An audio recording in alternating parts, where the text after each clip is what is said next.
Check out my potion, mad rhythm in the motion. The ism brings the wisdom when I kick it on the rhythm. Check it how I rock it in a cipher. The sire takes you higher, lyrical messiah. Check it, yo, pass that lighter. Counterclockwise, I rise like the sun. Now feel the heat from the rays of the gun, shooting up the mental mist.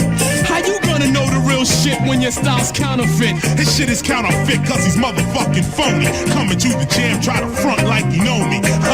Listen to this new type of something bumping. 94 ain't for no frontin'. New type of lingo, catchy like a jingo. Roughneck hip hop is dripping from the single. Now let me introduce you to the one, the channel live Indo that's loosens you up. Going through the channels of the remote control, flicking through the frequencies of your soul. Then roll the ism, the inflator. I'm weeded like wearing a sweater at the equator. I'm heated, but I flip a style like a flipper channel. Step up and test the skills. You can get my testicles. Cause hip hop's been running through my veins ever since. So it wasn't hard for me to grab the mic and represent. Representing, tormenting MCs, craniums till they can't flow. Why? Cause I'm draining them. Don't mean to be blunt, but don't front. I'm doing it for love, so now I'm doing what I want to do with my channel live crew. So just listen, this and whack MCs is sparking up madism.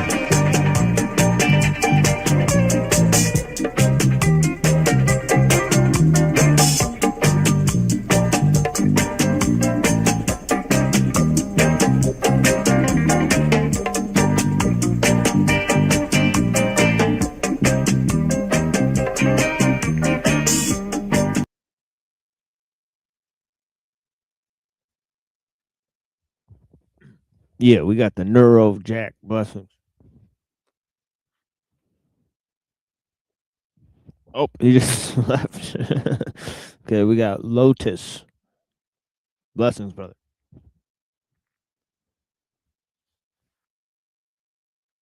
Hey, I changed my name because, you know, it's just for my channel and stuff. It's kind of like, but you can still call me Avian if you want to. But Yeah. But do you have any videos on your channel about Buddhism? yeah, yeah, I read one sutra. I can talk about Buddhism at length right now if you want me to.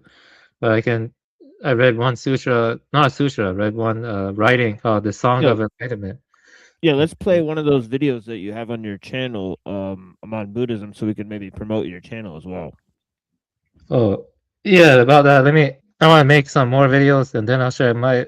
I could say better stuff than that right now. I could read from the sutras right now or something, but I don't have a very good video for Buddhism yet. Not the best. Yeah, I'll make another one. So my channel, I'm polishing it up before I make the videos available, and I will also have streams since I was able to fix my StreamYard issues. Yeah, I have the sutras with me, stuff like that. Yeah, here's something I wanted to read from the Lankavatra Sutra. Yeah, okay. The Buddha then repeated the meaning of this in verse. Deep in the Tathagata Garbha and 7 kinds of consciousness, 2 kinds of grasping arise, but are avoided by the wise. The mind of images in a mirror is colored by habit energy without beginning. Those who see what is real see what isn't real. Like a fool searching for the moon, looks at a finger and not the moon. Those who cling to objects don't see this truth of mind. The mind is like a skillful actor. Manas consciousness is the actor's partner. The 5 forms of consciousness are their companions. Erroneous perceptions are what the audience sees. Yeah, that's from the Linkavatra. That's nice one. I also have to read the Heart Sutra too and other stuff. So you already read that one part from the Platform Sutra about the Bodhi. The mind is the Bodhi tree. Yeah, the mind is the Bodhi tree. The body is the mirror stand. The mirror itself is so clear. Dust has no place to land. That's talking about the immaculate Buddha nature, the Tathagata Garbha and other stuff.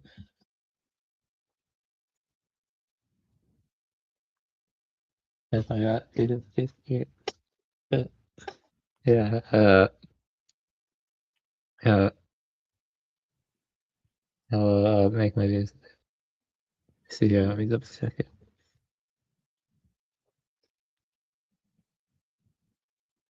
You talk about Let's see here.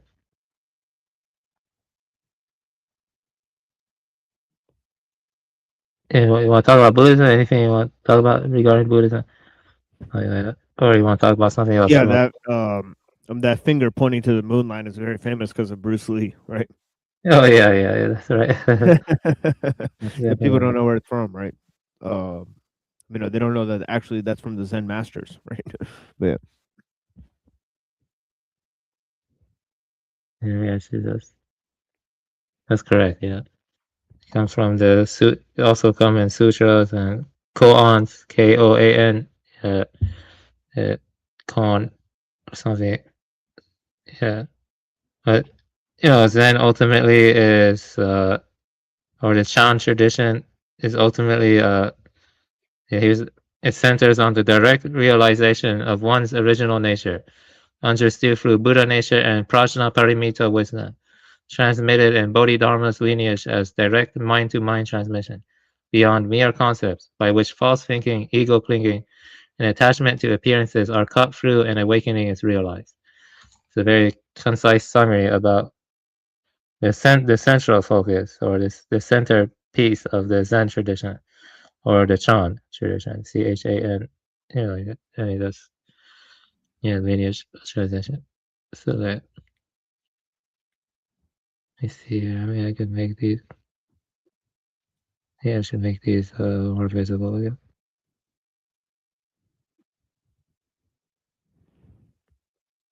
Well,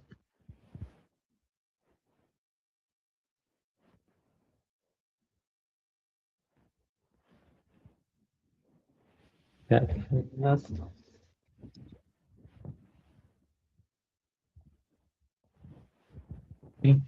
Yeah, blessings down. a What's up? blessing. Yeah, we Yeah. were talking about Buddhist principles, ethics, doctrine, and the foundations and whatnot. So yeah, so Yes. I saw this meme regarding Buddhism and Socrates, and it was basically Socrates saying, "I know nothing," versus Buddha saying, "I am nothing." interesting. Yeah, It should be realize that when he says, "I am noting," that is not annihilationism. Because Buddha was the middle way between annihilationism and internalism. Internalism in the sense that it goes on forever or long duration. I mean, because I do think the Buddha nature is without duration. So, and the universe in Buddhism is beginningless. So that's due to, well, it depends on the school, but yeah, some of them say that. Another thing I wanted to say is one of the things I like from Buddhism is the Eightfold Path, which says that that the way to alleviate suffering in your life is to basically live right. And I also heard you guys talking about, or in the intro, about Aristotle and the involution of science. And one thing that science will not say is that there are no right answers to living a good life. It seems like right. they don't think there is an objective morality. They don't think there are like objective good thoughts or right words, these sorts of things. But Buddhism, on the other hand, is saying that they are right, in the sense that they bring you closer to a more meaningful experience, closer to expressing yourself in a way that is I guess enlightened, or maybe even achieving emptiness.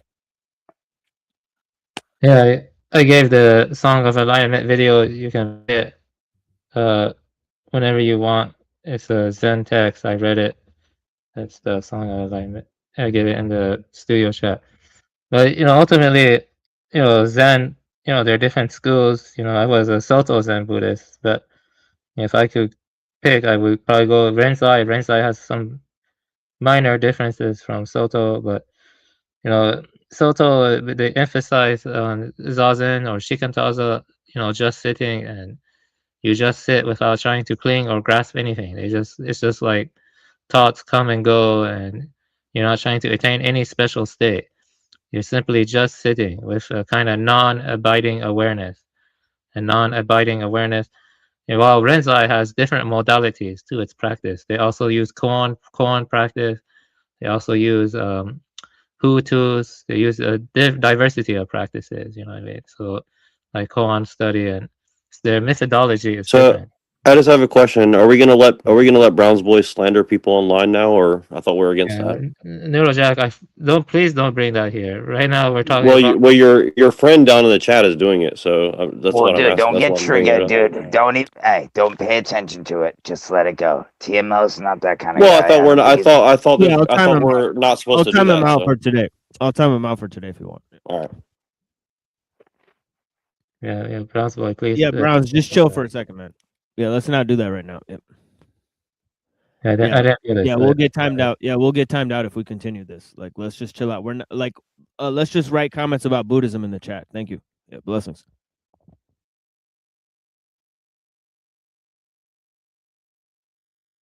And the Nichiren Buddhists are interesting too. They're different. They basically revere the Lotus Sutra, and the Lotus Sutra was very important in East Asian Buddhism, including the Tiante school of China. The Lotus Sutra is ultimately about how all teachings of Buddhism are skillful means to reach the one vehicle, which leads you to enlightenment, or to the and so they have a saying, they have a chant, Nam Rio Mio Rio Nam Rio, yeah, that Nam Myoho Ringi Kyo, yeah, Nam Myoho Ringi Kyo. That means devotion to the mystic law of the Lotus Sutra. And the Lotus Sutra is basically about how all sentient beings are Buddha nature. They all, but and there's like eventually in a future lifetime or rebirth, eventually they will reach Buddhahood. So all sentient beings are destined for Buddhahood. It may not be this lifetime, but it could be the next or something.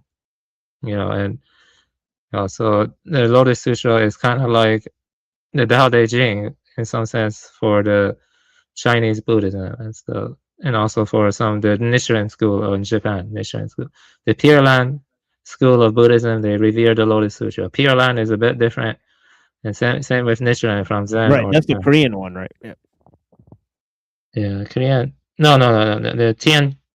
The Nichiren is Japanese too. It's just not Zen though. But they do both accept the Lotus Sutra, but they interpret the Lotus Sutra. Oh, but I mean the Pure Land. I thought Pure Land was Korean. Oh, Pure Land is Chinese. Yeah, Pure Land is Chinese.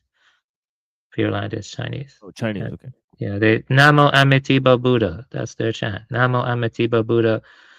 Yeah, that's their chant. Amitabha Buddha is like a Buddha of infinite light that is like a bodhisattva that can help guide beings towards enlightenment and stuff. Like they do chant certain bodhisattva names, like Avalokiteshvara is one, or Manjushri is another bodhisattva or stuff. Yeah, so there is a sense that the bodhisattva transcends space and time and can help guide beings towards enlightenment or something. Yeah, this goes into Pure Land Buddhism and Nichiren school, which is a bit different from the Zen school or the Chan school. Yeah, within the Chan school, so there's, and I haven't really talked about it much, but Theravadins have, different, not as much, but like the Thai forest monastery in Thailand, those guys are Theravadan Buddhists, but they value solitude more and just in natural scenery and just reading the Pali Canon and going into natural scenery. And they think that I don't know, and I don't have in-depth knowledge on them, but they're kind of interesting too. Thai Forest Monastery. You know, there are some esoteric, not esoteric, but some strange Buddhist schools too in Japan, like Shingon. I haven't talked about them much, or Shogido. Yeah, but yeah, I have spent some significant time researching this stuff. Probably not as much as some academics, though, but some time I've spent. But yeah, the most important sutras for Zen tradition are Diamond, Platform, Lotus Sutra, Flower Garland Sutra. That one's too long. I haven't read the Flower Garland Sutra. That one's like 1,600 pages. And you know other and Vilma. I can't pronounce the other one. Vilma Kirti Sutra, or Heart Sutra. Yeah, Heart Sutra is very important. Yeah, I chant from that often.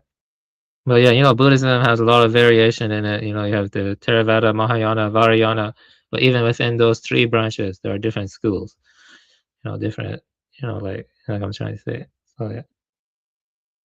But in general, there's Theravada, Mahayana, and Vajrayana.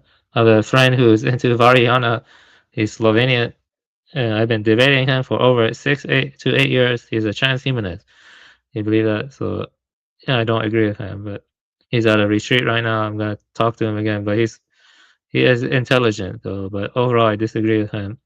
Like, he has a lot of knowledge in Hegel, lots of knowledge in Hegel. Like, it's crazy, and so I don't agree with Hegel, but he knows a lot of stuff. And so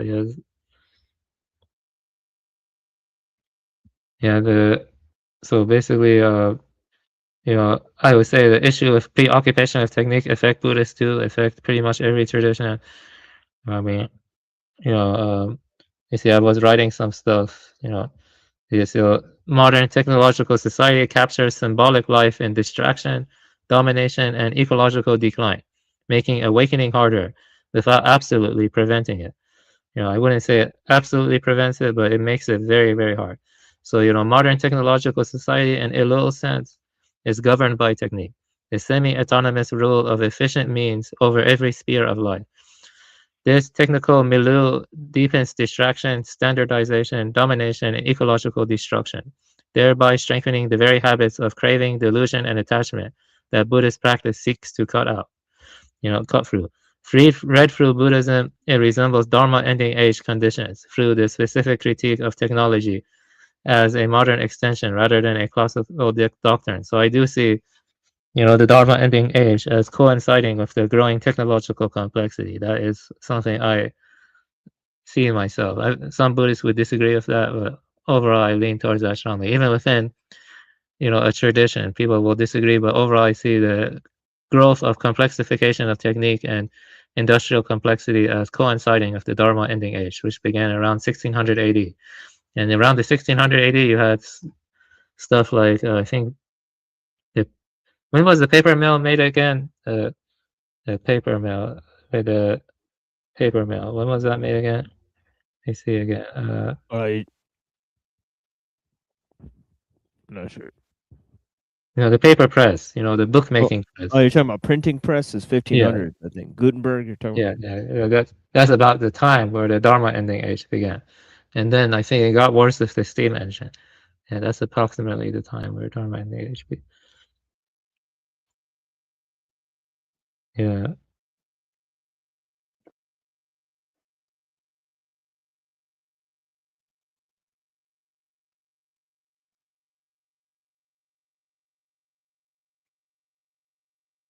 Yeah. So, yeah, I could keep going on and talk about Buddhism. I could read some of the sutras, or let me see here, the Lotus Sutra, or some other stuff I could read from. Or yeah, I also wrote some stuff. I have read a review of the Lotus Sutra here before and stuff. Let me see here. Let me see here. Yeah, yeah. So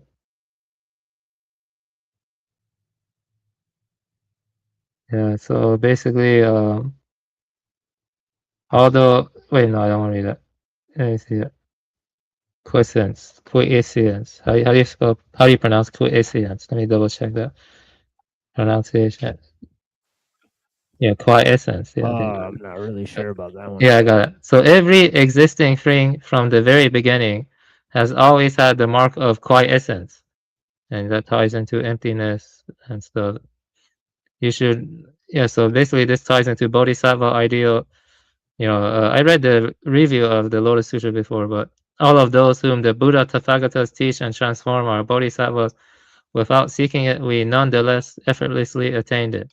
You will be a Buddha, you are a future Buddha. This immeasurably rare treasure, which we did not seek, has come to us of its own accord. Those who hear even a single verse or a single phrase of the wondrous Dharma Flower Sutra, and thereby experience even a moment of rejoicing, will become Buddhas. So only a Buddha and a Buddha can exhaust the reality of things. No one but the Buddhas can completely know the real aspect of all dharmas.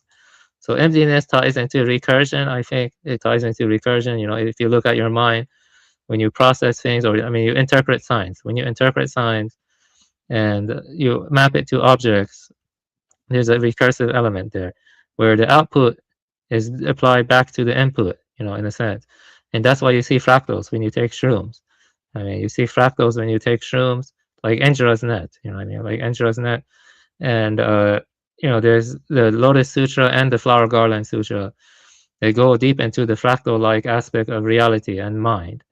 And it goes deep into that. It's kind of like there's a recursion to emptiness, or like whenever you try to answer what is, or what is the essence of things, there's a kind of recursion there that is kind of paradoxical, because you're dealing with the thesis, not the thesis, but it's like the only way to know what truly is in silence, somber silence. And when your mind is quiet, when your mind is contemplative and quiet, when you're not dwelling on resentment or trying to attack others, or you just let go of it all. You just sit in silence, and you just drop everything. And Dogen had a great quote about that, about dropping body and mind stuff.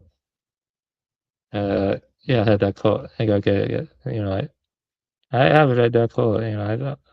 Before. Yeah.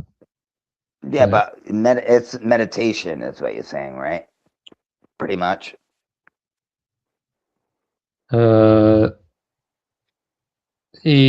meditation. Give the full Dogen.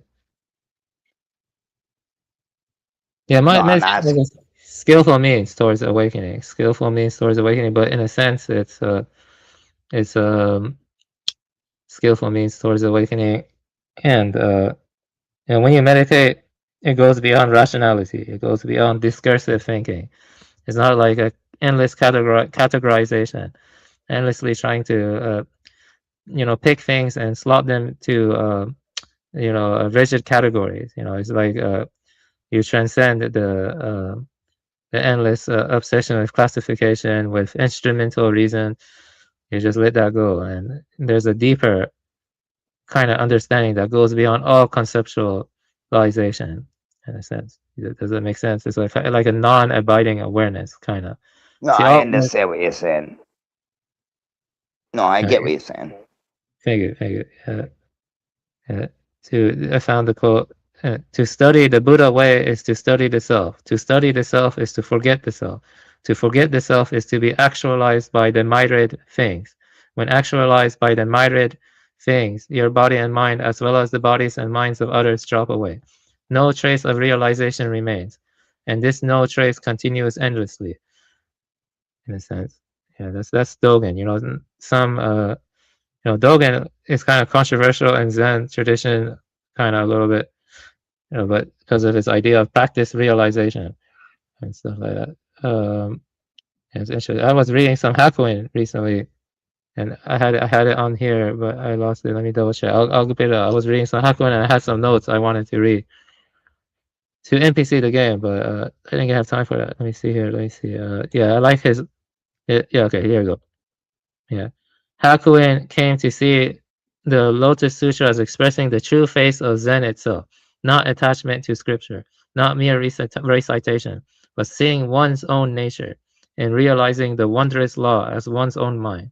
In his Ora Digama, he explained the Lotus Sutra's ultimate meaning as a mind, urging the reader to see outside the mind no thing exists and to realize the true face of the lotus. So, in a sense, the true nature of your mind is the true nature of your original nature. It's like awakening to the unborn, the awakening to the Buddha nature, which is non-progressive, non-arising, and it is also non-progressive, unborn.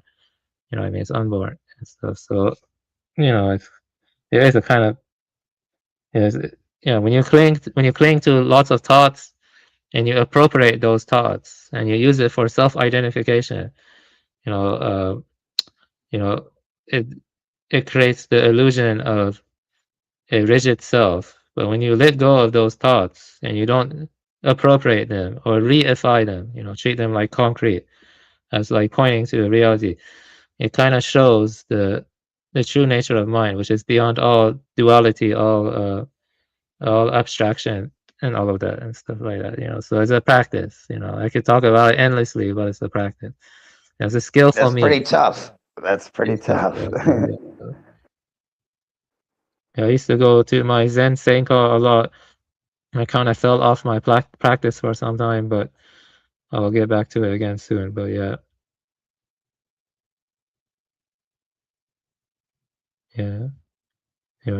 it's good to have a Senko, a community where you practice with people, and you have the Dharma, which is like the teachings, and precepts and all of that.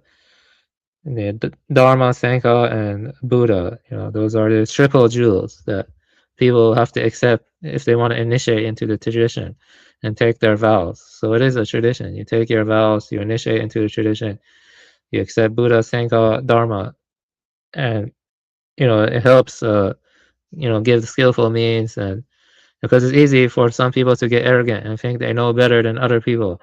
They think, oh, I'm awakened now and I'm better than other people, which is wrong and stuff, because it's Right. easy. And then no, you're absolutely right. And then they think they know everything, and because you think you know everything, you're gonna miss so much. That's why I try to keep an open mind. I might argue with certain things, but I still keep an open mind.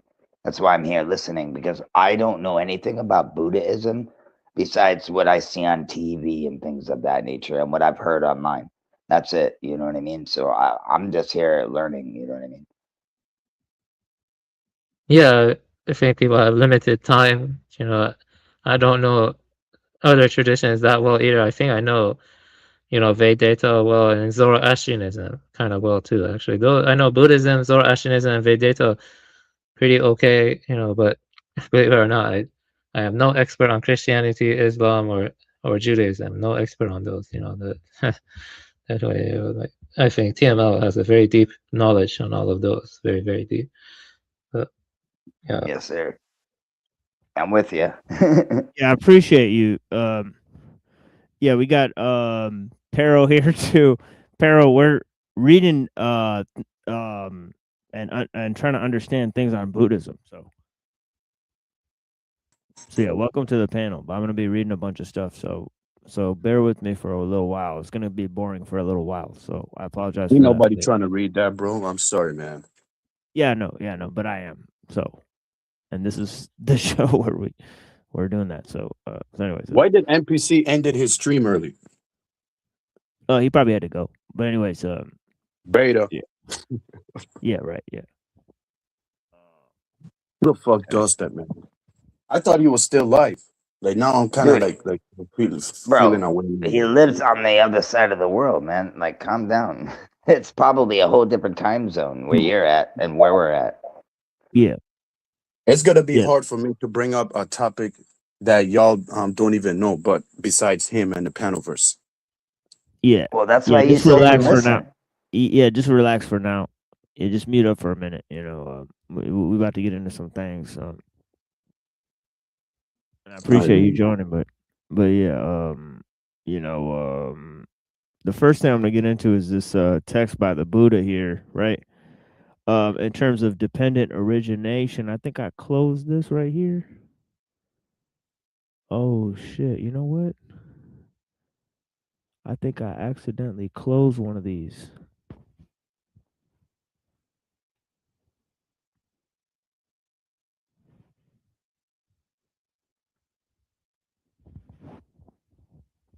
Actually, no. Yeah, let me go to this here real quick. The first thing I want to get into is this idea here. It says, just as, O monks, fire is named from that independence on which it burns. The fire which burns in dependence on logs of wood is called log fire. The fire which burns in dependence on chips is called chip fire. The fire which burns in dependence on grass is called grass fire. The fire which burns in dependence on cow dung is called cow dung fire. The fire which burns in dependence on husk is called husk fire. The fire which burns in dependence on rubbish is called rubbish fire. And exactly the same way, O monks, consciousness is named from that independence on which it comes into being. The consciousness which comes into being in respect of color and shape and dependence on the eye is called eye consciousness.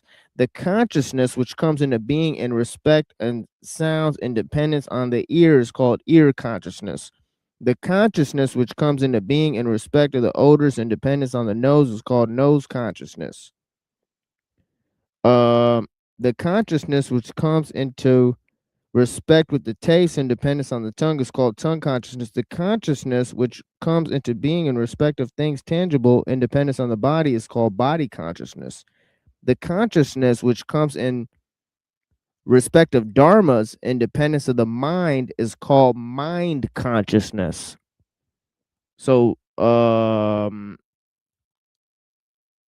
so this whole idea of dependent origination and how mind goes back, the first thing I read was this idea where he says dependent origination, this exists when that exists, this originates from the origination of that, this does not exist when that does not exist, right? So here, let me read a passage describing dependent origination from the Melinda Panda.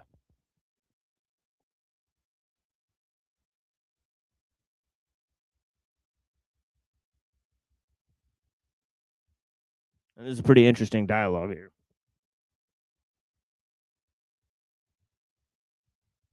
And it's basically summarize the introductory principles here.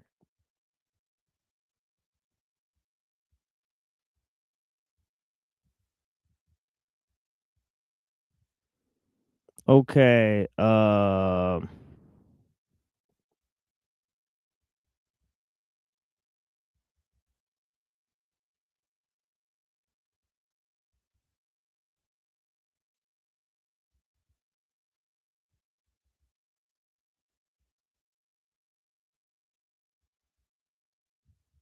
Give me a second. Let me try to find it.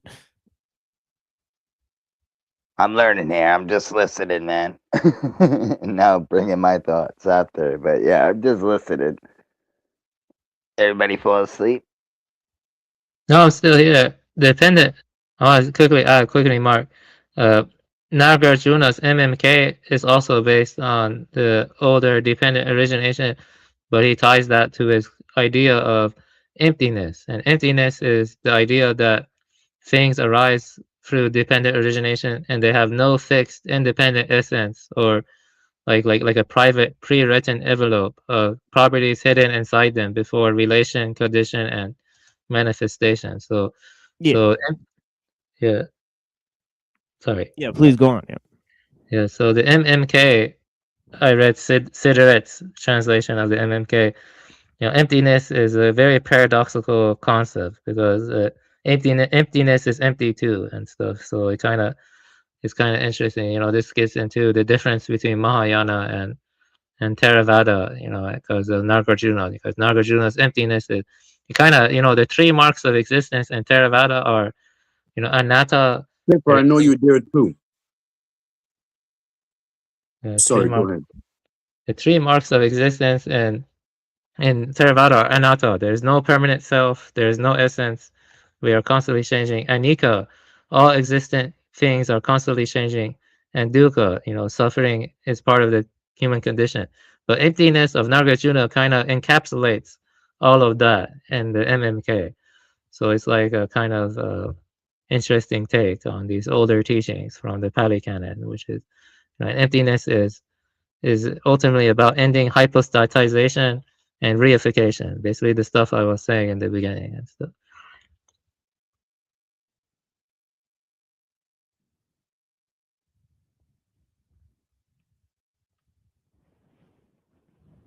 Okay, I found my place here.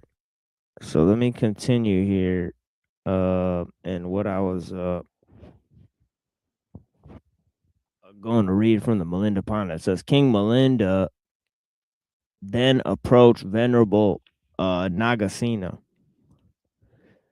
exchanged pleasant greetings with him, and sat on one side. Venerable Nagasena greeted the king in return and gladdened his heart. King Melinda asked Venerable Nagasena, "How is the revered one known? What is your name, revered sir?" "Sire, I am known as Nagasena," he said. "My companions in the holy life address me as Nagasena.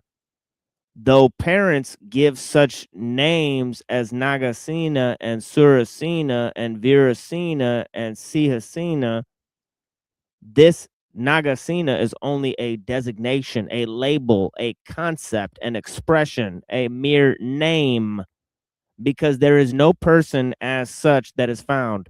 Then King Melinda spoke thus: "Good sirs, let the Bactrian Greeks and the party of monks hear me. This Nagasena says there is, quote, no person as such is found, unquote."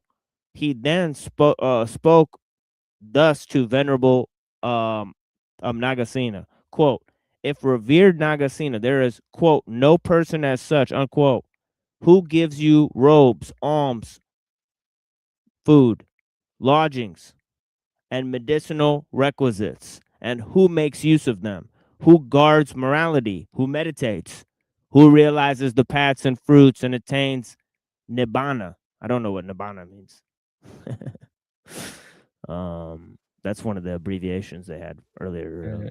It's just Nirvana. Nirvana is Oh, just a nibbana. difference of- yeah. Nibbana Nirvana. Yeah. Potato, potato. Who kills living beings? Who takes what is not given? Who indulges in sexual misconduct? Who utters lies? And who imbibes intoxicating drinks? Who commits the 5 evil acts and bear fruit without delay? Therefore, there is nothing wholesome or unwholesome. There is no one that does or makes another do wholesome or unwholesome acts, and there is neither fruit.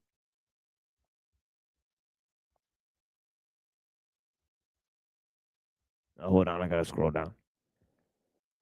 Fruit or There's no result. Yeah, go ahead. Yeah, you had no something. no Wolf? no continue, bro. I was just gonna say the fruit, you know. Right.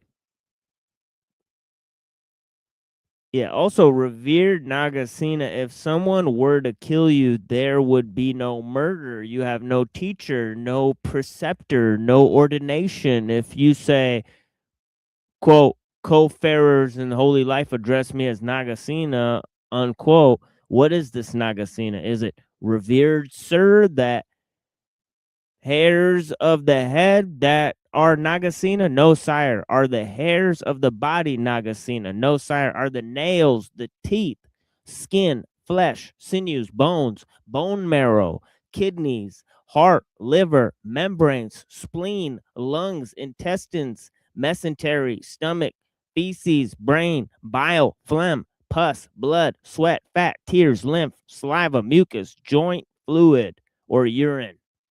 Are any of them Nagasena? No, sire. Is material form, revered sir, Nagasena? No, sire. Or feeling, perception, mental formations, or consciousness, any of them Nagasena? No, sire, said Nagasena. Then, revered sir, are material form, feeling, perception, mental formations, and consciousness altogether Nagasena? No, sire, said Nagasena. Well, then, revered sir, is Nagasena apart from material form, feeling, perception, mental formations, and consciousness? No, he said. So it's kind of a twist, right? Right? He said he's not the consciousness or the mental formations or the material form or the feeling or the perception, but he's not those things. Then he says, revered sir, though I have been asking you repeatedly, I do not see this Nagasena. So he's saying, I don't see it. If you're both that and not that, then what the fuck are you, right? He says, okay, I'm lost, bro. Tell me what you are, right? Nagasena is only a sound, he said, right?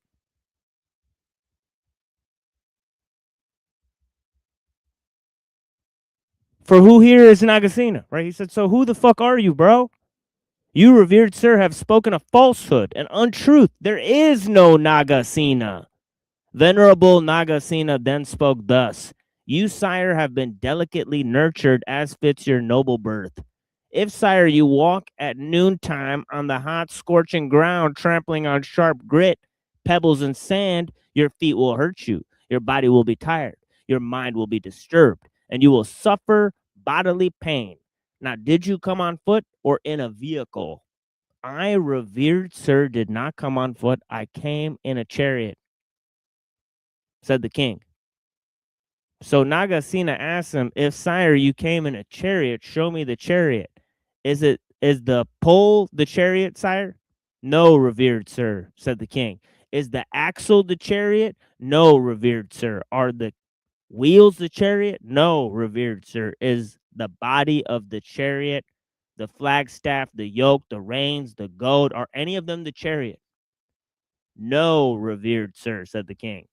Then, sire, are the pole, the axle, the wheels, the body, the flagstaff, the yoke, the reins, the goad, altogether the chariot? No, he says. Well then, sire, is the chariot apart from the pole, the axle, the wheels, the body, the flagstaff, the yoke, the reins, and the goad? No, he said. And he says, sire, though I have been asking you repeatedly, I do not see this chariot. Chariot is only a sound. What then is the chariot you say you came in? You, sire, have spoken a falsehood, untruth. There is no chariot. You are a king over all India, a mighty monarch. Of whom are you afraid that you speak a lie? Let the Bactrian Greeks and all the monks listen to me. This King Melinda says, I have come by chariot, but on being asked to show the chariot, he does not show it. Is it proper to approve of that?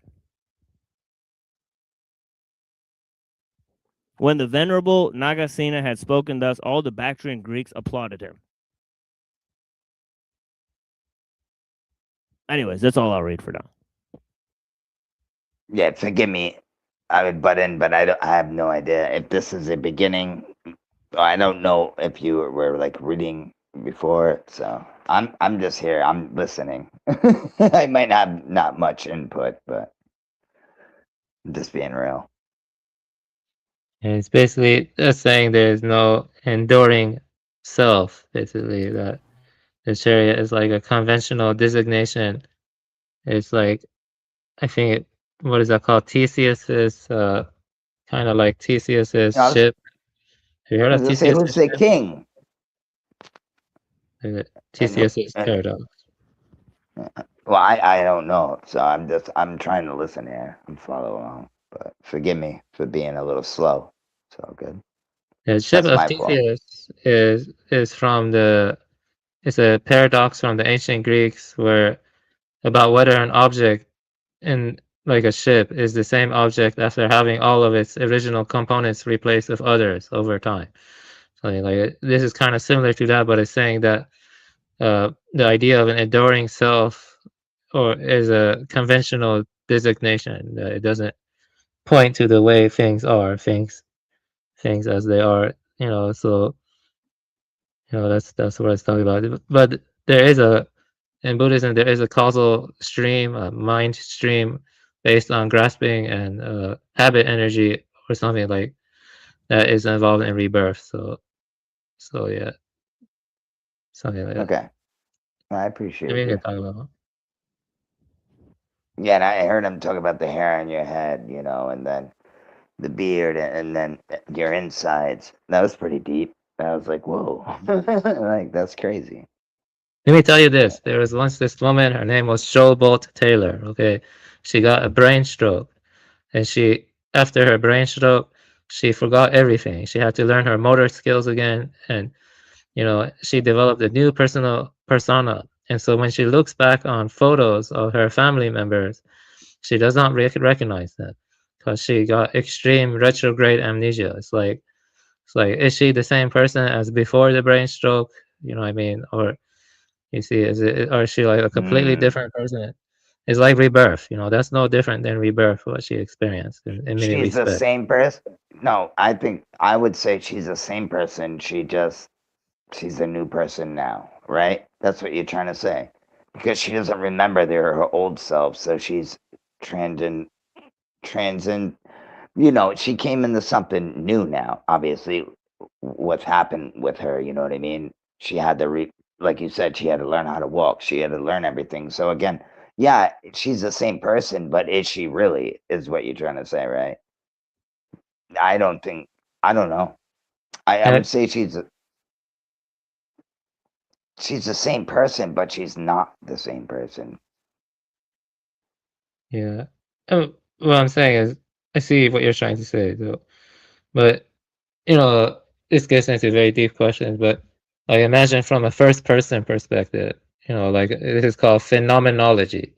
Imagine from the experiential perspective. Let's say you lost all your memory, you lost everything you ever knew about yourself, and then Yeah. there's like a you see that's like a rebirth, or in some sense. I'm not saying that should happen though, but I'm saying that that's kind of like what it's getting at. That there's no enduring self, at least in the Buddhist teachings. There's no Okay. enduring self. Yeah. Okay. Yeah, I think I understand what you're saying. All right. Cool. I don't agree with it, but that's just me. But everybody's different. You know what I mean? Yeah, definitely. We talk about the philosophies and so every tradition has kind of like philosophers, or more like theologians. Like in the Christian tradition, I think Saint Aquinas and Saint Augustine were important depending on the school. For for Islam, you have different figures like Al Ghazali, like other ones too, many of them. And for Buddhism, you had different ones too. You had like Vasubandhu, Nagarjuna, you know, people like that. So Yeah. I have to look into it, man. That's I've never really looked into Buddhism until I like TML and other people talking about it.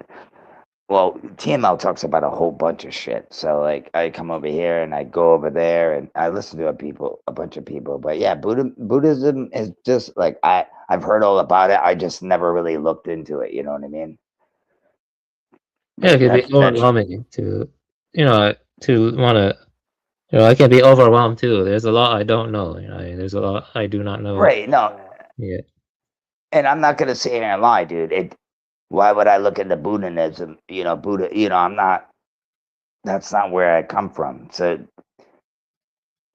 it and it shouldn't be that way either. But you know what I mean. That's not what I was raised on. Things of that nature. So we're all kind of brainwashed one way or the other to be follow this way or follow that way. I want to see all the ways, man. I'm trying to learn. And I got into it a little late, but you know what I mean? At least I'm here listening and I'm trying to figure out what the hell is going on. But I don't think we ever will. But you never know, man. Who knows? I don't think we'll ever figure out exactly what the hell is going on in this place. I don't think we're meant to. I think we're here to learn and be tested and try to be the best person. I just try to be the best person that I can be and help people the best that I can. And I've turned my ways. I used to be a piece of shit when I was a teenager, but now that I'm older, you change ways. You get older, you realize, and you move on from that. The past is the past, right? So was that really me back then? I would say yes. To now, I would tell you no. That's not who I am now. But yeah. I have but a it's question, still in sir. you. It's still in you. You know what I mean? It can, because you're a human being, you know, or whatever that is too. Yeah, You know, go if ahead. you want to argue that. Yeah, I go have a ahead, Mega Man. question. So, is there only one truth and we all share it, or do we each have our own truth? Well, Uh, we have our own experiences. That's what I would say. If you want to call it your truth, that's fine. But if I'm missing the point, I would say no. If you're talking about religion, or I can't even call it religion, the way of life, I don't know. Like, I So really couldn't tell you. my point, I guess, the reason why I asked that is because if there's only one truth, then that means I sort of have the responsibility to, find it. But if we each have our own, then I can just go by my own subjective, interpretation of things, and I don't need to really put in any work to clear things up in my mind. So it's a big difference. If I understand that there is only one, then I'll go after it, and I'll see that I don't have it. So that's why I asked. Yeah, I have no idea, man. I wish I could tell you, but I have no idea. I have no idea. I just try to be good every day, man, the best that I can. That's all I can do. So how do you? So if I try to be good, is that all it takes to be good? I just have to make the choice. Well, no, I just I gotta am work to putting it. myself down a little bit when I say try, if you didn't notice, because I'm not perfect. I can't be So perfect. You know what I'm saying? I how do can you only go? try to strive to be better So how do in my you life.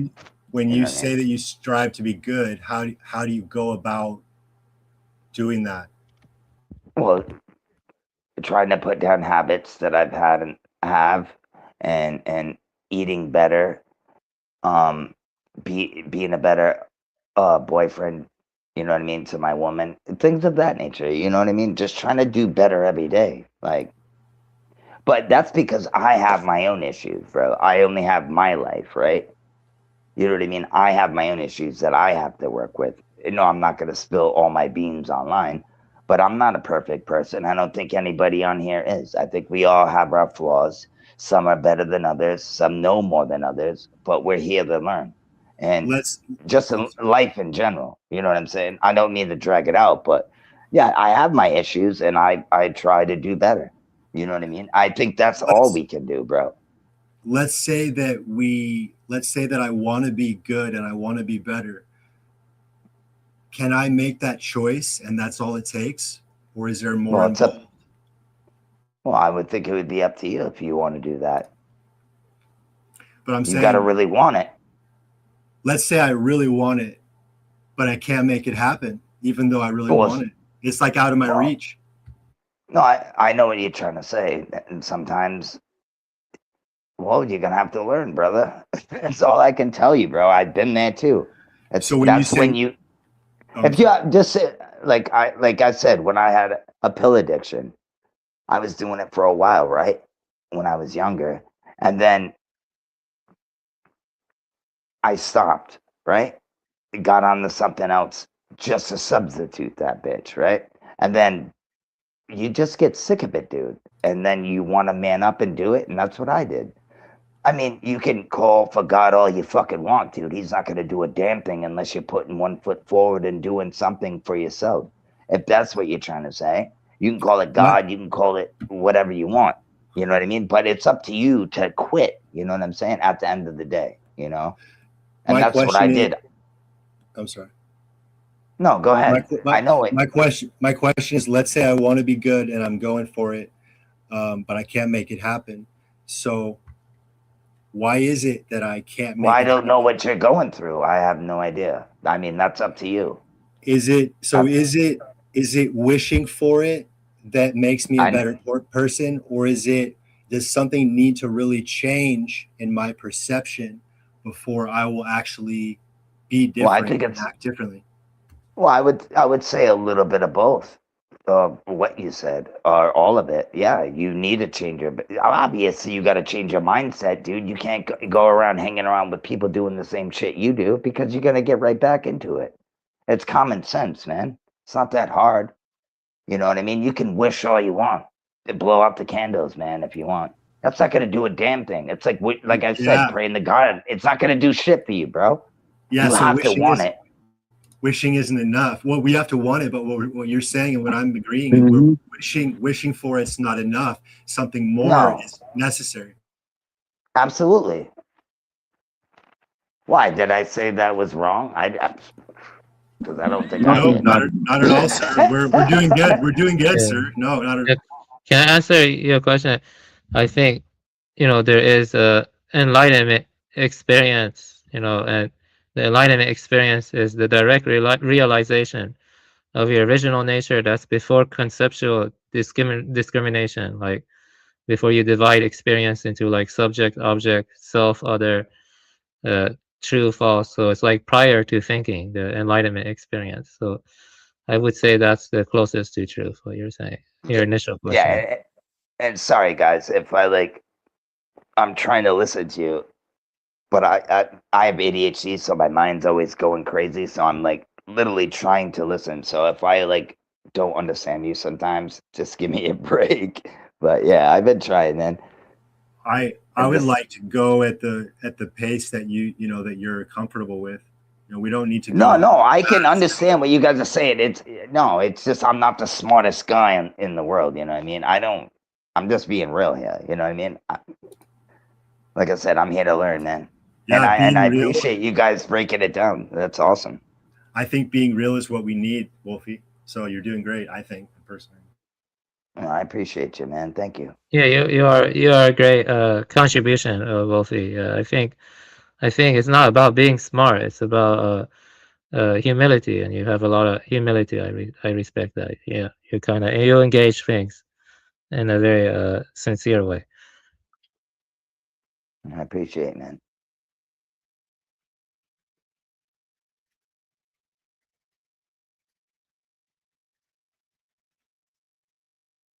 And these are not easy questions either. No, they're not. It's I felt like you were courting me there for a minute. I'm like, what? I'm trying to tell you, man. I'm going straight to the meat of it, sir. So it's like it's gonna. I love it. We're gonna feel something. By hearing it. No, I like it, dude. I appreciate it, dude. To be honest, I'm not gonna sit here and lie. I like it. It's good to learn. That's why I come on here, man. TMO, he's always got good stuff, man. Some stuff I've never even heard of, and I'm like, what am I listening to right now? You know what I mean? But I try to listen. It's great.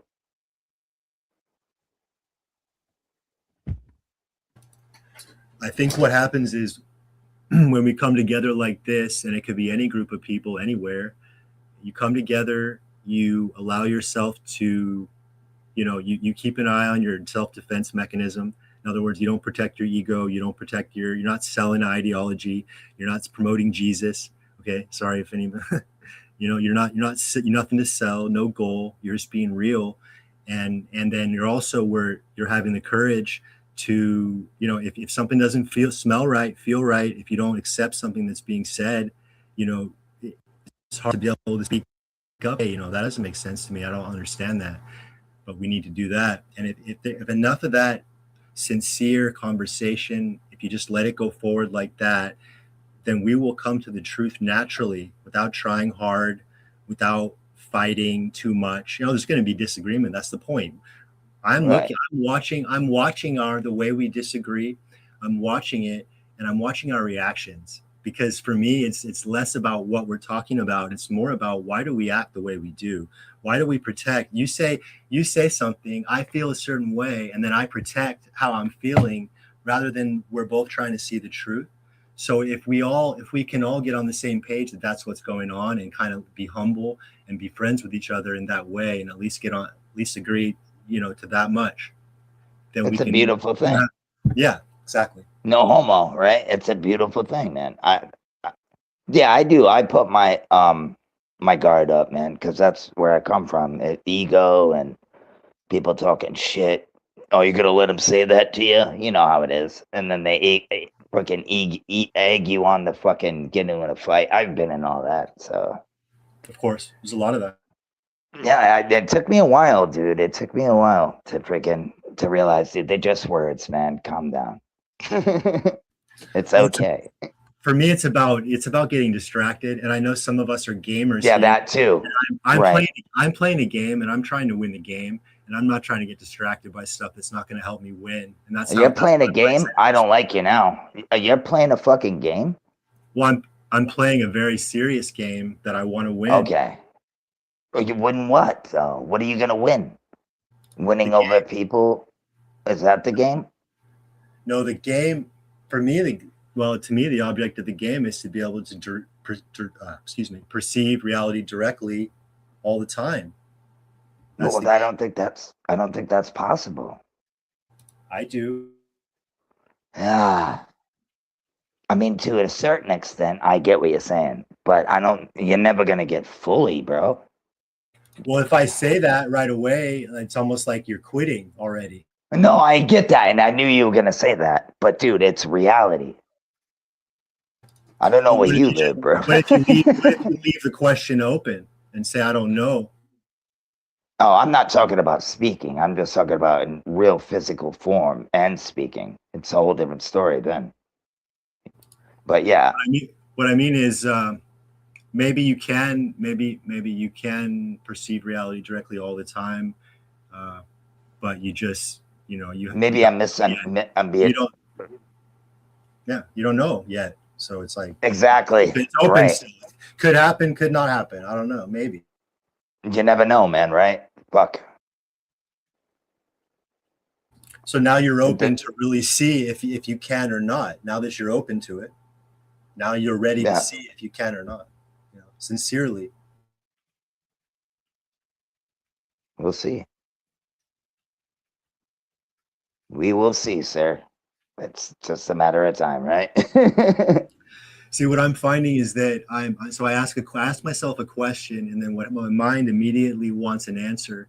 And so to make myself feel more comfortable, it's like I'm trying to make up all these answers that are not quite right. They're not quite good enough, not quite true. And I'm settling for those not quite true false answers. And then I'm not going any further. And what I'm seeing is that if I see those as false as they come up, and I refuse to to make a conclusion, I stay with I don't know, which is hard, and I stay with I don't know, then it becomes more and more clear what's really happening. Yeah, but it also depends what you've been through, and what you're thinking about and what your past is. You know what I mean? Like, I don't know what you're thinking about, and what you're telling yourself. I have no idea. But the process is consistent. See I don't know that. Change. The circumstances change, but the process that happens in my mind is the same. Well, you can only know that. I don't know. Nobody on this panel will know, because you're not really giving us a deep dive into what you're thinking and giving a good example, at least. Well, I'm asking things. I don't know what you think. Like, if I thought about, all right, am I gonna go out and I'm going to Detroit to see TML in a couple hours, right? Am I gonna go there? Or am I gonna bitch out? You know what? Maybe I should bitch out. You know what? He's probably gonna drill me because he's a smart dude and he knows a lot about everything that I don't know about. Or am I gonna be like, I'm going to TML's and I'm gonna shake his hand and have a blast and he's gonna teach me some shit. You know what I mean? Like, So Wolfie, let me ask you a question. What would happen if none of that thinking occurred? And I know we can't control our thinking, right? But let's say none of that thinking occurred and you just showed up and you had no preparation and you didn't know what would happen. Would you be okay with that? Yeah, because I'm doing that right now. Then why do you think all of that thinking takes place at all? If you don't. Well, you always think, man. Because we think about what's gonna. We speculate. I know what you're saying. Are you talking about like? Sorry. No, you go ahead, bro. We speculate on what may happen later, and then it doesn't turn out the way that we expected, and then we spend time thinking about that. There's that conflict between what we expected and what really happened, and it's unnecessary drain on us mentally. And I'm just wondering, did all that thinking about ahead of time, thinking about what might happen beforehand, did that really help you perform better? Yes, You know? I would say yes. You know why? Because when I Okay. get there to meet TML, he's gonna be like, "What's up, dude? You want to smoke a fatty and eat some shrooms or whatever it may be?" Allegedly, I'm gonna be like, "Holy shit, this is not what I expected," and I'm gonna be happier than pig and shit. You know what I mean? Like that's the fun of it, bro. Not knowing is great, but I understand. I think like controlling it, right, and just I am So gonna be who I am. I don't know. isn't that thinking? Isn't that is an attempt to control the situation, right? Because if I'm really okay with the unknown, then I wouldn't be needing to like control everything. You know, control how I look to other people, control what plan ahead about what's going to come to me because I don't know what's going to happen later. So if I'm being genuine, I won't know how to act until later actually occurs. So Oh, if I you're talking plan about ahead later of time, on? it's like I'm setting myself up. It's like I'm setting myself up for an imitation, right? I'm planning ahead. I'm setting myself up to be kind of, Well, like that's you then. I'm staging That's not me. staging my behavior ahead of time is what I'm saying. Like that. Is that I'd necessary? only think that that's you, bro. I would only think like that towards TMO because I've never met the guy. I'd be like, oh, I don't know what he's gonna think about me. Yeah, I'd get a little worried, but I'm still gonna go there and hang out unless I'm missing what the fuck you're saying. But afterwards, I don't. Well, I guess what I'm Please saying is that break it down for me. I don't think that so that type of thinking happens without our control. So it's not like it's someone's fault. It's not like I can say, well, you got to stop doing that. And then you'll say, okay, I'll stop. It doesn't work like that. But what I want to look at, what I want to understand is that if none of that's helping me, if none of that stuff is helping me, why does it happen?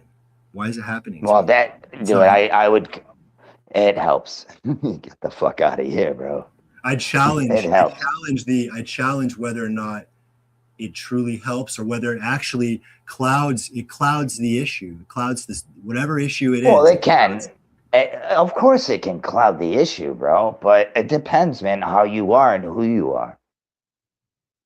Like, what is your demeanor? Like, how you, like, you gonna, like I said, if I'm gonna go to TMLs, if I'm just gonna be a scared bitch, I'm not gonna go at all. You know what I'm saying? I'm gonna be thinking about it too much. I'm not going TML. I'd just rather do it at home and we can be online. Or I can just go to his house if he invited me and be like, yeah, what's up, bud? Yeah. And we'll hang out. That's the way I am. And if freaking I get shot later down the street, well, so be it. You know? Like, it's life, bro. You can't control everything, man. I don't think that you're a scared guy at all. I don't get that impression from you at all. But I do. Well, that's a good. That's fine. I do think the reason why our mind does that is out of a deep fear. A deep fear that's it's also what you go through. We don't see it, but it's there. And the reason why we know it's there is because of that thinking, that unnecessary drain on our mind. Bro, no. You know why I get this thinking? It's from being jumped by 16 people, getting stabbed, getting beat up by baseball bats, running for my life, being in jail. That's where I get it from. Guys, you want to call it scared? No, it's called being on point. You know what I mean? I don't know what else to tell you. Call it paranoid. So it's like from, you know what I mean? It's like from your memories of the past, trauma. Well, dude, your past is told you. Well, of course, it's the past, dude. That's what I know. I have to bring it forward in a way. Like, this is all I know. Is there any way to? But like I said, I've been changing, bro, too. I don't do that anymore. I live in the woods. I don't hang out with anybody. I barely have any friends because I keep it that way. I have a very small circle. I probably have more friends on here than I do in real life. You know what I'm saying? Yeah. You call it sad if you want to, but am I missing the mark, TMO? I'm sorry. Oh no, you're good, man. I'm just being thanks real, for keeping it rolling. Yeah, thanks for keeping it rocking and rolling here. Blessings to you. Yeah, I mean, I was kind of hoping like the other stuff from the Discord wouldn't continue in the chat today, right? So if we could just drop that for now, right? Because we're trying to talk about other shit that maybe increase the thing. We don't want people to focus on the personal drama. Maybe we could talk about that when we're off the show, right? So the thing is since we all know each other, we all have a way of contacting each other, right? So let's just not do that in an internet chat, right? So that would be preferable. So thank you for that. And so I've consistently, that's all I'm trying to say. I'm not trying to offend anybody. I'm not trying to tell people what to do. I'm not trying to be your daddy. The fact is I'm just trying to do a continuation of the show material, right?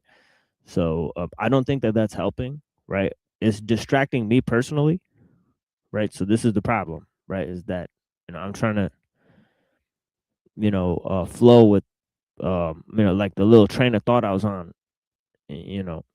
so that's the thing, man. Yeah, I Oh, don't my care who bad. started it. Like, why do we need to finish it here in this chat, right? This is the problem, right? You can finish it on your own time. See, this is the problem, right? Is that we're including everybody in this experience, right? Me, you, 12 other people, right? See, this is the thing. Is like, so, and the numbers are constantly dropping, and then we want to distract from this stuff. Why don't we go and distract the other people whose shows are garbage, instead of distracting the people that are here, right? And trying to contribute to this show.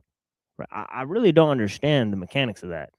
You know what I'm saying, right? Like, I feel like certain people that, and I know these guys know like what the deal is, because we need to like focus on improving. And I need to like get like a huddle going of like people that want to maybe improve the show, because honestly, I don't really promote the show, but I feel like people have, I don't know, not really, I don't know. It's just not conducive to what we're trying to offer here. But yeah, let's go ahead and play some music, and we'll be right back in a little bit. Yeah, this is I guess I made this mix of The Sun God. Right, it's a song by Common. Anyways, blessings.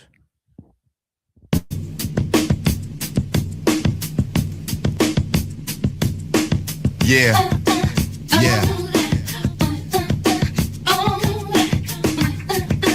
High tech.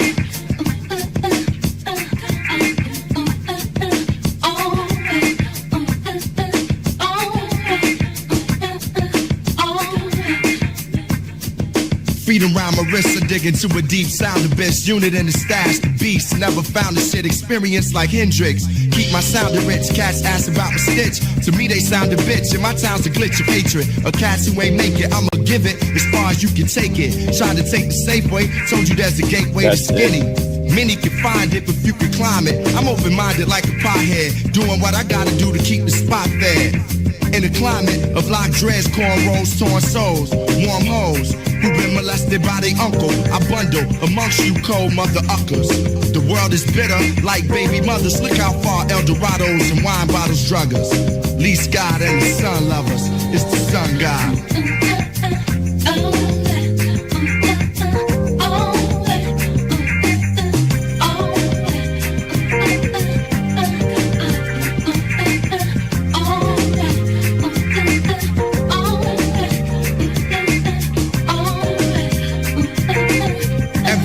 Broken glass, nephew smoking squares, niece says smoking grass. Try not to say shoot around my daughter, she already know the blast. Catching the future, don't know who through the past. It's the the snake and the hidden dragon. Niggas is fake like bitches bragging. Listen to the ocean and the stars. Keep my vision in motion like cars. I'm down to earth, at times I feel closer to Mars. The world is yours, I'm hoping it's ours. To say the gods is crazy. I see God in our baby's child of the sun. I allowed it to raise me from a distance. Niggas try to erase me. I'm hard to read like graffiti, so it don't face me. My days be spent behind dreams sent through the sun. The divine being is sent. It's the sun God.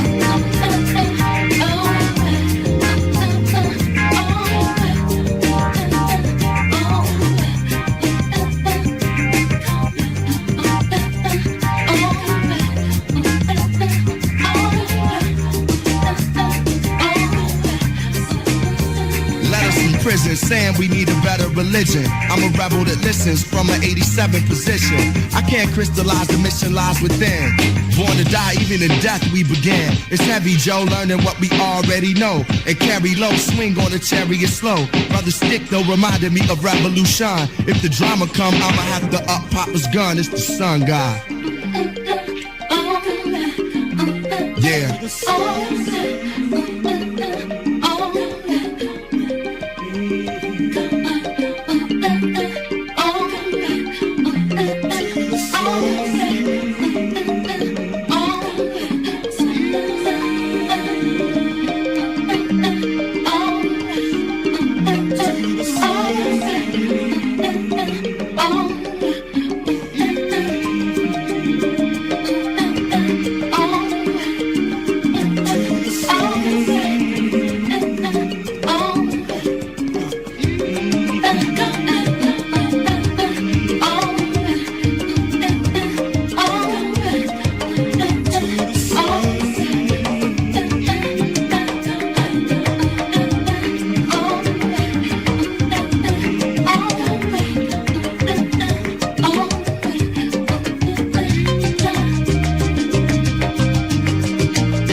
Yeah.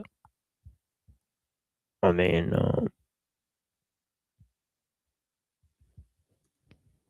yeah, you know. Chicago. Yeah, exactly. So let me read some of this. It says I mean, maybe some of you guys could respond to this. It says here, hold on, actually, let me get back here. It says anything the idea of which does not occur upon division or upon mental analysis, such as an object like a pot, that is a conceptual fiction. The ultimately real is otherwise. Right, it says Vasu Bandhu, right? It says that is a conceptual fiction, the idea of which does not occur when it is divided into parts, like a pot. There is no idea of a pot when it is broken into shards. And that is also to be known as a conceptual fiction, the idea of which does not occur when properties are stripped away by the mind. Sorry, like water. There is no idea of water where properties such as shape and the like have been excluded by the mind. And with respect to these, the convenient designators being formed through the power of convention. So there's a keyword, convention, right? It's a similar word that's used by Democritus, right, to explain why there's order, right? Right, he says it's by convention, meaning that things form in relation to other things, right? And of course, each thing is composed of parts, and things don't exist without their relation to others.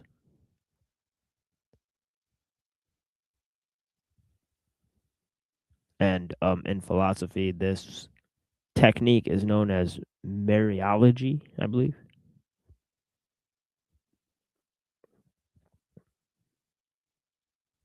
Saying that pot and water exist is true. One does not speak a falsehood. This is conventional truth. What is other than this is ultimate truth, he says. This is Vasubandhu. Where there is the idea, even upon division as well as upon exclusion of other properties by the mind, that is ultimately real. like rupa or physical things, right? Even when it is divided up into atoms, right? And this is one of the key conceptions within this, right? Atoms. So atoms, and the atoms are ruled by this thing called convention, right? So this is a lot like Democritus, right? And even when the mind takes away properties such as taste and the like, there is still the intrinsic nature of rupa. Feeling, etc., should be seen in the same way because this exists in the highest sense. It is called ultimately real. As one grasps that by a transcendent cognition or by a subsequent convention, it is the ultimate truth. So check that out. And it says, while the atom is imperceptible, there is the perception of the aggregate, as there is their initiation of an effect with respect to vision and the like. There is the perceiving of a mass of hairs on the part of those with the cataracts. And because there is occurrence of the perception of atoms only where there is color, etc., it is proven that the destruction of that is the destruction of atoms. The objection. The atom is a substance, and the substance is distinct from color, etc. There being the destruction of those qualities, the destruction of that substance is not proven. Reply: this is wrong. The distinctness of that is not at all ascertained by anyone in the form. Quote, these are the substances, earth, water, fire, those are the color, etc. of these, unquote. It is what is grasped by seeing and touch that is cognized. The ideas of wool, cotton, safflower, and saffron only arise where there are different colors, for there are no such ideas when these are burnt. The recognition of a fired pot as the same pot that was unfired is due to similarity of shape, for there is a lack of recognition in the absence of seeing a characteristic. So there is both an explanation of how they look at external objects, right? Whether they have identity, how they look at the self, whether that has identity, right? How they look at the mind, how they look at how they look at the relation between external objects, right? And its dependence on the mind, right? And so on and so forth, right? Here's a final thing, and then I have another little thing I want to read, right? That's from Zen Buddhism, because obviously Zen Buddhism continues the entire tradition, right? As I was explaining in the intro.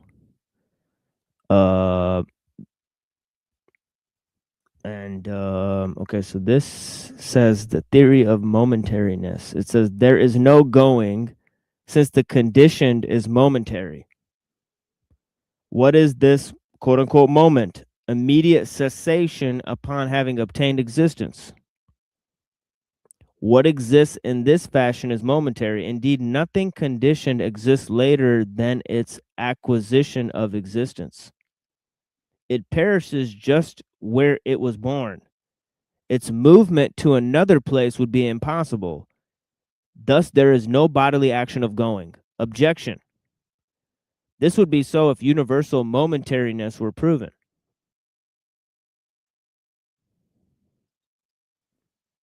Reply. It is proven that conditioned things are momentary. How? With respect to the conditioned necessarily. because it perishes, for the cessation of conditioned things is spontaneous. Why is this? A cause is an effect. Oh, sorry. A cause is of an effect, and cessation is an absence. What is there to be done with respect to an absence? Therefore, destruction does not depend on a cause.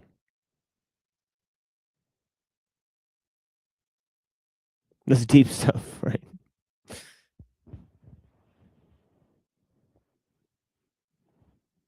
What's what book is that? Is that Sidret's book or? Yeah, that's Siderit's on 120. Well, yeah, I ordered that book. I'll get it soon. Yeah, momentariness.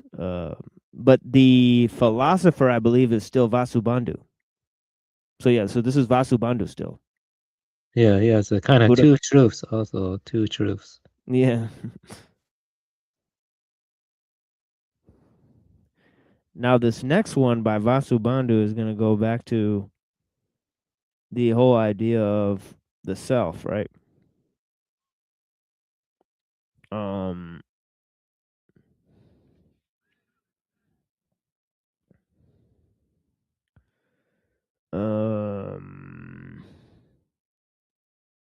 but yeah, that's a deep line right there, right? It says destruction does not depend on a cause, right? Because cessation is absence. The cessation of conditioned things is spontaneous.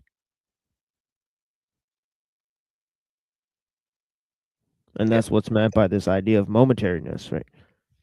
Mm. And things cease just as they come into existence because all of their existence is dependent on something else, right?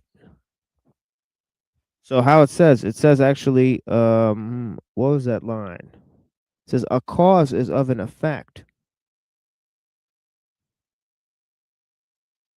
and cessation is an absence.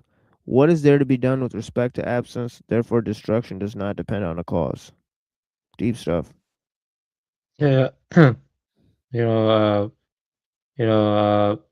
yeah, I once had this experience where, I was on shrooms and it made me very sad. I saw my cat; he was glowing, but I could also see that he he died too in a sense in my vision. I would never harm a cat, and in a sense, when we get into a relationship with anyone, like our loved ones or pet, it has a kind of momentariness to it in the sense that it's kind of like a bubble on a dewdrop, like a bubble on a dewdrop, like reflecting all the moments. Like you imagine yourself 10 years ago, and imagine yourself now, or 20 years ago, or 40 years ago.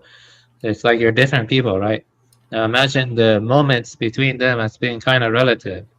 Or like imagine that like a single moment could have a kind of transition that has both a perishing and a rising and a perishing. Dogen, he says every moment arises and perishes simultaneously too. So Dogen took from Vasubandhu also. They call it his uji, his time being, or something like that. Time being. That's kind of what he's getting at. What creates sense of karmic continuity between moments is the projection of the mind, and this ties into repository consciousness too. But yeah, Lankavatra was heavily influenced by Vasubandhu and Nagarjuna.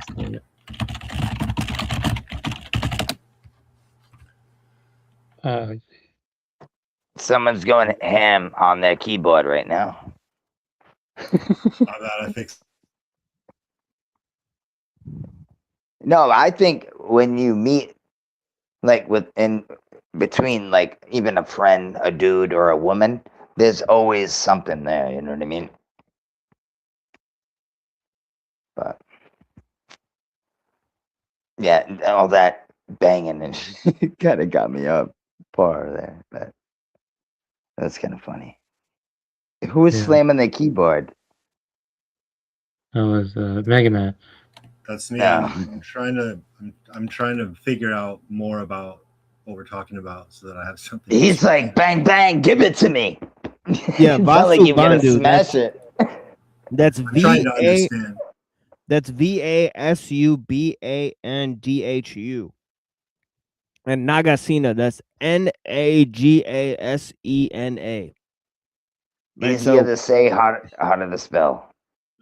right. So those are the two guys I've been talking about. Right. Nagasena is presented in a text called the Melinda Pana, right, which is a conversation he's having with a Greek king that's, I guess, Okay. stationed in India, right? Because the Greeks took over India for a while, right? Not Right. not the Greeks per se, but I think I guess it was the Macedonians, right, or whatever. But I think they They all also got took over. together. They took over Greece as well, right? So here is another line by Vasubandhu, right? It says here, he says, and this goes back to the wood, right? He says, um, this is an objection, right? And notice that what's really remarkable about the Abhidharma is that they are gotten into such sophistication of dialogue that they contain objections within the text, right? So it's like a level of like, high philosophical speech at this point because they're including the objections to what they're proving, right? So that is, that's pretty sophisticated, right? Stuff, right? So it says here, objection, but surely it is seen that there is destruction of wood and the like due to contact with fire. And there is no means of knowing more important than perception. Not all cessation is spontaneous, right? How can you think I see the cessation of wood and the like due to contact with fire and the like? Reply, because one doesn't see them being destroyed by contact with fire and the like. This is to be reflected upon. Is it that wood, etc., are not seen because they were destroyed due to contact with fire, etc., or that they are not seen because they, having themselves ceased, others have not arisen in their place, as with a lamp that has been blown out through contact with the wind, or the sound of a bell that has stopped through the contact with the hand. So get it right. When the wood is burning, the fire. When the wood is done burning, the fire stops. Right. So was it the wood that stopped burning, or was it the fire that stopped? That's the question it's asking, right? And obviously, there is no answer. Right? What's coming to me is that Cold. it might feel real. Life and reality might feel solid and physical while we're going through it, but that may not be what's really what's really happening, and that because it's all so confusing the way that it's happening so fast all at once without us being able to kind of dissect it in the moment, it's going too fast. So it kind of underscores the need for the distinguishing between intellectual understanding and direct perception, because what I have going on in my mind is a lot of words and a lot of ideas combined with direct things that I can see directly from myself. And if I'm not really clear on the difference, then it's all going to get mixed together. But what I find is that I need to be able to see which is which is direct perception, which is just words floating because only the direct perception can be relied upon, and the rest is illusion, and I can't tell the difference. And so that's what I'm hearing. That's what comes to me when you read that.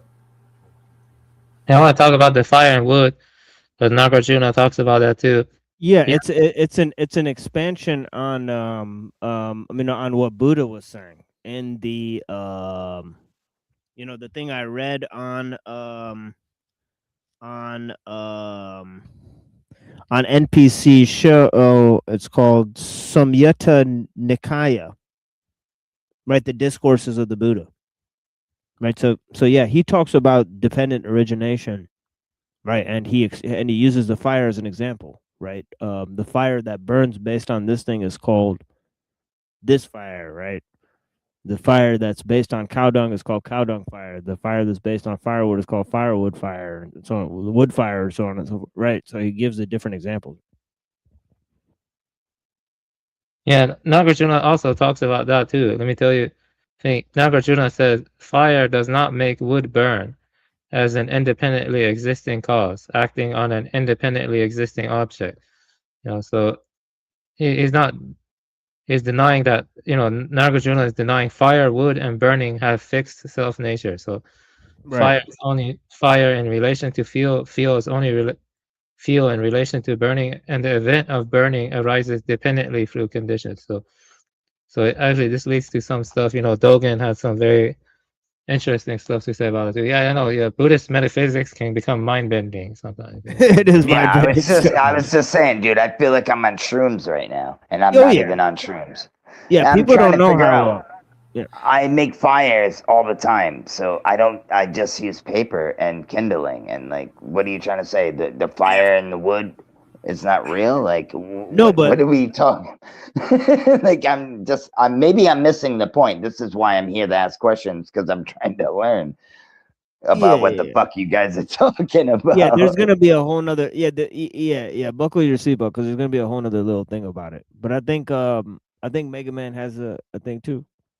Or Okay. Mega Man, you got something? Oh no, maybe not. Okay, then I'll continue. Oh, I always have a thing, but I'm trying to wait for a good time. Yeah, go ahead if you got it. Yeah, go ahead and shoot. So the difference between intellectual understanding is intellectual understanding. This is a thought process. You hear the phrase and it's words and it's a description of life it's almost like a narrator in my mind that's rather than me look at what's going on, it's like there's a narrator in my mind telling me what's going on, and I'm listening to that narrator and taking his word for everything. And that's what I consider the thought process going on in the mind. And then direct perception, this is immediate wordless awareness. All right, TML, go ahead, dude. Right. Yeah, I like that. Signless. Like, Signless, what are you talking about? I think it's what like about nameless. the eyeballs? I think the OG term is nameless, right? Instead of signless. Right, Buddha? Am I right about that? I think either works because I did find it Right. from the Pali Canon, sutta talking about signless awareness. Yeah, sure. Oh, signless it says actually. Wow. Yeah, it says signless. Yeah, I think Interesting. it depends on the translator. I think Yeah, my nameless. bad. Yeah, nameless works too. Yeah. Mega Man, my bad, dude. Name, huh? I just said sorry for cutting you off. No problem, dude. I was just gonna say name and sign and symbol. That's like, same thing as far as I'm concerned. Right. Yeah. So okay, so let's check this out. It says, therefore, this matter is to be decided through inference. Objection. But what is the inference here? Reply. As was already said, because an absence is not an effect. Okay, so remember the line before, it says destruction does not depend on a cause. And now it's saying an absence is not an effect. Because remember earlier it said this line, right? It said cessation is an absence. What is there to be done with respect to an absence? Therefore, destruction does not depend on a cause. And here it's saying an absence is not an effect. Moreover, not without a cause would anything cease.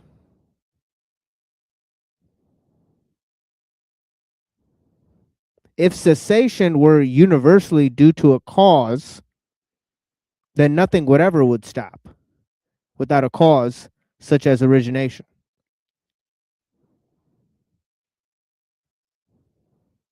The cessation of momentary things such as thoughts, sounds, and flames is seen to be as spontaneous. It does not depend on a cause. As for the notion that the cessation of a thought is due to another thought, that of a sound is due to another sound, that is wrong.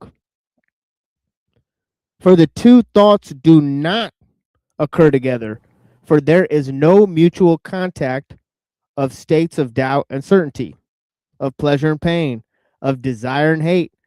And when a strong thought or sound is followed by a weak thought or sound, why would the weak Dharma destroy a stronger one of the same kind? If it is thought with respect to the last two cases that cessation is due to the absence of a cause of persistence of flames, or due to a virtue or vice, that is karmic merit or demerit, that is incorrect. For absence is not capable of being a cause. And it is not possible that the arising or cessation of virtue at one moment prevent the occurrence of something when it is unfavorable at another moment.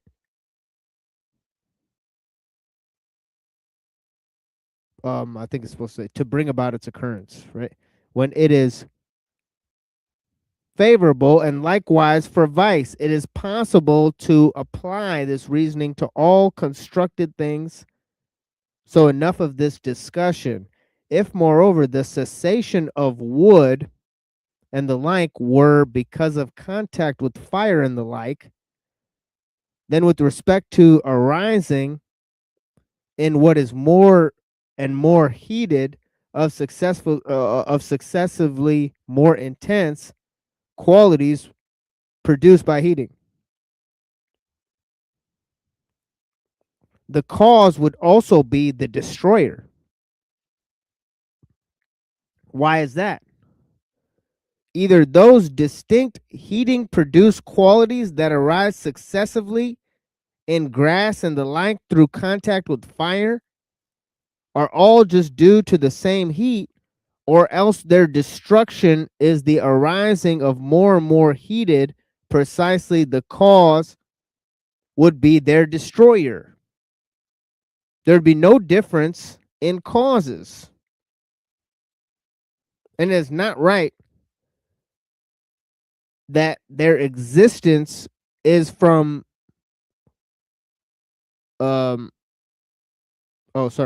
that what their existence is from should be just what their non-existence is from.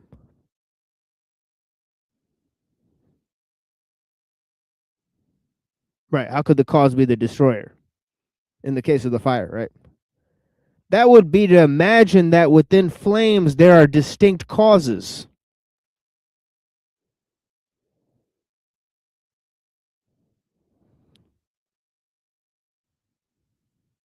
I'll go over this again when I reintroduce Buddhism, but it's trippy stuff. It's all about like fire and the causes of the fire, how it depends on different causes, and how ultimately it's causeless because it's like Right, dude. It's trippy, dude. I'm like, am I listening to you right, bro? Because this is a this is like some OG Buddhist philosophy. It's crazy. So now check this out. It gets even trippier, right? It says objection, right? So here's the objection, right? So they got to include the objection, right? It says, what is it that is thus affected? I get it. Sorry. Oh no, sorry. Did you have something, Mega Man? I had an insight, but I'll Yeah, tell go you. ahead. Yeah. Okay. So the cause is not within the effect. So there's reality that's happening, which is what I call the truth, that's happening all the time. That's the present moment. And then what's happened is that we've sort of put some distance between ourselves and the present moment through this interpretation process that we can't control, and this continuous escape that we can't control.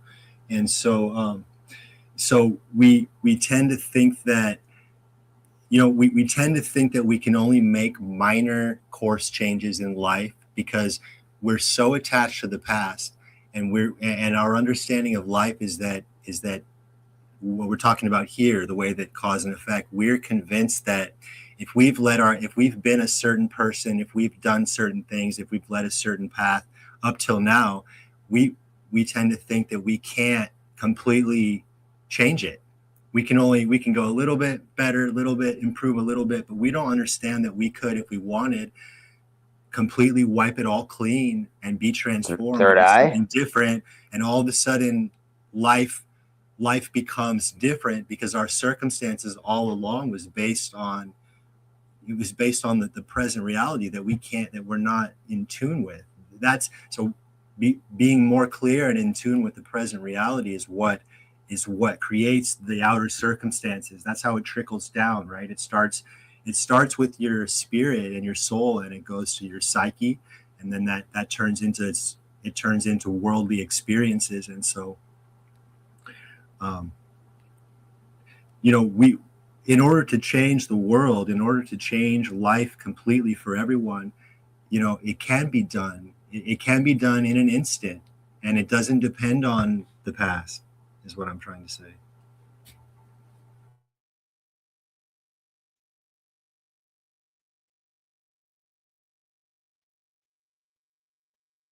I wish that was true, buddy. I really do. I wish we could change. Imagine if life was just perfect in jelly beans, dude. Imagine that. It'd probably be worse than it is now.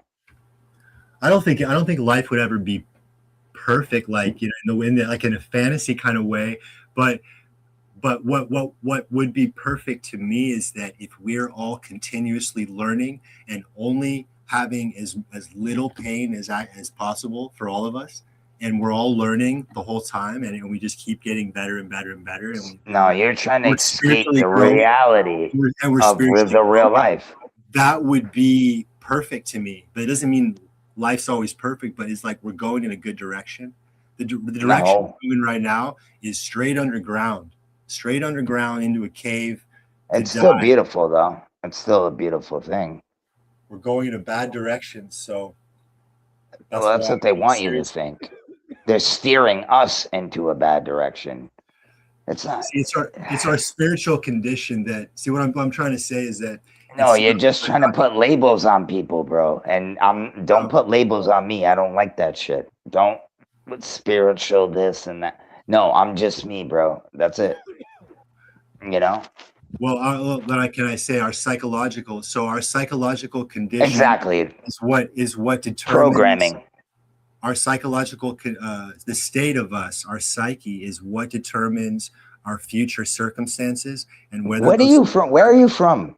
Where are you from, bud? Hold on, dude. And whether or not those future circumstances will lead to learning, or whether it's going to be just unnecessary pain and suffering that doesn't cause us to grow and learn, but actually just kills us and we die.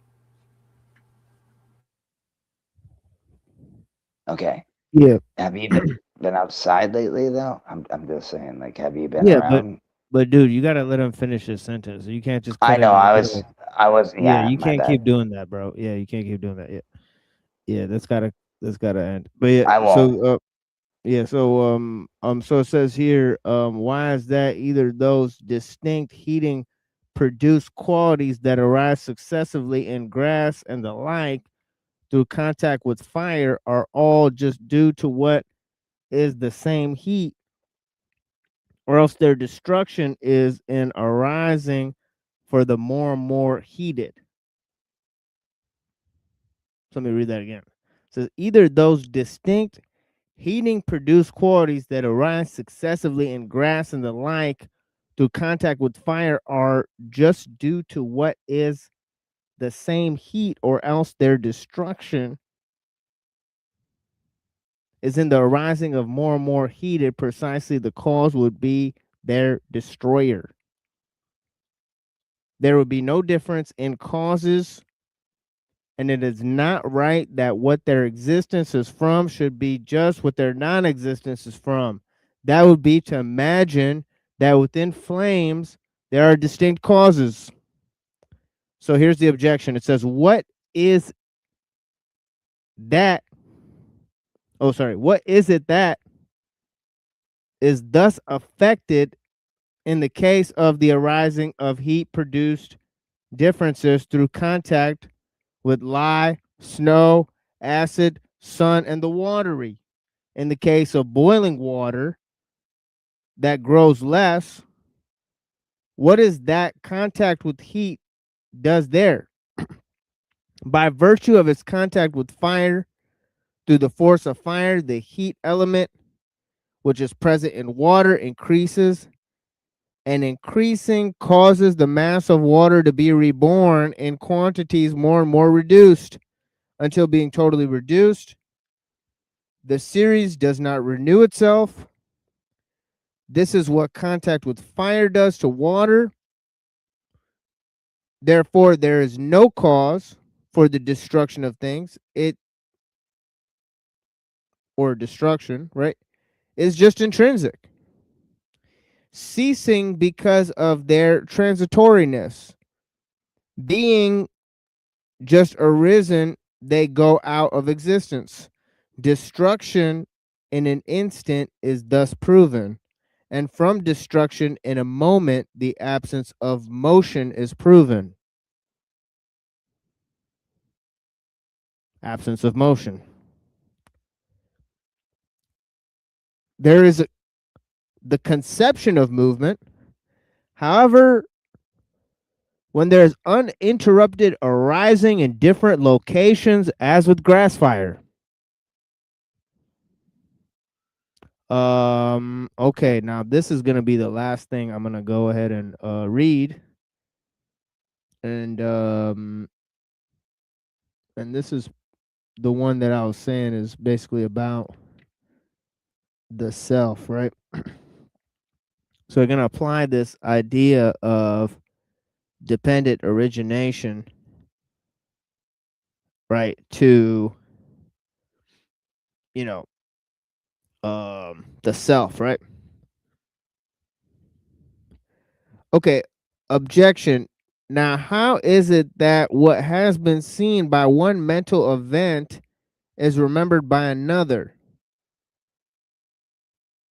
For then, what was seen by a mental event of Devadatta, sorry, I don't know how to say that, right? A mental event of Yajnadatta. I guess those are two different guys, might remember. And it says, no, for there is no connection. For with respect to these two mental events, there is no connection, for they lack the cause-effect relation that would hold between events in a single mental stream. Nor do we say what was seen by one mental event is remembered by another. Rather, from the cognition that sees a distinct memory, cognition arises. Right? Cognition is basically just thinking, right? There is the transformation of the causal series, as has been said. What fault is there in that cause? And recognition occurs only owing to memory. Is there no self who remembers? Is the objection. Reply. What is the meaning of quote unquote remembers? Is the response. Objection. One grasps the object by means of memory. Reply. Is that grasping distinct from memory? Objection. What then does the remembering? Reply. It was said that what does that is distinct cognition, that is the cause of the memory. What is then expressed as quote unquote Ketra remembers is so called having perceived that this distinct cognition occurs due to causal series called quote unquote Ketra. It is thus said, quote unquote, Ketra remembers. Objection. If there is no self, who is the remembering? Oh, sorry, whose is the remembering? Reply. What is the meaning of the genitive case of quote unquote whose? Objection. It means the owner. That is, someone is the owner of something. Example, Katra with respect to a cow. In the expression Katra's cow. Reply. How is he her owner? Objection. Because he controls her use as a draught animal or for milking and the like. Reply. But then what is the memory to be used for? If we are then looking for its owner, who must use it for something to be the owner? Objection. For the object to be remembered. Reply. For what purpose is it to be used? Objection. For the purpose of remembering. Reply. Oh, what gems from the mouth of those who have been well raised. So it is to be used for that purpose. Well, how is it to be used? For production, as the cow is used for milk, or for moving something, as when the cow is used as a draught animal? Question. Objection, because memory is without movement for production. Reply. But then it must be the case as owner that obtains the effect as owned, since there is power of the cause over the effect, and by means of the effect, the cause is its possessor. Thus, what is the cause of memory is its possessor. So, having taken as one the causal series consisting of collections of elements that is called quote unquote Katra, it is called the owner of the so called quote unquote cow. Though one thinks of him as being thus a cause of the production of the cow's movement and change, there is nonetheless no one called Katra, nor is there a cow. Hence, even in the case, there is no possessor relation apart from the causal relation. In this case, who cognizes is the objection. Whose is the consciousness? This and more must be stated. Reply. The cause of that, the respective sense faculty, object, and attention, this is what is distinctive. Objection. But it may be said, because a property depends on an existing thing, all properties are dependent on existing things. Just as with Devadatta goes, quote unquote, the property of going depends on the goer. Devadatta and consciousness is a property. Therefore, it must exist by means of which cognizes. It should be said what this cognizer is. Reply. What is this Devadatta? Quote unquote. If the self, then indeed that remains to be proven.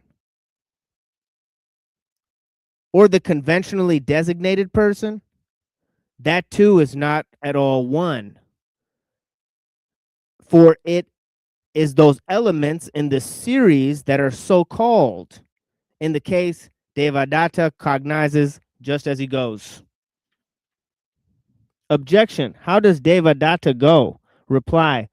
The momentary elements in an unbroken series that are regarded by simple persons as Devadatta, through their grasping it as a single being as a whole, these as the causes of the series own existing in another place are what are expressed as Devadatta goes, quote unquote. And what arising in another place is what is called going, just as quote unquote it goes designates the movement of a series of flames or sounds. Just so as well, the existing things that cause the cognition are expressed as Devadatta cognizes, quote unquote. And so as well are they referred to by the noble ones for the purpose of conventional communication. So they're saying that none of these things have real existence. It's just for the purpose of conventional, for the purpose of conventional communication that we name and talk about them. Can I give a very short few sentences from the Platform Sutra that actually tie into this very short. So it's okay. Yeah, take So your time. okay, one evening when the wind was stirring the temple banner, Hu Ning heard two monks arguing. One said that it was the flag that was moving. The other said it was the wind. Back and forth they argued, but they were unable to realize the true principle. Hu Ning said, "Pardon a common layman for intruding into your lofty discussion, but it is neither the banner nor the wind that is moving. It is only your own mind that moves." And that kind of ties into, the cognition and the discriminatory cognition that Vasu Bandhu was talking about. Sort Oh of. yeah, absolutely. Does a bear shit in the woods and wipe his ass with a white fluffy rabbit? Who knows, right? Well, there is no bear, there is no woods, there is no rabbit. That's got news pretty for much right? Am I right a little I bit got there? some news for you.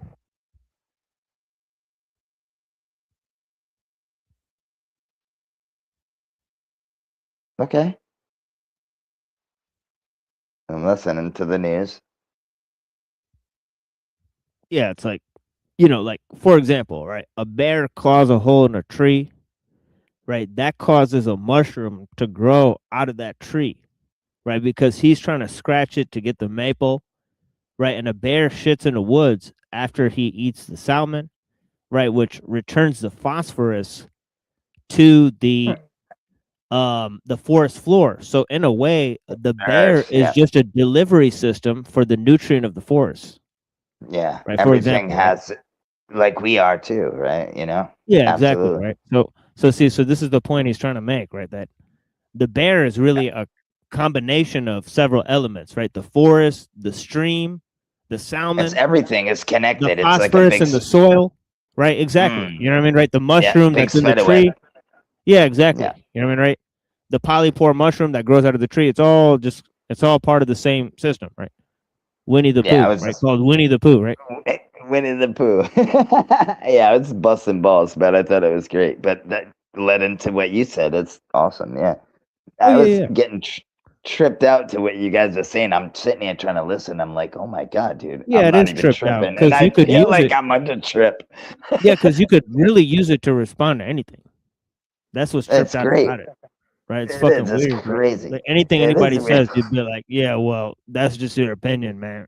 You know what I'm saying? Straight up, it's No, pretty the weird. flag ain't the wind or the flag. It's your fucking mind, buddy. Exactly. You know? See what I mean? Right. Yeah. It's funny. Yeah. It's kind of like it's weird because see, brown people they really argue with each other all the time, right?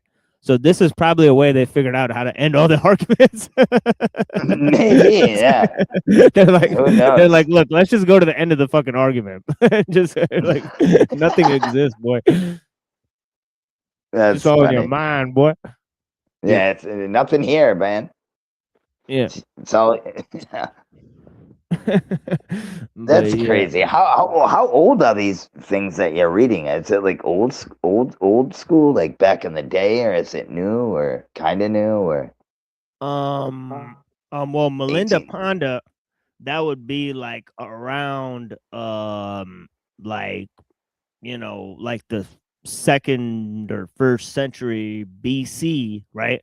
Oh shit! Before Christ. Yeah, Vasu Bandhu is in the 4th century CE. So he's Yeah. after, right? So yeah. It's amazing. I think all this stuff kind of helps you in a way, though. I really do. If you just Yeah. put things together, like God says, though, know your enemies, man. Study, know. You can move mountains. Third eye. You know what I mean? It's amazing what you can probably do. But I don't know if the third eye is a good thing or a bad thing. That's one thing I haven't. Yeah, it says 2nd century BC was the other one. So yeah, so I was right. Yeah. What do you think about the third eye? Do you think it's good or bad? I mean, I would think that see, I do take a lot of the psychedelic drugs, right? So I think obviously, like like in our traditions, they say that basically you get like revelation, but also you can communicate with all Demons sorts and of shit. spirits and stuff, right? Shapeshifters, right, and so on and so forth. Like, so, in a way, like part of your body dies when you go to sleep, and so Yeah. there's like a realm there, right? So definitely there's validity to, that the dream space is somehow connected to the space where, people go when they're die, and so on and so forth. So, Yeah, well, so yeah, you see all the rappers, dude. They bring it up all the time, man. yeah. So All the time. So I'm wondering, like, is it really bad or is it good? Because it seems bad because they use it, and you know what they use it for. But like I said, I I think see a lot of like everything's. ghost of the Christmas past type of stuff when I take a lot of mushrooms, right? Where it's like it's showing me like a world that is surviving with the energy that I've left behind, after I'm Yeah, gone. Where it's like where that energy continues to create even after I'm gone, and it shows me what it's making, right? And that's sometimes crazy. it's I've good, never sometimes it's bad. tripped out. Yeah, so it's got a little bit of that aspect to it, where the set and the setting will amplify the game, right? Yeah, So see, that's I'm like, Mike. No, I'm sorry, TML. Go ahead, Brody. oh no, it's fine. You go ahead. No, I was just saying I've never like did. I've done regular shrooms when I was like a teenager, and I got fucked up. Yeah, But after that, I haven't done it for a long time. So my buddy was like, "Here, microdose on these candy chocolate bars." So I ate a bunch of those, and I was like, well, not a bunch. I ate one, like a half a bar, and I was like, dude, my window is like popping out at me and stuff. That's how that really happened, and it was yeah, it's great. You know what I legal mean? here, Yeah, it's so legal. so Oh, we I could get don't think it's. medicinal.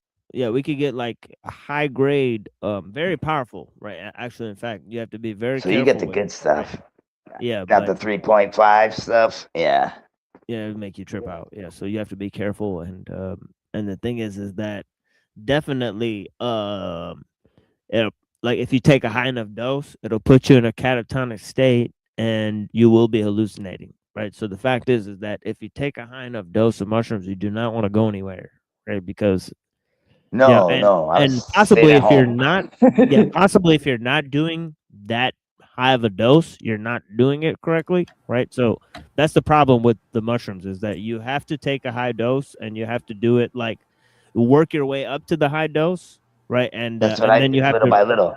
yeah, and you have to isolate yourself, and then it really helps if somebody that knows that you've isolated yourself while you're on mushrooms, and just in case something happens, because You you do never not know. want to go outside during this experience, right? What, dude? I If love for it some reason, outside. yeah, I would highly not recommend that, right? But yeah, What, dude? yeah. Can I, See, see, can I see, there's other things outside, like police and other No, I know. things. No, I Yeah, just in my. There's no police here, dude. I'm just in the woods, dude. I just that probably even worse. Did I be finding myself walking through the woods or something, bro? Imagine that. yeah. can I Yeah, speak but on if the you get question lost there, you can't find yourself back for like 6 hours. It's pretty bad. But yeah, go ahead. on the Yeah. question of the third eye? Can I speak on that for a second? Yeah, go ahead. Yes, So sir. I propose, I propose that that nothing that comes from thought is truly what you would call spiritual. So, well, first of all, I want to say you ask, is it good or bad? Uh, First thing that I think is it's best not for me not to say, like, let's say I have an opinion, good or bad. It's best for me not to say, uh, answer that good or bad, because you might just take that and form a belief. So I think it's better that to look at things, examine things, and then we all understand, we all see for ourselves, and then we all decide for ourselves. It should become clear. I mean, whether it's good or bad to each of us. Uh, After when we truly understand what something is, it becomes clear whether it's good or bad. So then we don't have to ask, is it good or bad? Because it's clear to us with our own eyes. And so what I think is that the third eye has been sort of set up like something almost like a trap, something to appear spiritual. But to my understanding, Nothing that comes from thought, images, words, numbers, all that stuff is sort of what I would consider to be part of a false reality based on thought that is sort of that's sort of causing chaos and problems in the world.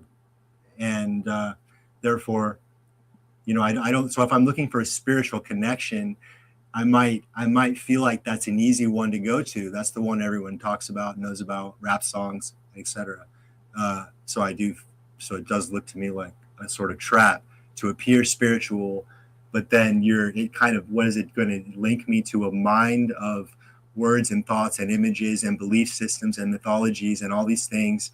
It's going to link me to that mind, and maybe even that mind will now have more power over me now that I've activated it. Maybe I've made a spiritual choice. Maybe I've made a spiritual consent to connect to this thing that really wants to activate it, right? So that's the way I'm feeling. Like, maybe I'm not interested in any of that. I'm interested in understanding things, which has nothing to do with words or thought. It's like it's completely outside of that. I see that understanding, seeing, or what we're perceiving the present moment directly it's outside of all of that.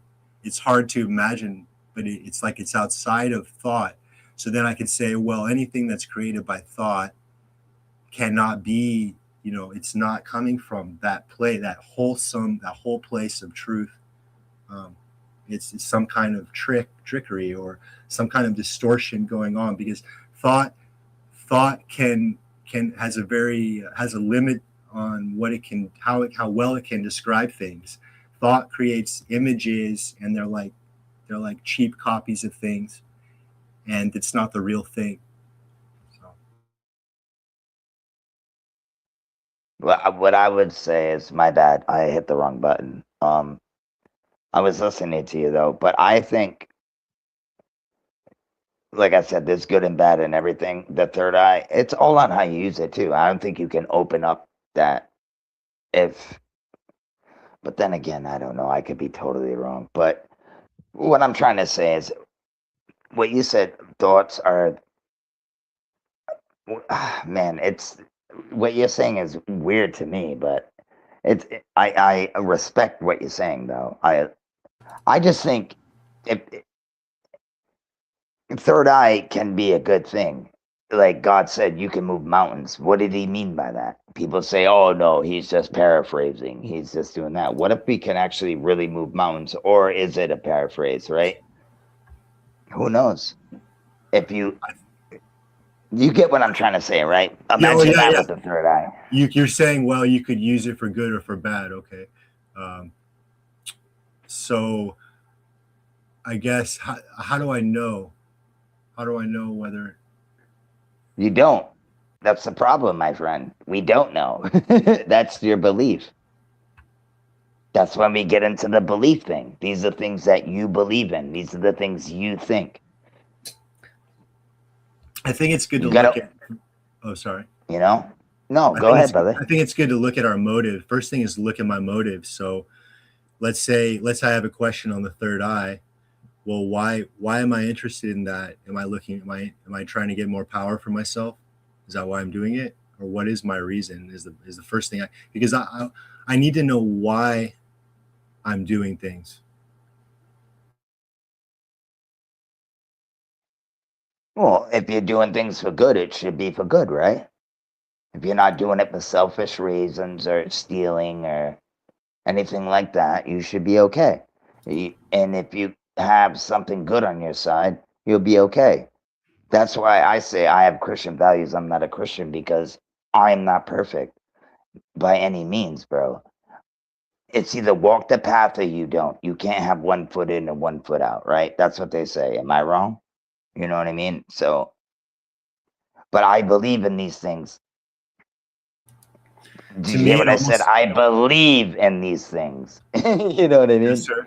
To me, it kind of reminds me. See, we were talking about technology before and using like technological apparatuses to try to sort of accomplish spiritual goals. And what I was seeing is that's kind of an imitation. It doesn't work. it's like almost a wild goose chase that that we're on, so that almost like we can't accept that won't lead anywhere ever, and therefore stop doing it. So to me, the third eye is just another one of those material, technological apparatuses that we want to escape to, that we think it's an easy way out. We think it's an easy way for power. And you know what else? Often when we do things for quote unquote good, we're so confused that it's like we tell ourselves it's good, but then it's like it's wicked. How does that happen? Yeah.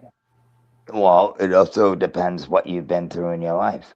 Like, I can think about a bunch of things right now, what TML is thinking, and I can be totally wrong only because it's the way I feel.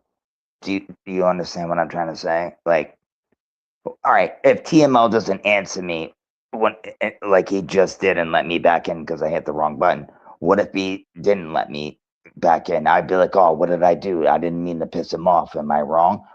That would be a me problem, right? So these things that you're thinking kind of create the same thing that you put out as well. Am I wrong? Like, do you get what I'm trying to say? Tell me more. Tell me more. Tell me more.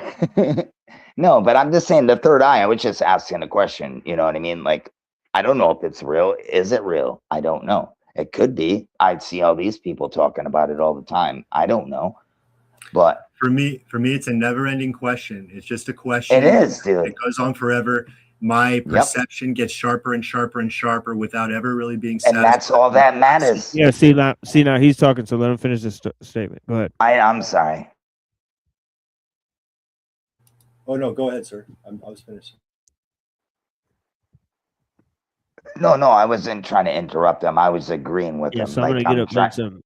Yeah, for sure. Yeah. I'm gonna get up in some music here, and then we'll basically move to another little text here. I appreciate you guys. Blessings.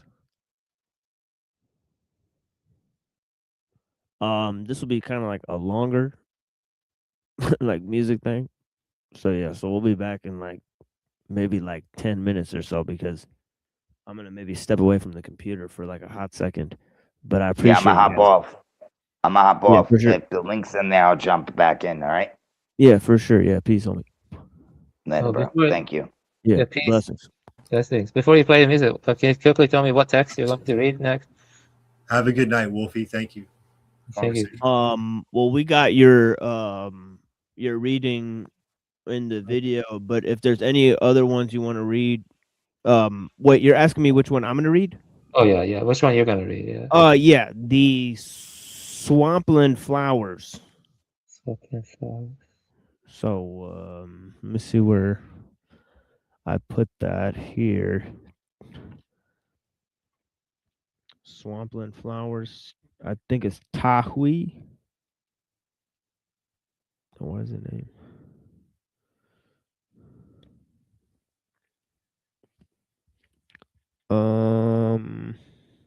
Tahui from 1089 to 1163. Tahui. Swampland Flowers. So yeah, I will read some of that. It'll tie into some of what we said. So yeah.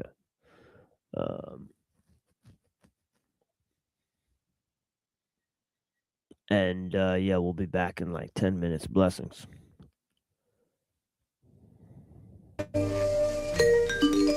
Oh man, I got a splitting headache. And my heart is broken up into 1,000 tiny little microscopic pieces.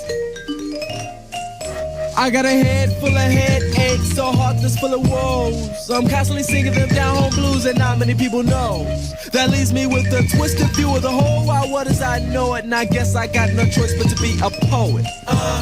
Now in my natural habitat, I gravitate towards having that, and I elevate on grabbing black, and I'll never get caught in your rabbit trap. From Yellowstone to Venezuela, Nigeria down through Australia, something I learned that I got to tell you. It's a whole lot of us ain't rap too. Now could have been your doctor or your lawyer, or come to your house and clean up for you. Self-destruction won't destroy you if you got somebody that's looking out for you. Men are murdered, women raped, people getting beat on videotape, and people elsewhere trying to escape just to come to America to lick the plate. Helicopters scope the land. Hell is here, so I hope you stand. Hip-hop culture is African, and rappers like me gon' rule the earth. With a head full of headaches, so heart that's full of woes, I'm constantly singing them down-home blues, and not many people's knows. That leaves me with the twisted view of the whole wide world as I know it, and I guess I got no choice but to be a poet.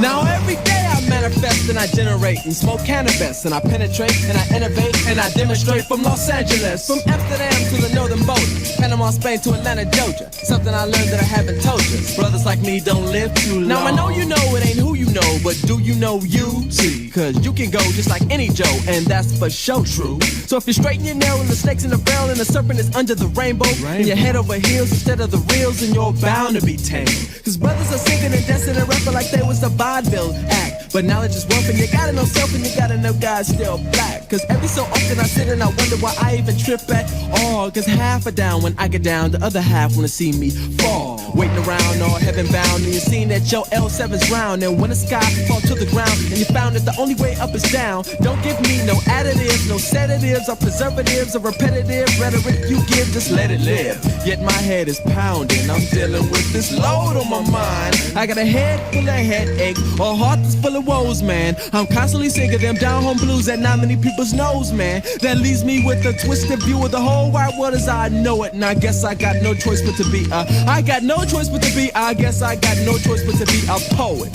I guess I got no choice but to be a prophet. I guess I got no choice but to be a griot, a gangster, a athlete, a bum, a nobody, a criminal, a convict, a black man, a MC, a MC, a MC, a MC, a MC. I got a head full of headaches, so heart that's full of woe. I'm constantly singing them down-home blues that not many people know. That leaves me with the twisted view of the whole wide world as I know it, and I guess I got no choice but to be a poet. You know that's right. Why people gotta get high so they can get high. They blast and they pass the pipe to get high, just like a Jedi. Never said I would I, even if I could I can do it, but I just rather get a little shut-eye. So I sleep from dawn to dusk in a bomb shelter, cause you never know when the man is gonna drop that big one. Oh, healthy, people burning, melting along the formers. Armageddon, karma, psychic readings, greetings, earthlings, I'm from Mars. Got 2 more planets to go and then I'm on my way to the stars. Oh no, there I go through the ozone layer hole where the men are the men and they mean it. Down where the wind don't blow, where the endo grow in the snow, and everybody po, everybody po, everybody.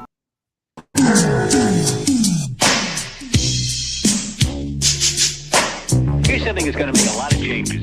A program called Atari Writer. It turns any Atari computer system into a word processor. All machines are equal. Don't you think there's something a little out of date about that? Just a little, yeah. Why don't you fix that? See, you can make corrections, move whole groups of words around, and print it out on your own stationery. Atari may make the typewriter obsolete. What's the typewriter?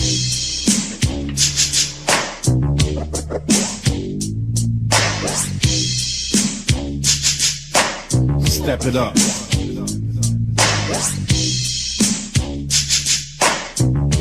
Yeah, man. Feel the funk. Yeah.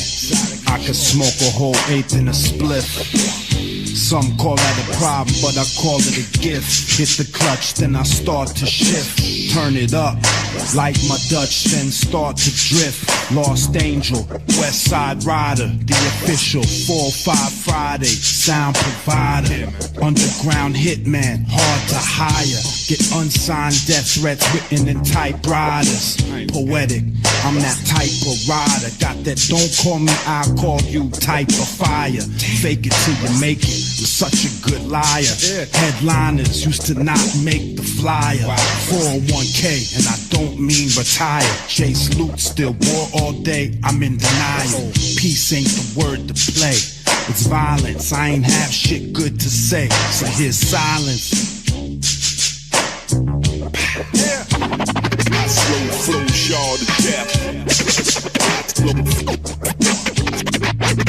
I slow flow y'all to death. Yeah, don't stress, emotions rest till they wanna see my best, as good as it gets. Don't hold weak cards, don't hold regrets. Players don't change past the 7th inning stretch. Learn from vets and they ain't pet doctors. They the type they arrest and clockers. We selling out these operas. And don't mean sing, I mean opera house stage we rockin'. It's CA all day, reppin' it. Party time, excellent. It's perfection, kid. I'm not affectionate. That's what my last girl said. Too much estrogen. Yeah, that ain't PC, but sometimes that ain't EV. I just feel that way. Right now I'm on my J.O. issue payroll, speaking codes till we reach another day. I slow flow y'all to death. I slow flow y'all to death. I slow flow y'all to death. I slow flow y'all to death. I used to be iced tea reckless, wild out like I'd never see breakfast. Nightmares, tying dream catchers, trying to run breathless, out of control. I don't give orders, I make suggestions, then walk away. I've learned my lessons. It's simple, they neglect it. They win in chess, still losing checkers. That ain't weakness, it's a death wish. Choke 'em out, another off the checklist. I came too far not to be respected, and drove too far to hear they closed the guest list. A new rain out the smoke and fog. Umbrellas up, it's cats and dogs. And just because it barely ever hails in LA, who I say I can't reign the game and hail from LA? They crazy. I slow flow y'all to death. I slow flow y'all to death. I slow flow y'all to death. I slow flow y'all to death. 5 they say what's the M.O. Another rapper was hit by Mr. Slow Flow. That's what they call me this year, man. By Mr. Slow Flow. Mr. Slow Flow.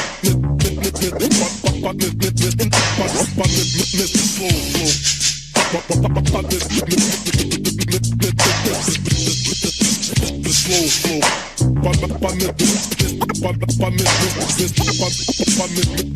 When it comes to home computers, the Atari home computer gets high grades. I use an Atari at home, and I use it for word processing and to teach myself other programming languages. Well, the graphics are probably some of the best you can find. The Atari 800 computer not only allows you to play games, it also allows you to learn math and history. Only one computer lets you enjoy its library of over 2,000 enlightening and entertaining programs. Atari home computer. The more you learn, the more you can program, and there's just no end to it.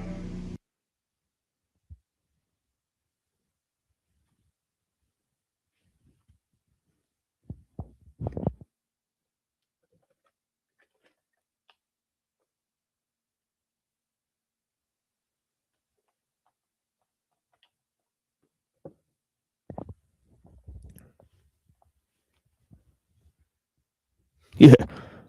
I'm wondering what that's accomplishing in the chat. Like literally zero accomplishments. You've accomplished nothing. You failed to tell like what is the premise that you're speaking about. You're calling everyone liars for no reason. I don't even understand what the lie that you're saying. People are protecting the lie. What is the lie? I don't understand what the fuck you're talking about, dude. Like you're literally getting on my fucking nerves at this point. He's kind of He's Yeah, literally Bronx Boy, you trolling. need to chill, man. Like, really, like, we were talking, before this, Bronx Boy, we agreed it's time to just drop it, like, not everyone can get along, Bronx Boy, but there's no point in making an enemy out of TML. He's our friend. He's all of our friend. We want his channel to succeed. There's no point in bringing the drama here, man. It's time we drop it, man. Like, there's no point. It's just Yeah. like ruined the entire transcript of my show. The show's literally ruined because I keep going back and forth with this stupid nonsense, and then I just honestly, I could have done an entire show about Buddhism. I will do an entire series on Buddhism, right? So this is just an introduction, right? So I apologize for the constant interruptions, right? For the people that are watching this, right? I understand that the views are very low. Nobody's promoting this shit. Nobody gives a fuck. This is the thing. We're out here alone, doing our thing. And now dumb motherfuckers are out here calling me a liar and saying all sorts of stupid shit. I have no idea what the fuck you're talking about. I've done my hardest duty to tell the truth and all that stuff. You're too afraid to talk about it. You'll go on other panels and talk for hours, right? But you can't talk to me right now, right? So this is a huge issue, right? I'm willing to just end my show based on this stupid fucking shit right now and solve this goddamn shit right now.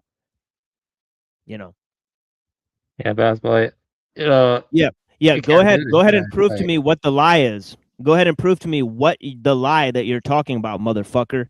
Or get the fuck out of my chat because you're telling me I'm protecting liars. What's the fucking lie I'm protecting, you fucking moron? Go ahead and hop up and tell me what the fucking lie is, bitch.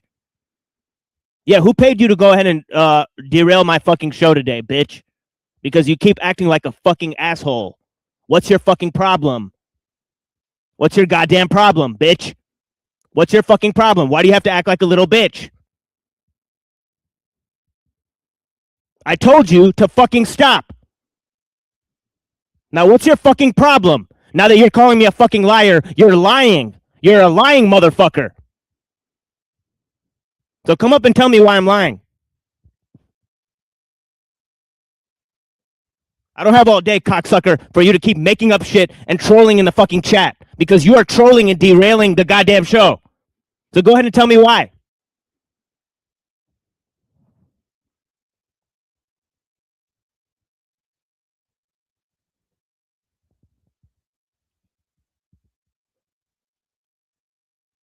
Because I asked him 5 or 6 times, what's the lie he keeps talking about? And the motherfucker will not tell me what lie he keeps talking about. He's literally calling everybody a liar. You're the liar now. Unless you tell me what the lie is.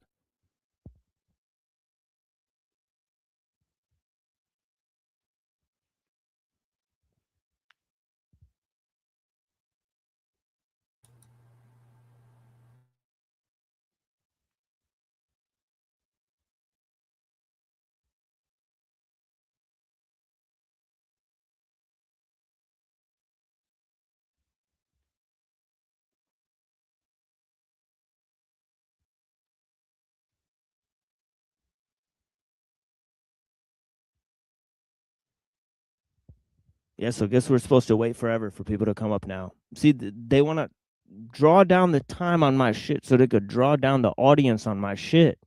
This is literally the fucking goal here. So draw down the viewers, make people wait for this shit. There's no goal here. You want to do this during the show, so let's have it now. Let's have it now.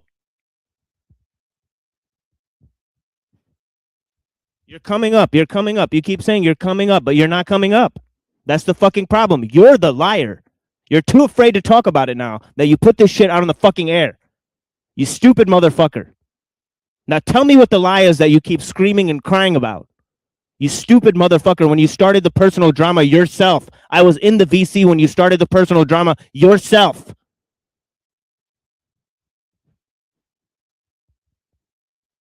And then you yourself got offended at it. Dude, the guy kicks up dust in his own fucking eyes and then says, I can't see anything. You caused me not to see. Moron. In your moronic struggle against yourself.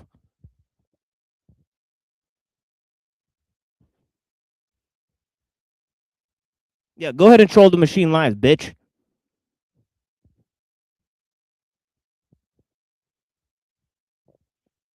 Stupid motherfuckers.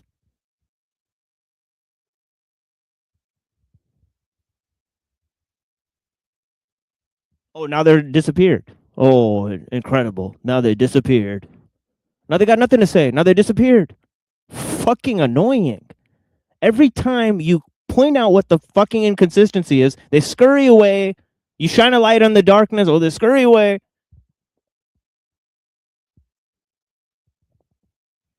I think he's here now. He's probably in the No, back. it's the device is not corrected. It's just more nonsense, more ruse that we're not connecting somehow. But when we can connect perfectly on other shows, we could do everything perfect every other time, just not right now.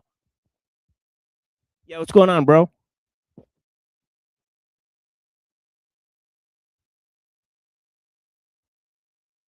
Of course, yeah. We can't connect today, right? We can connect on every other show. We can sign in perfectly fine. We talk perfectly fine. But not today. We can't fucking talk today. Today our mic doesn't work. Today it's malfunction. Fucking amazing. My internet is skipping like usual, but I'm here. Can you hear me? Yeah. So go ahead and lay out the lies. What are you talking about? What's the lie? Your friend Neurojack has been lying about me for multiple years. What's the fucking lie? What's the lie? I'm gonna ask you the last fucking time. What is the lie? You are lying. You are the liar. What is the fucking lie that he told? Motherfucker, I'm gonna ask you the last time. What is the lie? Okay.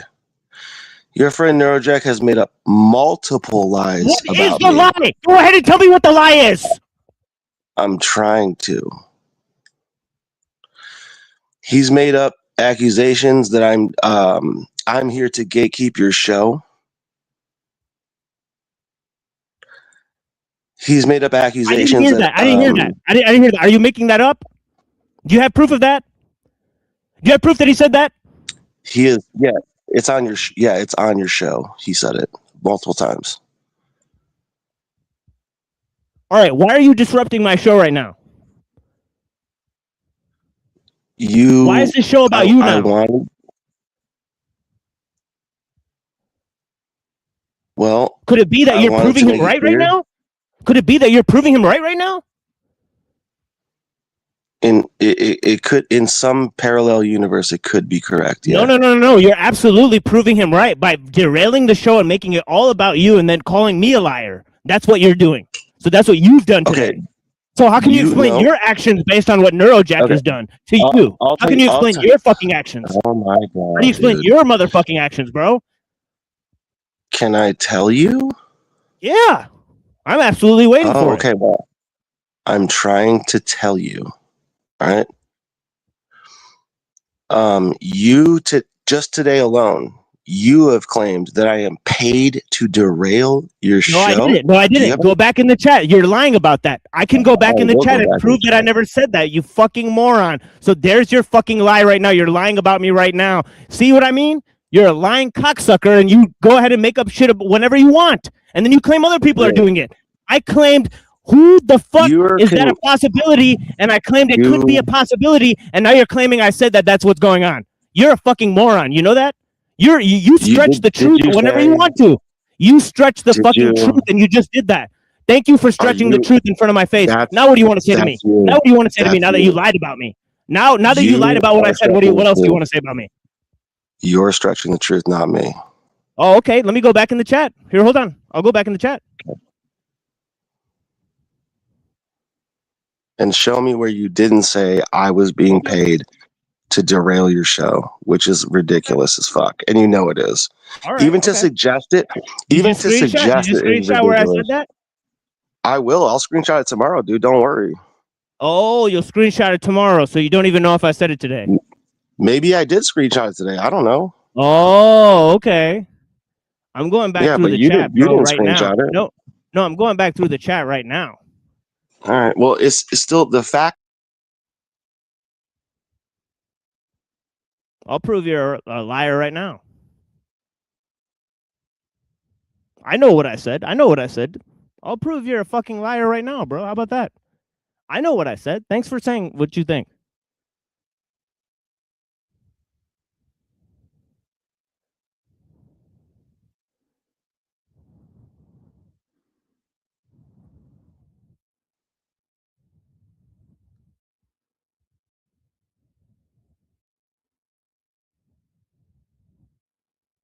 Let's see if that's true. Let's see if that's true here.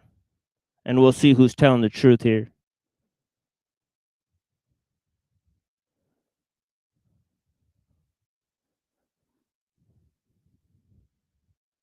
Don't worry, I got to scroll all the way up to when I entered this chat. I got to scroll all the way up to when I entered this chat. Don't worry.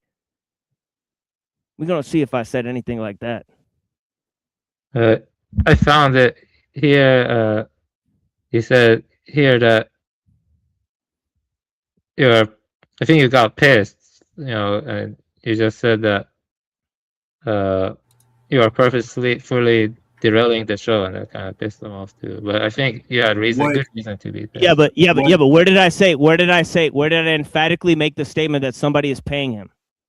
Oh, he said, "How much do you get paid to LARP and chat, bro?" That's what you. How is that claiming that he's getting paid by somebody? I'm asking him a question. How is that making a positive claim? Right. My impression is that that's not a positive claim. I'm sorry, that's not a positive claim. He claimed I stated he was getting paid.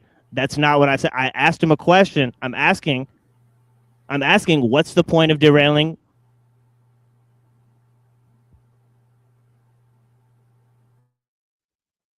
Yeah, I think he shouldn't derail. Like, I understand his frustrations with Neurojack, but at the same time, he's taking it too far. Like, I think it's best to drop it and stuff. Like, the way I took it was like the talk about derailing was because like there's erratic behavior that couldn't be explained. It wasn't being explained. Exactly. So it's like that's like a way of expressing like you're acting crazy. What's your real reason? Yeah, what's the point of this? Yeah, I'm asking. What is the fucking point of this? That's the way I took it. That is what I'm saying. Now you're literally being paid, like someone's literally paying you money, and I know you did that. Literally, bro. So you're stretching that shit, bro. You're stretching that fucking shit, bro. Thanks. Am I back on stage? Is it, like, what happened? Am I here? Yeah, you stretch the truth. That's what happened. I stretched the truth. Yeah, you stretched the truth. It was proven. Yeah. So is it a stretch of the truth for you to pretend that I'm being paid for any reason to be here? Like, what the fuck? Pretend that. Like, I didn't pretend that. I asked you a question. Yes, you did. I asked you a question. Right. I didn't pretend that. So you have no idea what I believe. You have no idea what I believe when I ask you that question. You have no idea what I believe when I ask you that question. I made no positive affirmations in asking you that question. You're a liar. You're a fucking liar, bro. Bro, you're a liar. You like to stretch the truth. Yeah, you are. Yeah. Yeah, you're a liar, bro. You lied about me. You called me a liar. You called me a liar, and then you lied about me. You called me a liar, and then you lied about me. And now you refuse to produce what lie Neurojack told about you. Okay, can I like respond reasonably here? All right. Neurojack has literally been like, you were in a conversation with me and Neurojack where he presented 6 to 7 to 8 different points that like at least 90% of them were lying, and some of them were like highly accusatory of like threats and shit. So that's your boy who makes that shit up. Okay, I didn't do any of that shit. He's been making this shit up for literally years about me, and I have him on camera saying I'm here to derail. Like if you want to pretend that what he's saying is fucking correct, that's up to you, but it's obviously not correct. All right. Let me ask you a question. Okay. Right. Right. We had Shem on the show yesterday, right? Okay. Shem was on the show yesterday. Yeah, I remember that. Right. Shem attacked Santos Bonacci, right? He says Santos Bonacci is a liar and a fraud, right? He does apparently say some of that stuff. Yeah. Right. Okay. Yeah. Oh yeah. He's absolutely said that, right? But you promote Tartarian truth, right? You promote Shem, right? I do not. I don't promote Tartarian truth. Where have I promoted Tartarian truth? Do you have any proof? You don't think Tartarian truth does any good work at all? Tartarian truth does good work sometimes. What is his good work? Because his whole work is pointing out that Santos is a fraud.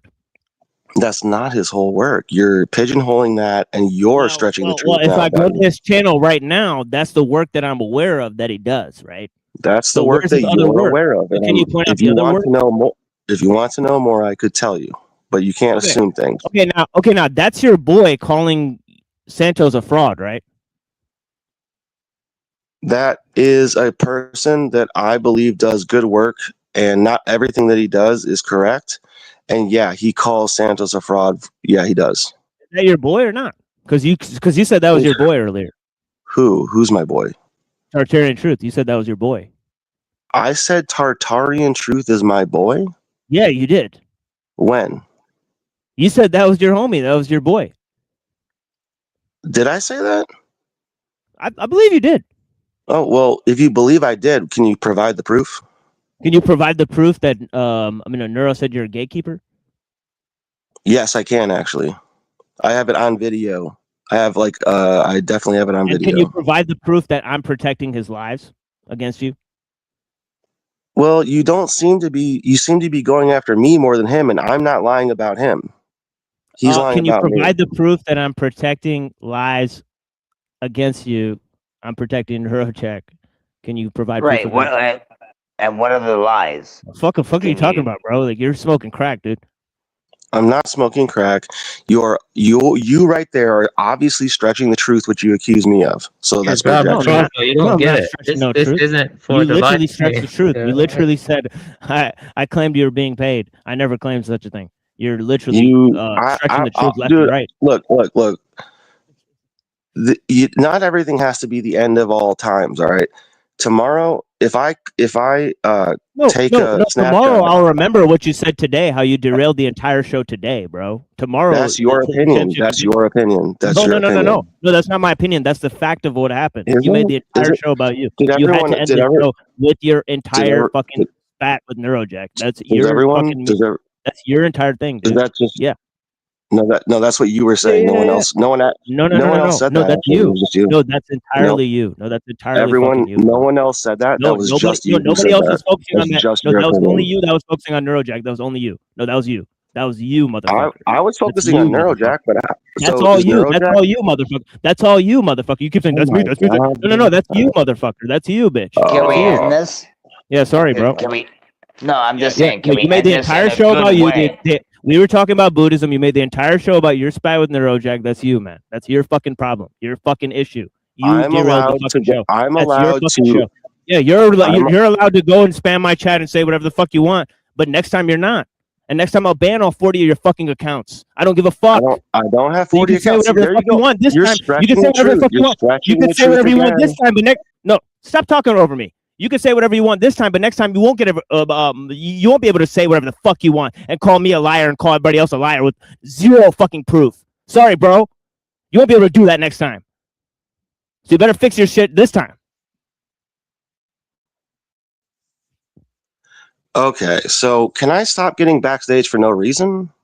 No, because I'm ending my fucking show and it's over, bro. I gotta go. I gotta go to sleep. I gotta go do other things. I don't have time to talk about you and your personal spat with Neurojack for 3 fucking hours on Discord, then for 2 fucking hours on my fucking show. Go get a fucking life, bro. Okay, buddy. All right. Yeah, all right, buddy. Yeah, all right. Good. You did yeah, all great. right, cool, You did bro. great Yeah, today. cool. You did Yeah, I great. did You did great. Yeah, cool. Yeah.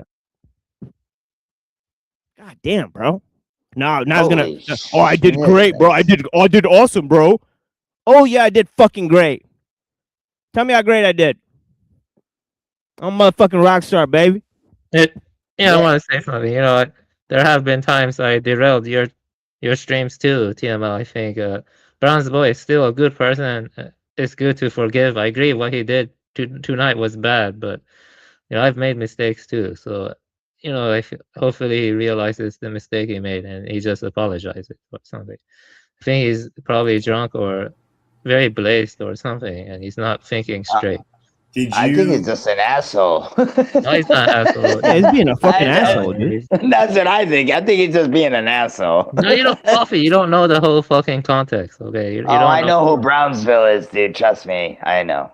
I've been around for years. I'm saying these motherfuckers did this shit on Discord for 3 fucking hours earlier, where they spoke over each other for 3 fucking hours, dude. On a about fucking another Discord man. call. That's crazy. Yes. That's like crazy. over somebody who wasn't even fucking there, dude. So I'm literally done. I'm done, bro. Like I gotta go. I never hear you get that mad, dude. When you get mad, it's like, oh shit, somebody did something wrong. Because you usually chill. But I've gotten mad a lot, but I wasn't planning on it right now. Right. I get you, man. I'm sorry that had to happen. It is what it is, right? Well, it's online for you.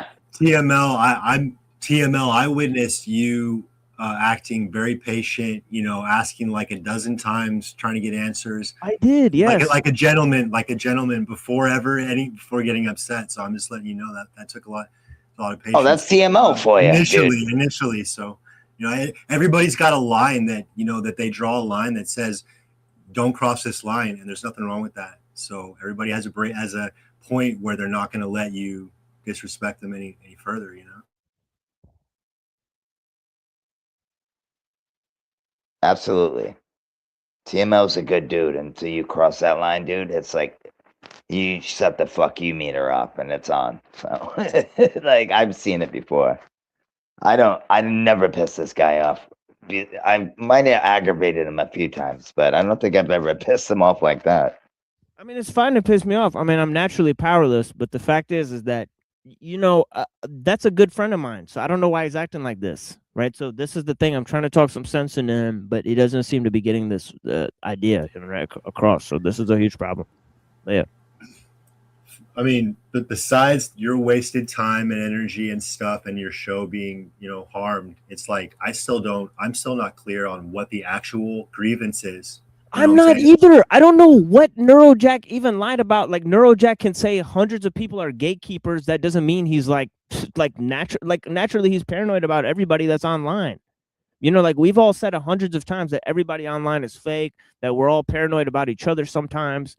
And obviously that happens from time to time. That doesn't mean we're all like fucking crazy liars and shit. You know, I mean, it's just wild. I mean, right? To insinuate these things among people who are friends, and then you know, I don't know. It just leaves a bad taste in my mouth. And then to continue that on for hours and hours when the talk is about Buddhism, it makes zero fucking sense. Yeah. Well, you didn't waste your time, man. I don't think you wasted any time. I think this is what needs to be put out there. It's a good learning experience, you know. It goes to Buddha to some crazy stuff. That's what happens on live streams, man. Yeah, it's been a rocky road, but nevertheless, I'll still bring you guys some Swampland Flowers because this is one of my favorite. You know, one of my favorite Zen works. I really got a kick out of this when I read it for the first time, and I want to get some of you know, Mega Man and Wolfie and Lotus thoughts on it. So check this out. It says birth is just like this. Death is just like this. Composing a verse, what purpose could it have? Right. Yeah, it says Tahui told his disciples that tomorrow he was going on a journey. The next day he wrote out his final poem and died peacefully. His final verses, birth is just like this, death is just like this. Composing a verse, what purpose could it have? You know, that reminds me of you know, Kierkegaard. You guys know that Kierkegaard's you know, his last words are famously "sweep me up." Right? He says, "Sweep me up." I'm done here. So yeah, so check this out. It says, "All you disciples of Buddha, real mind is not fixed. Real mind is not fixed, and real wisdom is not bounded. Even if I let these two lips go on talking from now till the end of time without a break, you still can't depend on another person's power. This is a matter in which each and every person is fully sufficient in his own right. It can neither be augmented nor diminished the least bit. Here at my place, there's no doctrine to be given to the people. I just wrap up the case on the basis of the facts. It's just as if you bring a crystal pitcher and you cherish a crystal pitcher which you cherish like anything. And as soon as I see it, I smash it for you. And if you bring a wish-fulfilling gem, I take it away from you. The Dharma cannot be seen, heard, perceived, or known. If you employ seeing, hearing, perception, or knowing, then this is seeing, hearing, perception, or knowing. It's not seeking the Dharma, since it's outside of seeing, hearing, perception, and knowing. When, I'm sorry, what then will you call the Dharma, quote unquote? When you get there, it's like a man drinking water. He knows for himself whether it is cold or warm. Only if you personally witness it and awaken to it can you see the Dharma. For a person who has really witnessed and awakened when a single hair is picked up, he at once can understand the whole great earth. Existence cannot be grasped. Non existence cannot be grasped either.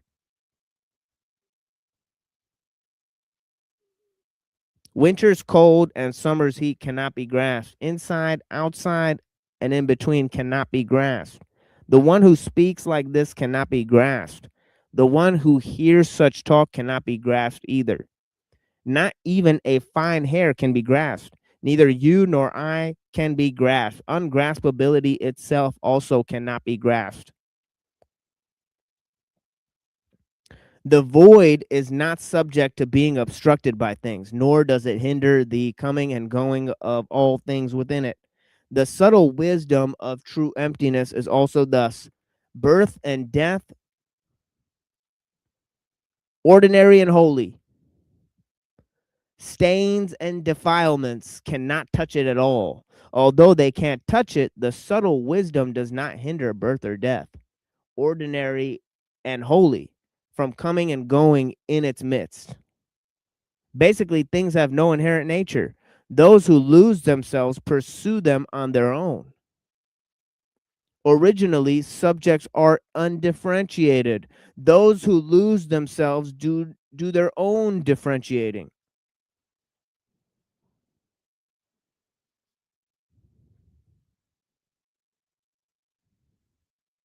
Um, Can I tell you an insight? Yeah. I was gonna say that's some trippy shit. So Yeah, I had got one more page of this, but yeah, it's Oh, do cool. you want to finish or do I? Oh This will no! be Oh no! fast. Oh no! This You is go an ahead, please. Yeah. insight that came up while you're reading, so it's like I'm sure it'll be related. Yeah. Our natural state is to be connected to a free and boundless wisdom, which always knows what to do, but only in the moment. And anyone can reconnect to our natural state if one does not impose their own psychological limitations. So, in other words, I think we're holding ourselves back. We don't know it, and we don't understand how we're doing that. But ultimately, it's up to us to break those walls, and we can do it. I see that we can do it. So. What about the it went in the beginning was pretty it was pretty trippy too. It was pretty dope actually, but then it went to the hair. You can't grab a single hair. Of course you cannot, right? Because when you grab hair, you're gonna grab a bunch of it. That was crazy too. But yeah, I'll let you read the rest of it. I don't know. I'm just soaking it in, man.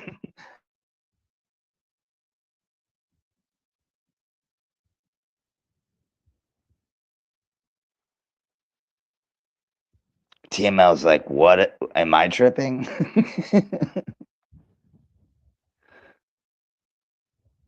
No, it's cool, man. I appreciate you guys. So okay, so this part is interesting. He says studying Chan requires a straightforward mind and straightforward conduct, direct words and direct speech. Since mind and words are straightforward and direct from beginning to end, through all the stages, there will never be all the petty, detailed aspects within them. The ancestral teacher came from the West, directly pointing to the human mind, letting people see their inherent nature and achieve Buddhahood. So, right now, you want such realization. It's not hard either. Simply be equin- equanimous. Equanimous in your mind without any defiling attachments. What are defiling attachments?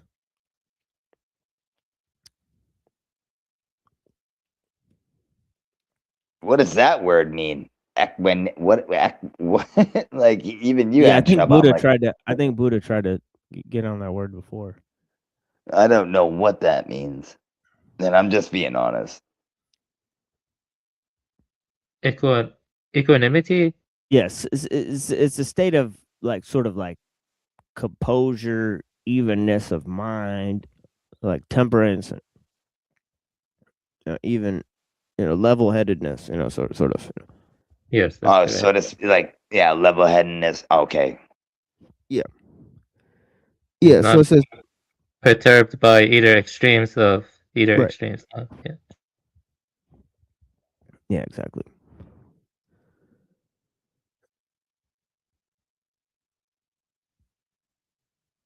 I don't know what's going on. Yeah, man. Studying Chan requires a straightforward mind, a straightforward conduct, direct words, and direct speech.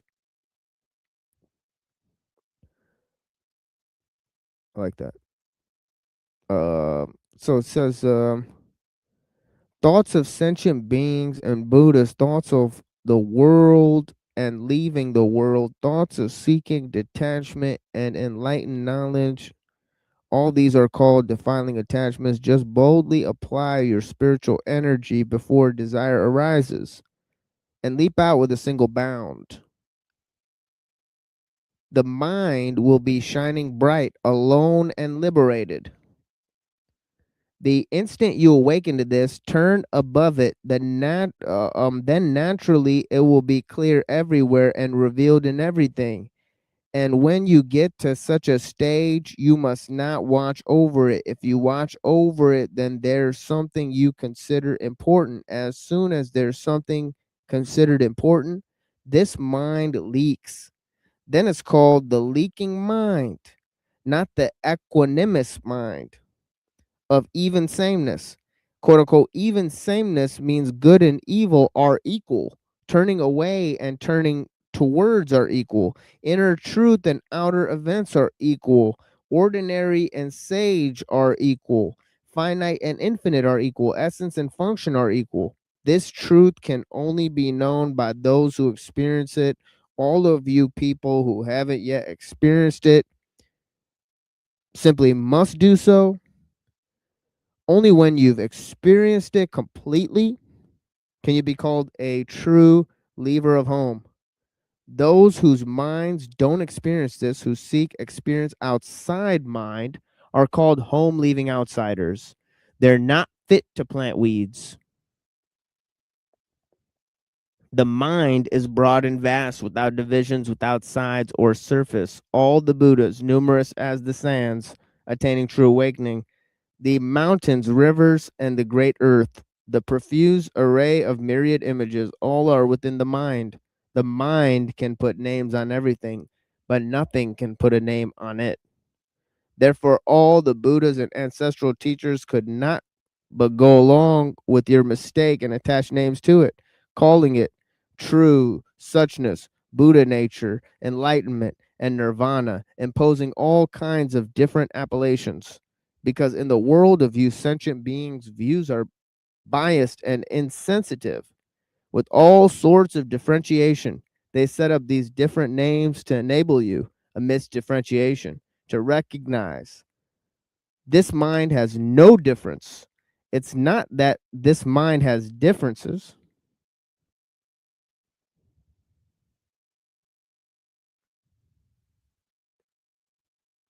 Buddha said, one may wish to reveal it with comparisons, but in the end, there is no comparison that can explain this. Saying it's broad and vast has already limited it, to say nothing of wanting to enter this broad and vast realm with a limited mind. Even if you managed thereby to enter, it would be like taking a ladle in order to ladle out the ocean. Though the ladle is filled, how much could it hold? Nevertheless, the water in the ladle before it went in there was identical to limitless water of the ocean. Likewise, because your world is just as big, you feel satisfied with it. This limitless world adapts to your capacity and fills it up. It's not that the water of the great ocean is only this much. Therefore, Buddha said, quote, it's like the great ocean. Not deferring whether mosquitoes or titans drink its water. All get their fill, unquote. Mosquitoes and titans symbolize the difference between great and small. Basically, in essence, the mind doesn't have so many differences. Just don't create so many views and recognize this mind, then you'll be able to know all kinds of differences too.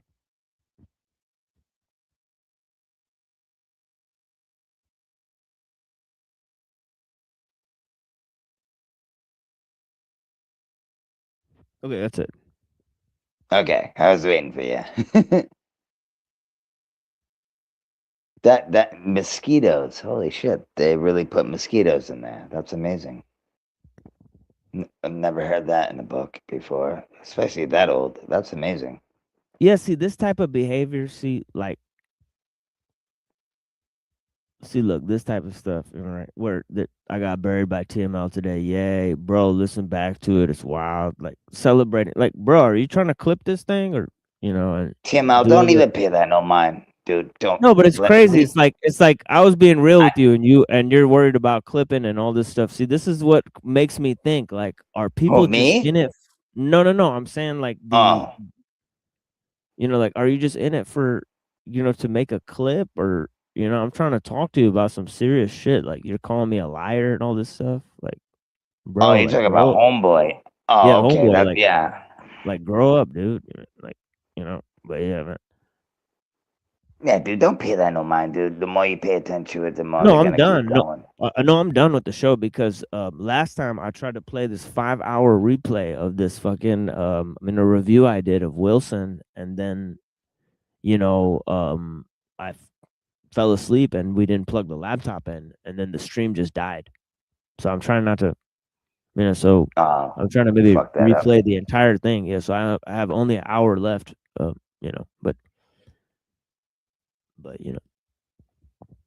I thought you were talking to me for a minute. At first, I'm like, dude, I didn't do anything, man. I'm just here No, to no. learn, man. I'm with you, bro. I'm not. I don't do that, man. If I have something to say, I'd say it to you right now. You know what I mean? Like, nah. I don't know why Brown Boy's being like that. I've seen him around for years, man. So Yeah, I I mean, don't. no, the It's thing is weird. like some of these guys recently we've been working with them for years, right? And they come out and start saying all types of stuff about me. I don't know, man. I don't know what's going on. Honestly, I feel like it's like about that time where certain people they get Show their aligned true with, colors. yeah, they get aligned with who they need to get aligned to, you know what I'm saying, right? Or something like that, because like that's more what I'm thinking is like why everybody at the same time got to come out and criticize, you know what I'm saying? Like I'm not really doing anything. I'm doing the same thing I was doing a year ago. Right? So Mm, what's changed? Something that had to change in you then. Like nothing changed on my thing. You know what I mean? So I don't know. right. So this is what's weird. Yeah, but don't let it get to you, bro, because that's what they want. They want you to get mad and flip the fuck out, and don't do that shit. You know what? Ignore the motherfuckers. You know why? Because you're better than that. You're TML, motherfucker. You know what I'm saying? That's what I do. But that's just my opinion, man. Everybody's different. I have a question. When if you smoke too much weed, could it like blaze you out, kind of like drinking alcohol, or it doesn't really do that? Absolutely. That's how I'm feeling right now. Oh, I see. I think he Yeah, was that shit. smoking too much weed, and it kind of impaired his judgment or something. Oh, Oh, no, he no, no. doesn't That's me. impair your. It doesn't impair your judgment. No, your I don't judgment's think just fine. I I don't just think wouldn't go weed out makes me act like driving. that. But other than that, you'd be fine. Yeah, Weed doesn't make me act like that. I don't know. I think Yeah, me neither. definitely like daily use is probably bad. Like probably once a week is or once a month is the best way to use cannabis to get the full effect of it. Right? So, I mean, I use cannabis daily. So I think that some of the endocannabinoids, that my body should be producing, they're basically fried out, right? So some of those receptors are fried, right? So this is the Mm, fact of the matter, right? Is if you smoke weed every day, you're not getting true effect, right? So so I will say that being a daily smoker, so I know that it impairs certain aspects of my uh personality. Like, for example, my incessant consumption of coffee and sugar, right, is related to my consumption of cannabis, which those things are not good, right? To be constantly juiced up on, refined sugars and, the alkaloids from the coffee, those are heavy drugs, and so it's like, in a way, I have to get juiced up on two more drugs to be on this one drug, right? And obviously that's a bad cycle, right? So we're killing ourselves to produce these shows, and obviously we're radiating ourselves, frying ourselves with the radiation, right? So we're in dire, Damn. I mean, I don't really ask for money or anything like that, but I do put the Cash App there, right? I mean, but yeah, we are killing ourselves to make the show, right? That is a definitely a fact, right? And meanwhile, that we're getting all sorts of hate mail, right, from our enemies and then from our friends. I mean, can you believe this? Right. Right? I mean, with friends like these, who needs enemies? Right? I mean, it's wild, Exactly. right? It's wild. Yeah, friends sometimes make mistakes. He's. I don't think he has bad intentions. He's probably just in like some weird state from smoking too much weed all day, and I don't know, and extreme anxiety or something. I think what he Stop did today blaming the was wrong, weed, but sir. he'll probably apologize for it tomorrow or something. Hopefully, that's It ain't weed, Nah, sir. bro. Weed doesn't do that, sir. Brown's boy, he likes to start a little trouble, but he's usually pretty cordial. But yeah, I haven't seen him do stuff like this. But yeah, I've seen him in chats and talking a bunch of shit, but I've never like I don't know what the hell happened. I just came back in, so I don't know. But either way, TML, don't let that shit bother you. No, And but you're right, dude. no, but We no, but gotta what I was cut trying down to on the say, weed no, because but I what I was smoke. trying to say is like, look, like, you think this guy, right, that came on my show is a liar, but you're promoting his show. You know what Oh, I'm saying? okay. And you're So he's boys with him. contradicting himself. Yeah, you're boys. No, not only that, you're boys with them, and you're telling me Neurojack's my boy, and I'm promoting his like. I'm not even doing that, but you actively promote that shit when they lie about the shit that you care about, bro. Like, so I'm just really just confused. You know what I'm saying? No, I get it, bro. I get it because it's somebody that you actually do shit with. I understand. It's not like it's not just some dude up the internet that I'm pissed off at. We actually do shit together, so I understand that. But Well, you should, dude. You the gotta message. fucking Go ahead. just fuck that shit. That's The all I'm message that saying. I'm Don't. hearing is that you're sensing, that there's like hidden intentions. That's what I'm hearing. It doesn't Yeah, make that's what I'm trying to it's not say too. it's not how people normally act. So it's like what's going on in the mind. I say leave him alone. Yeah, it's not how people normally act. So I'm wondering, like, if there's somebody put him up to it. I'm saying, and so on and so forth. All right, because this is weird. Weird behavior. All right, flip on me, like, honestly, like, I don't It's know. But weird. anyways, yeah. Cause you're such So, a chill motherfucker, bro. You're a good dude. Like I think you're a good dude. You come on here, you put good material up, shit you can learn from. You play great music. I don't yeah, understand why anybody when would I want to hate first, on you. yeah, like, I mean, like, when I first started this show, right, I didn't really talk that smart, right? I didn't really tell people like what my beliefs were, right? And I told people a lot about what my problems were, right? So a lot of people were really willing to, jump on that. But I really wanted to connect with people, right? So I laid more of the problems I face out there than these, my ideas and beliefs. So at first, I just kind of talked to people, right? I opened it up. So for whatever reason, I think a lot of people thought that was a mistake, right?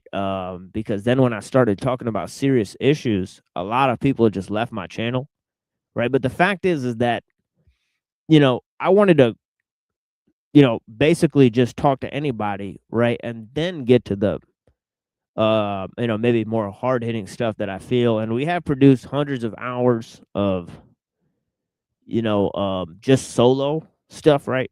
So on Saturday, I got a 2-hour thing coming up, right? So we will be giving a huge explanation of world events, right? And I may just only invite um maybe Reddington and Buddha. I don't know if Mega Man's in the Discord, but we do have the Discord link in the community post, right? You guys can hop in there and talk to the machine lives whenever you want. And of course, That's 3 hours today, they were fighting in the Discord, right? For 3 fucking hours, right? So, and I was trying to have side conversations with Buddha about the Melinda Pana and all this other stuff and asking him if he read it and all this, and these guys just keep on fighting and fighting and fighting. And I'm trying to like plan the show and talk about, Gabriel's show on Buddhism. And we could have planned so much of a better show if they didn't fucking do this fight for so long, right? And then we could have actually talked about more substantive issues here on the show, right? Because I have a limited amount of time, right? right. So this is unfortunate, right? So I greatly apologize to the audience, right? So it is what it is. Hey, TMO, do this. When you have a show, bring one person up at a time. That's probably That's what you good should. policy. I tried to do a show with Buddha like that, but I don't know, It didn't like work either. yeah, like I where don't. me and Buddha like try to debate people about the technology issue, right? So we may do that in the future where we try to bring up one person at a time and then we ask them if they want to debate me or Buddha, and then we have Yeah, like a and just one-on-one be thing. cordial, right? Yeah, I think it'd exactly. be better that way. Yeah. I don't. I mean, I don't know. Like, it's hard. It's your show, but personally, like, I tend to go for like not cordial, but just as raw as possible. And then other people, they don't always like that. But it's not up to me on this show. But I'm just saying, it's like it's hard to decide, because because if we're afraid of if we're afraid of offending each other, then we're not going to get to the truth. So we don't want to be afraid of offending each other. You know what I'm saying? I want to be your friend. I want us to help each other, and I want us to support each other. But I'm not afraid of offending you, and I'm not afraid of you offending me, because that's work that needs to be done. So I I respect want to that. face that. Absolutely. I respect that. As long as if you let people talk, why not, right?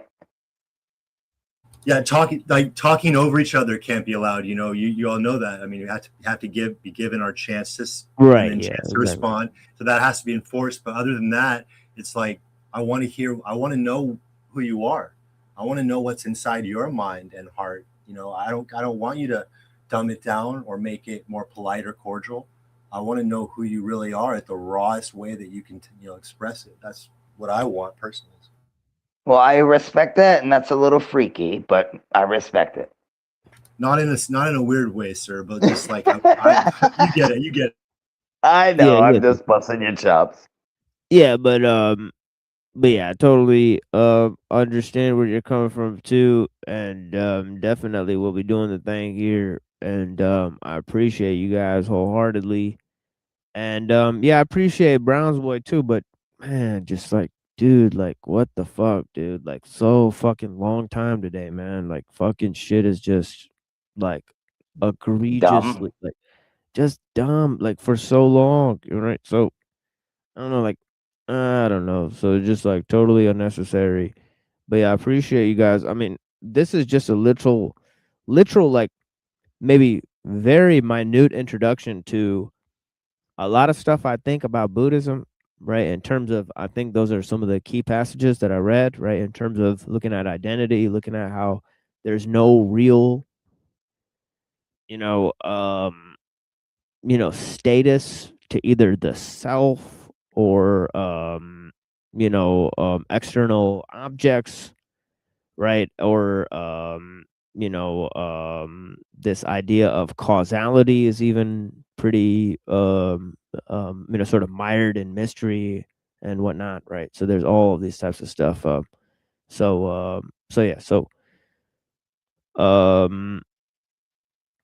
yeah, so other than the weird sort of psychological stress test when then people then evaluate my psychological performance and you can bite my balls, right? I really don't care, right? So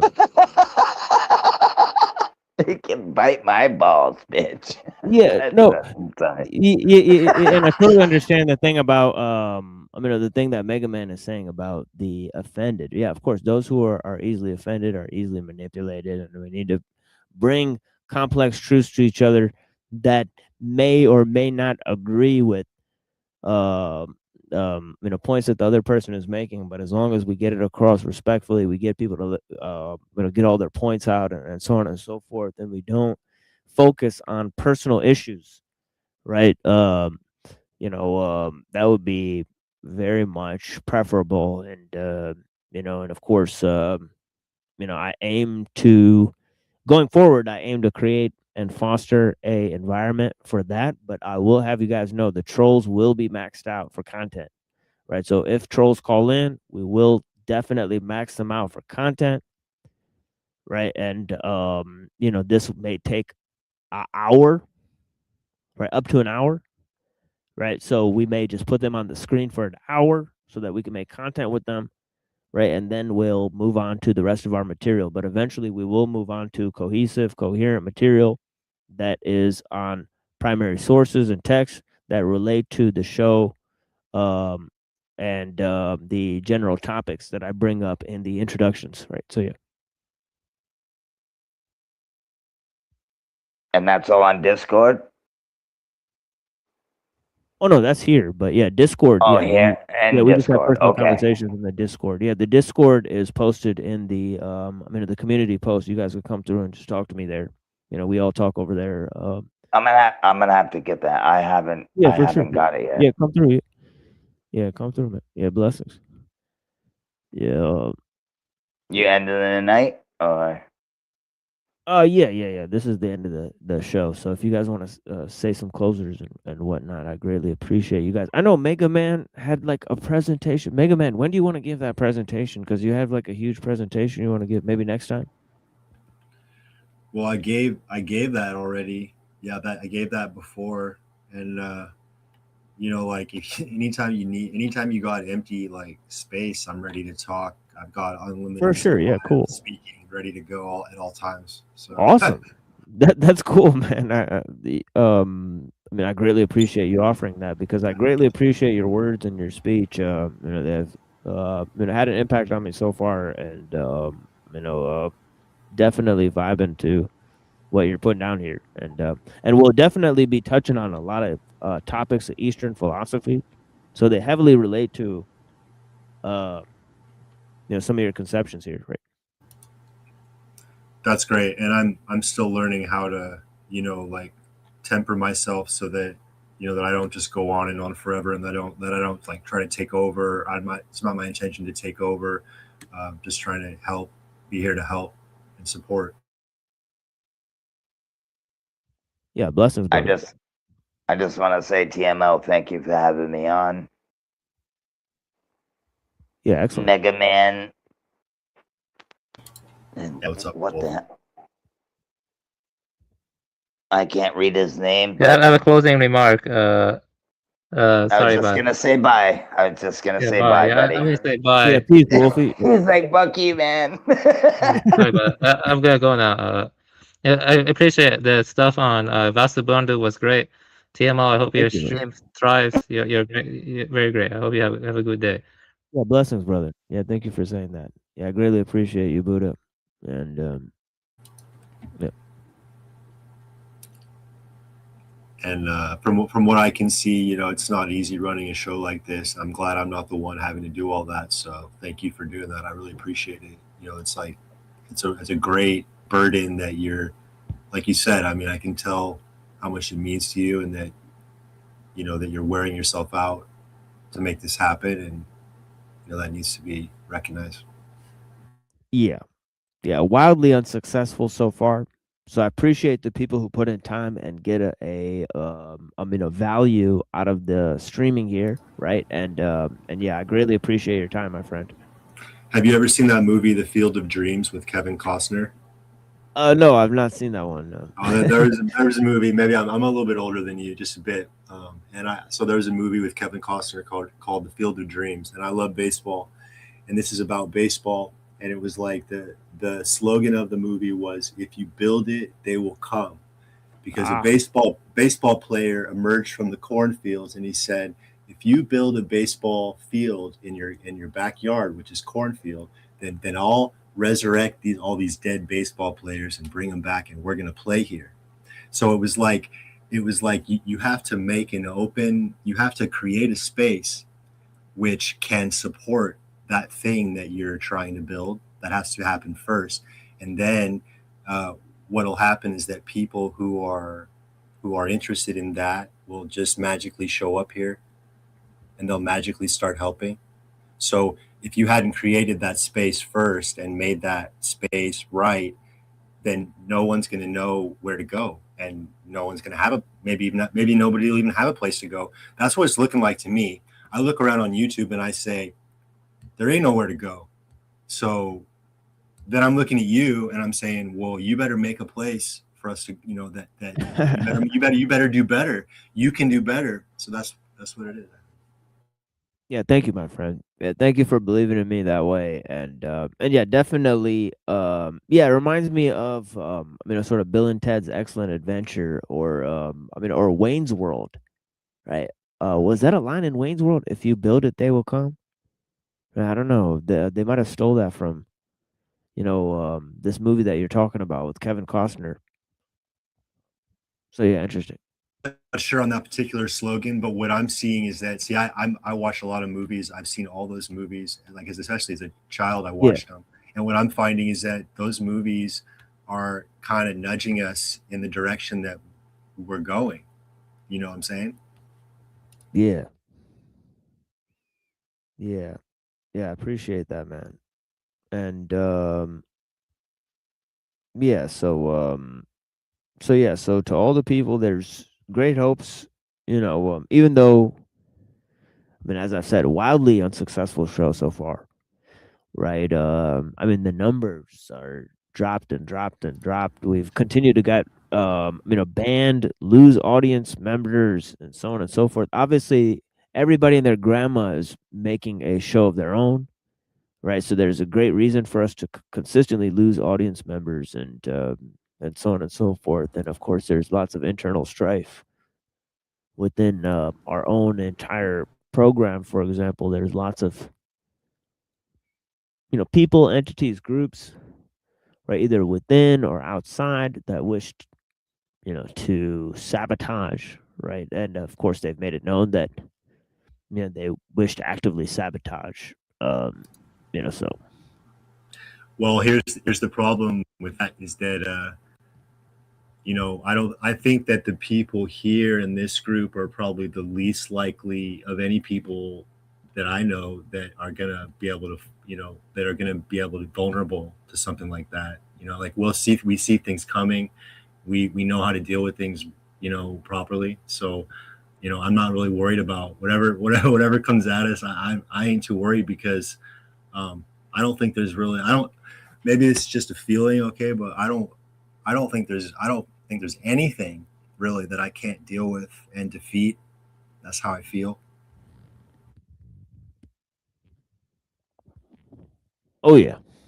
Yeah, I think it's definitely logical that good will win out over evil, and that is one of the main reasons why I'm doing this show. Essentially for free. People, people have given us like a few $100s while we're like doing this show, right? Like $20 from this person, $5 from this person, right? And of course, we've been on for 3 years, so that means that we made like maybe not that much, right? Doing this, right? So we've lost money, right? Because the StreamYard costs upwards of hundreds and hundreds of dollars per year to even facilitate, right?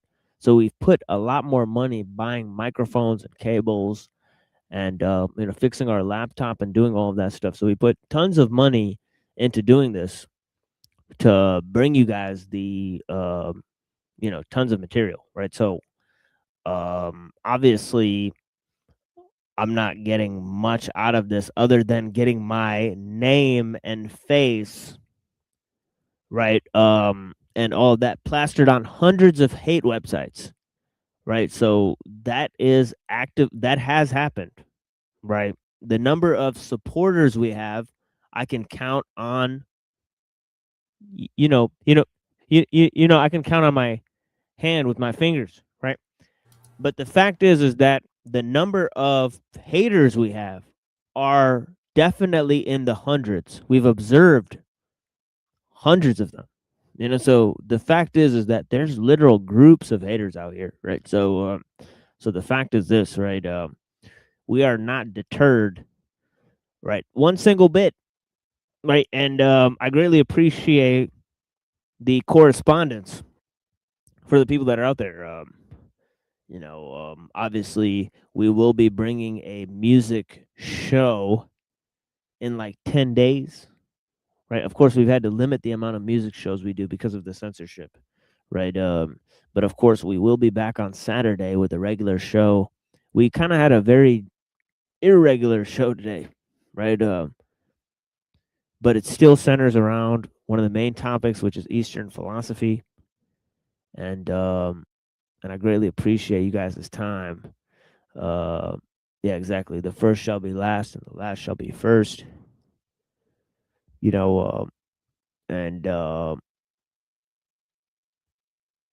yeah, anyways, we have our friend here, Mega Man. Anything else, Mega Man? No, just want to say thank you for welcoming me and for having Of an course, open bro. mind. And it's not like I was saying before. YouTube for me, YouTube is just looking like a desert. I was not feeling welcome anywhere, and then when I came here, I felt like I was welcome, and I really appreciate that. Thank you. Oh yeah, of course. Yeah, you're a gentleman and a scholar, and I can already tell we'll be great friends, just like me and Brownsboy are. Me and Brownsboy are great friends. We've had little tiffs back in the past as well. But yeah, I agree, and definitely over Neurojack. So we fought about Neurojack before. So yeah, so this is definitely one of the first things we argued about. So I greatly appreciate you guys for joining us. There's a huge context to the information, and of course, me and Buddha are pretty much, as far as I can see, Buddha is one of the top experts, right, on Buddhism. I'm pretty well versed in world religions, right? I'll say that much. But of course, I'm no expert on any one religion, I would say. So, so of course, I lay my sort of quote unquote expertise out there out front as we conduct these inquiries. And of course, I'm not a philosopher. I'm not a sort of guru or a seller of spiritual lessons and and teachings and all that stuff. No, we are offering a critique of the world technological system, right? That is how we've been trained, right? Both in terms of philosophy, political theology, right, and other aspects of the issue, right? So that is how we tackle the problem. We have two shows, right? One is called The Machine Lies, and the other is called Holy Robots, right? Those present the show material for you guys, right? Where I touch on different philosophers, thinkers, religious attitudes, the intersection between technology and spirituality, religion and science. And of course, we talk about the great issues in terms of techno liberalism and its role in both the destruction of wild nature and the loss of traditions, right? And the instantiation of universalism or secular humanism, right? Which is basically uh you know a compartmentalization of knowledge, right? And a separation from nature in the philosophical sense. And of course, we've provided tons of explanations. Recently, we're going over different explanations of man, right? That the transhumanists and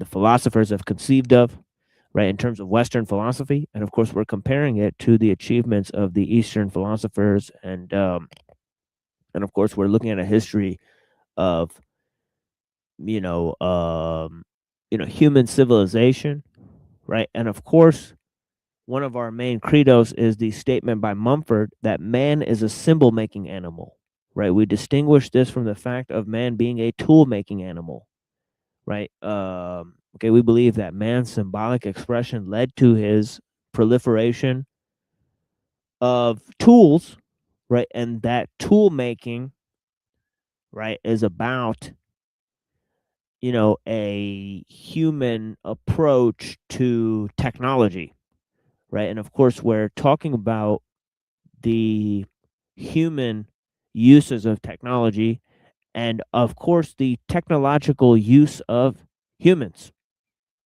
okay, which many have proposed, okay, and of course, we are living in an age where people have proposed that man will worship his own creations, right? Rebuild the Tower of Babel, right? Conquer space, control the bees and the birds and the fishes in the sea and the beasts that crawl on the land.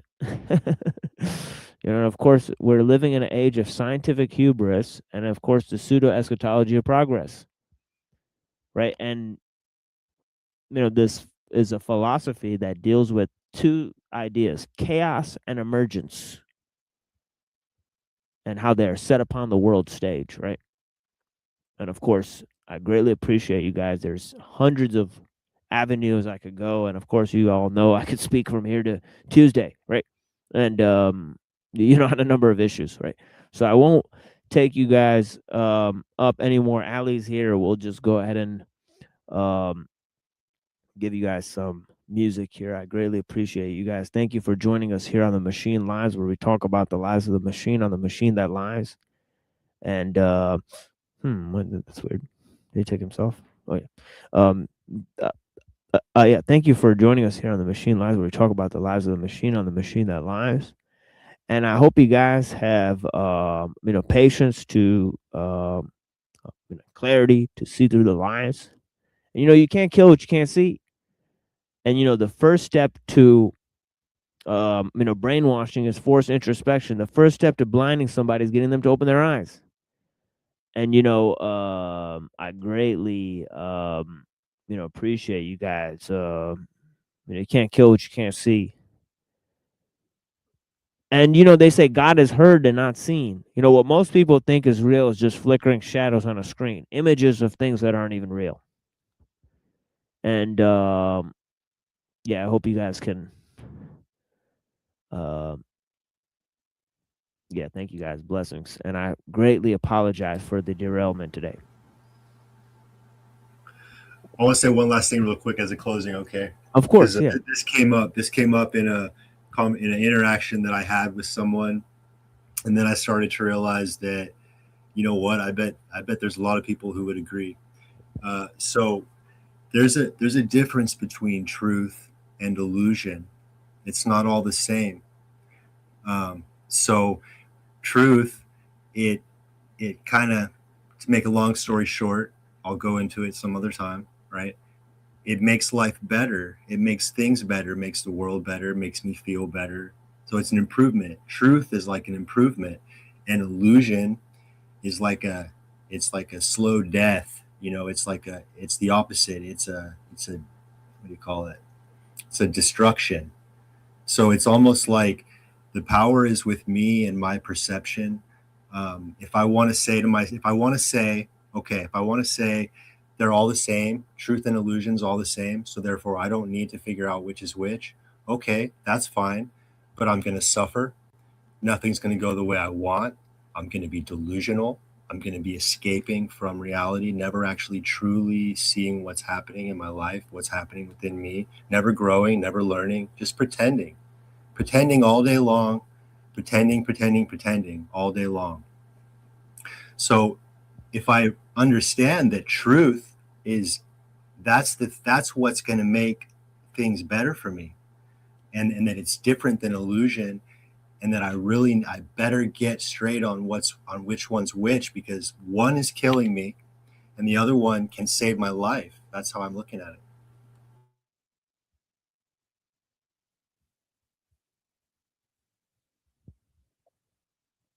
Yeah, excellent stuff, Mega Man.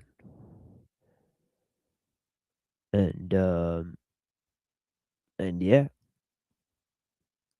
you know, as I said, and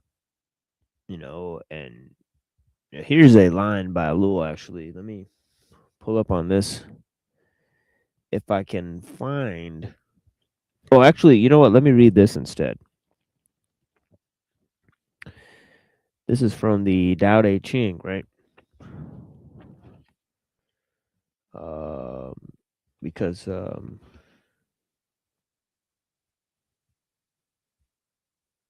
yeah, I'm wondering actually where did I put my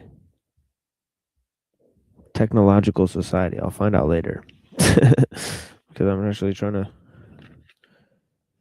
pull this up. But yeah, this is the last chapter here of the Tao Te Ching. It says, "Truthful words are not beautiful. Beautiful words are not truthful. Good people do not argue. Those who argue are not good. Those who know are not learned. The learned do not know. The wise never try to hold on to things. The more you do for others, the more you have. The more you give to others, the greater your abundance. The Tao of heaven is sharp but does no harm. The Tao of the wise is to work without effort." It's all true. Yeah. That's I was telling someone in chat earlier. You know, we're trained on discipline, suppression, and discipline, and forcing ourselves to. I get up in the morning and I got to go to school. Think about it like a child, right? I get up in the morning, I got to go to school. I don't want to go. I don't want to get up early and go to school, but I have to. I have to force myself to get up, get ready, go and do all these. And I learned to force myself all day long. And so we think that that's the way to do things. That's the way to live. And what I'm finding is that living a better life, having more clarity, and truly improving yourself from within. It doesn't mean more work for you. It does not mean you do more work, try harder, have more stuff rolling around in your mind. That's not necessary. In fact, that's the opposite. Life should get easier, become more natural and easier, so that you don't have to worry about so many things all the time. So that you'll be I mean, I would imagine you'd be happier not to have to remember so much all the time, not to have to protect so much all the time, and just being able to just be natural. And not only being natural and unafraid. I don't mean like a stupid, like a clown behavior, but being natural, unafraid, and acting your best possible self, all of it. So it's supposed to be easier. And if it gets harder, if there's more things to remember, if there's more work that has to be done, and you're more tired at the end of it, that's probably not, you're probably not in the right, you're probably barking up the wrong tree. Those are signs that you may be barking up the wrong tree.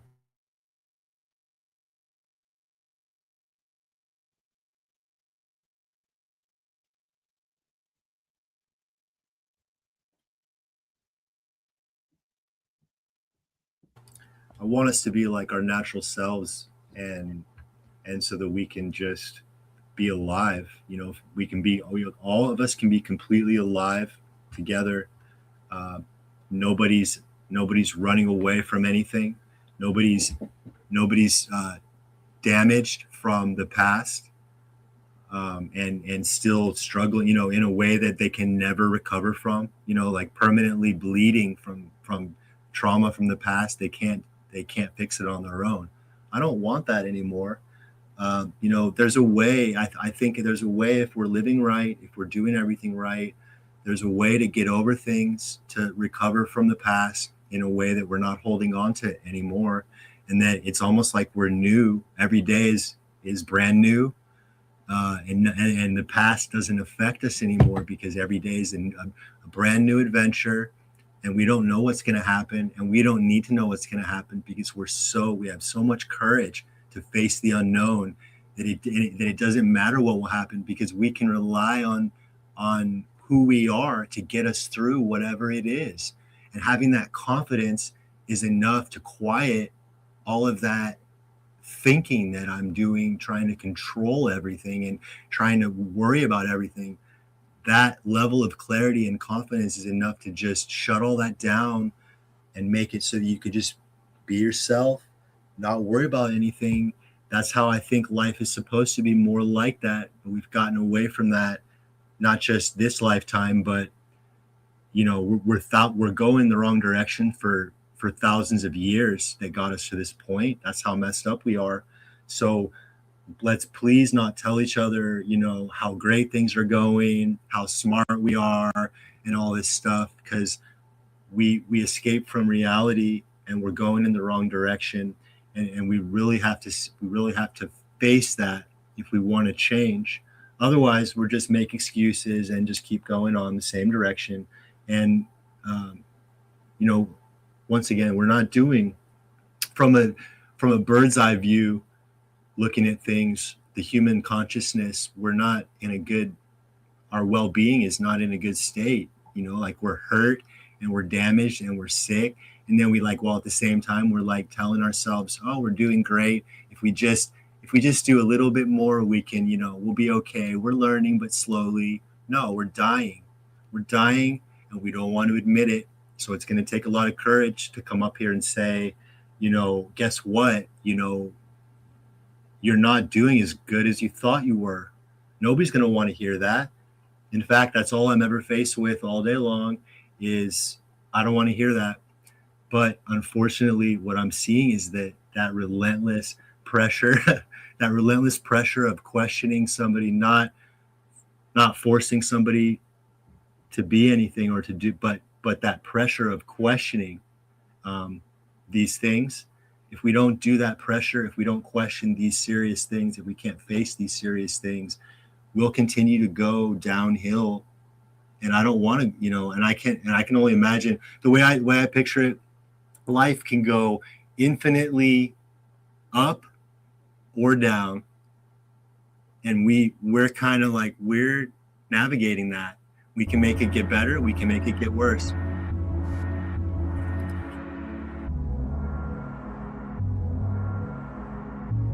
Yeah, blessings. Yeah, thank you guys for joining. Please enjoy this replay. This is one I worked really hard on this replay. It cost me 2 days of sleep, pretty much. Right, so please go and check it out. I stayed up one night to complete this, and then another night I couldn't sleep. So, so hell of a week last time. But yeah, I greatly appreciate you guys. Thank you, Mirror, for this excellent comment. Content. Yeah, I greatly appreciate that, sir. And thank you guys for joining, and sorry for the derails. But yeah, check us out next time. Here is our musical outro, and yeah, we'll be back on Saturday night with a regular stream, and of course, I'll be starting that stream with a very important presentation. So join us then. Blessings.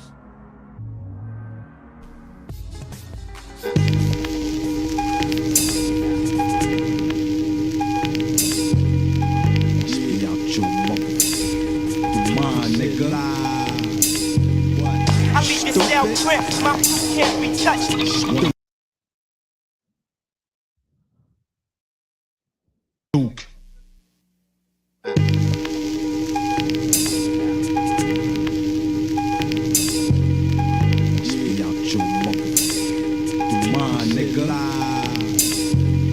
I leave your cell grip, my food can't be touched. I leave your cell grip, my food can't be touched. Anything PMD touch is going. Niggas be like slow flows flowing. Creep without you niggas knowing. From Brentwood boondocks to Brooklyn, yo, my tuna. Blowing watts, so what's the deal, Hobbs? Paris Smith, I does this. No time to reminisce. And 9-6, blow the dice and let it roll, kid. 4, 5, 6. Posing for hardcore flicks and shit. Man, niggas on the dick. I leave your cell grip, my be touched. I leave your cell grip, my be touched. I got to represent, never hesitate. Niggas all quiet, bitched up like a convict. Yo, so what's the deal with the $1 million man? You know the hand the Benz plus the green land. It ain't all about the loot. Does this for my troops. Put my niggas up on the real school. Got to represent mom. Word bomb. Run through lines of MCs like Rashawn, Salam, Ladon. Mad personality. My crew be catching casualties. So when you yes, y'all, you better watch who name you call it. Timber, you falling. Call him my name. Call him my fame. I've been off the scene, mowing the cut, hitting my bitch chain. Clocking the mental, keeping it simple, dropping the rhymes and flipping instrumental. That's how it's going down. For 1996 to motherfucking 2000. Too fast.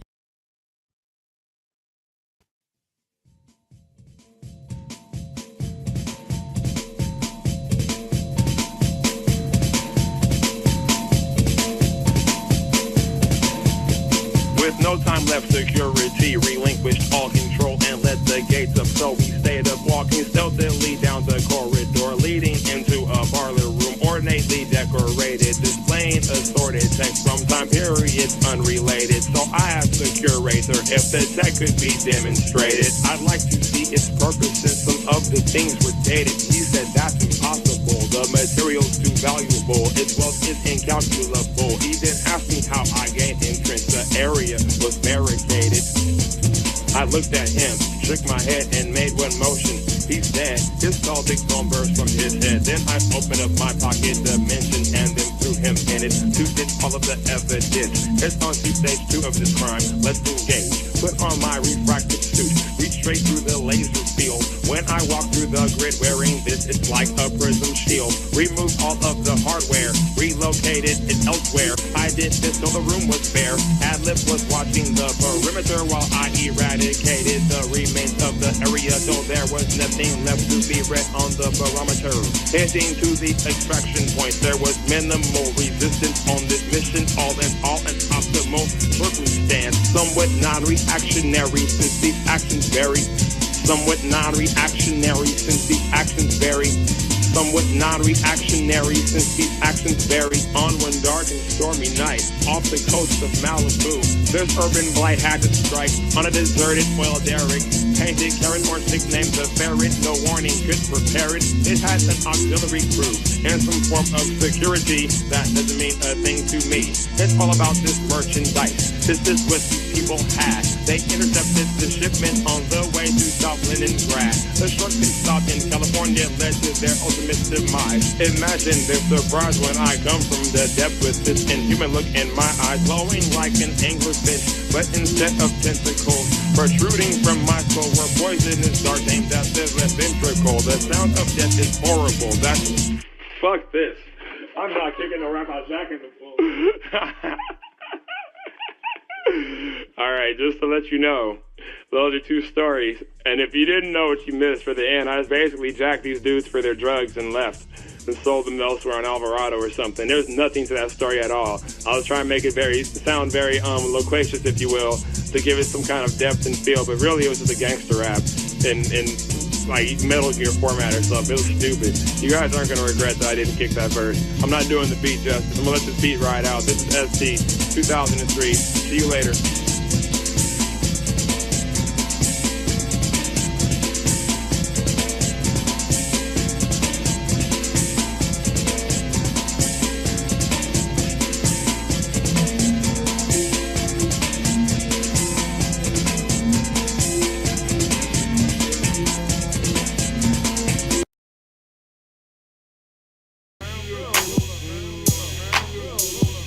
So anytime you need like put a tap on a phone, or need to get out of the country really quick. Or we're scared the shit out of somebody, you know, you just give us a call. You give them a number. Say you got the spot, say what's up. So you on the line, give it up to me.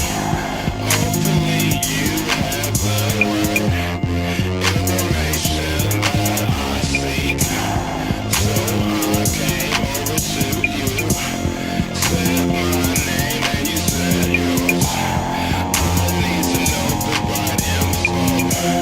You burn up if you get too close. I'll burn you up if you get too close. Too close, too close. I'll burn you up if you get too close. You said to me that you had it. Passed it over the table and then closed. I give you the money under the table.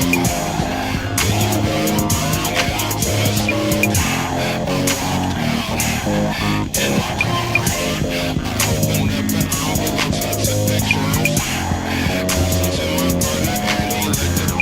Back to the lab to see what's up with them. Burn you up if you get way too close. Too close. Too close. Too close. Too close. You'll get burned up if you're too close. A swear word if you get too close. Too close. Too close. And I need help. That's why I call you for some answers. You'll burn up if you get too close. Too close. Too close. Too close. West Coast. Too close. Too close. My waist is too dangerous for you, so I ask for help. If you could help me out, I will help you out. I'll burn you up if you get too close. I'll burn you up if you get too close. I'll burn you up if you get too close. Too close. Too close. Too close. To me now. Too close.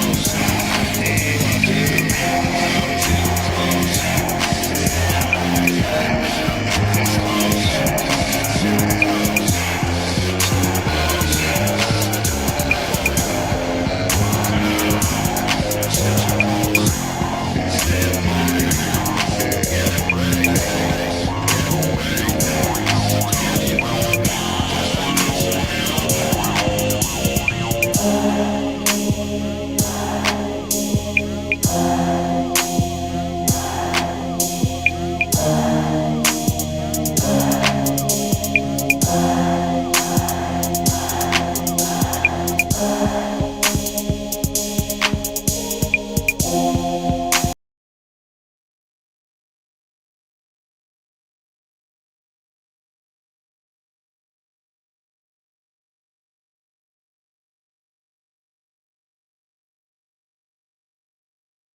Why I'm very cautious with him because he does seem to have like a very particular like philosophical project or part of a philosophical project that is not Christian nationalism alone, right? Like there's like another ulterior part of that, right? And I think some of Right. people have their bets on what that may be or what that may not be, and I'm not going to say like I Well, know for it's sure, but it is interesting. well, I think it's somehow linked to libertarianism and the entire idea because he debates this concept of libertarianism on the one end, but then it is related to the notion of the paleo-conservative, idea. So it's interesting, right? Yeah, and again, I don't really blame him in the fact that he's not overt with it because there are probably good reasons that you wouldn't want to do that. I mean, frankly, a lot of his audience are not capable of comprehending some of the things that he's, uh, suggesting, I would say, and again, that's not a knock on most people. Like I myself and many other people, we don't really know we kind of have to conjecture to some degree, but definitely to varying degrees, if that makes any sense. So, you know, um, some people have a better idea than others. I mean, when I see him, like, I definitely agree with you. Like, there's a huge undercurrent of libertarianism. There's a huge undercurrent of pragmatism. There's a huge undercurrent of, techno-liberalism for sure, as you put it. Yeah, and then you have the idea where there's uneasy link between them and the accelerationists, right? Like Peter Thiel, and there you have the espousing of like Murray Rothbard and the fucking paleo libertarianism. Yeah, It's like and there's a there's lot of some shit. like seemingly legitimate. And I know this is boring the shit out of everybody, but I do appreciate anybody who's sticking around. But like, Yeah, it is what it is. yeah, You but wanna get this down is with it. I would say this is important though. It's like Yeah. there is this kind of underlying like animosity between these people, but ultimately like their disagreements aren't big enough in my opinion. Like they're kind of like, in my personal opinion, they're kind of arguing over like what color should the Titanic be as it's going down in the water. Like I think it looks this color, and I don't think that's the debate we should be having. You know what I mean? Like,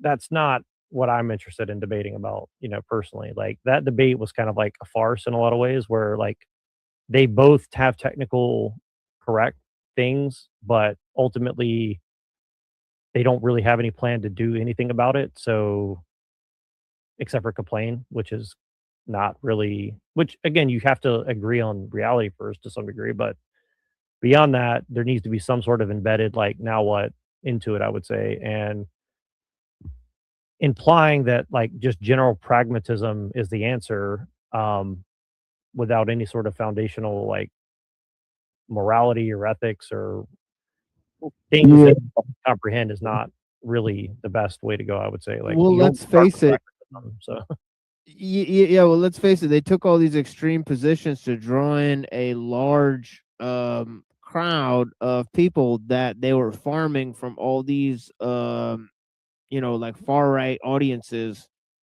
and now they've gone completely to supporting the status quo and even supporting Trump. So I think that's pretty upsetting for most people. That well, and to defend Trump in such a way where it's like, I support him, but I don't support him all the way. It's like, well, then what are you really saying? You're not really saying much, right? Like it's like I support the war, but I don't support like endless war. And it's like, well, okay. So I mean, I don't know. Again, it's really just like foggy language. And again, like I appreciate the troll side of it a lot. I really do. But I just think people deserve better than that. You know what I mean? Like, I don't think the audience is really picking up on the fucking like details, and I really wish they were. And if they are, they're not saying it in the chats that I'm reading. So, and the debates on Twitter between these people are not worthy of the subject matter that supposedly we're all interested in. I would say like the whole, war in Iran thing and all this, like, I mean, I have my own opinions about it. I think that it's a lot more complicated. I don't think it's purely about Iran and Israel, but clearly it's a lot about those two people. And I think that people are trying to, like when they're saying like, well, do you love PDF files? Like you don't lead your argument with that. You know what I mean? Like that's so bad faith. Like because you're automatically saying like, well, you can't disagree with me, or you're defending pedophile, or whatever the argument's trying to do. I mean, that's just a really low tier thing. And even within the argument, they both spoke past each other and could have totally demolished each other. And the fact that they didn't do that is what makes me the most like disappointed. Is like they could have totally smashed each other's points and they just chose not to do that. And so it's like that it's not a blood sports debate. I mean, it's not a blood sports debate at that point, in my opinion, right? So you have two giant wide opening like touchdowns and they both just drop the ball. And I'm like, that's just very upsetting to me. So I just want to mention that.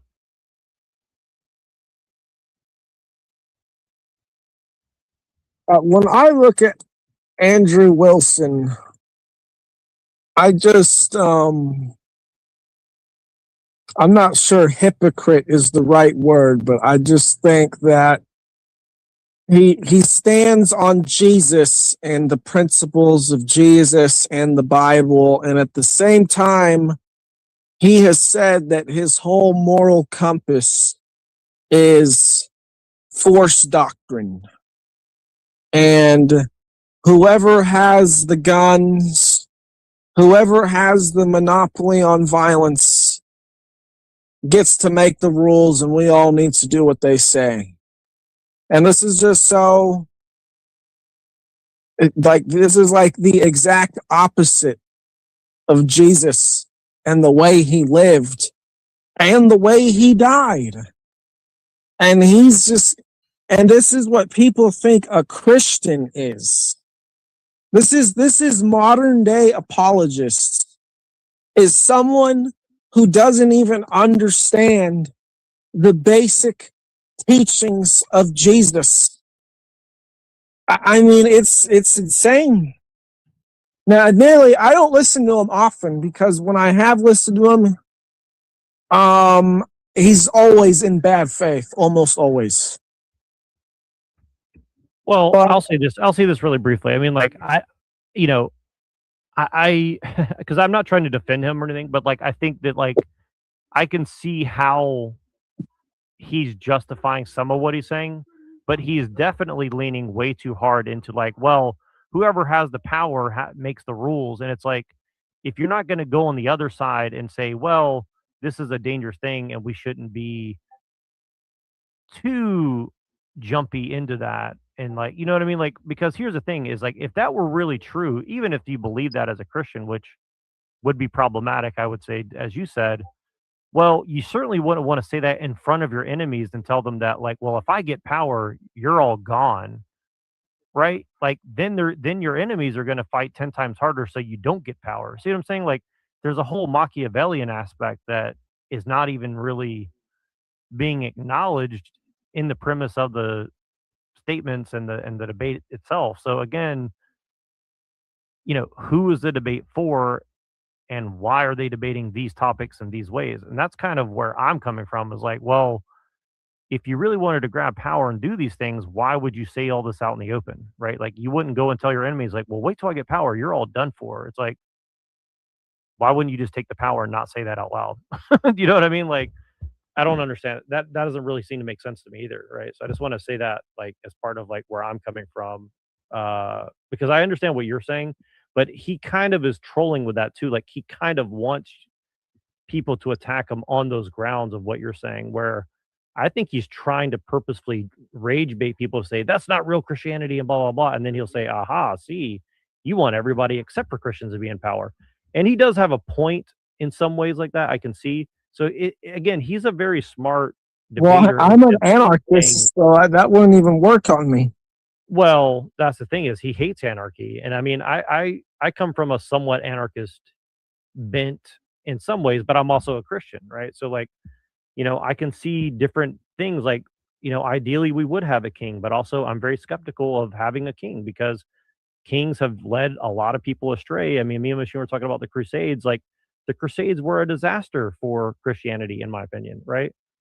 A total disaster, as far as I understand it. Now, I'm happy to be corrected, but I don't think the Crusades were about what most Christians think they were about at all, right? And so you skip over history and then use those things that you kind of skip over to justify your beliefs. It's like that's not Christianity. I would say like you need to kind of know your shit, if you're going to go and make these like historical and political and religious claims. I'm just saying like I think thoroughness and honesty is going to be important. Again, unless you're just trying to be Machiavellian, in which case you wouldn't be saying all these things out loud, right? So that's kind of what I'm getting at. Well, here's why I think or how rather Andrew Wilson justifies his nonsensical contradicting positions is because I just think he's a coward and a sellout. That's what I think it comes down to. And, he's basically said, if you come across someone with a gun, you have the right to do someone with a gun. or do what the person with the gun says to do. And he didn't only say this, he was basically screaming this at the other person, whoever he was debating. And I basically heard him say this every time he talks about rights. You know, they're non-existent. Men enforce rights, which doesn't even make any sense. Well, it makes sense from a certain point of view, but I don't know that it's a Christian point of view. And see, this again is where these ideas get conflated, where it's like, because like rights don't exist in Christianity per se, but definitely like they're kind of implied somewhat within the ethics and morality in the Bible, right? Like there is a standard. Now, how we're going to apply it may be debated, but there is a standard, right? So it's a very slippery slope, right? And again, I think this is where mingling your Christian morality into politics, it's just going to be a dicey game. And if you're not referring to the Bible explicitly, or your your saints or something, it's just going to only get more slippery from there. You know what I mean? And so that's kind of the game that we're all playing, I would say. You know. Well, they're kind of playing like this sort of interesting game, because at the one hand they're denying the concept of universal rights that is espoused in terms of classical liberalism, right? But on the other end, right, they are not divorcing themselves from moral duties, right? So they say we have duties but not rights. So they smuggle this concept in. So you're still responsible in a way, right? So they haven't dismissed the concept entirely. They're just calling it by a sort of deontological premise that's based on Kantian ethics in response to classical liberalism, right? So they think they're making a very slick move, but it's actually not that special of a move. Well, duties to the state and society is what they think. Right. Sorry, I just saw this thing in the bottom here, Scamdrew Show.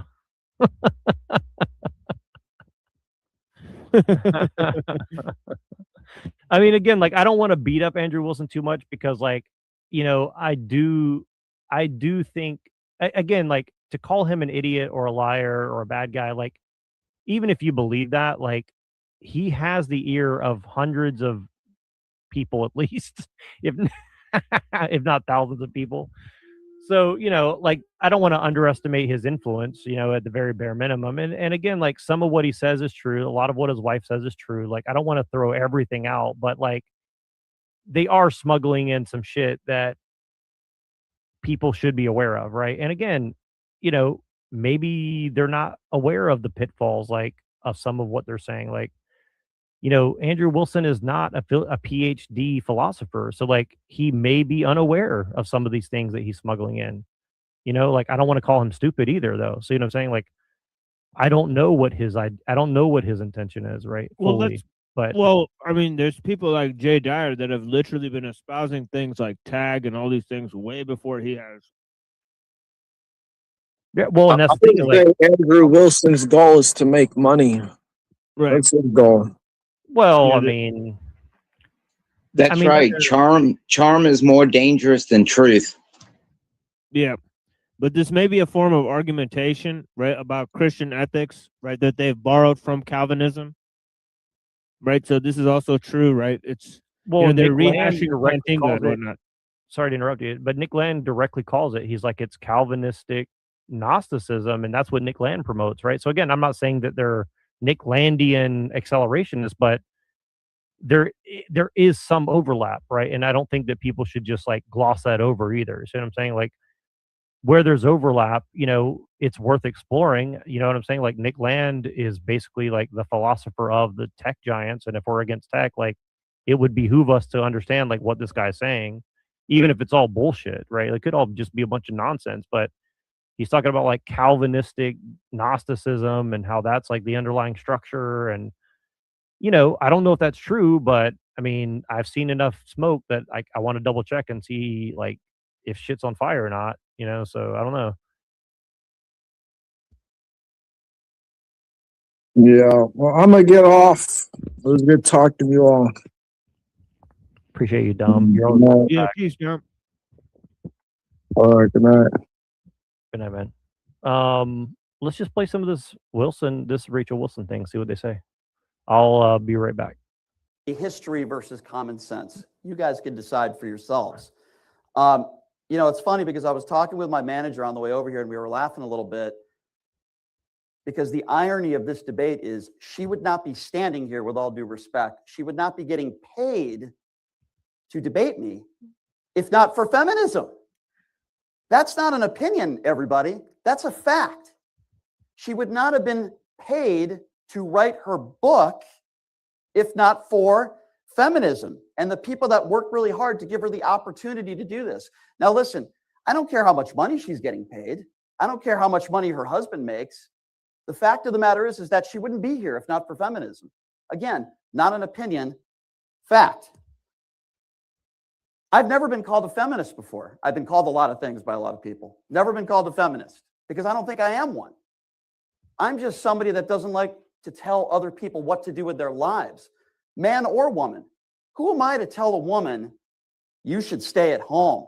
You shouldn't be in the workplace. You shouldn't have kids after 30. No, I want people to live their lives and do the things that they want to do because life is short. What right do I have, man or woman, to tell you what to do with your life? Now, I'm not really sure, and I'll ask Rachel this question. What does this country look like for her? Does she not want women to work at all? Does she want us to be a third world country like Afghanistan where women are not allowed to work? Now, you're going to hear this word a lot in this debate. No, it's not going to be Donald Trump. But you're going to hear the word hypocrisy a lot. Because Rachel's made decisions in her life because of feminism. Rachel's had the opportunity to get out of relationships because of feminism. It wasn't even that long ago where women were in abusive relationships, but they weren't allowed to get out of those relationships. I don't care about someone's personal life. I don't care how many baby daddies they have. I don't care how many ex-husbands they have. It's not my business. But in this debate, it is my business because she's telling other people how they should live their life. Why is it okay for her to do that, but not others? I defer. Thank you very much for that opening statement. We're going to kick it over to Rachel for her 5-minute opening as well. Rachel, I have the timer set for you. The floor is all yours.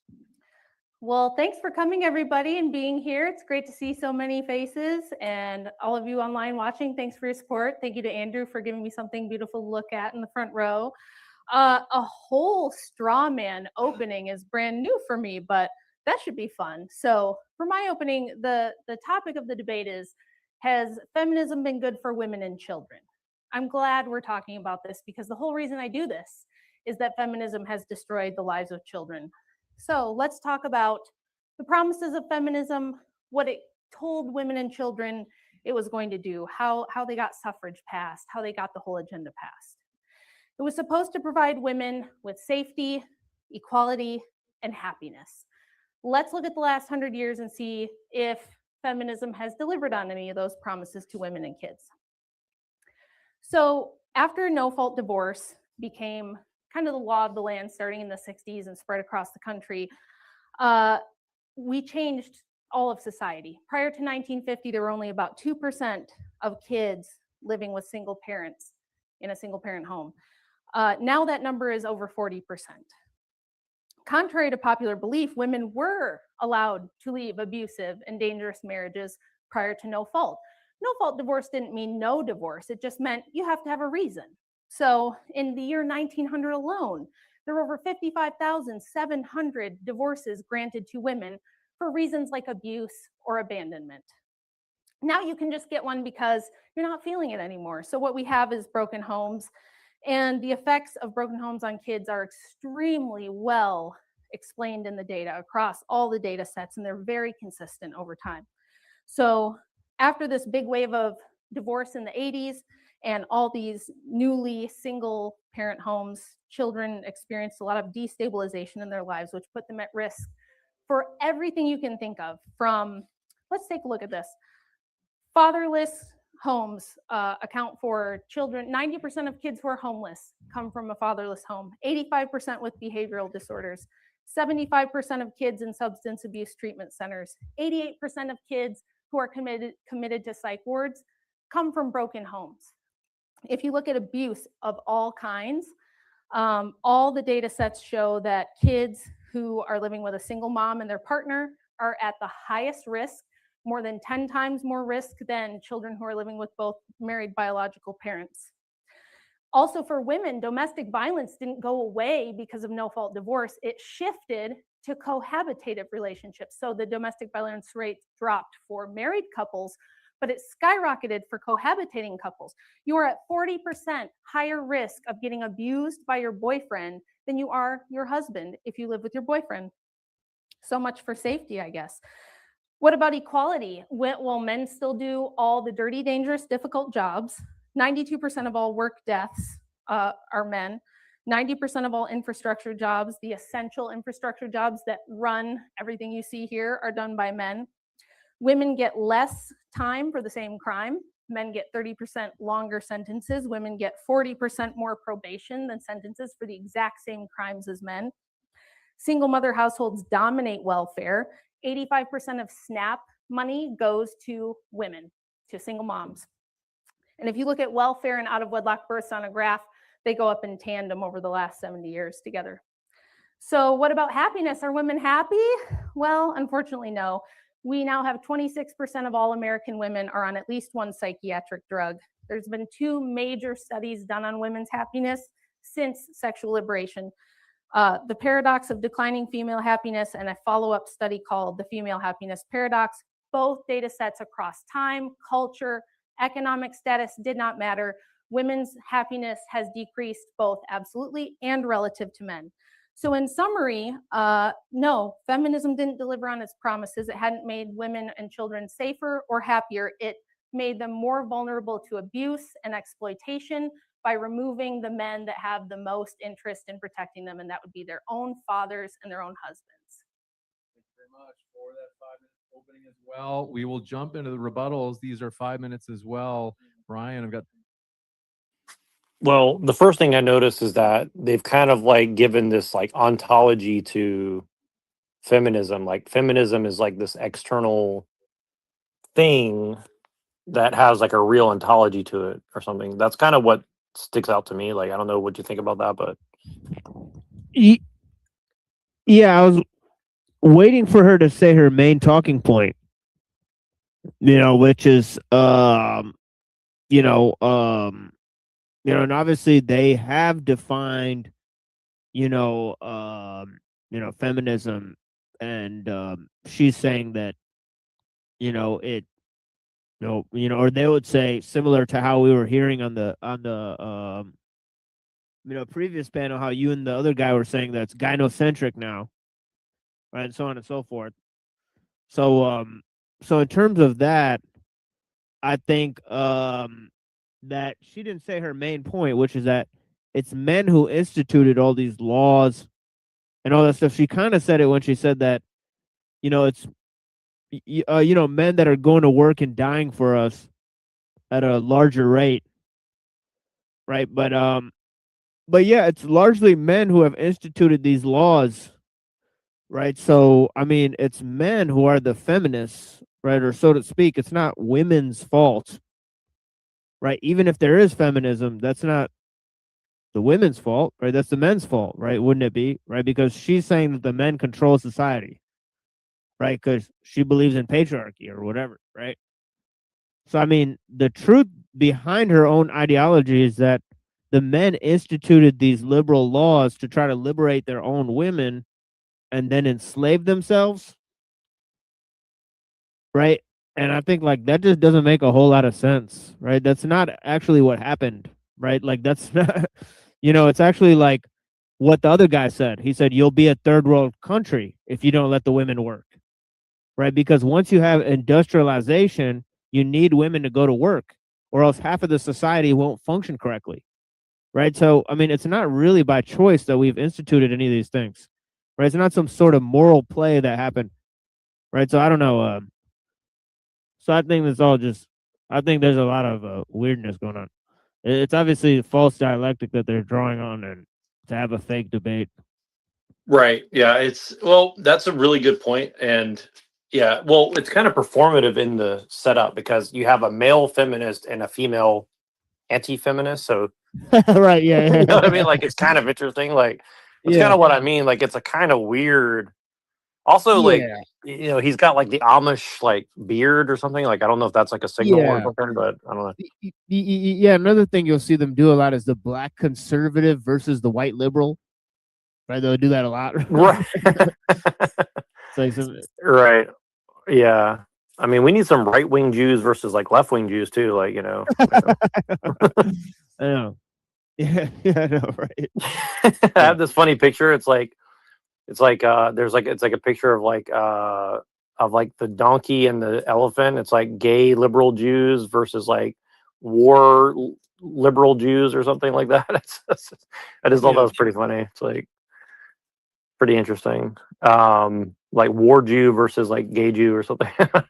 I don't know if I can get away with that, but kind of a funny thing. Like, dude, the amount of comments against Andrew Wilson, I was honestly surprised. Like, he has like so much people saying like, "Oh, he's a Jew and he's he's a shill for Israel," and like, there's definitely an argument there. It's just funny. Like, I wouldn't expect like that level of like vitriol overnight on him. Like, that's pretty crazy. Yeah, because he literally said it's okay to support PDFs. It's okay to bomb a country because we suspect that they're PDFs hiding in there. It's okay to kill their children.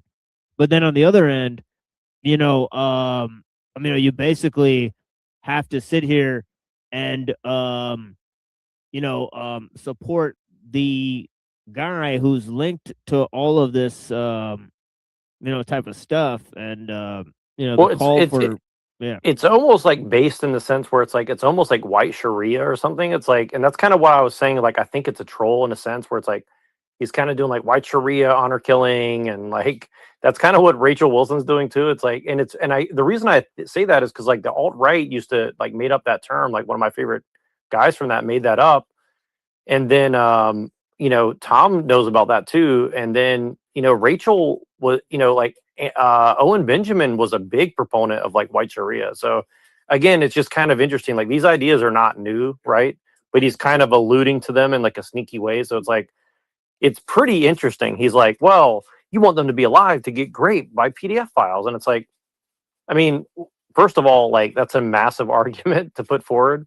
But then on the other side, it's like, so what? Like honor killing is good now or something? You know what I mean? Like there's like all these subtle implications that just don't get picked up on. Do you see what I'm saying? And like I was half asleep and I caught onto it and I was like, whoa, that's kind of weird. Like, you know what I mean? Like there's a lot of embedded. I mean, talk about the tag argument. I mean, like, what are you implying, Andrew? You know what I mean? Like, that's kind of what I'm getting at, right? Where it's like, Muslim bad, but you're like, well, Noahide or Sharia, white Sharia or Christian Sharia is good. It's like, okay, so you see what I'm saying? Does that make sense what I'm saying? Like, do you understand what I'm trying to like get at? It's like, it's kind of like you want to bring back biblical law or something, but because your team's good and the other team's bad because like they want the biblical law too, but they want your shit too or something. I don't know if that makes sense, but like that's kind of like the little subtleness that I was kind of picking up on. Yeah.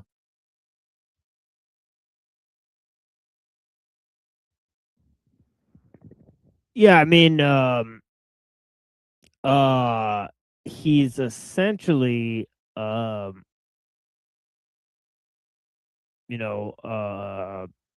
defending PDF stuff and then basically defending Israel. So I think that's why a lot of people are very much opposed to his stance, right? Because that's what it overtly is what he's doing, right? He could be dancing around the subject and giving a bunch of political talking points, whereas he's distancing himself from the behavior, right? Whereas saying that, oh, well, if we support this, it'll bring about this end result, right? But the fact is that, in order to get to that end result, you literally have to support, and I think this is what, Owen pointed out, is that, you're allowing one country to have nukes, you know, destroying children in another one in the name of saving children, which doesn't even make any logical sense. So he lost badly, right? The only thing he got him on is a technicality Right. that Owen can't prove the allegations, right?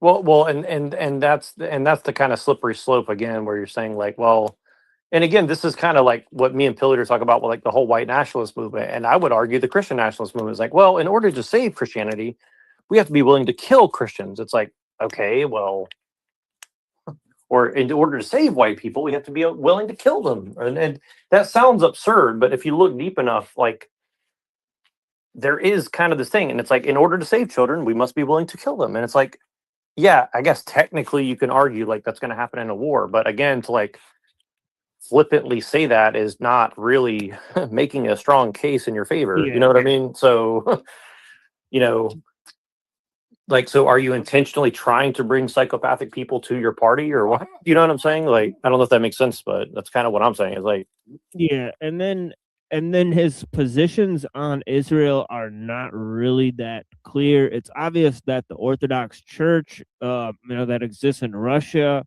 right, and also Putin and all of his cronies and all these types of people, and also Trump, they're heavily in support of Israel, right? And so the fact is that Trump is not Christian, and he's not. So this is a claim that Wilson has made several times, that Trump is defending Christianity, right? Which makes zero sense at all, right? It's one thing to say that, Trump is bringing about some sort of conservative values, which then support some sort of Christian ideal, right? But, to basically deny the fact that, he's directly involved, right, with PDFs, right? Whereas you could basically prove that he's directly involved with PDFs. He basically said that the Ayatollah Khomeini is a PDF, and he said the entire country of Iran is PDFs.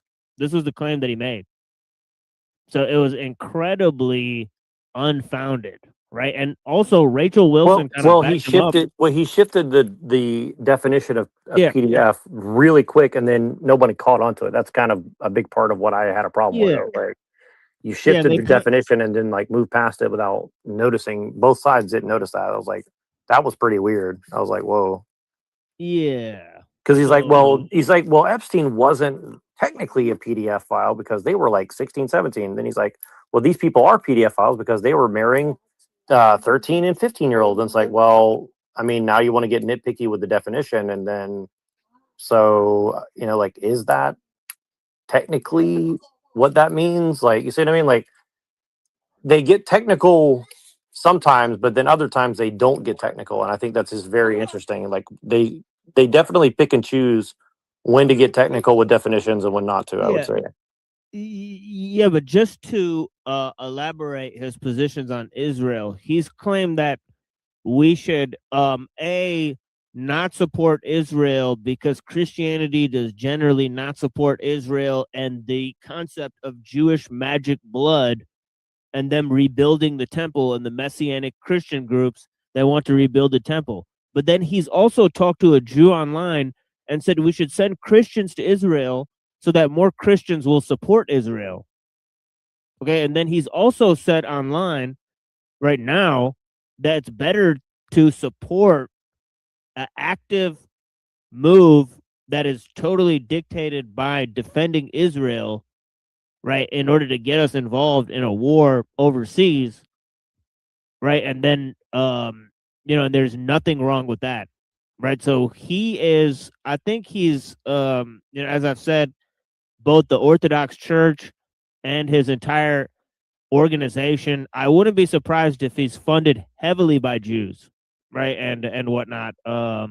His entire organization, right? So this is obvious, and of course he's been on, people like Piers Morgan who have been funded by, Murdoch and other prominent Zionists, and so on and so forth. So he's not, averse to going on those types of platforms.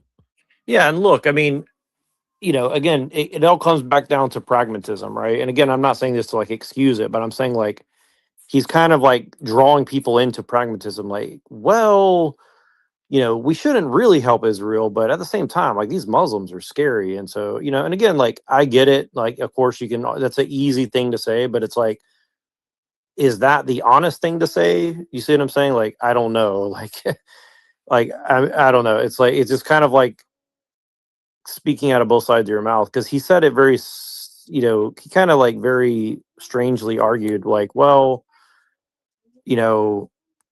I can't remember exactly what he said, but when we review it, it'll come back to me. But he said some very subtle things, like about whether Christians should do this or whether they should do that or whether they should get involved in that or this. And he's like, well, I don't really support the war, but like, and then Owen said, well, like, would you support ground troops? He's like, oh, that's a step too far. It's like, I mean, it's a very arbitrary line to draw, right? Especially from like a Christian standpoint. It's like, well, if I shoot bombs through a ship to a place and people die, that's cool. But like, if people have to go and like do it face to face, well, I don't know. That's a little weird. It's like, that's a very arbitrary line to draw, right?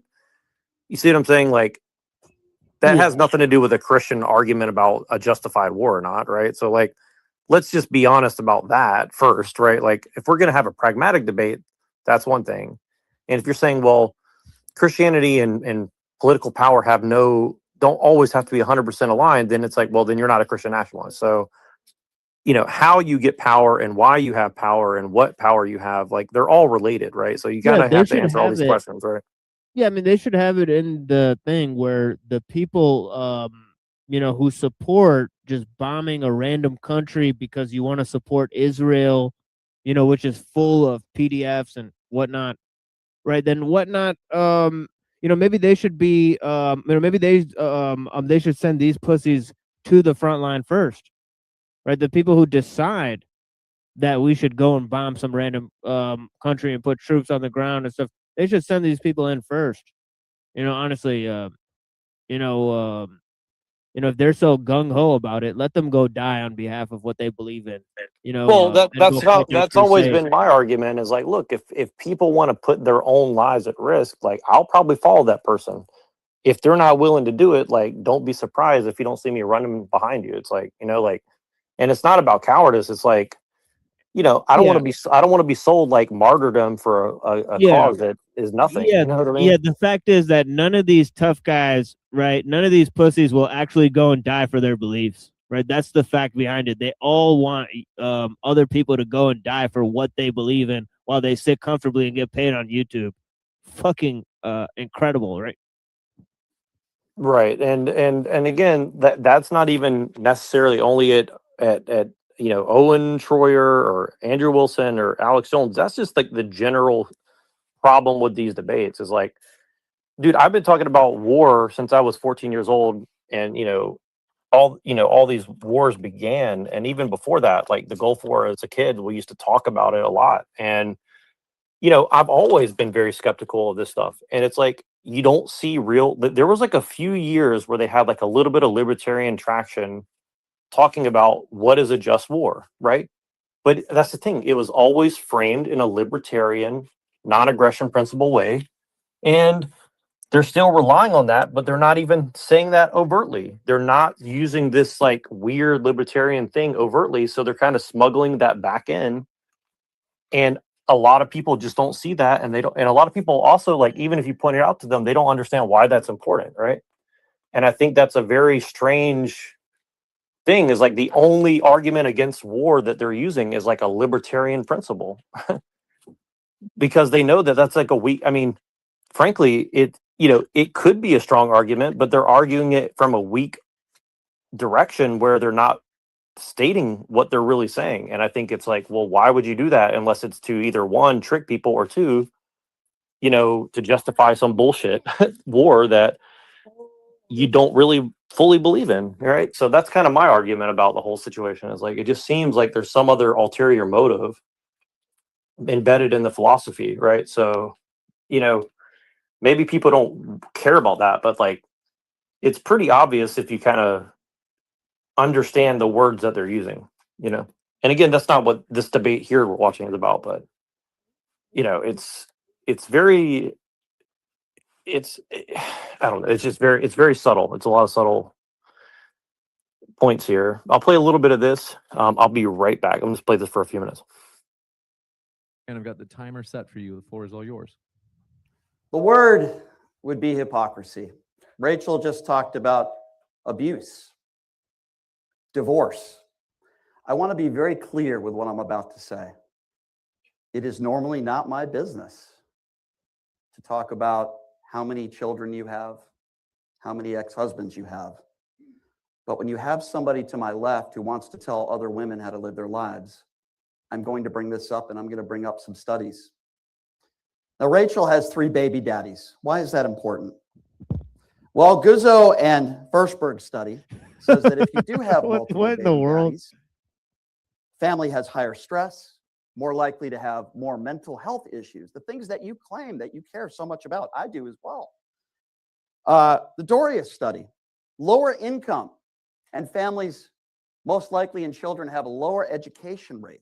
He's literally The Rutgers disproving study, his we own just point. talked about physical violence. Like, he literally just disproved his own point by bringing up her personal details. I mean, it's such a low level attack. Like, honestly, dude, like, the thing is like, you know, even if she does do all those things, what does it have to do with feminism? And then while you're attacking her, you're admitting that her doing all these things ended up worse for her. So it's like you're actually admitting that, you know, her point is right, that you shouldn't have 3 baby daddies because you're saying it caused her more stress and all this shit. This is a ridiculous point. It's like shooting yourself in the foot.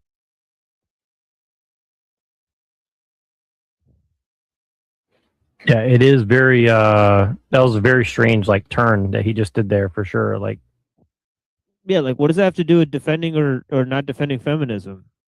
Nothing. Like, well, and that's kind of what's interesting is like I think that there would be real attacks you could put on Rachel Wilson about some of this stuff, but a lot of these attacks are not I gotcha really.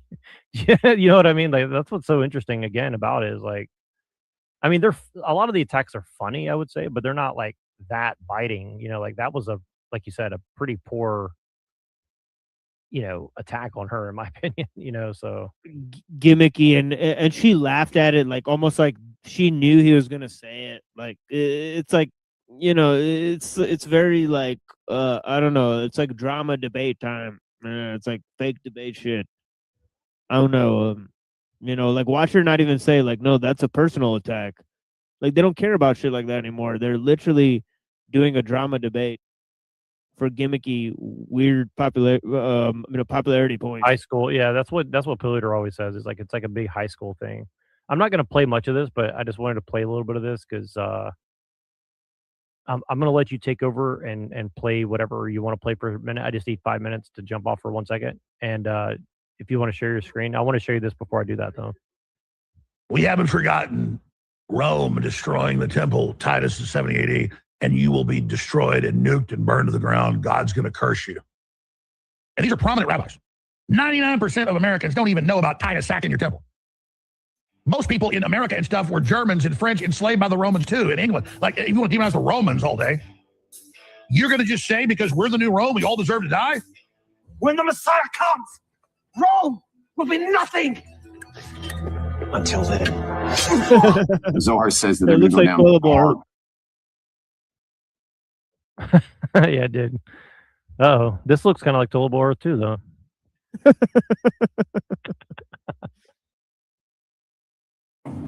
For how they treated us over the last 2,000 years, for the destruction of the Second Temple and how they treated us, Hashem's going to take them down hard. He's going to humiliate them on the world stage, Western countries, Asif, Edom. I'll take that one. That's what I want to see. Meaning they're going to get killed in the end because God is going to go on the side of probably China, wipe out the whole West. Why? Because of the destruction of the Second Temple, which is still a debt they never pay. And because of the persecution. You know, all that persecution that just come through. It's still a bill. It's still a bill that has to get paid by the West. Hashem now is going to close the accounts with every person, every nation, every leader, everything. Now Hashem is paying the bills. God will take revenge against all the Gentiles, descendants of Esav, what we call today Christians, for the Holocaust, for the Inquisition. So what's interesting about this again is like I told you, it's like the Rome versus whatever the fuck. You see what I mean? And so this Yeah. is the whole psyop. It's like Rome Yeah. versus the J and the pagan versus the Christian and it's like it's all kosher. I mean, let's just be honest. Yeah, and like you it's could all kosher. you could literally go to Adam Green, his oldest videos on Odyssey, right? As soon as he made the switch from YouTube to BitChute, right? And then to Odyssey, he started making these rabbi clip videos that were saying that basically Edom is going to be wiped out and all this stuff. These clip videos are like way older than 3 years old. And Alex Jones was accused of gatekeeping the information at the time. So it's really odd to see him make this shift publicly now, right? Because he has turned 3 days before his whole shit gets shut down. Yeah, because he literally said, right, that the Jews did 9/11, and then he turned around and fucking said it's the Saudi Arabians and the Chicons, and he had Jerome Corsi and Steve Pachenik on his show supporting Israel. Okay, and he had Jack Posobiec and all these people supporting fucking Israel and shit. And then he moved then to totally do a 180, exactly as Neuro said, 3 days before the Jews literally shut him down and go, oh, Right. well, the Jews have been the problem the whole entire fucking time. Holy smokes. Well, and his son was just on a major podcast, the Hodge twins or whatever, and again, it's funny, you have the black conservative, as you said, and he's sitting next to a black guy who's his co-host, and he's like sitting there and he's like, Trump stabbed my dad in the back, and that's why we're tired of Trump. And it's like, okay, well, you also spent 10 to 15 fucking years telling everybody that Trump's the good guy and he's the white hat and blah, blah, blah, blah. So like, why, like, how can we trust anything that you people say? Because you know what I mean? You've been fucking wrong. Whether you're telling the truth or not, you've been wrong, right? And So it's by like, the way, it's a whole slew of people that we're looking at. Not only Alex Jones, but also Giorgiani, Jay Dyer. They're all coming out and saying that they've either been exposing the alt-right or they've been knowing that the alt-right was a setup this entire fucking time, or all sorts of weirdness, right? So it is a circus right now, right? Because they are doing a 180 on all the psyops that they've laid down since 2020. yeah, So, like you said the other day, cashing in those KKK casino coins or whatever. It is kind of like that, you know. And again, like I don't want to throw Conspiracy people under the coins. bus, but like they're certainly throwing us under the bus. So it's like, look, dude, like if you guys want to be real, but like don't pretend that you guys have like been right all along and that we're deluded and we're crazy. It's like, see, look, there he is calling out ortho bros or whatever. It's like, you know, well, whatever, you get the idea. Like he did like a mega debate channel thing Dyer did. Like I didn't watch any of it, but it's just funny. It's like, dude, you cannot go up there and debate these people. They're not, co-opting everything. Like Hostile Hyperborean said, it's like, look, dude, like just be real for once in your fucking life. Like if it's the last thing we do is like, just be a little bit real about what you're selling to people, you know, I would say, but that's just my personal opinion. But take over for a minute. I'll be right back. I got to do something. I'll be right back. Just play. Let's play a little something. I'm trying to get some more people in here too. So give me a few minutes. Be right back. We called this out literally like 6 months ago that Ian Carroll is an obvious plant, and now this guy's doing a story on it. So yeah, there's that. I mean, yeah, and you know, Ian Carroll is just such a strange person. Like he literally just appeared out of nowhere looking like Spec Ops from fucking Call of Duty or whatever. I mean, it's like insane.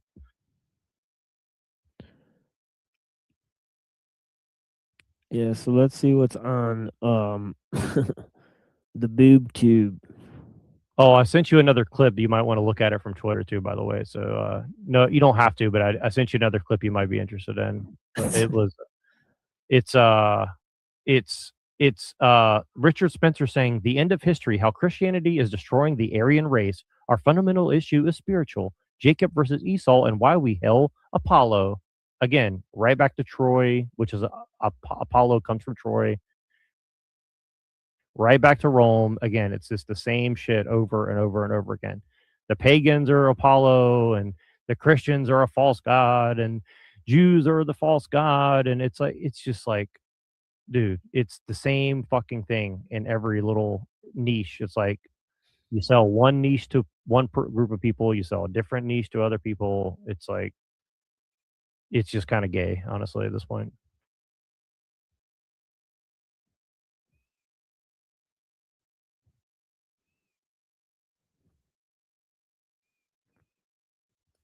Yeah, so Host State was live. Let's see what he had to say.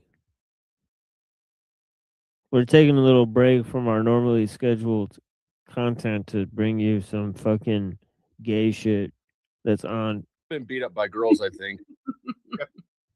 So now it's your turn. Do you know what I did to my abusive ex fiance? Oh my lord! You heard that story? Who's he? Is he in the I Lord? didn't know you had one. Statute of limitations run out yet? So he came at me, and we were living. This is when I was still sleep tech at the hospital, and he came at me aggressively, and I just had enough of it. And so, not to say that like I let him, necessarily touch me that much, but I came at him at the waist, like it was just like self-defense kicked in. And he's 6'4", and you guys all know I'm like about a little over 6 foot, pushing 6'1". Anyway, so he came at me, I hit him at the waist, picked him up and literally just hauled him up over my head, and he like landed. Yeah, I bet that was Stephen David that she did that too. Fucking. Would you infer hilarious. that? Nobody said I mean, that. I'm just Nobody giving suggested She clear didn't mention who it was, but she said it was her ex-boyfriend. But- signs that I'm creating boundaries Yeah, about, that's you know, fine. right? All I was doing was making sure you understood the scripture that you're Oh, trying we're to good. rely We're on. just, you know, I don't think you understand.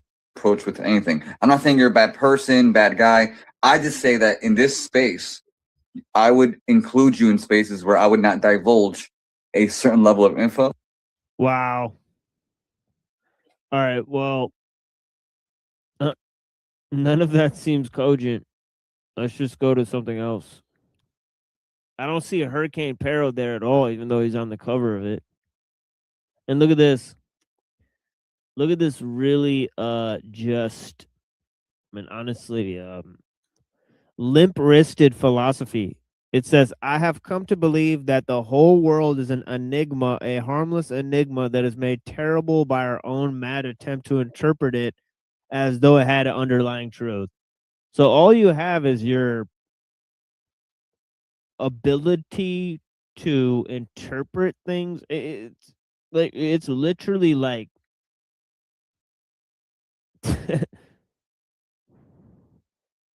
the dumbest philosophy I've ever heard. But yeah, I don't know. Maybe that's just me. But yeah, that seems totally limp-wristed nonsense, right? Right? Oh, the universe is a harmless enigma. What the fuck, dude? Like, that sounds boring as fuck. Like, you want to know what what's a harmless enigma? Like an airport like conveyor belt. Like, I don't understand. Like, I don't know.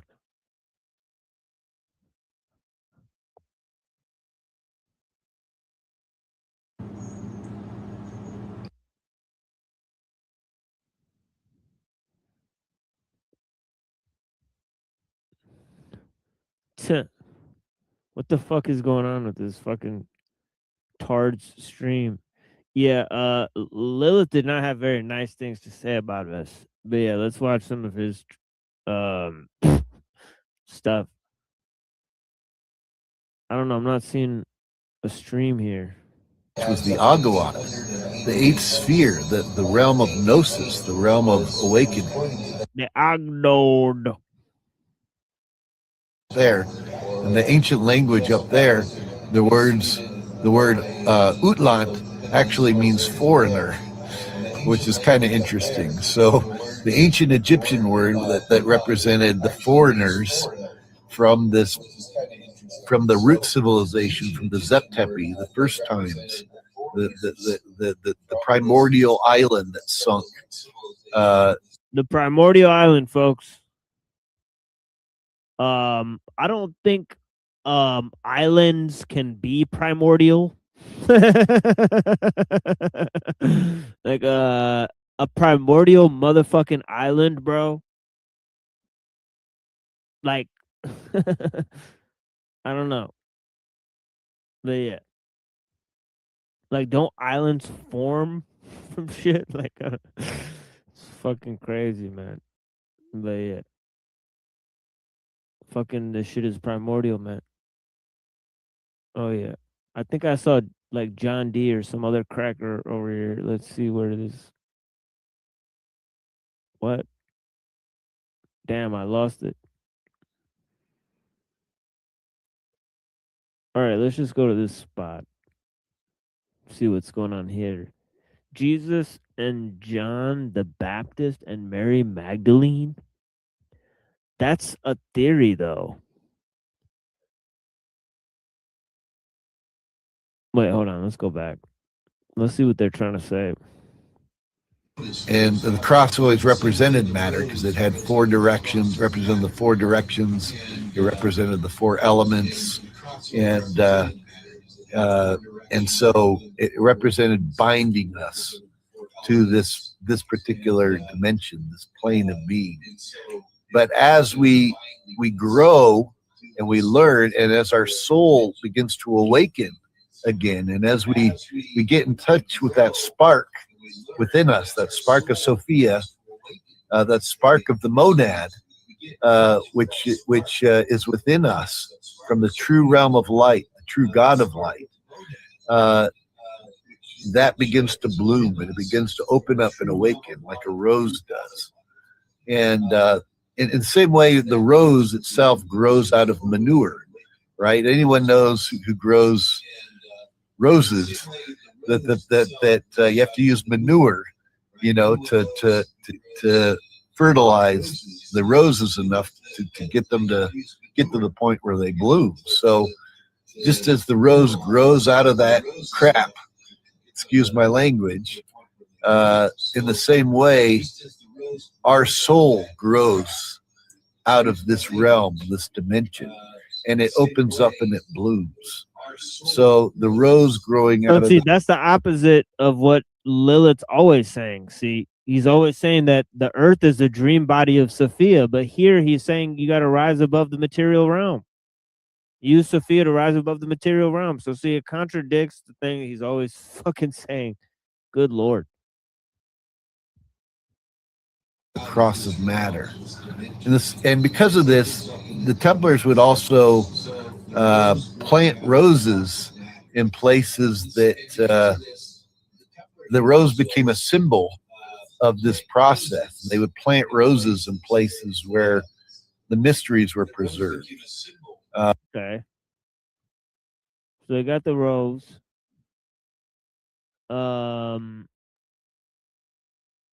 Has nothing to do with commandery within regular clandestine Templar order, right? Yeah. Right, yeah. Yeah, they rehashed that shit, obviously. You know. Shit looks fake as fuck.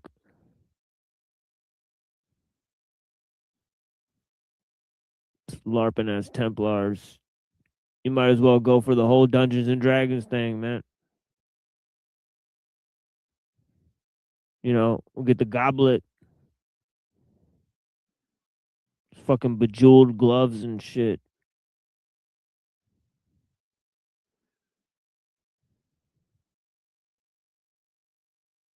Okay, let's see. Architects of Humanity. They're usually pretty good. So we're not gonna make fun of this stream. We're gonna promote them. Blessings. You know, you're in a human body. Now, I mean, would it get boring? It's like, what was the Achilles thing?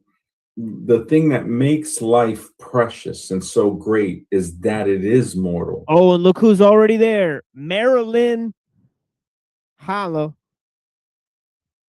Yeah, Marilyn somehow finds all the dope channels. But yeah, blessings to Marilyn. If it wasn't mortal, it loses its flair. So it's sort of like if you're having sex and you're having great sex, the fact that it's finite makes it great.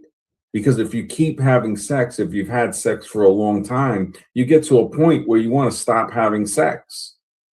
You know, you say, okay, this was great. Your orgasm oh, this was great. Now, sometimes you might have sex again and again, but there comes a point where you're like, okay, I'm good now, right? That makes it worth something. Maybe that's the answer, MD. You might have cracked the code. Maybe Well, the it's not reason even why we're cracking here the code. is It's just because it that. is finite, and we're never going to appreciate that if you're somebody that you live forever. Yeah, appreciation has to come from that when you just think about it that way. So when they try to tell me, oh, you're going to be with this forever, I'm like, that's creepy. That's real creepy. You got to write that down, bro. You got to write. We cannot forget that. What you Nah, just it's said already is on the very screen. profound. Just look at where is it at? 2 hours, 19 minutes. So it's like, you know, and that's the beautiful thing about being able to record time. That the fact that we can prove the present moment is flowing forward, creating the past behind it. And that's what gave me the idea to say, okay, we know that for sure. That can be scientifically proven every second, anytime. So that's a fact that the present creates the past. Now, this present moment, could it possibly be created by the future? Just the way the present creates the past, could the future be creating the present?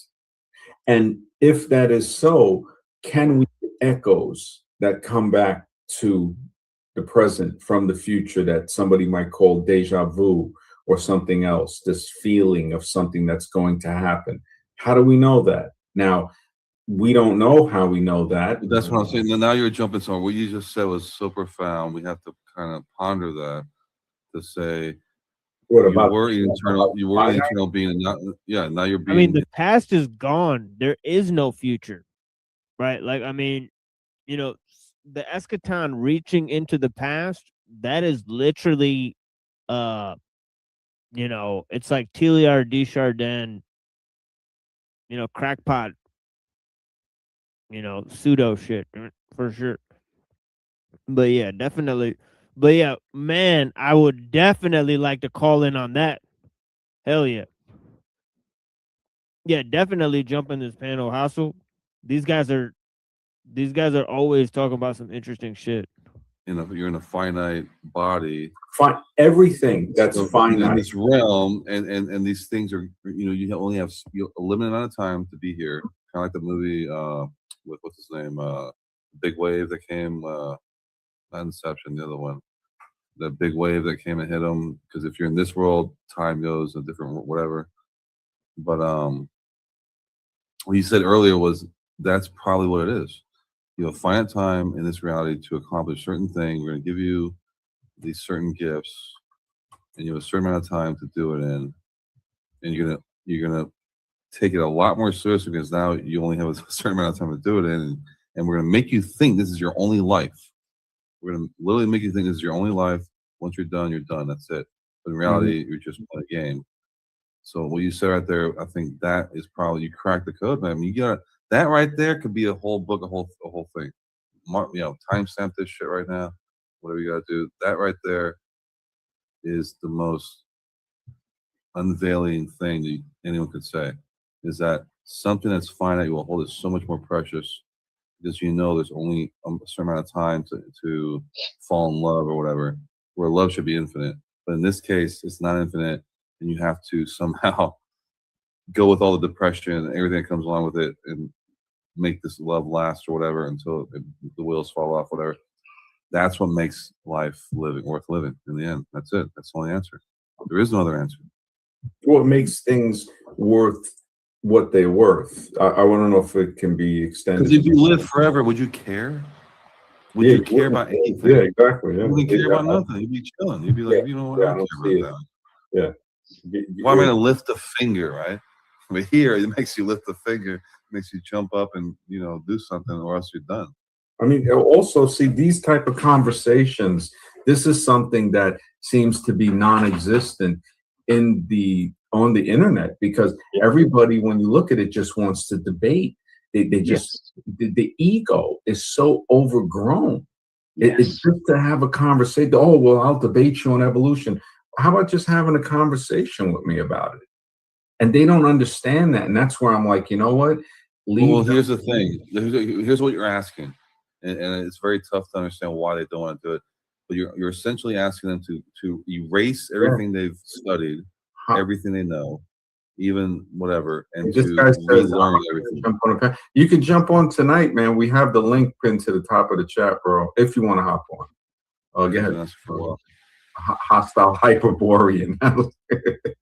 No, I think you hit the nail on the head, MD, when you said the ego. We live in a world filled with people with egos. They want to be the smartest. They want to be admired. It's their ego. And that want for admiration comes from insecurity. Exactly. 100%. Deep. But I'm saying, I think that ego comes from a higher place where they kind of remember being a badass because they were in that higher existence. But now when they're put into this realm here, now you're not so badass anymore. You get humbled. You get, like you were saying earlier, it all goes back to being humbled and to saying, I have a finite time to appreciate this. When you realize, when somebody realizes the finite time, you start to appreciate everything. You appreciate every moment. Like you say, man, this was amazing. We don't learn that till we're older. Well, I agree. Well, and not only, I'm not sure, I don't agree with that, because if you're young and you lose somebody, you start to appreciate it right then. You start to, they will. Okay. Pre-trauma. So before trauma, you're right. Yeah, so trauma exactly. marks, somebody who's young. You're right about that. Okay, let's say no trauma. You're still experiencing the world, fantasy land, whatever. And you get older and you realize, wait, this again, no trauma, right?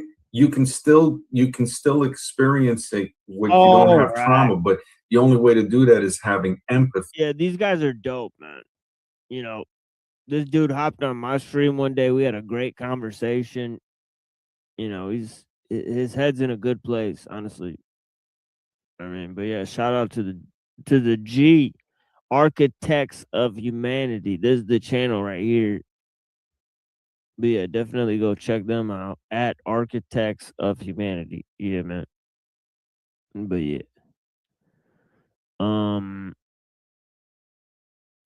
Jake is on. Okay, let's see what Jake's got to say. You know what I'm saying? Everything off of feelings instead of logic. That means I can be mad about the same shit logically that was consistent that was on Tuesday. So to me, that doesn't really make any sense. So if you build your life around emotions and feelings, all you're going to do. Yeah, I talked to that girl on the bottom, Glacier Maniac. She's pretty smart. She's smart about philosophy and shit. I think she understood that Hegel influenced Marx and shit. So yeah. So I don't know. She seemed like more advanced. The girl with the avatar of a black girl on the bottom there. But yeah. Is just have something shift to where it no longer has an identity. That's why these people don't have an identity. All this is just mental gymnastics in mental illness. Right. And really quick, Marte, I'm sorry to interrupt again. Rachel, shout out to Rachel fucking Wilson. Oh God, shout out to Rachel Wilson. What a bunch of nerds. What the fuck is this? Who's in the chat right now? Oh, who's in their chat? So goddamn, Rachel Wilson's following us. She's literally Mossad. It's crazy, yo. So Rachel Wilson is in their fucking chat. Yeah, hold on. Let's open up their chat and see what she's saying. I don't see her. She probably has me blocked out here. Yeah, I don't see Rachel Wilson out here in the chat. She's most likely got me blocked out here. She just sent a super chat right now of $20. She says, thanks for covering the debate, guys. Very much appreciated by that. I got to give her 2 cents on that. Rachel Wilson. Oh my God, bro. We got to move on from that.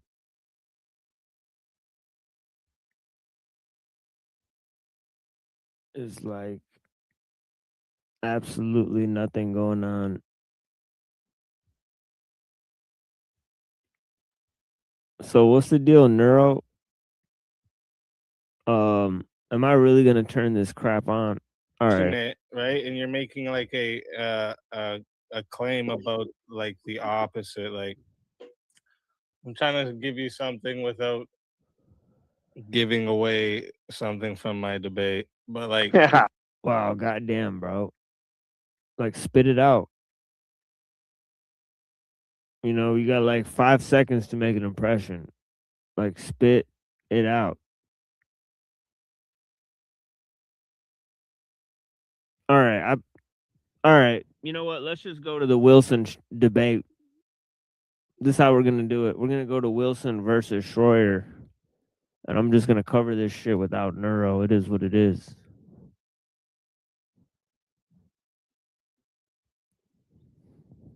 Fuck it. We'll do it live. Fuck it.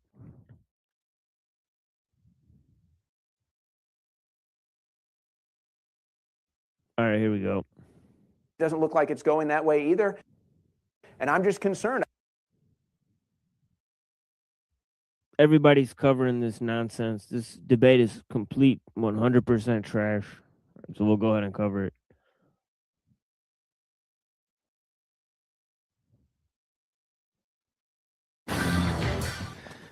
For tonight's format, we will have 5-minute openings followed by 5-minute rebuttals, a crossfire section of 40 minutes followed by audience Q&A for 30 minutes, and then 3-minute closings. With that, I have the timer set for you. The affirmative going first. Andrew, the floor is all yours. First and foremost, thanks all of you for being here. And before we do anything else, we got the legend Owen Schroyer. Can we give him a good round of applause?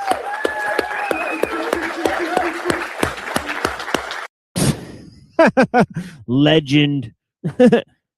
Dude, he's literally was the cringest right-hand man of Alex Jones when Alex Jones was going around a protest in a armored vehicle. This shit looked stupid as fuck. It looked comical, cartoonish. And yeah, yeah, dude. I mean, how do you become a legend? By being a crony for a literal hoaxer, right? Like, what? And this dude, like, literally said that and then applauded it. 4 minutes and 20 seconds. It's off to just a horrible start. He called Owen Schroyer a legend, folks. Blowing smoke up his ass.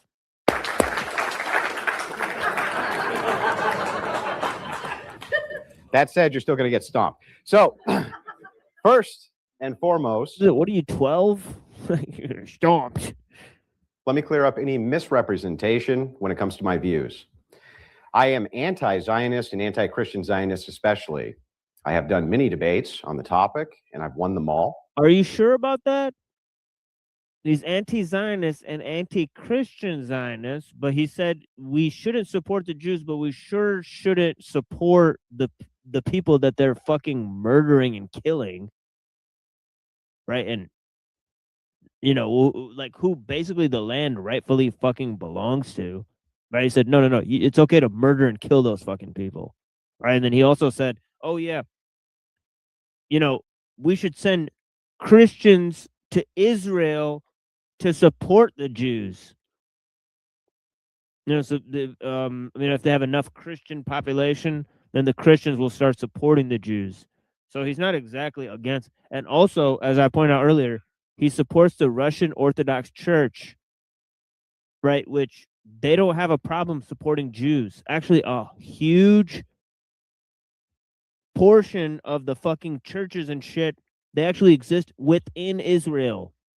So they work with the Israeli government. The Israeli government has the power to shut down their fucking churches, shut down their fucking holidays. And they have very recently like shut down major portions of what Christians are doing, including Orthodox Christians. So it is Easter and shit. odd. They shut down the Yeah. Easter and shit. Like they did all sorts of fucking egregious shit, you know, against their holidays. Right. So they've not only eliminated a large percentage of the Christian population within Israel, not to mention the native Christian population of Israel. That's right. The Palestinian Christians, people you've probably never even fucking heard of. Right. So, I mean, it is incredible how they think that you should be totally ambivalent towards either supporting or not supporting Israel. Right. and they don't point out the actors within their own church that do it. Right? I mean, it's crazy, right? I'm also very anti. Oh yeah, and here's another thing: Owen Schroyer was not pointing out when he was working for Alex Jones complicit support for Zionism. So there's another fucking weird thing. Oh, Owen Schroyer just kind of forgot about all that, and now he's all of a sudden against Israel. He's saying that he got kicked out because he kept calling it out. Because Alex was like, "Well, he's always freaking out about the Jews," and then look, now 6 months later or whatever, he's leaving. Now the show's shutting down, and he's like, "Well, now that it's shutting down, it was the Jews. I was wrong." But it's like, okay, like 20 years later, you say that, so like, what's the point at this point? You know what I mean? Like, does that mean that, does that imply that you just couldn't speak on it because you're paid by them? And now that they took it away from you, you've changed your mind about it. So again, it's just a weird situation all the way around, you know? Yeah, it's crazy. Like support for Palestinians has nothing to do with support for Muslims. Yet support for Israel is literally support for Jewish Zionism.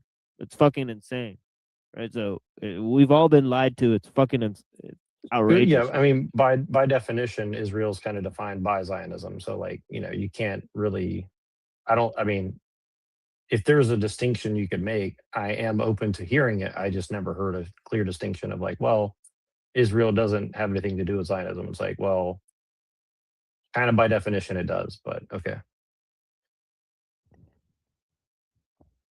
Yeah, it's crazy. Look up the history, folks. It's wild. Islam and consider the ideology just as poisonous as the Like, ideology. there is Islam. What the fuck does that have to do with anything, man? The whole thing's about Trump. It's like, oh, Islam is a poisonous ideology. Is that why you support Jews? Because of Islam? What the fuck, dude? So he doesn't support Jews, but he hates Muslims. That's for damn sure. But he doesn't hate the Jews. See, this is fucking crazy, bro. But yeah, man. I mean, it's obvious. They say it all the time. It's like you go line by line what this dude says. It's fucking obvious. It's fucking coward. Ideology of Zionism, especially Christian Zionism. I am not a war supporter in Iran, and I never have been.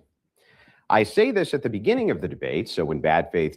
That you know, that's going to become extremely apparent that he 100% supports the war. 1,000,000% supports the war. It's fucking sad, dude, that he says he doesn't support the war. He doesn't support Zionism, but he supports killing basically Iranian children, right? He justifies it, right? And what are we accomplishing? All we've accomplished is defending Israel, right? So it's really weird. So he's playing this really strange game here. So this is why I think this has been one of his most unpopular performances. This was a horrible loss for him. You know, I'm talking about like just a terrible loss. He got demolished. Trolls who are on foreign accounts try to influence American politics in the comments, claiming that I'm in some way a Zionist, pro-Israel, pro-Islam shill. You can shatter the lies by simply showing them the beginning of this debate, which they won't even watch. You and I can laugh at their stupidity together. That said, I also don't believe Jews or Arabs are on.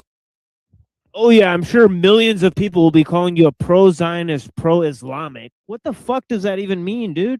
What the fuck are you talking about? Like what?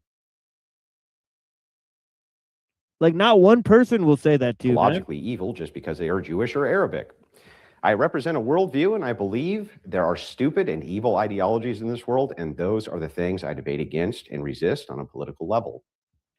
Today, we debate if Trump has been successful as a president. Usually, I would clearly... Notice then it moved from Jews and Arabs. Right before it was about Islam and Jews. Now it's about Jews and Arabs. See how that works? Right? It's fucking weird, right? And of course, Jews are always ethnic. They're never talking about a religious group. Right? You can't blame Judaism for what Jews are doing. You can 100% blame Muslims, right, and blame Islam along with them. It's 100% a fact, all right, in the fucking media, right?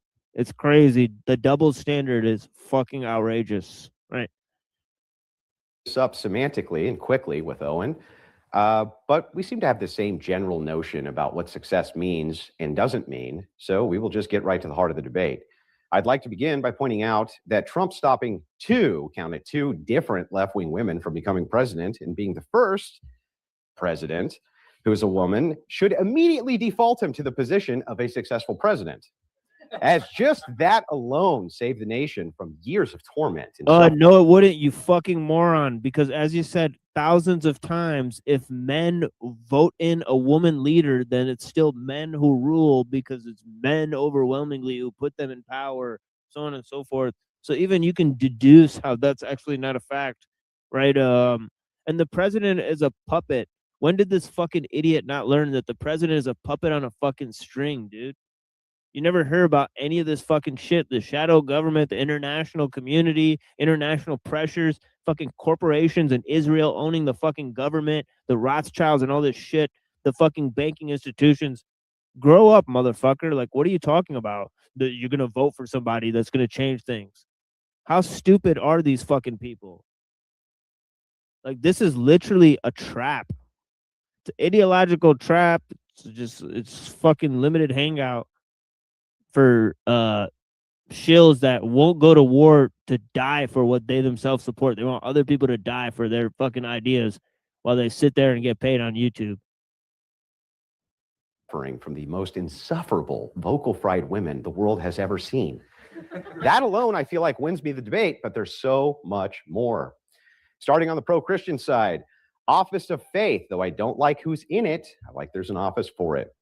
Affirm via executive order there are two genders and revoke the idea of gender being different from sex. He signed an executive order stopping trans-surgical chemical alterations of children. He made Christmas Eve and the day after Christmas federal holidays affirming Christian beliefs as the ones we celebrate. He signed an executive order to eradicate Yeah, he also flew the pride flag at his campaigns and said he supports gay shit. Bro, when will you tell the truth about what this dude is like actually supported and not supported, in history?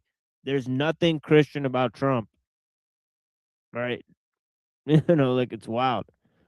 Christian bias in the government. He expanded school choice via executive order so we could remove our children from indoctrination center of atheists. He signed an executive order expanding Christian. Here, let's go back a little bit because I missed a lot of it. He's speaking at a mile a minute. All right. Eve and the day after Christmas federal holidays affirming Christian beliefs as the ones we celebrate. He signed an executive order to eradicate anti-Christian bias in the government. The holidays. Yeah, that they totally changed because they changed their entire calendar for their entire church. So the holidays are all different days now. What a fucking moronic statement. But he doesn't care what days the fucking holidays are any more than anyone else. Government. He expanded school choice via executive order so we could remove our children from indoctrination center of atheists. He signed an executive order expanding Christian participation in adoption. He reinstated the Mexico City policy blocking U.S. tax dollars from promoting abortions in other nations. He enforced the Hyde Amendment to stop federal funding of abortions. He strengthened the conscientious protection for doctors and nurses who are against abortion. He supported religious charter schools. He directed the State Department to think of that statement. He strengthened the conscientious protection of doctors that are against abortion. What does that statement even mean? Conscientious protect. Like what? Like, does anybody know what that means? Like, I don't think statement by statement these facts or points are even hitting at all. Like, it's weird. Well, it's a bioethics argument he's sneaking in. Again, this is I'm telling you, like, the bioethics of all this is very, very pertinent, in my opinion. Like, this is like Kevorkian shit, essentially.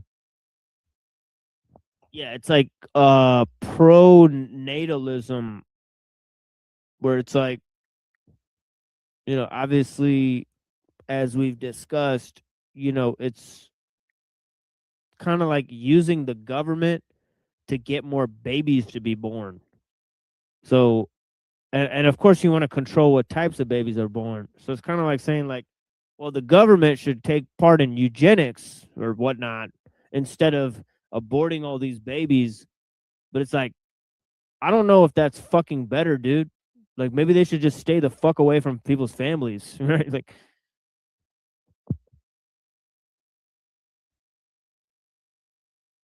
prioritize against Christian persecution abroad, just to name some of his policy directives. And that's just the Christian side. Domestically, his most major victory is something incredible. Net migration negative, more immigrants leaving than coming. Both legal and illegal, which was his primary function in office from the standpoint of voters.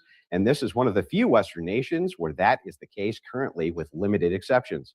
The Cato Institute, very pro-immigration, had to admit themselves that Trump has limited legal immigration even more than illegal immigration, negating the base fear from his own base that he would stop illegal immigration, ramp up legal immigration. He hasn't. Over 130,000 less per month just on the legal side.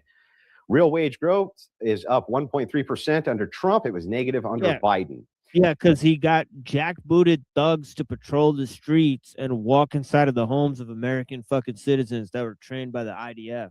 What's your fucking point? Like, what's your fucking point, dude? Like, great.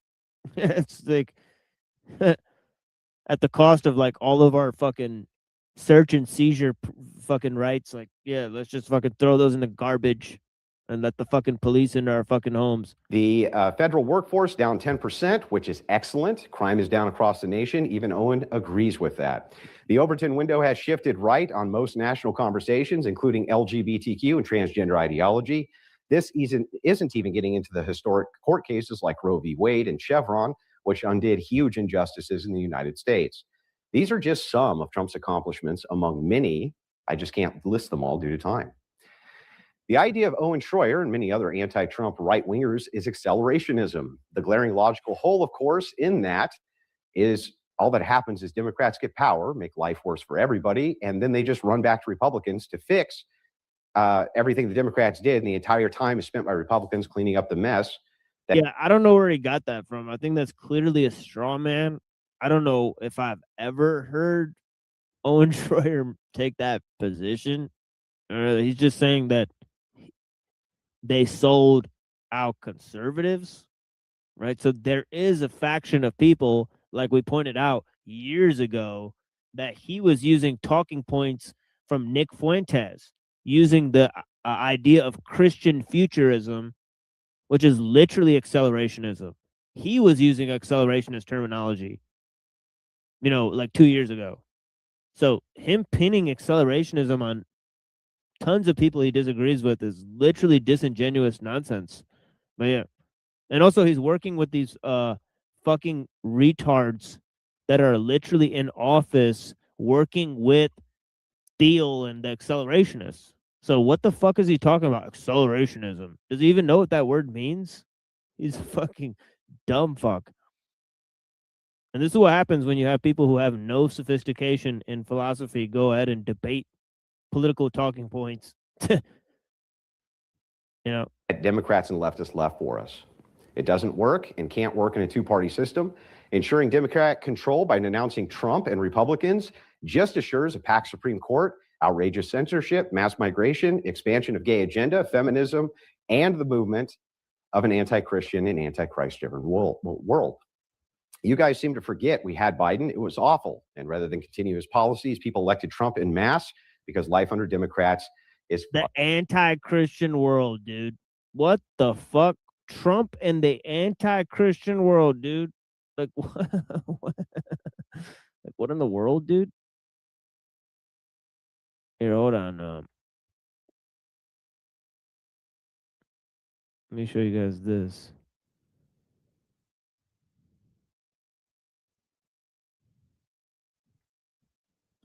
To Judaism 2 years ago, Donald Trump converted to Judaism 2 years ago, according to White House official. There it is. That's his blog. He said, President Donald Trump converted to Judaism 2 years ago and joined Chabad Lubavitch Synagogue in New York City, according to a high-level White House official. Mr. Goldberg says the story has allegedly been held by CNN's editors for months, but is due to be released within the next few days. So we'll go ahead and play parts of this story as they, you know, announce that Trump is defending Christianity. He's defending Israel. Wake up. Awful. Now, you aren't going to get everything you want out of any administration. Trump is way too pro-feminist, pro-gay, and pro-Zionist for my personal liking, but we all knew that going in. He was still vastly superior to the alternative. So look, he knows Trump's a Zionist, and he still supports him. He just admitted it, folks. He just literally admitted it. But yeah. To Democrats and their cohorts, especially Harris, who wanted to roll back tax breaks 30 seconds. and tax as an offset instead of tariffs, which is Democrat policy as usual. We knew Trump was pro-Israel. He moved the embassy to Jerusalem and tore up the Iran deal the first time around.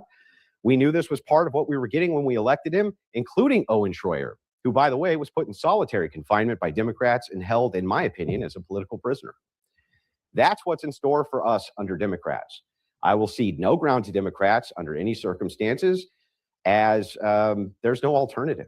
There's nothing. You cannot give Democrats power, period. And with that, I'll cede the rest of my time, but just note that progressive ideology is always... Yeah, you can't give a Democrat's power, period. You just make yourself complicit to the same two-party political system that gives them half of the fucking power. You fucking dunce. Like, what? What a fucking literal moron. Brain dead fucking idiot. Like, all right, yeah, great talking point, bud. Waiting to strike. And going against Trump is not going to help against that fight.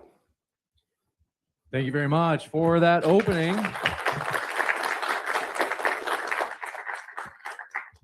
We'll kick it over to Owen for his opening as well. Well, the premise of this debate is, has President Trump been successful or not? The premise is not, are the Democrats a bad political party? I think that we all agree with that. So that is not the premise of the debate. And I feel that the very fact that we are having this debate shows that there is at least room for consideration that the Trump administration has not been successful. And while you do list off things that Trump has been successful on, and I will give credit to this administration on securing the border and lowering crime rates quickly on those issues, though, these are not things that we should have to beg for. These are not things that we should have to consider a success. These should be things that are considered a standard. So really, that's more of a story of how corrupt our country has become, which gets to what this administration was supposed to be all about. It was supposed to be addressing the corruption head on in that collision and destroying it in the process. And I think it's fair to say that at least to this point, it's not happening. But here's some of the other issues that I think are going to be more important when it comes to, is Trump going to be successful? The economy. The vast majority of Americans still believe the economy is heading in the wrong direction. We have more Americans that are living paycheck to paycheck today than any other time in recent history.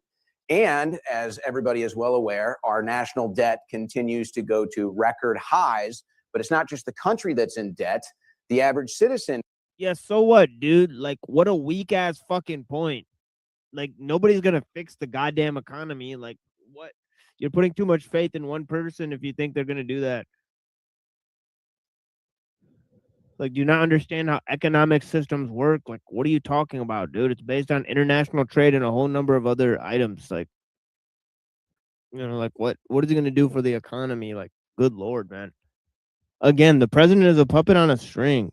Like, what the fuck? He's literally the representative of multiple corporations, right? Like, is in debt. It's so bad now that people are having to take out payment plans for pizza delivery. Now, you might not want to blame all of that on President Trump, and perhaps that's fair, but yet this is the economy ongoing under. Right. And this idiot was telling us back then that Trump is going to drain the swamp. That's literally what this fucking moron was saying. So he's literally partly responsible for the mess that we're in, way more than other people. And he gets to sit there and, you know, do this moral grandstanding that he was personally attacked. Oh, you know, because he lost like 2 paychecks. You know, he had a huge fit. All right, good Lord, dude. President Trump. And it doesn't help when anytime there's another war on the other side of the planet, we have billions of dollars to spend on that while the average American continues to struggle. So the economy, I don't think you can claim has been a success. Tied into that is Doge, the Doge cuts. Elon Musk believed we could get $1 trillion in Doge cuts annually. We got a couple 10 million, and they stopped that. There's not going to be any Doge stimulus checks, whether you wanted that. Oh yeah, Doge was gonna save us. Great thinking, Owen Schroyer. Good lord, this guy's points are literally dog shit. What the fuck is he thinking? Doge was gonna save the fucking economy. Like, what in the world? Like, what a literal nonsensical like analysis. So Doge getting cut out cold, I think, was a major failure. Barack Obama has deported more Americans than Donald Trump. Now, we might get into the details of that today. I will spare those details for the opening. I'm sure that this will come back up, but yet that fact remains. What about the... Yeah, I'm sure he has, right? Like, Biden was deporting tons of people. They're putting them in fucking camps and shit, dude. Like, what are you talking about? Like, they're pretty rough on immigration and all that stuff. I feel like a lot of presidents recently have noticed that there's a problem. They all did crazy shit. But this motherfucker parked a bunch of fucking weird dudes. Some of them don't even speak English, and they're fucking beating the fuck out of Americans in the middle of the street. So I'd say he handled the situation in a fucking piss poor way, obviously. Deep state. President Trump himself has posted about treasonous politicians more times than we can count. So if there's politicians that are treasonous and you are the president, then I have to ask, where are the arrests? That's kind of the biggest crime you can commit in this country, and yet nobody has been arrested. Don't even get me started on the Epstein clients, which are apparently a hoax one day, and then the next day Melania Trump is addressing the nation on how the victims of the hoax... Here it goes, folks. It's going to be all about the Epstein after this. So this entire debate is going to become about Epstein and about whether Trump can be linked to Epstein's crimes. Pedophile panic. Yeah. But the fact is that he can be linked to them, and Andrew Wilson will fervently deny this. Right. So that is incredible to see.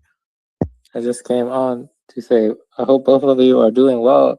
Oh, blessings, brother. Yeah, blessings. Yeah, good to see you. Yeah. I hope both of you are doing well, and yeah, that's all I came on to say. I hope both of you are doing well, and anything goes well for both of you. Yeah, Peace thank and you, my blessings. friend. Yeah, and you too, man. Yeah, absolutely. I appreciate that. And you're welcome to hang out if you want, and just chime in if you want.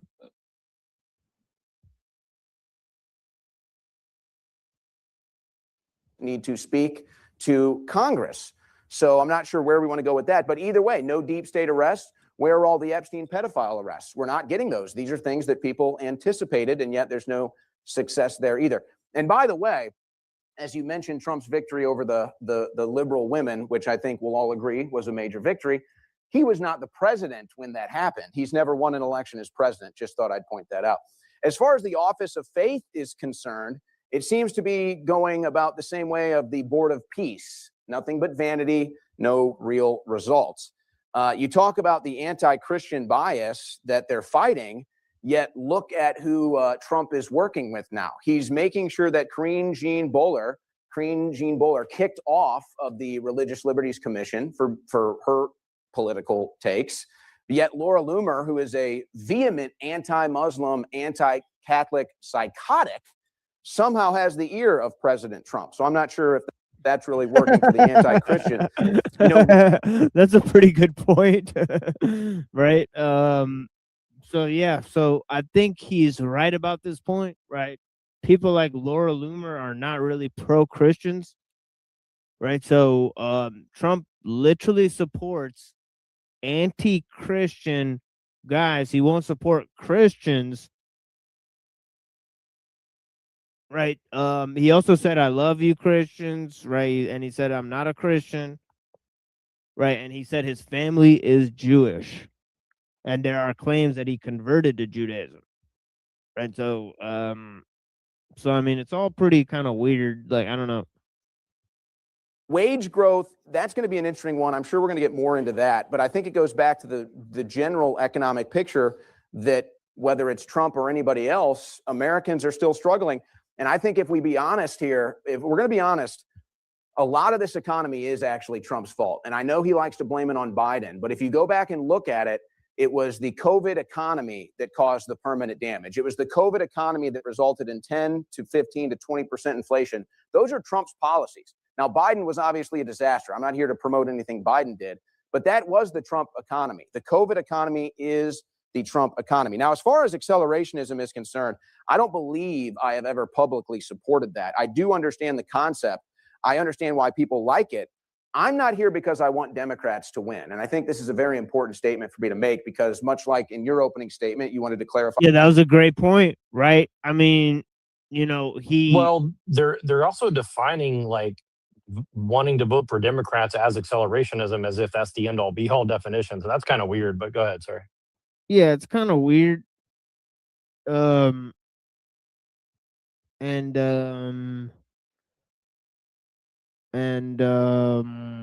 yeah, because there is a much broader definition of that, right? And usually when they use philosophical terminology that's extremely loaded like that, in order to make some small point like that, they're usually charging up the phrase. It's They it's a understand. euphemism that they're charging up 100. Sorry to interrupt you, but yeah, 100%. I was there.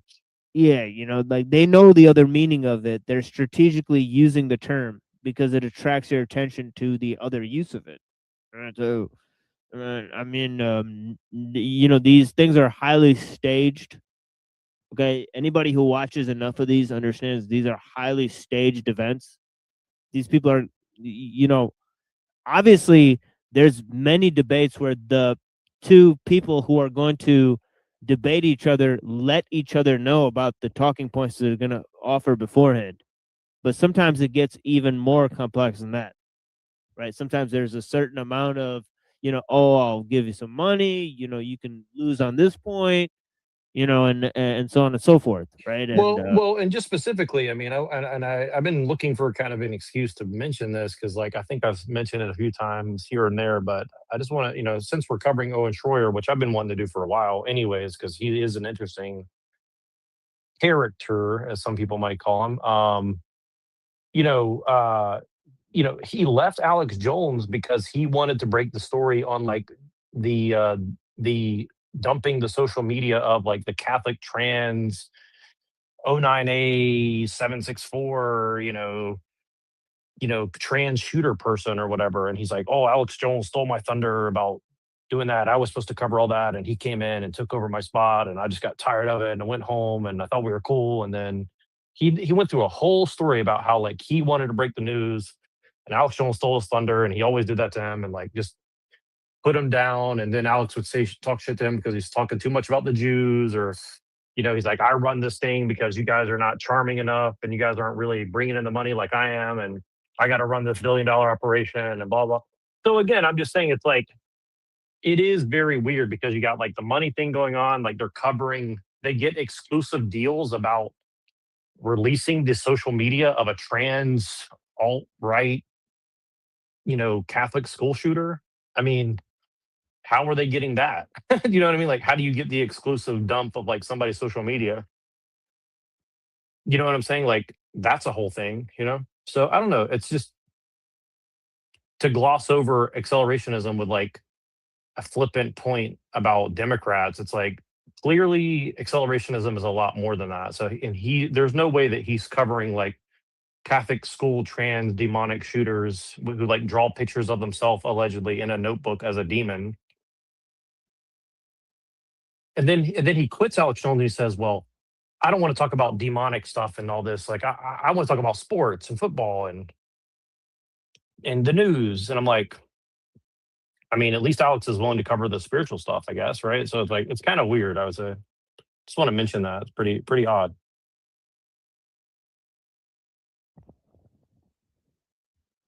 yeah, and it's like one dude didn't like iron his shirt, and the other dude looks like, like,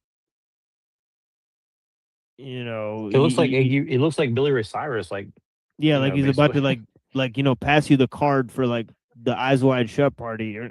Well, he also looks like he might start singing "Don't Break My Heart, My Hickey Breaky Heart, Just Don't Think You'd Understand." Like, he looks like he might just do that. I mean, if you didn't hear his voice, I mean,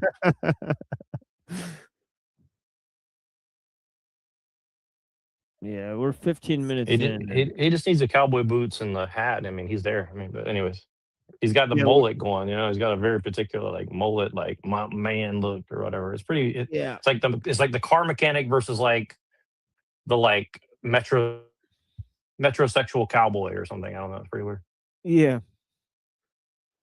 So it's wild, but yeah, trigger warning for the PDF stuff because it's gonna get pretty weird. But yeah, we're gonna Yeah, have to. that's what I was really like shocked by is like how they like really do it. And it's funny, like I like Pill Eater because he's one of the only people I've seen who've like called it out as like pedophile panic, where it's like, well, you support pedophiles. No, you do, and that. And like even within, private conversations, people start like throwing these accusations around. It's like, dude, like we can't even discuss this without calling each other one thing or the other. And again, I understand people have different perspectives, but it's like, dude, like let's try to, like stick on the subject, not like jump to conclusions so quickly. It's like, you know what I mean? Like the way they do this is very, I think, purposefully distracting from the issue, in my opinion. Like, because once you drop the PDF thing, it's like there's no real debate anymore. It's like basically you're accusing the other person of not being moral enough to have an opinion or something. It's pretty bizarre.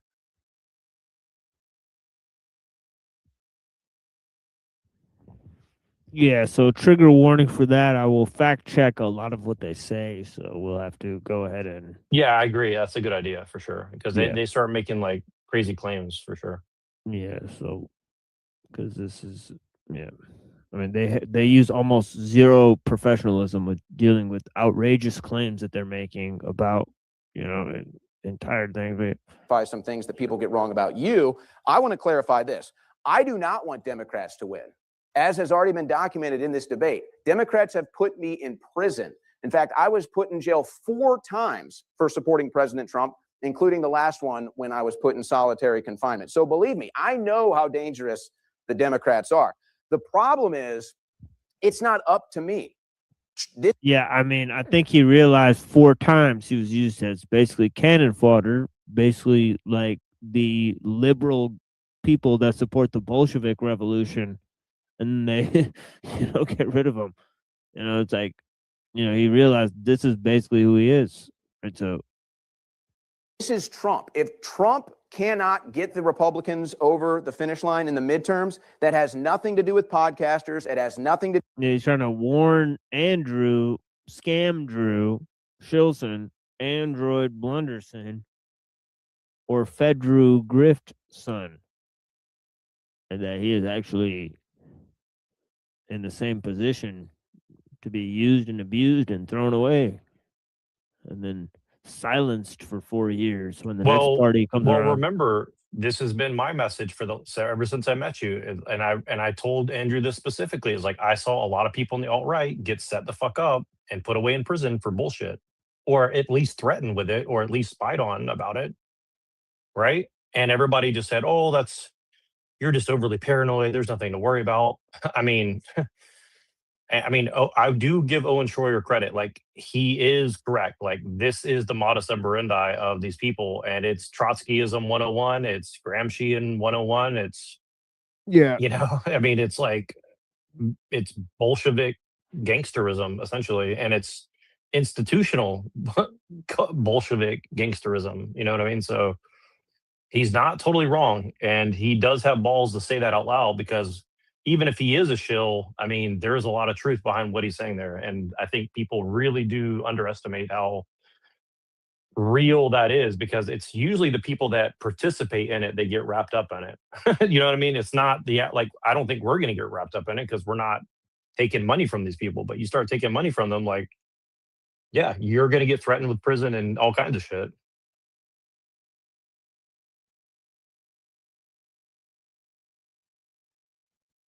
I'll just say this, RIP Charlie Kirk. That might be what happened to him. But anyways. Yeah, but it's like if a tide turns and you're literally politically expedient, they're using you to make radical talking points that, are going to be seen as, part of a shill game, and then you may yourself be silenced because you're literally being paid to take these radical positions.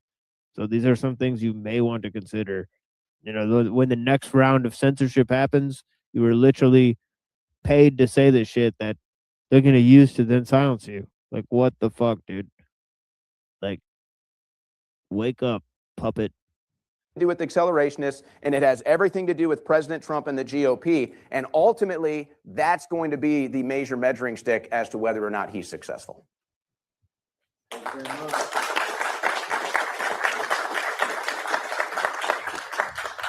Thank you very much for that 5-minute opening as well. We'll jump into the 5-minute rebuttals.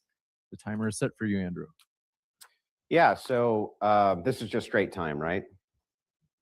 You said straight time? Yeah, so 5 minutes each? Yep. Okay, gotcha. So let's go through a bunch of this stuff. Let's start with the economy. He seems to be pretty upset about the economy and says that it's all Trump's fault. In some ways, he's correct, and in many ways, he's not correct. So progressives warned us of this, right? Progressives said, if you cut all this immigration, GDP go down. Why? Because they have an influx of cheap labor, right? You have cheap labor that comes in. Just that notice he just artificially used Tom keeps Pinoy's wage. meme. See what I mean? He just used Tom Pinoy's meme that he created. JD Vance used it. He dropped it. I mean, again, this is like very subtle meme magic whispering. Can you back up? I just want to make sure I caught exactly what he said there. It's very interesting. Because And he in said many ways, he's progressive not said, correct. what's a progressive, right? See, he doesn't define, like, what do you mean by progressive? So let's go through a bunch of this stuff. Let's start with the economy. He seems to be pretty upset about the economy and says that it's all Trump's fault. In some ways, he's correct, and in many ways, he's not correct. So progressives warned us of this, right? Progressives said, if you cut all this immigration, GDP go down. Why? Because of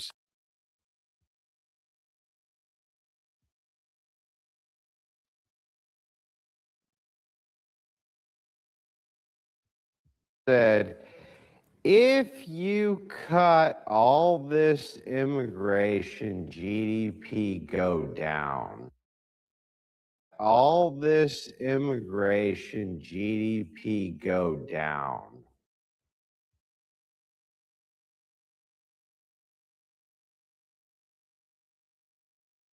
Why? Because they have an influx of cheap labor, right? You have cheap labor that comes in that artificially keeps the wages depressed for corporations. They can then sell you things and goods for cheaper. Pretty simple, right? So what does Trump do? Stops all this mass migration. Prices go up. I'm stunned. We were forewarned of this for years by the opposite Hold on one side, second. by So progressives.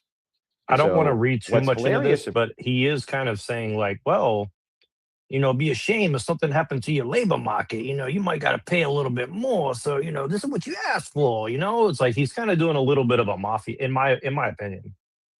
He's doing a little bit of a mafia thing. Like, look, you wanted this, right? I mean, why are you complaining? You know, it is a little long in the nose or something. You know, let's continue. about this is that, yeah, it is in fact going to be the case. I mean, you really think the guy that literally had to be bailed out by the Rothschilds after going bankrupt is going to save the fucking economy? Like, the guy's a literal failed businessman. And if that, like, there's no way he's going to save the fucking economy on his own. Like, so all this shit is just horse shit, talking point, garbage. That if American Well, companies have to literally, start Tom paying, Pinoy would smash him about the economy because, like you said, Right. like it's a whole thing about like what is the economy and what makes it work, and you can't dismantle, you know, hundreds of years of fucking shit overnight, you know, and so saying that like a 4 or 8 year period is going to like quote unquote change the economy without, and again, they ignore Silicon Valley and technology role in all that, by the way, which is it's a very glaring thing that they totally ignore Silicon Valley. I think like that's pretty weird. Like literally today, Elon Musk and Sam Altman are fighting about, you know, huge things about technology and nobody covered it basically. So I just want to say that like that's pretty weird to me. But anyways. Yeah, it's interesting. fair wages to American citizens, prices are going to go up. But you can't have your cake and eat it too, Owen. You can't say, I want there to be no mass migration to the United States at all, and I want all my goods and services cheap. It's not going to work that way. How can it? Can you explain to the audience what the Owen Schroyer policy would be to offset that? No, you can't, because you wouldn't have one. You're going to have to eat shit on that. One way or the other, you're going to have to. The other problem is, he says there's a war on the other side of the planet. That's true. There is. It's been going on for about 7 weeks. That's about it. 7 weeks. So not That's our big, hang on, it's my rebuttal time. I won't interrupt yours, I promise. 7 weeks, not quite the forever war that we were promised from the other side. And it seems to be ramping down. Not only that, when it comes to that war, what we find is that most of the exports in oil are going from China. They're going to China. How does it not behoove the United States strategically to do something about that? Of course it does. And we can dive into that too in the open back and really forth. quick. See, Now, this I'm not is a the big thing. supporter. Pause it. And again, this is the whole thing. What did the rabbi say? Oh, look, China's going to wipe out the West. Okay, so what does Alex Jones say? The Chi-coms. And what does he say? Well, it's in our interest. I've said it before. Iran is about China. But again, that implies that China is the one controlling the United States. I mean, that's a big fucking argument to argue. And Right. there's not really good Right. evidence for that at all, you know? Right. Meanwhile, what's the reason why you're attacking Iran? Oh yeah, the Jews. What the fuck, dude? Like literally, like Yeah, it's a really subtle thing he just smuggled in there, right? Like, in my opinion, that's like, yeah, but oh, that's look, literally China. what like Alex Jones did too. He went from talking like saying that the Jews did 9/11 to saying that the Chi-coms did it. Really weird shit. Like it's like I don't know. Like I feel like you know. Yeah, don't get me wrong. Like, I'm sure that we have reason to be concerned with China, but saying that like they're the primary threat on America, it's like I just don't think that that's like I don't think it's the yellow man like controlling our Well, it's Congress also or the something. You know, it's like it's also the Muslims. Like it's the Muslims and the Chinese, and that's I think why the Alex Jones thing was so interesting because he said that the Saudi Arabians and the Chinese went together to do 9/11. You know what I'm saying? So this like, holy shit, this is like some undercurrent of power that nobody's aware. Like Arabs and the Chinese, like holy right. And jumping Joseph. where's the 8-hour documentary that Alex Jones used to produce about that? If that's the case, right? Like I've never seen that. I mean, if it's there, I'm happy to see it. But like, where are the documentaries? You know?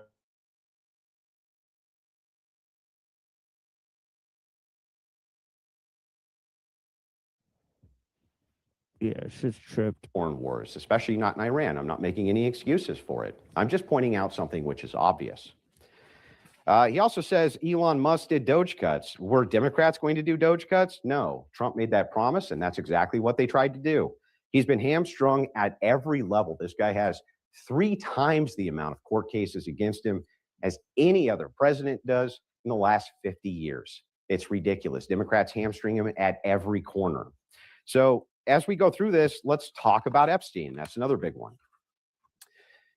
With Epstein, you have to separate mythology, the actual mythology of Epstein, from the facts of Epstein. To hear the other side tell it, there is a global pedophilic satanic organization which runs the United States. The evidence they have for that? Fucking nothing.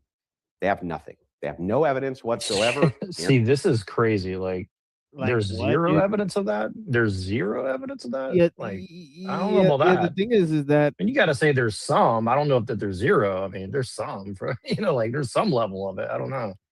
yeah, I mean, here's the thing: is like the United States is exceptional when it comes to the amount of human trafficking, and you could say for whatever reason that is, but like between like what's going on in Mexico and the United States and all this shit, there's literally people being sold in Mexico as human slaves and shit. Like it is insanity the amount of fucking human trafficking the United States is literally directly responsible for. And so like there's huge cases of that. There's a huge history behind that. And so for him to just, just turn a blind eye to that when it's recently been hugely exposed that the people that are literally trafficking the children, they're not even beholden to this country at all. Yet the people who are running this country have no problem working with them. And he's just going to just totally fucking ignore all this. Like, he's just going to totally ignore it. So this is Andrew Wilson. He's totally willing to forgive people who are complicit.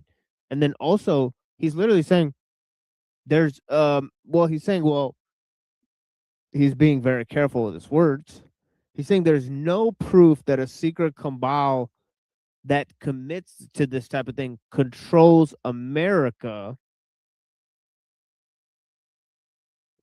right? But also, at the very top rings of power, there are people who are complicit in these crimes, which he denies. So it's like he's making a broad statement to, which is in one sense true. You can't prove this thing that this is actually running the country. But on the second end, he's then denying that any of these people that are clearly complicit in the crimes are complicit in the crimes. So, I mean, at the last analysis, he's literally lying about, what's happening. There's no other way to go around it. He's literally lying about what's happening. He's trying to minimize the fact of what's happening to children in our own country.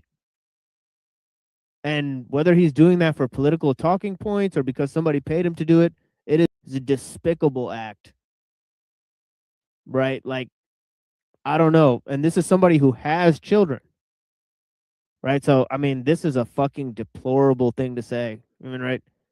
You can pay me a fucking enough money to say this type of shit, take this types of positions. You couldn't give me $1 million to say something like that. So despicable.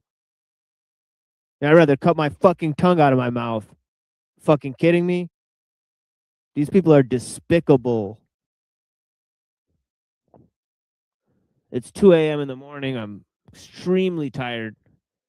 2 days, no sleep. It is what it is. Fuck everyone. To you, he won't be able to provide us with any evidence for that, not a single shred. Not only that, I'll tell you something really interesting. I do know of a satanic type religion of pedophiles, and right this second, Trump's blowing them up. Right this second, as we speak, he blew up their leadership. The Ayatollah Khomeini instituted child marriage, as young as 9 years old inside of Iran. And we're killing them overwhelming. You want to inside blew up their leadership. The Ayatollah Khomeini instituted child marriage, as young as 9 years old inside of Iran. And we're killing them overwhelming. Okay. So did the Ayatollah Khomeini, right? Okay, so let's look this up. Did the Ayatollah Khomeini Yeah, I've never heard that before. Like, if that's true, I've never heard that said before. So that's a huge claim. I'm kind of curious allowed about that. child marriage? Yeah, allowed the child marriage of 9-year-olds, right? Because that is an interesting claim for sure. You know, right? So let's check this out.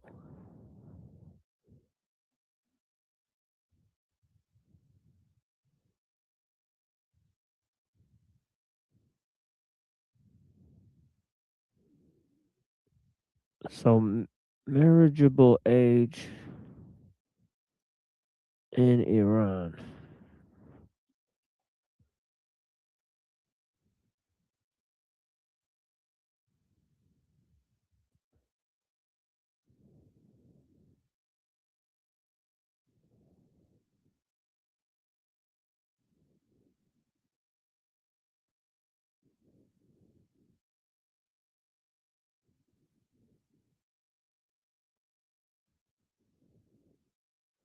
So this is what it says here. So let's take a look at this. Obviously we're not supporting marriage of children. I won't support it. But it says in Iran, the legal marriage is 13 for girls, 15 for boys. So that's pretty low.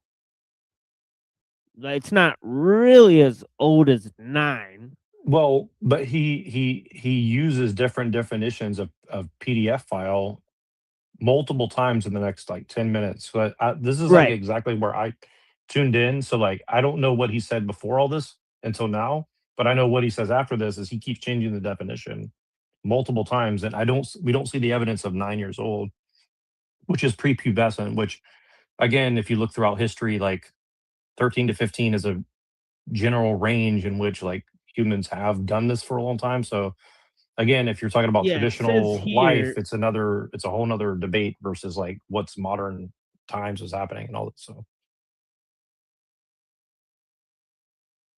Yeah, it says that they can be married, but it's with the consent of father or paternal grandfather and approval from the court. So it's saying that this is apparently allowed in Iran, right? So later Rachel Wilson comes up and says how many of the children have been married, right? So and I will look up anything else that we need to look up here. Wait, I'm not. Oh yeah, here's the debate. Want to talk about pedophiles? Let's talk about pedophiles. Where are they at? I can tell you who we're blowing up right now who are pedophiles. That would be Trump blowing up pedophiles. That's what he's doing currently.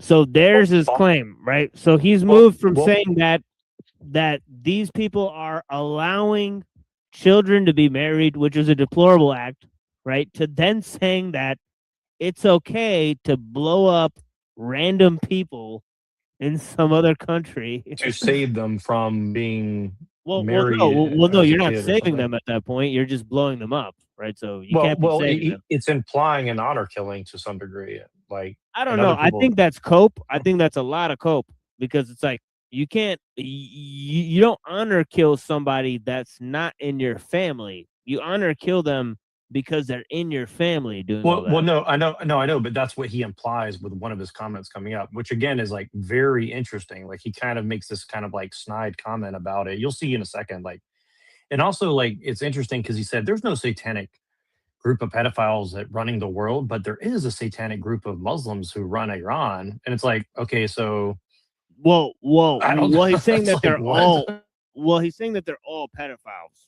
That the entire country that is justified and satanic, right? He's like Yeah, literally so- saying like these people are satanic. Like the government of Iran is literally satanic, and it's like, well, did you not argue the same thing about America to some degree? And he Yeah. himself has implied such things. So again, oh yeah, I mean, like let's be real, like how deep do you want to? I mean, again, this is what I say is like he's opening the door, like in a court of law, he would just open the door to like criticism of America as a satanic cabal of people, right?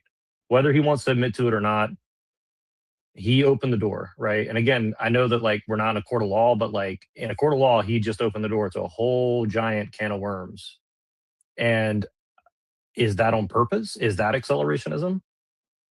In my opinion, it is, but maybe he sees it differently. I don't know. And again, maybe I'm getting too technical, but I think that it's not unimportant that he just kind of opened that door. He's like, well, what Epstein doesn't prove shit, but we know for sure that these people are a bunch of pedophiles. And it's like, and then he changes the definition like 3 times in a row. So I don't know. It's pretty weird.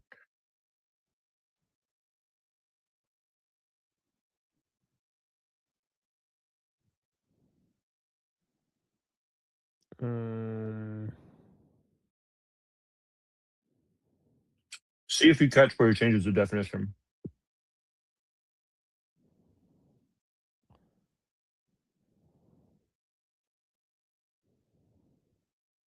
Well, I'm just going back and playing how he's saying that basically you got to bomb people because he says it 3 or 4 times in a row. Like you're not going to miss Yeah, it. Like he says it. right. He says it like multiple times in a row. Like Right, yeah.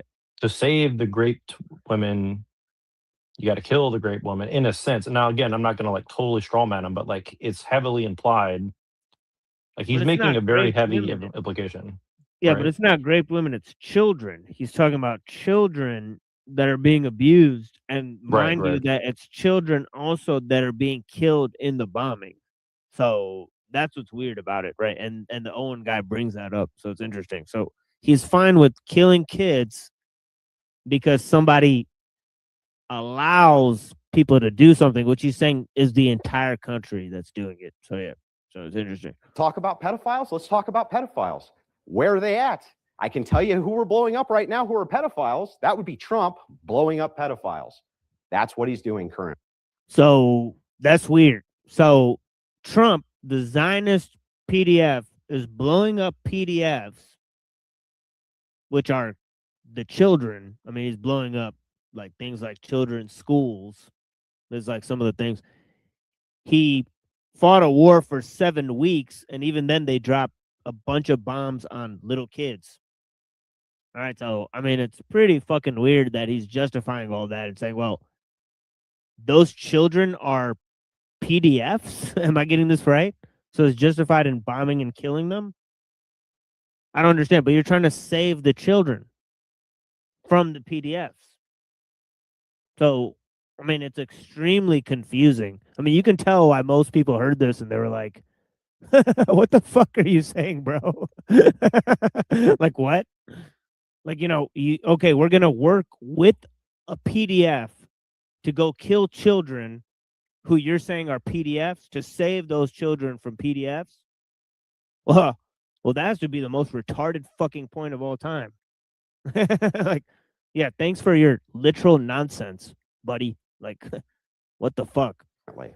So it's really funny to me, the Epstein people, hey, wait a second, we're totally anti-pedophile. This is ridiculous. There's pedophiles at the top levels. They have no evidence for that. And yet, if we just look not too far away, we see that there's an entire nation of pedophiles. Do you mind doing trade with them? And by the way, like, here's some statistics. Right. Well, and just really quick, I just think it's weird. He said there is no evidence. He didn't say that there's a lack of evidence. He said there is zero evidence, essentially.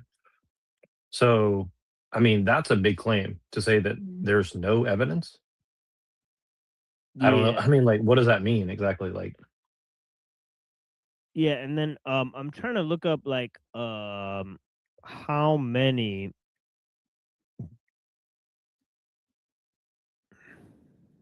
Because obviously it can't be true that the entire country is PDFs, so you could just indiscriminately bomb the country. So obviously he's wrong about that. There's probably certain people in the country that are PDFs. It probably reach a certain threshold of people, like maybe in the thousands or maybe then in the millions or something like that, right? But how many sex trafficking cases in the US, right, for 2025? Let's look it up. Right, it says there was a 323% increase. So the reports, and these are the reported, so it doesn't mean that that's how many there were. There's probably a lot more than there was reported, obviously. It says between January 1st and June, there were 62,000.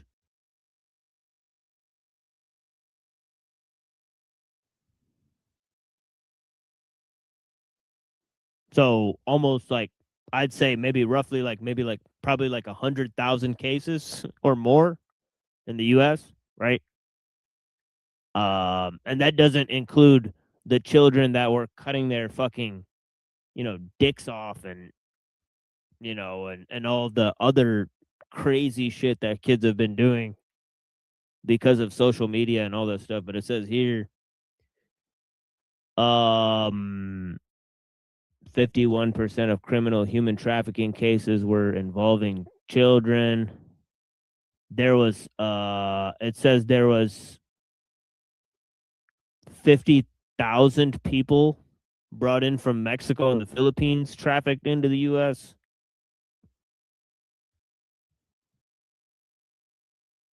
It said 83% of child trafficking victims in the U.S. are American kids.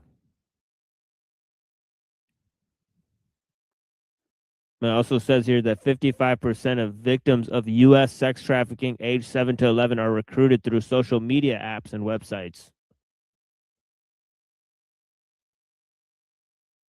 So there's some statistics for this problem, right? And of course, Trump is complicit in this issue, right? He's complicit in the so the sex trafficking. These people are complicit at the highest level, right? Owen Schroyer recently said, I don't care why, or he said in his debate with Shabos, why is it that Iran is not allowed to have a nuke, but Israel is? What are you advocating for there? That a whole country full of pedophiles is allowed to have a nuclear bomb? Why should we allow that? It's ridiculous. Oh, so there it is. So Israel's allowed to have one, right? Which he didn't quite say, right? Let's not get totally carried away. He didn't quite say that Israel's allowed to have one, but he is comparing Israel's nuclear capabilities with Iran's nuclear capabilities, and he's saying one shouldn't have one because there's pedophiles, but Israel is literally prolific in child trafficking and housing child trafficking. Well, and he didn't even just say that. He said a whole country of pedophiles. Like back That's it up right. 10 seconds. That's right. It's a that's a very fact. specific thing. It's like zero evidence of Epstein, and it's 100% full of pedophiles. It's like that's again, even if you're just being careless with your words, like right. It's, Trump is it's 0% extremely complicit. dishonest to say that, right? Yeah. So yeah, Trump is 0% complicit, but every single Iranian is complicit. It's like incredible, all right? But even the children that are literally being bombed, right? well, and look, this is what Giorgiani says about the Christians, and he's kind of correct on this. He's like, look, the Christians are like out here making fools of themselves, saying that how much they're going to do something against X, Y, and the third. And he's like, look, and again, I'm not promoting Giorgiani. I'm just saying, like, he made a point for years that like there's a lot of people within Iran who were fighting against the government of Iran. So clearly, not all of them agree with the government of Iran. So like again, it's just irresponsible language that why would you say something that is like just not accurate, Yeah, these people are literally baby killing, Zionist hugging, fucking psychotic retards that are literally pretending to be Christian, and 100% supporting Israel. He just compared Israel's nuclear capabilities, which Israel literally said if it's or at least it's been theorized, right, that they'll send nuclear bombs to a bunch of countries if anybody tries to shut them down. Right? They've threatened this. Their leaders have threatened this. And yet we should allow Israel to have nukes and not somebody who just wants to use them for defense or to power up their own energy or whatever. We have no idea why the fuck they need them. Right? So, and honestly, I don't give a fuck. It's none of my fucking business. I'm against nuclear power plants, obviously. We're anti-tech and so on and so forth, but crazy type of stuff. Right? I mean, most people don't have the balls to stand for the real shit. Right? I mean, it's crazy. A literal ballless psychopaths. Ridiculous. Moving through some of these other problems, he says the problems Republicans podcasting means nothing. When we're talking about Trump, especially in his second term, podcast meant everything. In fact, Kamala Harris said it herself. Joe Rogan. And the fact that Trump went on Joe Rogan really helped push him over the top. Harris regretted the fact she didn't do the podcast. By the way, do you know why? Hold on. Radio shows. He didn't do. Do you know why Trump went on Joe Rogan? Because Patrick Bet-David bought Lenny Bruce's microphone and bribed him, saying, "Look, if you don't do this, you're just going to be sitting this one out." And he's like, "This is a moral problem, and you need to like take moral responsibility and bring Trump on." And Patrick Bet-David is a very shady person, very connected to Alex Jones and a bunch of other stuff that I'm not going to get into right now. So he literally is the first person to platform Nick Fuentes, by the way. So, right. And he's an Iranian, supposedly Christian, allegedly, which again, I mean, he's literally had Dennis Prager sit on his show and laugh about the rape of German women by the Soviets after World War II because of what you know what supposedly the German people, all the people, did against the Jews. And Patrick Bet David said nothing to this guy. After that, I never listened to another thing Patrick Bet David ever said right again.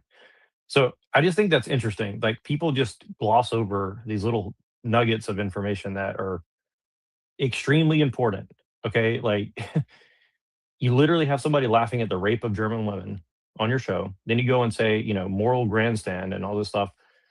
And I don't know. I mean, I know this is like a big like logic tree of shit, but like it's just really weird how he's framing this whole thing of like, Joe Rogan had to have on Trump. Or it's like, dude, what are you trying to say? Like, you're trying to say that Joe Rogan got Trump elected? So why, like, what does that mean then? Like, who's Joe Rogan? Why is he so important? And who does he work for then? I mean, I don't know. Maybe that's something we need to ask, but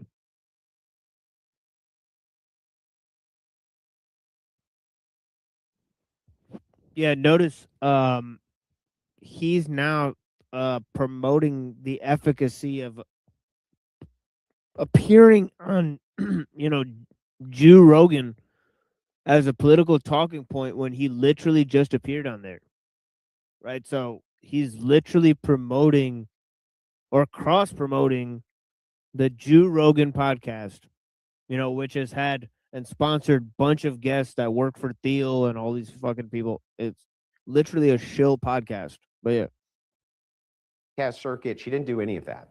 She regretted it. She said that she regretted it. She even blamed Myron Gaines, a podcaster, for By the way, what's Christian about Joe Rogan, who literally promotes anti-Christian stuff and literally laughs about Jesus and makes jokes about it all the fucking time? What the fuck? And then he said he became a Christian, but that like AI Jesus is going to have to take over and all this shit, And again, even if that's a joke, it's like it's not very funny, it's blasphemous. It's literally blasphemous. Like Joe Rogan has made blasphemous statement after blasphemous statement, and they've excused it and they've promoted his show just now. I mean, it's fucking amazing, right? And somehow they're promoting Christianity as the bottom line. If you people really understand what's happening, these people are self-serving people that literally get paid by Jews to take extremist positions, and they will toe the line. They have no fucking spine, right? They're not working for Christianity. Wake the fuck up. parts of her loss. She blamed him and the evil manosphere, because they don't want women to be president, like somebody else who's on stage right now. So as we go through this, I'm kind of happy. I'd like to get into the back and forth as quick as we can, so that we can see if any of these criticisms so he's actually saying hold muster. So did he just say that he wants to be president? Isn't that weird? Like, do you catch that? Is that what he just said? Can you back that up?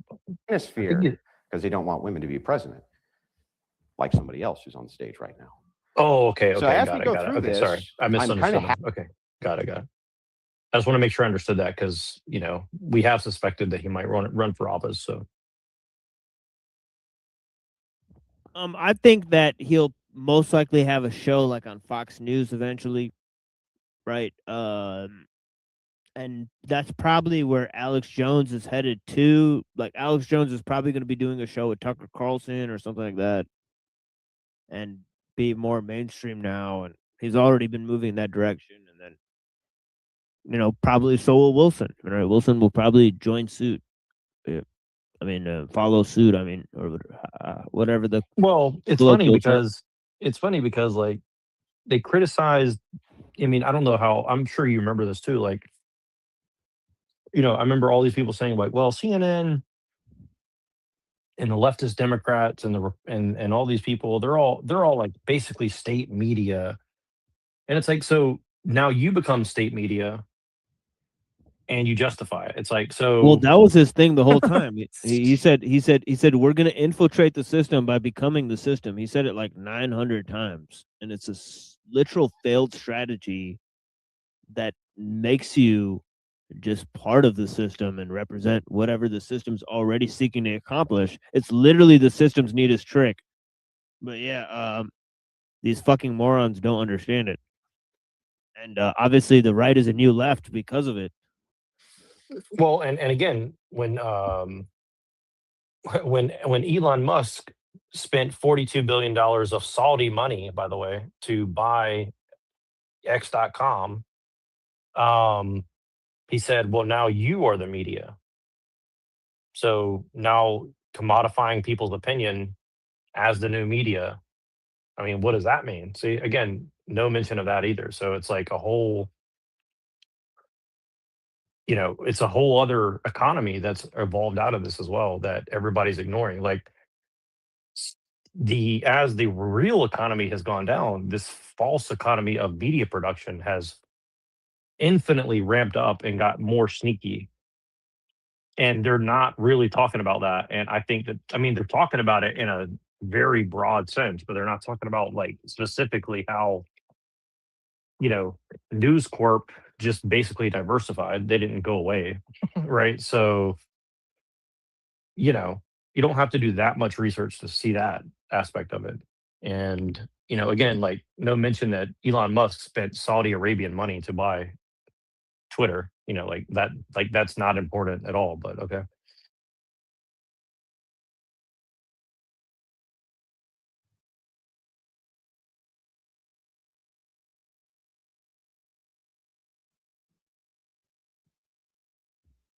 Happy. I'd like to get into the back and forth as quick as we can so that we can see if any of these criticisms actually hold muster. He says he's not addressing corruption. Yeah, he's not addressing corruption head on. It's like, wait a second. What do you mean? He's going after the SPLC right this second as we speak. Super corrupt organization, which was working with the deep state, by the way. Just pointing that out. With that, Well, really kick it quick, over to really Owen quick, for I his just want to 5-minute ask you, rebuttal as well. what do you think it means that Saudi Arabia spent $40 billion to buy Twitter? You know what I mean? Like, how does that play into this whole Iranian war? Like, that doesn't have a factor in it? I don't know. Right. And it's just like they've been having all these memes on Twitter to nuke Iran, right? I mean, it's pretty interesting, right? Obviously, they paid for some of that. Well, as far as when this war started, obviously there's a lot of contention in the geopolitical debate realm, but at least for this administration, it started last June with Operation Midnight Hammer. And since then, we haven't gotten a lick of honesty because we were supposed to have annihilated or obliterated, was the official word from the president, their nuclear capabilities. And then they came back a few months later and said Iran was weeks away, days away from a nuke. And so now we're over there again. And I think to most people, they perceive this war, I think accurately, as just another regime change war. Now, you may not care for Iran's leadership. You're not going to get any pushback from me on any of that. And yet the facts remain. This was a regime change war. They lied to us about it from the very beginning. There is a major contingency of Trump's voting base that voted for no new wars. It was part of the campaign promise. In fact, Trump himself for decades has been talking about how we've wasted blood and treasure in the Middle East, wasted it, his own words. He ran against Bush's wars in his first campaign in 2015 and 2016. And he even said specifically, no more regime change wars. So that's just a total reversal of policy on that. And this. Yeah, what's really sad is that some of these conservatives that were extremely isolationist, that were saying that we should divest from the foreign wars, including Andrew Wilson. He was saying this type of stuff, that we should totally pull out of wars in the Middle East and all this type of stuff, that we have no business being there. We should focus the money in the United States. And now this fucking moron is changing his rhetoric. Probably because he got paid to take the positions, right, that he's taking now. I mean, there's no other sane reason, right, that he would just totally change his stripes, so on and so forth. This has people wondering who's making these decisions. I don't need to get into that now, but we're not even getting consistency on the messaging in the last couple of weeks. The strait is closed. It's not closed. We've won the war. The war is not over. We need to go in. Nobody really knows. And by the way, I think Trump does that strategically. But nonetheless, the truth is that we don't get any honesty from this administration. It just doesn't add up. And as far as the strategy with China and Russia, I'd like to think that this is all going to work out in our favor. I'd like to think that that's the. Yeah, blessings, Denise. Yeah, have a great night. Thank you so much for watching us. Yeah, thank you to everybody who is here. I just invited Pinoy. He just released an article saying Andrew Wilson is wrong. So I invited him to come and talk about whatever that's about. I didn't get a chance to read it, but Right. Yeah, if he doesn't come by, we might put that up because that's highly relevant, I guess. Play that Trump is making. However, it doesn't appear to be going in our favor. I think that most of the world is looking at the foreign policy of this administration, and they're seeing it as very, very favorable to Israel, which is essentially a pariah of the entire international community. And so instead of perhaps these countries maybe driving away from Russia and China, I think they're driving to China and Russia and away from the United States because of Trump's aggression, again, in the Middle East, as the world views it, on behalf of Israel. As far as the Dems, hamstringing Trump, I think that happened a lot in the first administration. I'm not really seeing as much of it in this administration. But this gets back to the deep state. I thought we were talking about criminals. I thought we were talking about the Obama administration committing treason. We were talking about them illegally spying. And yet now President Trump says, I'm okay to give up my liberties for safety. I'm okay with them illegally spying on you. That doesn't really sit well with me. And I think the Dems are going to look at that very favorably when we get to the midterms.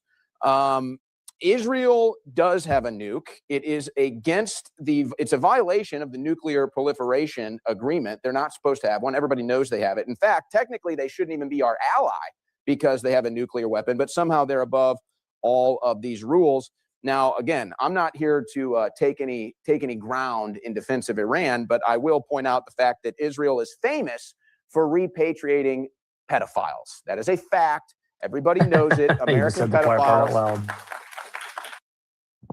Boom. And so many people clapped. It's not a huge audience.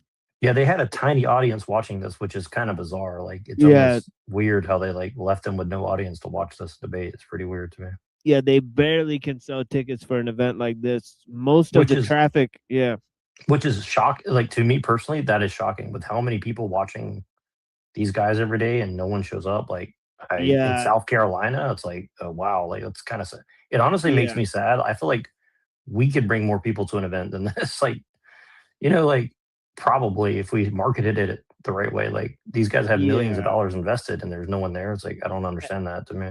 Yeah, and then I don't know if you've ever seen this show, and I'm talking to the audience members. Obviously, I know Neuro's seen the show Modern Day Debate, but obviously very shitty audio quality, very shitty video quality. Sometimes they'll, go off the screen. They'll have all sorts of glitches. Sometimes the guy who's, the moderator won't know how to sort out the tech issues. And obviously this has happened hundreds of times on their debate shows, right? So, where sometimes for, 15 to 30 minutes, they'll have some sort of audio thing to work out. And sometimes the person won't show up. One day I was there to fill in for Andrew Wilson when he didn't show up for his own debate on Modern Day Debate. Right. And of course I was promptly kicked off the stage when I think they realized who I was. and so on and so forth. But yeah, the fact is this, right? That Modern Day Debate, that could be a totally just government run like channel or debate network where they have these shill performers, and literally the chat looks totally fake. Probably hundreds of bots in the chat, and probably totally astroturfed views that they've bought. Because, how could they have these, hundreds and thousands of views and not be able to sell 30 tickets? It's literally laughable. But yeah, I've seen college classes where there's louder applauses, for the college professor. I mean, it's just sad. But American pedophiles are able to flee to Israel and get safe harbor there. We have many, many instances of this. Now, the Epstein files, I don't know how deep we want to go into this. This one is a little confusing to me. You say, show me evidence that there is a pedophile ring. Well, I would slap down on the table, not even 50% of the Epstein files. We don't even know how many we've gotten, but it's 50% max. There's not a single Iranian in the files, not a single one. Now, there is a certain group of people that are in there, but we don't need to get into that. But they all are rich.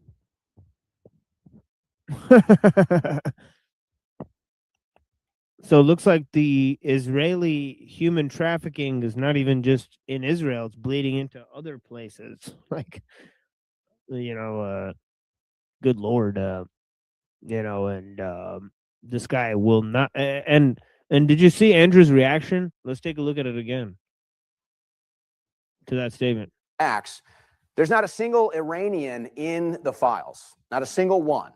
Now, there is a certain group of people that are in there, but we don't need to get into that. But they all are rich. Hee hee ha ha. Yeah, hee hee ha ha, right? And they're not in prison, and that's where they should be. So I don't really want to have to think about Iran's cultural issues. These are Americans and people that were using them for blackmail to get leverage over our country. That's how most people perceive these Epstein files, of which we don't even have the entire files. But in them, we see references, what appear to be killing people, taking women, young women, babies as sex slaves. Who knows what else is going on in these files? There's very obvious code language. I know this. If I was able to get one of my kids' cell phones and I'm reading through this cell phone and they keep talking about pizza and grape soda and jerky, I'm going to pull one of them aside and I'm going to say, hey, what are you talking about? And if they say, oh, I'm just a pizza connoisseur. Me and my friends just make beef jerky and eat grape soda. I'm going to say, bullshit. Tell me what the hell you're talking about. If I see you saying, I'm going to get pot from my friend, I know you're not talking about a potted plant. I know you're talking about drugs. So it's obvious the same thing is going on in these emails.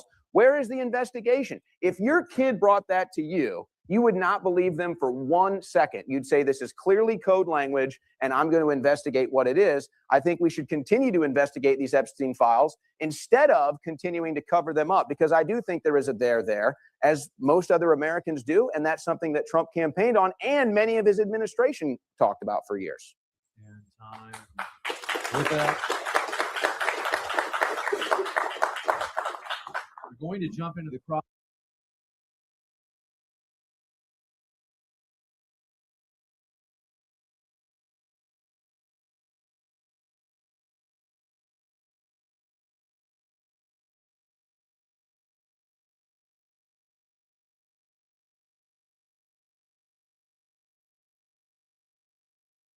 Crossfire. This is 40 minutes, so this is fully up to you guys.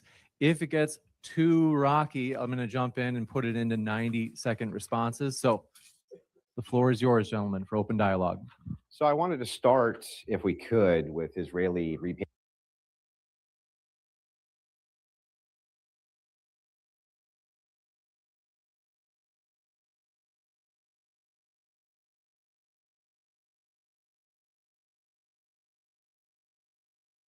Gentlemen, for open dialogue. So I wanted to start, if we could, with Israeli repatriation of pedophiles.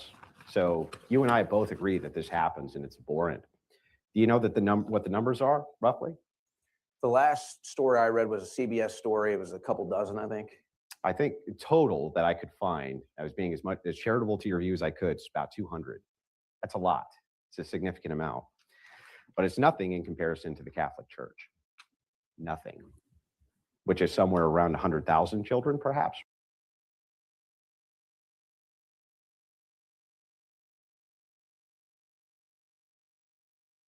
Or more. When we talk about this idea of pedophilia here in the United States, Owen, this is my big issue with this, is that there's always a red herring, right? The red herring is, well, Israel repatriates pedophiles. It's like, yeah, that's true. So does the United States in a way, though. We have passport bros who they go to Malaysia, they have sex with underage kids, and then they come back here. It's the same exact principle applied. The only difference is there's no official right of return. There doesn't need to be. They're already U.S. citizens. But when we're talking about this, we know where the groups of pedophiles are. We've known this for years. The Catholic Church, for instance, again, part of one of the largest pedophilic scandals in the world. Which church do you belong to again?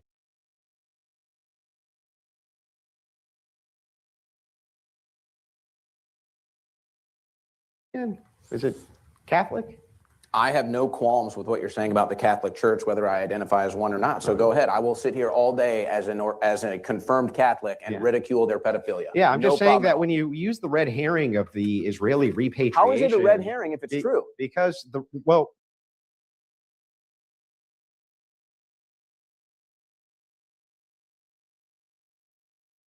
Oh, whoops. But yeah, yeah, that fell on him one day. Well, when he, yeah, I just want to say this exposed- really quick. Like yeah, go ahead. he's him trying to say that like passport bros are like equivalent to like widespread like repatriation of like convicted PDF files in the United States for like billionaires is like absurd, because that directly a lot of that stuff he's referring to directly ties to the Epstein files. So like he's literally obfuscating the entire Epstein files like by saying that. Like it's crazy. Like literally Epstein was one of the primary people in the Philippines, probably with the Catholics doing all that. So yeah, it's totally absurd that But he's this just is like so weird. sidestepping that. Yeah, but this is so weird. When confronted with the crimes of the Jays, he'll then point to other Christians who are doing it. Isn't that really weird? And then he'll point to his other Christian compatriot and say, well, aren't you part of a church that supports this? When actually it was, he was exposed in a debate when they showed that Orthodox priests that committed sex acts with children were moved around to a different church. So yeah, so I mean, this has obviously happened in his church as well, right? Not to mention the church that he represents has linked up with the Russian government, right? Who were certainly involved in all kinds of trafficking for sure. All sorts of trafficking. Including people like Lev Lviv, who Trump is doing business with in Russia. So yeah, really odd stuff there. But yeah. the red herring happens when Didn't you say admit it's hundreds? when you say, "Hey, wait a second, yeah, hundreds." So for it's sure. a real thing. So it's not a red herring. I'm not. No, Oh, let's not forget to mention that Trump was also a protege of the gay Jewish mobster Roy Cohen. So yeah. no, the red herring portion of it is when you obfuscate away from the argument on the Epstein files, as though there's a global cabal of pedophiles. I point out in Iran, there's an open cabal of pedophiles. You say, well, Israel harbors pedophiles too. It's like, no, they don't have official policy for pedophilia, dude. They Hold don't. on a second. You They just don't. admitted you're talking about people that have been actually charged with crimes of Uh-huh. pedophilia that Israel knowingly takes in. No, They are no, very that's well not in aware. every instance. That's So in they are some very instances. well aware. Sometimes it's suspected. One of the big key ones was in So Australia. look at it. He's defending Israel, right? And he's saying that that it's fine to defend Israel and blow up other random countries, right? Because they do the same thing that Israel does. So yeah, so it's totally weird rhetoric from Andrew Wilson. If he's not totally just a Zionist supporter at this point, he's already supporting, Trump's extreme Zionist positions that he's taking recently in support of Israel, right? So it's really weird, right? And of course we called this out a while back on our first few episodes of Made by Machine Bob. So I'm pretty confident that we've already literally warned people about this a couple of years back, that things are going to be moving in this direction, and it's pretty clear that this is where we're at. Case I'm sure you're familiar with. That was one of the big key ones, but it's not always the case that they're charged with anything. There lots of them are just suspected of this. There was just the an, same there way was that just the an United IDF. States There was is just an suspected. IDF. Hold on. Yeah, There was just go an ahead. IDF security official, Alexandrovich, who just got charged, caught in a bust, and he fled over there. He's gone. Of course, but you're going So to find. give me a comparable story this year to the You Catholic can find Church. the same thing. Show me the Catholic perhaps, Church. Show me the Catholic Church finding a pedophile and saying, "Come to the Catholic Church." They moved them to other churches. What are you talking about? So name. So to show allow them to continue to offend hundreds of thousands of cases. So show me. Show me one name. I'm supposed to remember every name of every. I bishop? just gave you one name in the last year. Tom Alexandrovich, IDF Are you security denying official, that the fled to Catholic Israel. Church doesn't move around? No, I just said they do. I Then can talk why about are the you- Catholic Church all day long. Then why are you? But we're arguing? talking about the Trump administration dealing with the Epstein files. That's what we're Yes. talking about. So as we're diving into the Epstein files, give me your biggest piece of proof that Donald Trump in any way knew about any pedophilia, and name actual names of people who you're willing to say are pedophiles in that administration. Go ahead. Okay, I never made either one of those claims. Exactly. But I will respond to your question. Howard Lutnick lied when he said he hadn't been to the island since he found out. He got caught lying. He took his family there. This was after Epstein had already been a convicted pedophile. Now, if Donald Trump wants to claim he has plausible deniability as far as Epstein's activities are concerned, I suppose that's fair Are you enough. even claiming that guy's a pedophile? Well, you know what? If you want to talk about the things Trump has said about Hang on, his daughter, answer the question Ivanka, before we can you talk about obfuscate. it. We can talk Answer about the Donald question. Trump. Hold on a second. Are We you can going to talk- call that guy a pedophile? Have or I no? called Trump a pedophile once? Well, this is why I'm getting clarification. The answer on is this. no. And the reason I'm getting The answer is clarification no. is because on the Epstein files, people refuse to separate mythology from fact. And there's a lot of mythology here. And this mythology that you guys continuously talk about, that Trump is in some way associated with this global cabal of satanic pedophiles, but you never name names, you never give evidence. Your only evidence is they don't give us evidence. Why would you trust the evidence that these people give you anyway? Why would you even trust that anyway? You don't trust them, the evidence that they've given you so far. So why is it always the demand is like, I want endless evidence of a thing that we always make claims about, but can never demonstrate? Why? So Trump is obviously maybe mentioned more than anyone else in the files. If you want to claim that he has nothing to show illegal in the files, that's fine. Howard Lutnick, however, lied when he said he hadn't been there. He is still in the Trump administration. He was just running point for their meeting at the Oval Office just last week. And he's in the files taking his kids to Epstein Island. So would you take your kids to Epstein Island? Well, okay, so are you saying at the time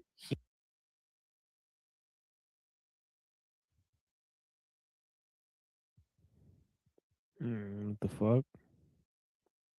32 minutes. Doesn't look like it's going that way either. No, what the fuck? I don't know what's going on here. It just like reset. goes ahead and gives him the sweetheart deal, right, under Obama. Under the Trump administration, they rearrest Jeffrey Epstein. Isn't that amazing? The guy protecting the pedophiles. So the person that Trump brought into his administration is the one that cut Jeffrey Epstein a sweetheart deal that no pedophile, child sex trafficker has ever seen before in their life. Such a sweetheart deal, they had to rearrest him again. Yeah, they have seen it before in their life. First So of look, all, whether Trump- he wasn't even hold on. accused of pedophilia. Oh, what he was accused of was localized trafficking in Florida. And yes, people have been cut sweetheart deals for that. You're full of it. Okay, What- so like, your for- stance for- is what are you talking stance about? so your stance is Epstein was not a pedophile and there's nothing in the Epstein files, because I don't want to debate this the whole time. I didn't say that. My stance is that there's bold claims which are made, and I can see you running from it. I don't blame you for running from the claim. This isn't the but you debate. I'm can't- not you don't here have to, I mean, evidence. I could. You're on a Is it a losing failure of This Trump's is or not? worse. Absolutely. Well, then it's part Absolutely. of the debate. There should be dozens of Epstein Then there's arrests. part- it's part they of are, the They are debates. literally Of who? covering it up. Tell me who. Exactly. They've redacted Exactly. the names. They've Who should redacted the who names. should we be arresting? Exactly. I'd love What does to that know. mean? Why are all the names redacted from the files? Because Why of- haven't they I'll given tell us you. all the files? I'll actually tell you. And if you had done your due diligence, you would know this. Oh, because they're victims. No. Because victims advocacy groups and lawyers have tied this thing up like nobody's business. And again, Michael Tracy's done the And research no on pedophiles this. go to jail. Which pedophiles should go to jail? The ones that they've redacted. So What did are their Epstein- names? So Epstein trafficked kids to no one. No, Epstein was getting kids. So Epstein- Ghislaine was trafficking kids to him. Okay, so Epstein raped all the kids. No one else did. Name a single person he trafficked a kid to. They're all redacted from the files. What are you The talking about? files You don't can even see, indicate you that. can Who? see in the emails. He says, "I have girls. How old do you want them? I have girls. I don't like yellow. I want Russian." That's all right there. That's not him. There's nothing to do with pedophilia, as far as you know. Show me. Wow. So here's Andrew Wilson today, right? He's willing to support Well, Israel. I think you missed something because like he went back and forth saying, well, like when was Epstein convicted of pedophilia? He was convicted of 16 and 17-year-olds. Right. So Yep. that notice, and I was like, well, why are you shifting the goalpost now, Yeah. but before you weren't, right? Like,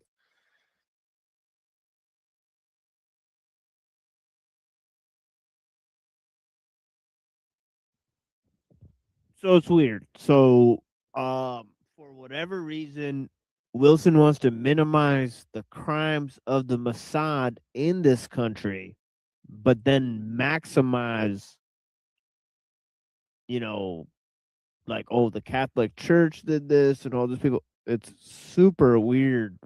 I just well, and like passport bros are more of a concern than like, institutionalized child trafficking. It's like potentially, right? Like, I don't know about that. It's like, what the hell?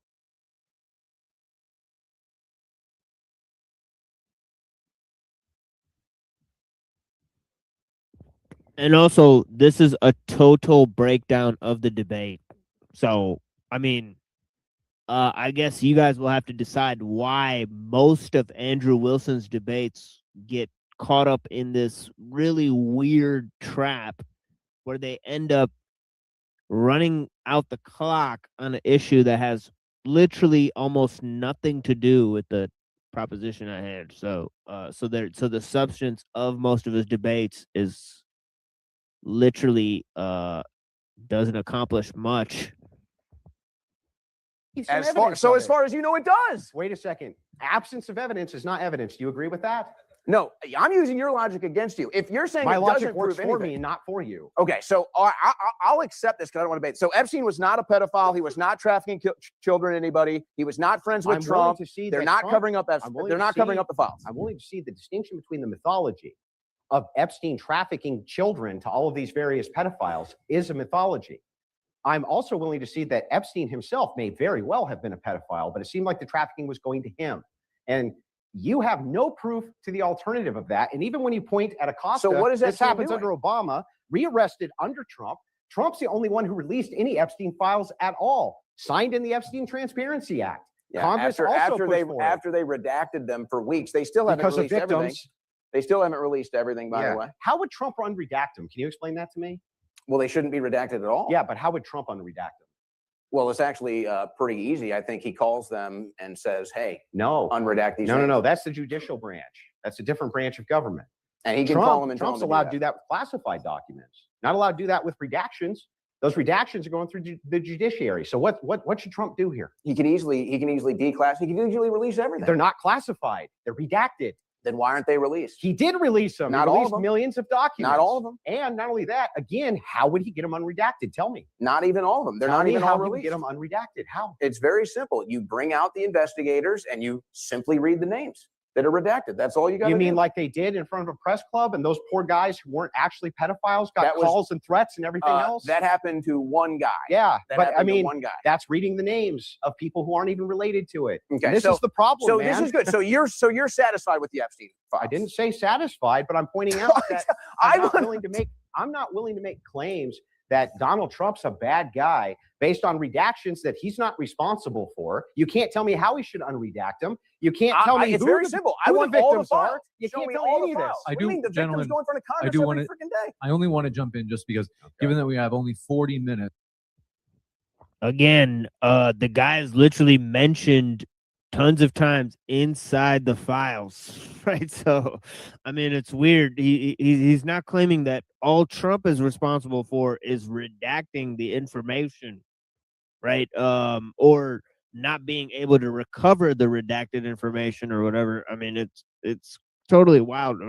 So yeah, again, he's totally moved the goalpost, right?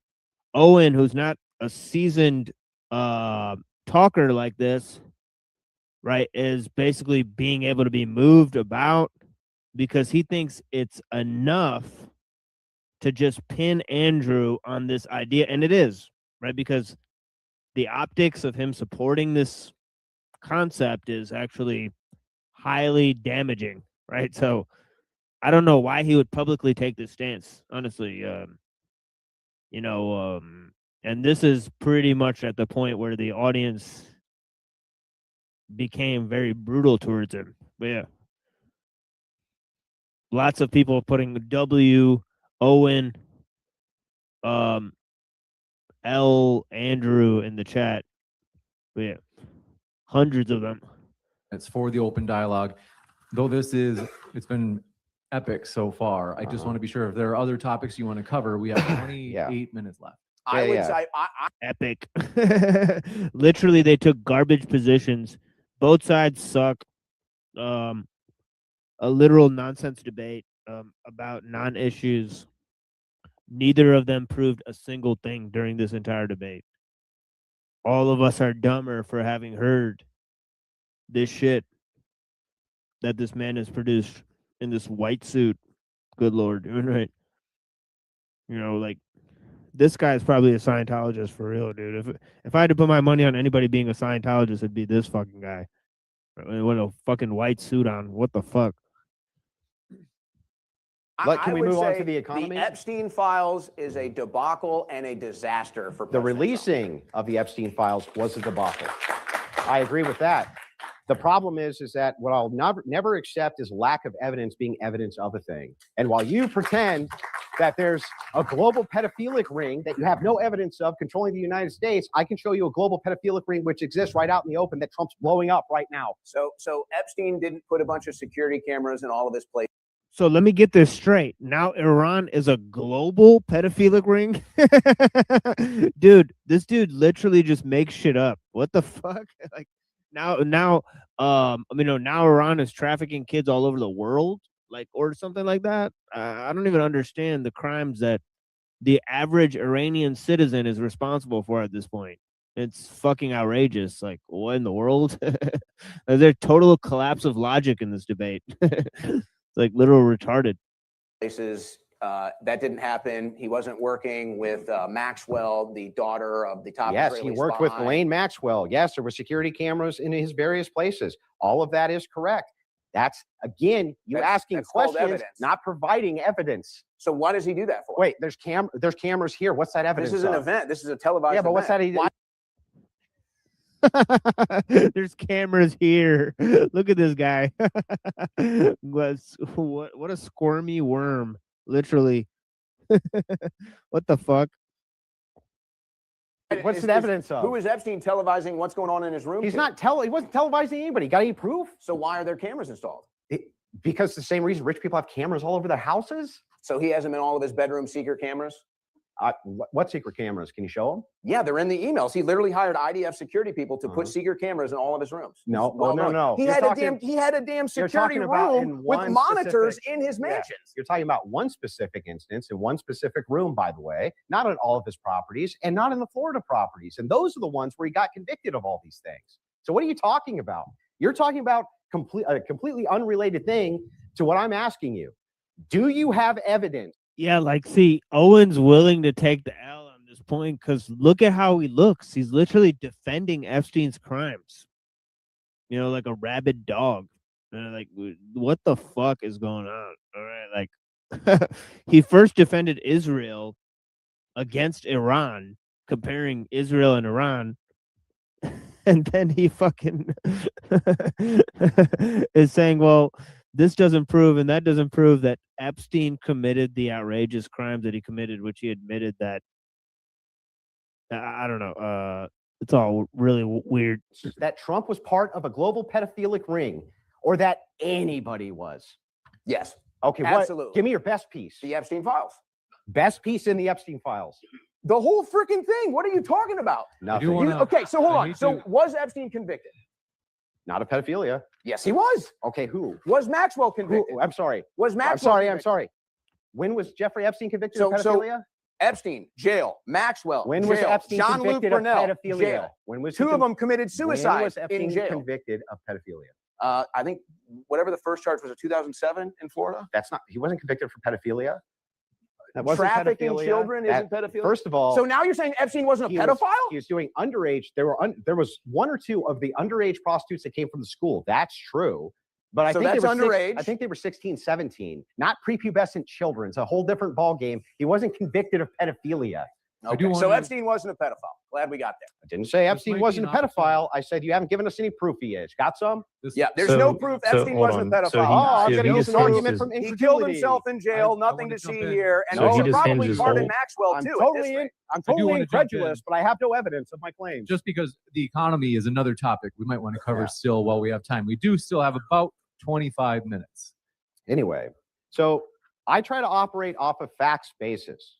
What happened, I'll just sum this up real quick, and then I'll give you the last word on it, to be fair. I'll just summarize it very quickly on Epstein. Epstein very well could have been a pedophile and likely was himself a pedophile. But when you make these claims about demonic global pedophile rings which control the United States, yeah, I want some evidence. I do.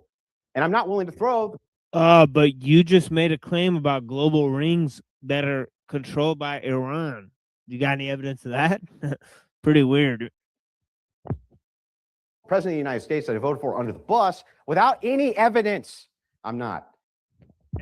And by the way, international fucking laws being skirted by Israel when those people migrate there who are charged with, child sex crimes. So, if you want to tie it off, you can.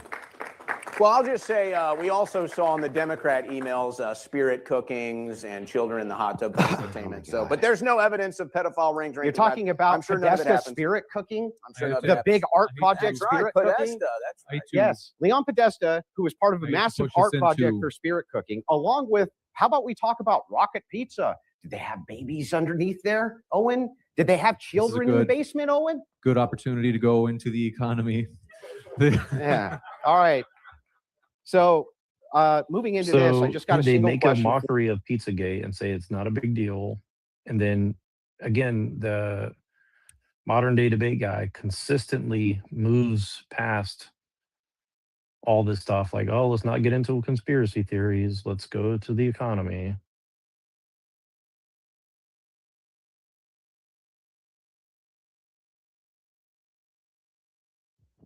Yeah, he wanted to change the topic from what they're talking about to that nonsense topic. It's wild. But yeah, and as I pointed out earlier, that topic is so vacuous that it's literally a non-versation.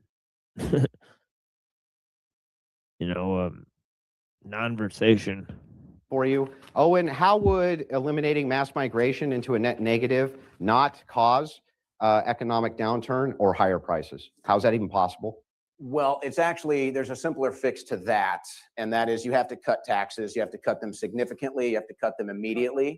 Americans are paying roughly 30% of the money that they make plus the property that they own. That number needs to be single digits tops. And a lot of Americans will have a little more money to take care of their bills and take care of their family. But we're not really having that happen. Now, I feel like this whole argument is assuming that Americans don't want these jobs. Really I quick, don't know. I want to say this. In fact, like, my dude, argument to you Americans is just- pay I'll simply ridiculous amounts of money in tax. Like, it's crazy. Like, if you get a paycheck, yeah, he's right. Like 30% of your fucking check is gone. It's crazy. And a lot of it you never see back because they don't return it back to you. You know what I mean? Like, even if you're poor. So there's like all sorts of hidden tax. So it's just interesting that, Andrew doesn't even seem to care about like taxation without representation, which even if you're a Christian and a monarchist, like it's still a problem. So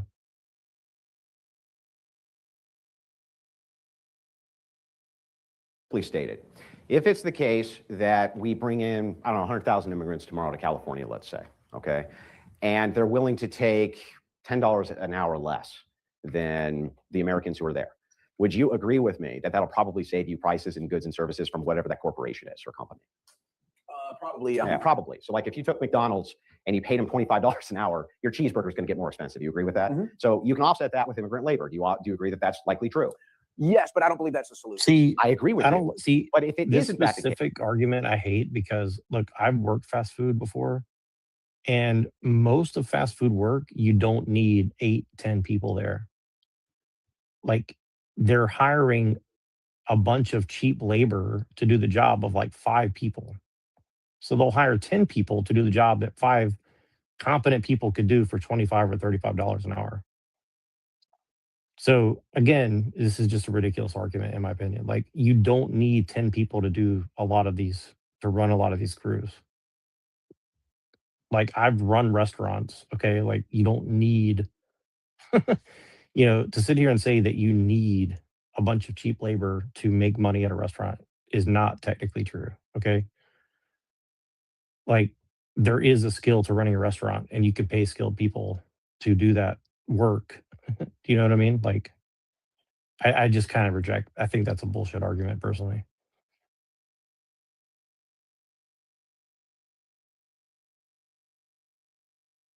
case that Trump is doing his job, which it seems like he is, since we have negative net migration. Why wouldn't it be the case that if we're deporting all these illegals and they're self-deporting at an overwhelming rate, of course your localized food prices are going to go up because most of these jobs are now going to Americans. In fact, this is exactly what Cato is saying. They're saying we're getting hurt mostly in the economy because Trump is not even letting legal immigrants come in. I thought that was what we wanted, man. We want to stop that legal and illegal immigration. But it's like, not if your fried chicken's going to go up 30 cents. What are you talking about? We want that, right? Well, the deportation numbers are not where they need to be. I don't know how much that falls into the economic realm of things. Obama deported more people than Trump. So we're not. There was a lot more getting those people numbers. to deport. But I think that there's other reasons for that. I think that this gets into the, let's say, failures at the Department of Justice, which maybe they're just starting to get into with the SPLC, but I don't know. We'll see about that if we come back to that. We're being told as Americans, hey, buck up and pay more for gas. It's this war in Iran. You've got to buck up. It's your patriotic duty to pay more for gas. That is a war that's being fought in the foreign and special interests. Do you think Americans might be willing, instead of paying another extra $1 per gallon of gasoline, maybe an extra 10 cents for a cheeseburger if they know that means Americans are taking the job? I mean, that's essentially what we're But being most asked. Americans don't know that because even people on my side are running around saying Trump's not deporting enough people, even though we have a net negative in migration right now. Those Well, we have jobs, a closed border. those jobs, yes, a closed border and net negative migration, legal and illegal. More people are leaving than coming. That's for the first time we finally got that. It's like, yeah, prices are going to go up from that. You know this. Why not be honest with people? If that's the case, and then we're talking about gas. Hang on, I'm almost done. Prices went up from tariffs. Okay. Prices went up You from want to get energy. into tariffs? We can do that in a second, but let's start with the gas prices. All you're doing is pitting Trump against Trump. On the Biden level, at his top, do you know what the gas prices were? About right where they're at now? Nope. Way more. They were over $5.50. Yeah, they're $1 cheaper right now at the peak of Trump than they were at the peak of Biden. So you're only comparing Trump's gas prices to Trump's gas prices. Because if you compare them to the Democrat, they were still way higher. I mean, way higher. But Now, when did the price go up? Trump speculation mostly. No, when did the price go up? Oh, I thought you said why did the price go up? When did the price has been going up steadily and decreasing Since we attacked steadily. Iran. Yes, correct. Due to what? Market speculation. And you can't control speculators, and neither can Trump. It's not because we have some supply shortage of oil. Where's our shortage? Nowhere. We're not getting oil from Iran. We don't even have the processors for their oil. That goes to China. So we have no shortage, but our oil prices go up. Why? Because of speculation. And you just completely omit that. Not only do you omit that, but you omit this other part, which is you still haven't explained how it is that we're going to have net negative migration and prices aren't going to go up. They Trump, are. Hold right? on a second. Trump is the one that claimed that he could get gas prices down. He He's did. the one that made that claim. And It he hasn't did. happened. They're lower than Biden's peak by $1. No. Yes. Okay, but we don't even know if we've seen Trump's peak. If Well- this war in Iran doesn't well, end, you can't just say, well, I'm incredulous. They may go up more. They're actually going down. They've been going down steadily. gas prices are going down? Yes, they're going to be going down. Yes. And speculators, by the way, are speculating that, which is why they're going to be going down. Interestingly enough, when we're talking about oil prices, though, and gas prices, yes, at Biden's peak, they were $1 more than they are the national average right this second as we're talking. I even made sure this morning before we came in, just to be sure. And yes, that is in fact the case. Yeah, again, like this is a literal non-versation. Like you could literally find factoids on either side. It's totally vacuous. It's pretty obvious that Trump hasn't improved the economy. I mean, good Lord.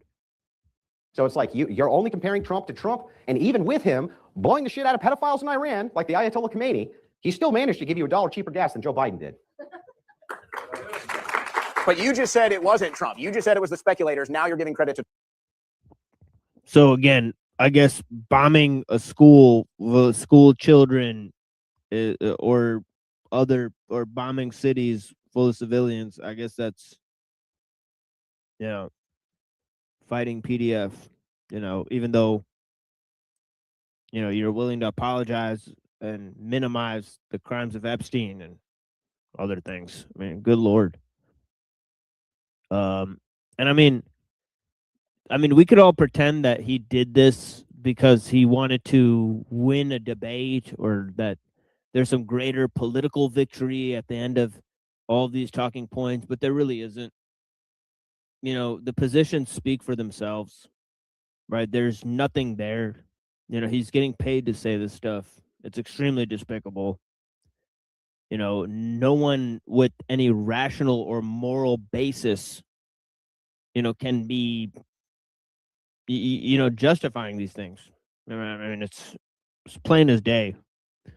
Trump. So I don't know what, I'd like a little consistency. Okay, so wait a second. So you're going to blame it on Trump instead of the speculators. But when I say even under those circumstances, it's $1 cheaper, that can't be because of Trump. Let's It's be like, clear. No. Here's I my metric. want the No, consistency. Here's my metric. Yeah. Trump said on his campaign he would get gas prices down. He did. Hasn't done it. Yes, he has. He's even admitted that we had to take a detour off of America First to do this war. He said it's over. It's not a war. He it is has a war. gotten We won the gas war, but prices still, down. What Gas are you prices have talking gone about? up since we started the war. Yes, gas prices went up when we started the war due to market speculation. So Trump started I a war, agree. and now gas prices are higher. Yeah, but you're only comparing Trump to Trump. And if you're going to compare him to Biden, I'm comparing gas is Trump, still I'm cheaper than comparing the this Democrats. administration to this administration. Exactly. Gas prices have gone up since he started this war. Yes, and if you follow Trump's plan, gas prices are likely going to bottom out because he has control I over hope. oil there, That's a nice control hope. over oil in Venezuela. That's a nice He has hope. control over all of it. Venezuela oil won't be ready for probably months. But we still have control of it. What did I say? The future will go down. We'll see. Why? I hope The that's the speculators case. say I hope same that's the thing. case, but that's not the case right now. And Americans are struggling financially, and now here we are in another war in the Middle East, and we're sick of it. Are you going We're to blame? sick of it. Are you going to blame market speculators? I'm going to blame Trump for getting us into another war on Israel's behalf. Yes, I am going to blame Trump for that. He did that. So help me out here. Can you tell me all of the downsides of Donald Trump killing pedophiles in the Middle East? First of all, So notice that. And you got a huge applause for saying, we shouldn't support wars, like go to war for Israel. He says, oh, Trump's going to kill PDFs again. So yeah, good Lord. The guy is literally a blithering fucking idiot. That's hiding behind like weak ass points. Defending PDFs. It's literal projection, but yeah. do you know every single person? Were those schoolgirls pedophiles? It's institutionalized in the Iranian. Just no. Were the 200 schoolgirls pedophiles? You want to make? Yeah, we're those 200 schoolgirls. Yeah, exactly. Like, good Lord, dude. The dumbest fucking points of all time. Like, literal fucking moron. Like, we're those schoolgirls. Like, what, dude? What are you literally talking about? Sure that their lives didn't get raped. But that aside, no, of course not. But there's going to be deaths. I want to make sure that their lives didn't get raped. But that aside, no. Were the 200 schoolgirls pedophiles? I want to make sure that their lives didn't get raped. But that aside, no, of course not. But there's going to be deaths inside of a war. Okay, so it is a war. Yeah, I didn't say it wasn't a war. Does he need I'm not going to congressional quibble approval? over the word, even though there's no ground invasion, there's no boots on the ground, there's none of that. I just want to know, how is the global interest served? You're so concerned about pedophiles. You killed one of the sorry, most major back ones that that's up ever 30 existed. seconds one more time. Like, it is very interesting, that little sneak thing he said about, you mean you want them alive so they can get raped? I mean, that's an incredible thing to say, I would say. Just the Iranian. Just no. Were the 200 schoolgirls pedophiles? I want to make sure that their lives didn't get raped. But all right, that back it up 10 aside, seconds, slow that down. I want to make sure everybody catches that. Like, that's an astonishing piece of rhetoric. Like, I just want to point that out. Like, to me, this was like the weirdest Yeah, thing that and I caught. Israeli, Israeli soldiers, they never great people, right? And yeah, wow, dude. Like, look at his fucking shit-eating grin as he says this. Like, good Lord, dude. Like, you might as well eat a pile of shit. Like, I get what he's saying, but the way he's saying it, and again, I'm not like this tone police people, but like, it's like, dude, why are you laughing and smiling talking about that? Like, I get the rhetoric, like, but it's Fucking like dark, dude, yeah. it's extremely dark, to like grin about that for sure. Like, and I watch Owen Benjamin. Okay, Owen Benjamin is the master of that. Okay, but like, this is yeah, like, he's really like wow. sporting the literal troll face. Like, It literally looks like that. Yeah. I mean, don't get me wrong. Like propaganda, rhetorical wise, like I get what he's doing, but it's a very dark thing because you're basically saying like better dead than. That's why I'm saying honor killing. He's basically saying like better dead than rape. It's like, well, I don't know about that. I mean, that's a huge claim. Where in the Yeah, Bible that do you see it? Where in the Bible does it say, well, if you're raped, you should get killed? Like, yeah, that I might be don't know like that how a part. lot of Islamists feel about the United States. Like it's one big gay disco. They're gonna tell these kids to cut their dicks off. Let's save all these kids. Like I don't know. The same argument could be made. Well, that's what I'm saying. Literally Is like retarded. it is. That's why I'm saying it's like it's this kind of like weird, white Sharia argument in a sense. Again, like I don't know if it's on purpose or not, but it seems relatively deliberate in my opinion. So like he's kind of like But sneaking it's in this kind of like, liberal yeah. because you're kind of saying like the entire population of Iran is like Me Too'd at this point. Well, that's You're what like white basically Sharia has become. It's become this like liberal thing when that's not what when I used to like it. The white Sharia meme, like it wasn't like that. You know what I mean? Like no, well, it no, certainly wasn't this like liberal talking point. well, no. The conservatives. That's why Pinoid uses white Sharia because the conservatives are literally, they're anti-liberal until they run into a Muslim, and then they're liberals, right? Because they say, well, so they support Yeah, liberalism they're abroad. lib signaling essentially like, well, I mean, I'm not a liberal, but I don't want to be that anti-liberal. So it's like, okay, so Yeah, because they literally say all the time that Islam takes women's rights away, but then they literally advocate for taking women's rights away. So like I've seen Wilson well, say both Alex things. Alex Jones has been a huge, you know, he's done a big mess with that kind of rhetoric too, by the way, which Yeah, like is like he interesting. said, like he said like rights don't exist, like women like shouldn't have rights except for the ones that like their husbands give them, and so on and so forth. And then he's also said like Islam takes away women's rights; they have no rights. So it's pretty weird stuff. But So then he like, also says that rights aren't even real. So again, there's like so many layers to right? it. Yeah, Of yeah, like, yeah.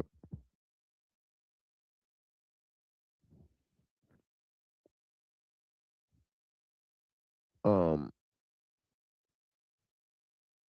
were you there? They fell out.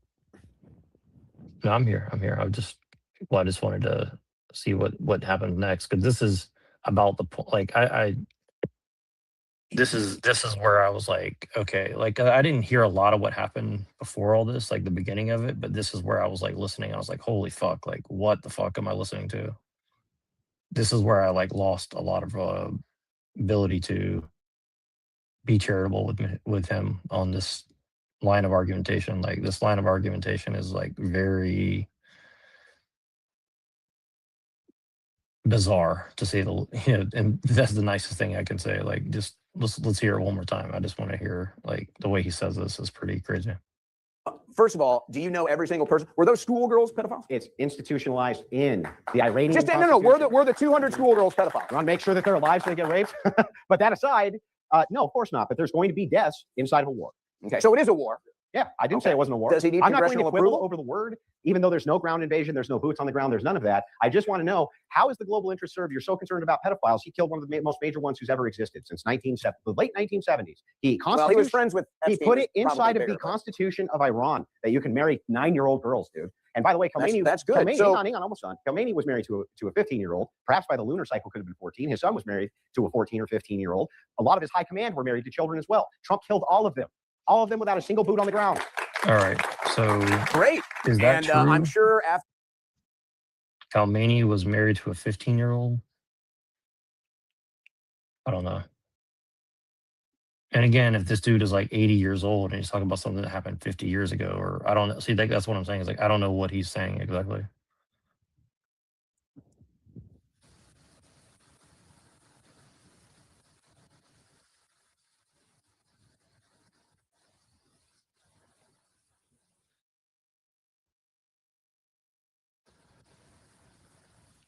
Yeah.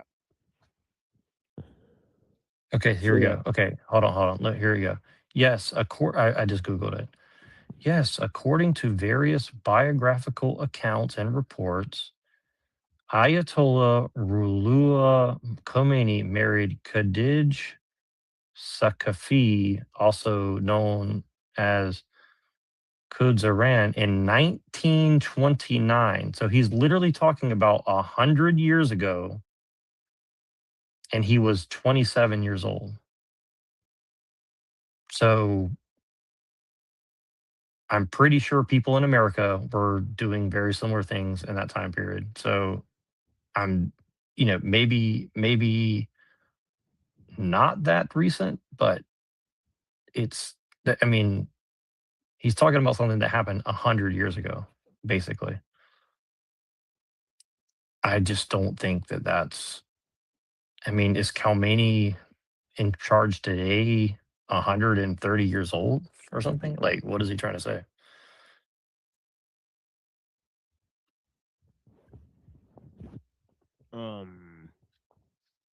And then he said his son Oh, so it married. says that that 16-year-old marriages is not banned in all U.S. states. Yeah, So it I'm says pretty you sure you can can still marry. get married at 15 or 16 in a lot of Yeah, so you states. might So, be able to get married at 15 or 16 in some states, but yeah. I mean, some people in my family in the older generations did get married at 15 and 16 years old. So even kind of in my generation, like it wasn't totally unheard of, although less common. Yeah. So again, it's like, Yeah, my grandma and grandpa got married at that age, pretty much. But yeah. right. So again, it's like, so you're just demonizing everyone born 100 years ago throughout the world who got married at 15 years old to a 27-year-old. I mean, it's like, I don't know. It's like, yeah. And then of course they have like, well, forced girl child marriages in Iran. Iran considers early marriage. So again, it's like, okay, so the alternative is like to make them stay in school till they're 30, 35 years old, then have children. I mean, it's like, okay, again, I'm not defending child marriage. I'm just saying like, it's like, what are you trying to say? Okay, I found this thing. Okay, here we go. According to the Islamic, I'm just going to read this for the fairness, right? Like, so this is from the Human Rights Council. Okay, let me just read this full thing. A brief submitted to the Office of the High Commissioner for Women's Rights and Gender section for the 26th session of the Human Rights Council by Justice for Iran. So there's not a person's name on this. It's a NGO think tank that I've never heard of or whatever. So, and introduction, according to this, skipping over a little bit, but according to the Islamic Republic Civil Code, and then it quotes the civil code. It's like Article 1041 Civil Code, marriage of girls before the age of 13 and boys before the age of 15 is contingent upon the permission of the guardian and upon the condition of the child's best interest as determined by the competent court. Okay. So again, that's at least 3 different parties involved. And again, I'm not defending this. I'm just saying like there's a court, there's 2 sets of parents or guardians. Okay, the legal age of marriage in Iran is set at 13 for girls and 15 for boys. However, the same act allows girls below 13 and boys below 15 to be wed, but conditioned on the consent of their father and the permission of a court judge. In addition, there are troubling reports that Iranian Parliament's Legal Affairs Committee is pushing to lower the age of marriage. So again, to girls back to the age of 9 years of age. So again, they're saying that there's a concern that they're trying to lower the age. There is no proof, according to this report that I'm reading. So again, it's basically an assertion.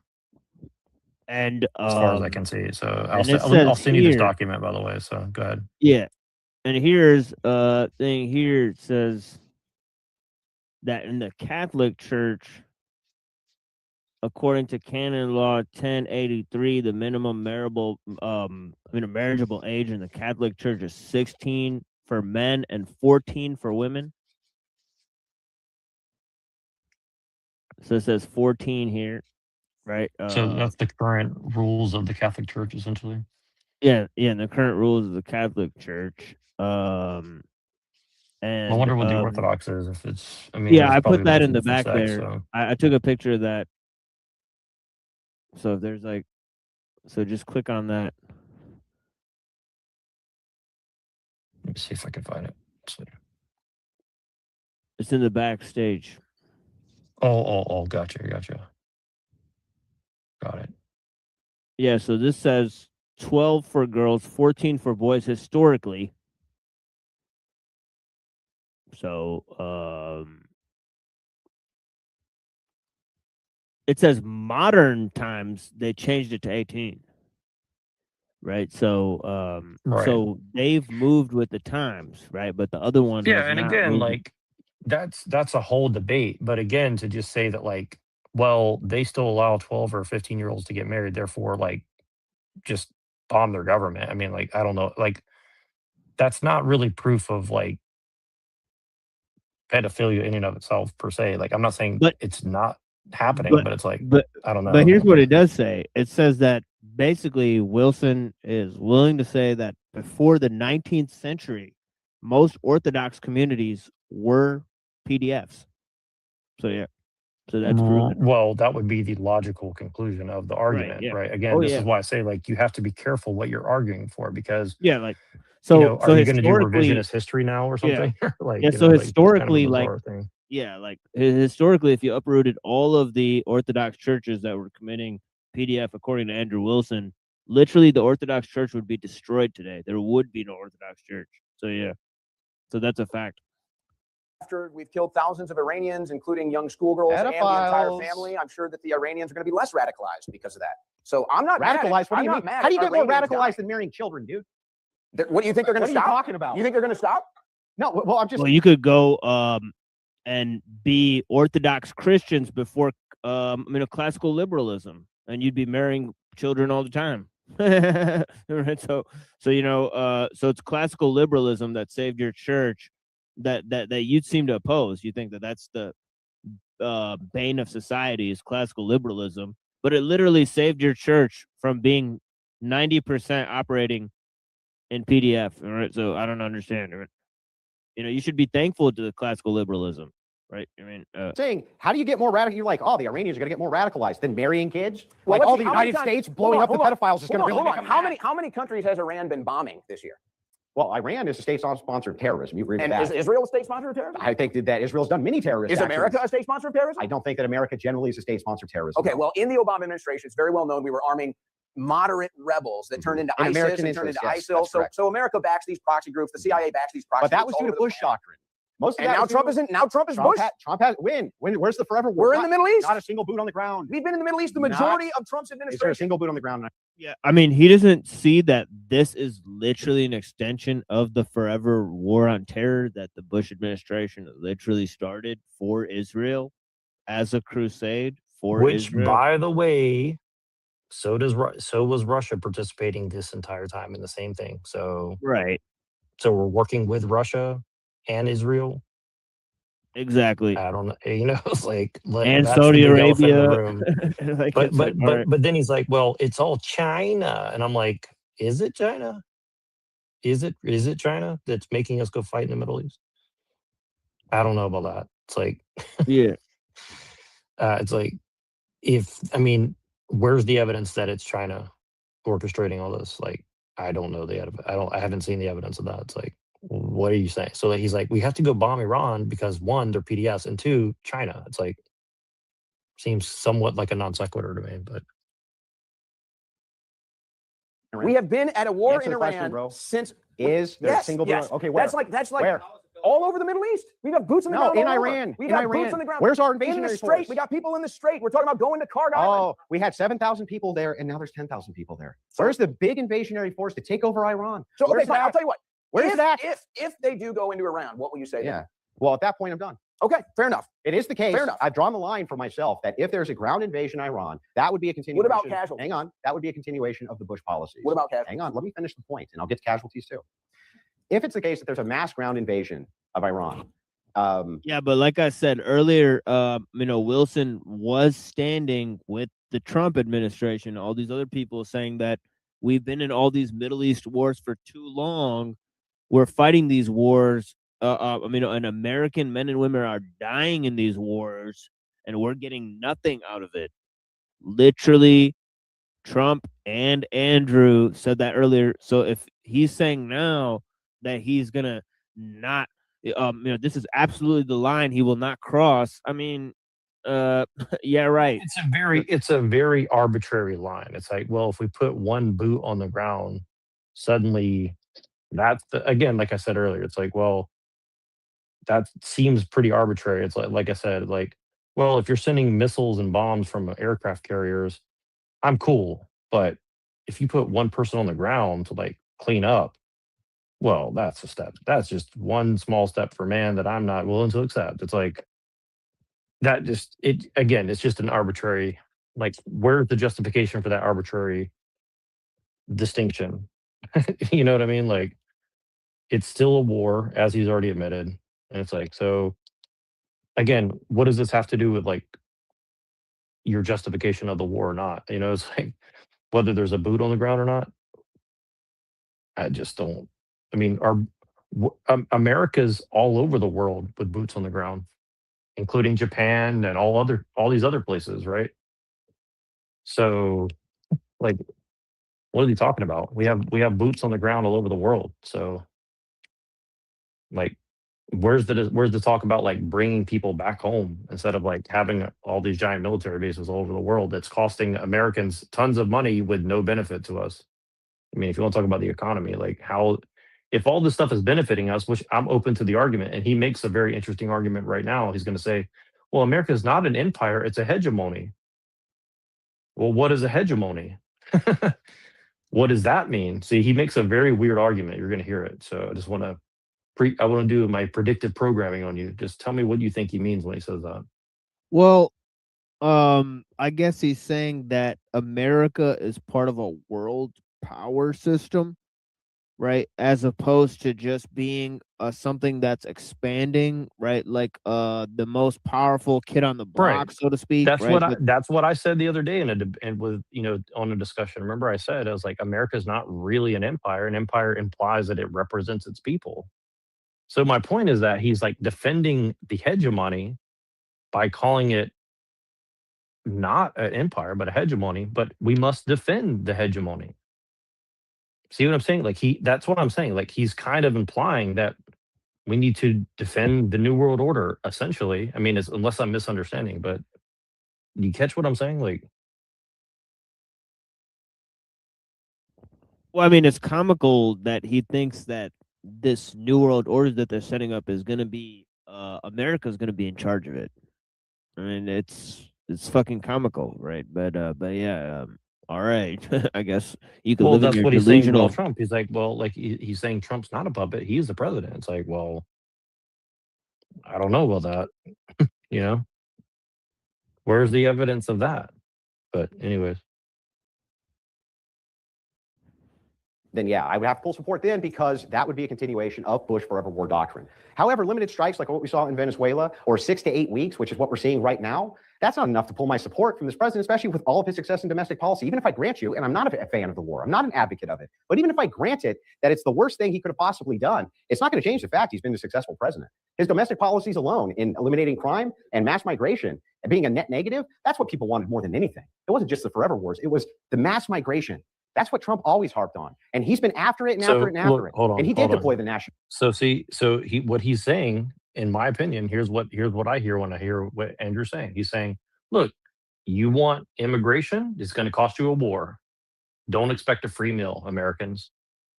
I mean, I hate to say that, but that's kind of what I think he's saying. He's like, look, you don't get a free meal here. You're going to get the war if you want the immigration. And guess what? That means the price of your shit's going to go up and you just have to eat the shit sandwich and smile about it. I mean,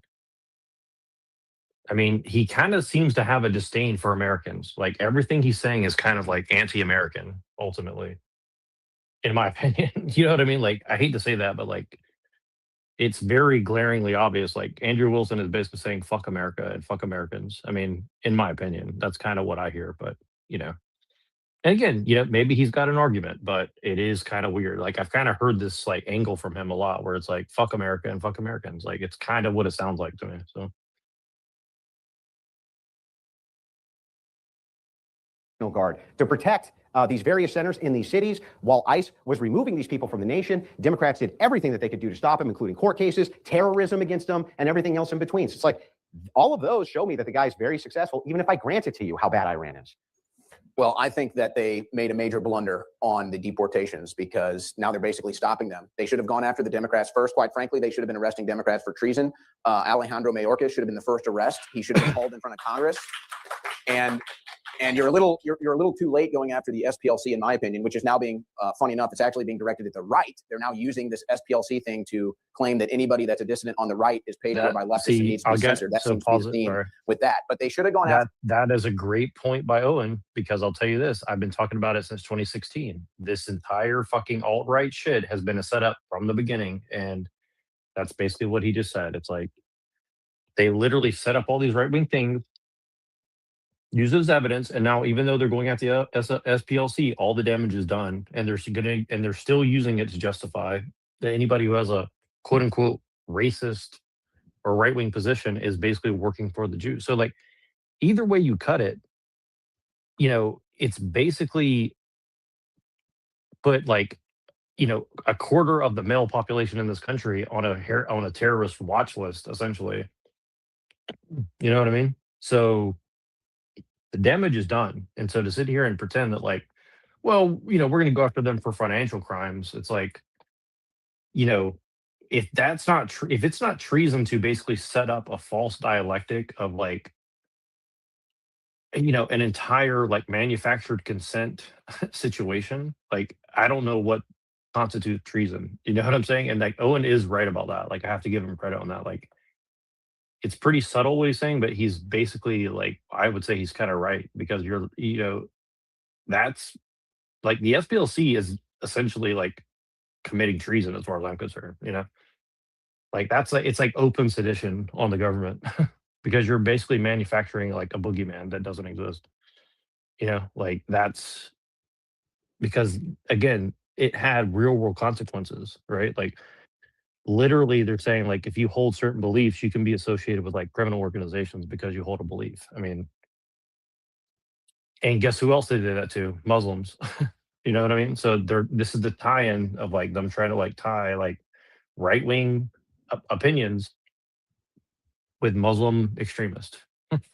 It's pretty weird. Like I know this sounds like a little esoteric, but like I think people should really consider like what's being really kind of discussed. what he's saying there,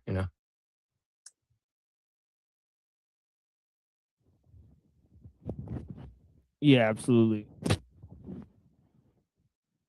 All of these groups right out of the gate, Andrew. They should have gone after all the Catholic charity groups, all the Jewish charity groups, all these groups all along the Rio Grande, all of these groups on the southern border, all the Democrats that brought them in, all the Biden administration that brought them in, all of them should have been hauled to jail. Yeah, and except they weren't. Except they have due process, Owen. And what process have they started? So hang on. They haven't even started the process. So how do you know the SPLC? Because there's no results. Tell me, how long were you aware of the SPLC investigation? Andrew Wilson calls himself Big Papa Fascist, and he's like, well, they have due process. See, he is playing this fucking game. And like, again, I do like some of Andrew Wilson's points, but like, he's playing this like nilly-willy, like, well, I'm a big Papa Fascist. I believe in like crushing rights and freedoms and due process. And then he's like, well, they have due process. So, okay, so do you want there to be due process, or do you want like the scum of the earth to be taken out? Because you just justified a war to take out the scum of the earth. But then when it comes to like open sedition here at home, you're like, well, we still have due process. And it's like, okay, ought we have due process? And then he'll say, I already know what he'll say. He'll say, well, I'm not saying what ought to be, I'm saying what is. Okay, well, there's rights in this country. Do you believe there ought to be rights? No. Okay, so why are you bringing that up now? See what I mean? Like, he's doing the double-sided. He wants his cake and eats it too. That's kind of where I get like very annoyed. It's like, okay, you're basically leaning on Owen's belief in the structure, but then you yourself have admitted like you don't want due process and rights and all these things. So I don't know. Just seems kind of strange to me.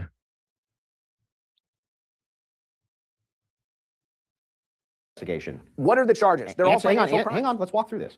When were you aware of the SPLC investigation? When Like- they released like- it, right? yes. Yeah. So when they released it, you're not aware of what the Trump Justice Department is investigating or not investigating. Show me the evidence. He said You're the multiple. one who wants to talk about. There's no hang on, evidence of he your said- claim. Lack he of said- evidence. Lack of claim. Hang on. He said multiple times that he wants to bring James Comey up on charges, right? He said multiple times that he wants to go after these Those charges people. got dropped. Instructing his Justice Department to investigate these things. We're finally starting to see the fruit. My evidence is we're finally seeing the fruit with the SPLC. I'm guaranteeing you that there's going to be other organizations which are indicted for various things like this. This is exactly what it is that you said that you wanted. It's at least a step in the Hold on right a second. direction. They've only been charged for financial crimes. They need to be charged for So was Al treason. Capone. They need to be charged for treason. Yeah, Al Capone.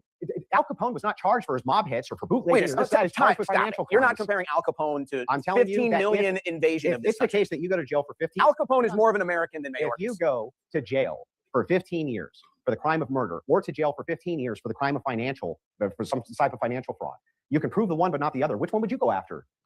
I would go for it all. That's what the feds do. That's what they did to me. No, you wouldn't. If you could prove one Absolutely. but not the other, you would go after the one you could No, prove. no, they always overcharge so they can get you a plea and get their incarceration rate and get their conviction rate. I would know. I've been through it before. Sure. Regardless, we're talking about almost 2 years into this administration and no deep state arrests. None. Who do you want to see arrested? I just told you Mayorkas. There's one. How about the Obama administration? Yeah, how about John Brennan? tell How me about James Clapper? How about James Tell Comey? me what your process would be to arrest them. Okay. First of all, Dan See, Bongino, who hold was on. the deputy this director is of the a, like FBI, you said, this spent is a very weak argument. Like they're purposefully dragging this into like public opinion litigation bullshit. See what I mean? Like you don't need to get into the minutia of like what constitutes sedition or not. I mean, anybody in their right mind knows there's been open sedition in this country for like 100 years. I mean, let's just be real. So to sit here and play this game of like, well, what's your definition of sedition? What's your definition? I mean, come on, man. It's absurd the level of cover up that's happened in this country. So to just have this conversation is like a joke, in my opinion.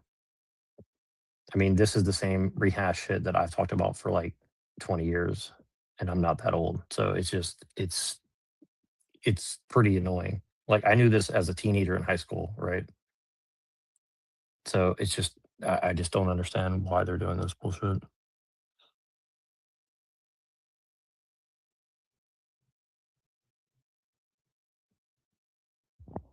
Yeah, it's like the fucking ghost of like fucking W.E.B. Du Bois and shit. Like, I don't know, like what the fuck is going on? Like, the fuck, dog.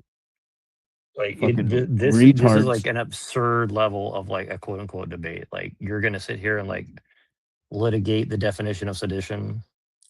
I mean, it's absurd in my like totally absurd.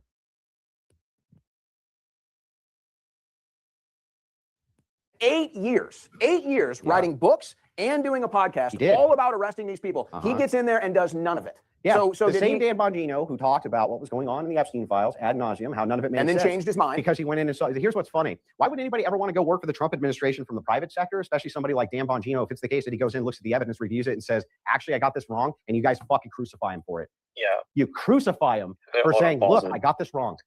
And it's like, why Yeah. would anybody ever want to go? See, these people pretend that anybody over the age of 35 has like attention of a goldfish. I will never forget, I was working at a Burger King in my hometown a few years after 9/11 and watching as Michael Chertoff got on the news and promoted all his personal business right after he left the administration and said how, his business was going to save Americans from all this stuff. It's like, dude, do you remember who Michael Chertoff is? Do you remember that guy? Oh yeah, it's a dual Israeli American Yep. citizen. Did the Cambridge Analytica with the Russians spying? It's Fucking crazy. and people and he's just basically ignoring 20 years of history about that open sedition and corruption of that kind of shit. And he's just that's inexcusable to me. You know what I mean? Like everyone Google Michael Chertoff and just see like the level of corruption with that shit. Like And how did Cambridge Analytica engineer elections not only in America but all over the world? Literally electioneering. So, I mean, or whatever you want to call it, whatever the term is for it, like this is like a pathetic argument, in my opinion. So, yeah. Support for the Trump administration if that's going to be the case, Owen. Imagine that. You give us a little peek into what's going on in the Epstein files, and it makes people even more aware and more suspicious, and then you say there's no there there. If anything, our peek at the Epstein files showed us that there is something serious there. Very serious. You've never, look, not only have you never provided any evidence for that, but your other problem is you didn't actually answer my question. What incentivization would like, let's say Trump drafted you to go to his administration to investigate these things, and you went in good faith and you did. And you came back and you were like, look, I took a look at all this evidence and I was wrong about this. And then all of your friends and cohorts and everybody else who was cheering you on fucking crucified you for it. You know what, Andrew? It's funny that you say that because that's literally happening to me right now. Okay. Who? That's literally happening to me from this new MAGA right cult. Who? I already did this. I already put my time in. Yeah, I was arrested. Crucified? Hold on a Ding, second. ding, Hold on a ding, second. ding. Hold on a See, second. hold on. For four different times. Ding, ding, ding, ding. He called it out. I got to give Owen credit. It is a fucking right-wing MAGA cult. I mean, look, whatever you want to say, that is true. Okay. Like, look, I generally do agree a lot of what MAGA supposedly does stand for, and even some of the Scientologists, but like pretending that there's not like this weird cult thing where they just like dogpile on you with like this like schizo like gematria bullshit and like try to like shut you up. I mean, dude, remember we were in the Discord like a week ago or a couple of days ago, and this dude's like, oh, I believe all the stuff about QAnon and blah, blah. I'm like, dude, like, no argument. You're just saying like, well, the schizo shit on the internet. I mean, it's like, I'm so sick of that, dude. I've listened to 10 years of just like schizo QAnon bullshit, and it's absurd. Like at some point, it's like you just got to stop. Yeah. And these people do attack you and throw you under the bus. So like he's right on that. I will give Owen credit on that. Like honestly, if Owen Shroyer gets Charlie Kirk, I wouldn't be shocked. But anyways. I was arrested for supporting Trump. Okay. Yeah. Now All incorrect, by the way. Now, you like Trump. I don't like Trump. Now, beyond the point, I already went through that crucible. I already put my face, my name, my neck out there, and it's not even that I necessarily did it for Trump. I did it for the truth. He said, see, I went through the crucible. Well, what is the crucible? What does that mean? See, now look at his face. I wish you could zoom in on Owen's face right there. Look, he's got this like weird smirk right there. Back up 10 seconds. If you don't mind. Sorry to thank you for indulging me, but just watch his little reaction here. Watch his face. Now, incorrect, by the way. Now, you like Trump. I don't like Trump. Now, beyond the point, I already went through that crucible. I already put my face, my name, my neck out there. And it's not even that I necessarily did it for Trump. I did it for the truth because I believe Trump was innocent and I wanted to support him. How are you? I don't know. That's kind of subtle, in my opinion. I've already been crucified. I have MAGA people putting me on lists. I have MAGA people doxing me. I have MAGA people sending people to my house. I have Laura Loomer in my box all day telling me she's telling Trump to post negatively about me. Trump posted something about me. Got Laura Loomer in my box all day. What kind of box? Got Laura Loomer sliding up in my DMs. Yep. And this the thing is like I don't know if Owen's 100% being real here, or is he kind of playing up his victimhood? I don't know. Like it's, if he got threatened with 20 years in jail and then they gave him like a little slap on the wrist, like did that cost something? I'm not accusing him. I'm just saying like I don't know.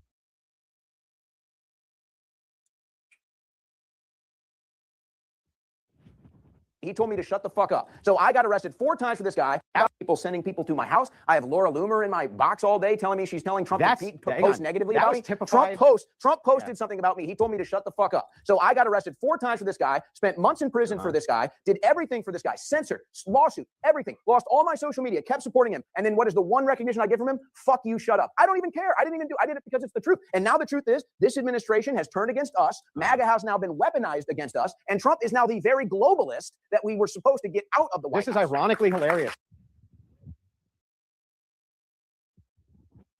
I mean, that's actually very true. You supported Trump. Trump is the globalist that you were trying to take out of the White House, where you guys claimed you were against globalism with Alex Jones. And yes, Andrew Wilson literally supports a globalist, even though he claims to be a Christian nationalist. He supports a non-Christian globalist. It's fucking laughable.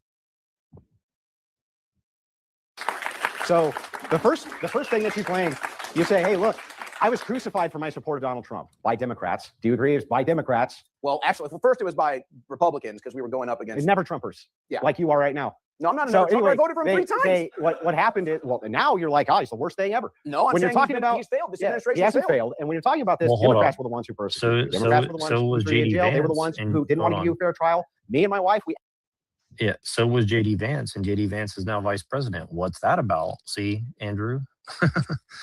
JD Vance was a never Trumper, and now he's vice president. You don't think that's important? And guess what? He's a Catholic. Uh-oh. I mean, see, it's like, so is it about Trump, or is this about JD Vance, or what are you really saying? See, it's I mean, JD Vance is basically the Dick Cheney of Trump, or the Gerald Ford, or the LBJ to what's his name? John F. Kennedy, or maybe an Allen Dulles type shit. See what I'm saying? Like, do we want to get into Allen Dulles and the Dulles brothers and what they were up to? I mean, see what I mean? Like, it's very strange. Like, this is really strange, like what they're arguing right now. I would say, like, highly weird. Like, I see what they're saying, but there's like, these dudes know more about politics than I do, and just the way that they're kind of like sidestepping and like using shitty points, like, I don't know, man. It only gets more sus. It only gets more sus by the minute, in my opinion. So there's 10 more minutes left of this. So we're almost done watching the entire debate. I appreciate the people that are watching this with us. Definitely a weird heights of absurdity that were reached during this fake debate here that have yet to be reached. A remarkable defeat for Andrew Wilson.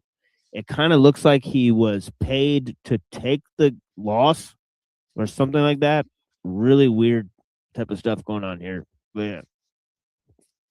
advocated for the release of J6ers everywhere that we possibly could, yourself included. And I will give Trump Okay? that. That is the biggest victory. Yeah, I've never huge regret victory. voting for Trump because he did that. Yeah, Never. huge victory. Okay. But not only that, let's dive into this a little bit deeper. When you're talking about your supposed crucifixion now by the right, Trump hasn't shut down your channels. He hasn't done any of that. Under Biden, that was a sure thing. Well, let's to have not happened. be so sure that's not going to happen soon. You say gonna, hasn't though. Okay, under Biden, it was. Isn't that the whole point? Is none of this stuff has happened under Trump, and Biden, you're saying, oh, but it could. hang on, Like, under that's the point. Biden, no, it's not. Under Biden, Yeah, I kind of predict that these people like, Nick Fuentes, Owen Schroyer that got shut down in the past, and the Adam Greens, they're not going to be ushered in, and people like Andrew Wilson are going to take they're going to be censored. It's probably going to flip the entire script.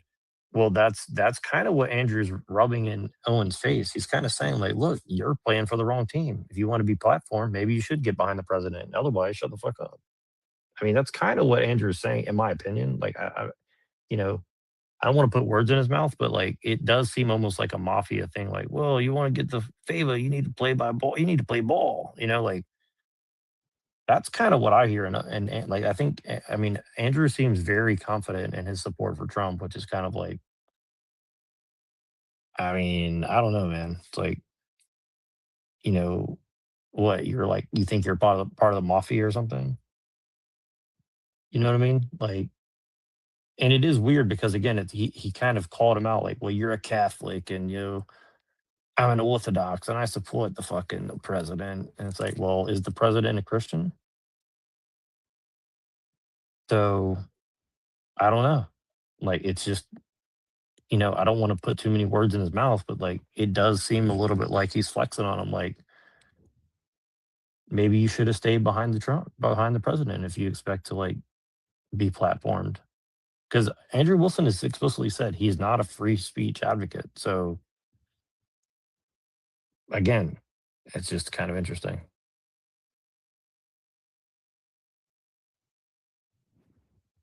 It would have, for sure. He was working with Facebook and these other groups in order to shut down people who had podcasts. You have a voice right now. That's true. The president of the United States might have told you to shut the fuck up, but he still gave you a platform. Tell him to shut his fucking mouth. That's the distinction. No, Trump did not. That's the First Amendment. That is the First Amendment. It was given to us by the Well, founding Biden fathers. didn't give a fuck about the First Amendment. And He neither was does working with Trump. the tech And companies neither to does shut you Trump. down. Trump so- doesn't care either. Trump, they'll censor us under Trump. They already Yeah, did. He where? did nothing. Where? What are you talking? When did I get censored? What year? No, the Trump I administration. was censored under Trump 1. I was censored from Show me. 2018 What to policy 2022. of Trump's administration censored you? What? What did he do for it? What did he do to end the That's censorship? different. That's you got to make a distinction. No. You're the one If making it's the claims that case- Trump did something Yes, for me. he did. I'm not asking Trump to do anything did. for me. I'm saying that He we had instructed his censorship under Department of Trump. Justice to stop putting pressure on Facebook and these other groups for censorship. He promised you But to that do is happening. That's He why did he do just it. that's why he just brokered the deal to give the Ellisons everything so that they can censor the internet in favor of this war and foreign policy that's unpopular. Where's that happening? Right now, it's Oops. Ding, ding, Where's, ding. where's that happening? Andrew says. Oh my God, dude.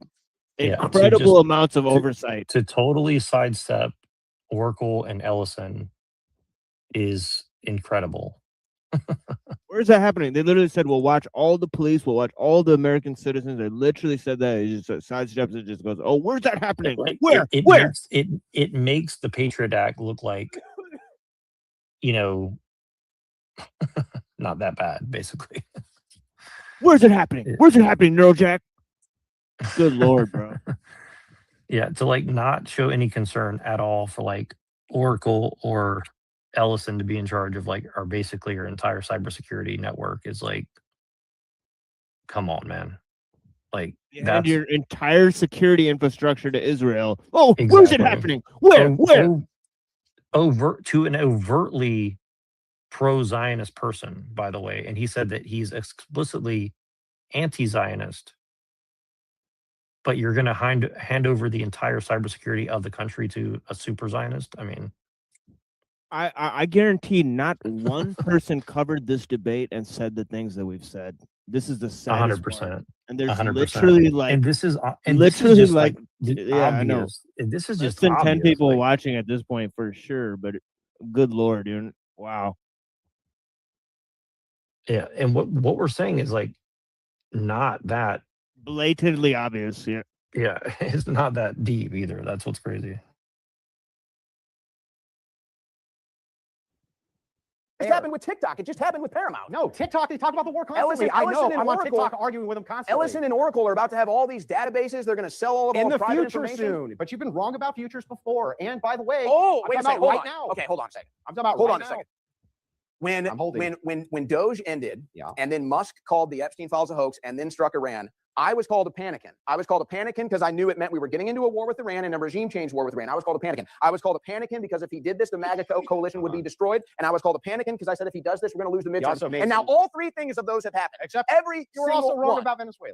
What was I wrong about Venezuela? In Venezuela, you said that there's a good chance there that we're going to be bogged down on wars. Never said that. You did too. No, I you did said not. it on your show. Yes, you No, did. I did not. You said there's a good shot there. You were in the debate when you said it. In fact, with a caller, good shot there would be bogged down as well. When did? So What are you that's what's talking funny about? to me. It's like every time I dive in to your view, it's always, well, down the road, he's going to do these bad things. Down the road, he's going to do this. Trump's administration hasn't censored you. Trump's administration didn't jail you. Trump's administration didn't do any of that. You just gave him credit for getting you released. And not only that, when we're talking about the economics of this thing, we diverted into this, which is fine. I think that speech is something that we need to debate about. But when we're talking about the economics, you still haven't actually told us how it is that you, Owen Schroyer, are going to make an offset for net negative migration without prices going up. There's going to be an Cut taxes. That's an adjustment period. Well, he just pivoted away from he just pivoted away from Ellison and Oracle. That's exactly right, dude. It's huge. And Owen let him get away with it. See, this is what pisses me off. Is like he And had every him on single the time, fucking corner. Yep. yeah, and every single time he brought up Israel, he then started bringing up Islam.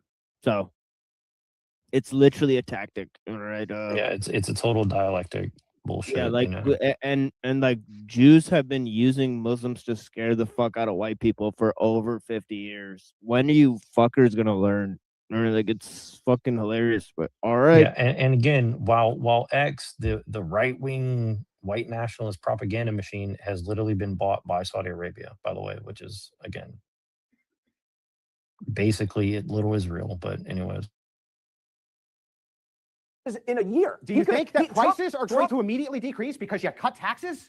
Prices don't have to decrease. You have more money in your wallet. You have more money in your bank account. You're not paying it to the government. Again, those are adjustment periods that are incremental. It would be so if you cut taxes Takes 1 year. immediately. Takes 1 right? year. And by the way, Trump doesn't unilaterally have the power to do that. He doesn't unilaterally have the power to just cut taxes. That has to go through Congress. And so this idea that you have, one thing he did do, and he did do well unilaterally with his executive orders, was with migration. And he did get us to the point where we're at a net negative of migration.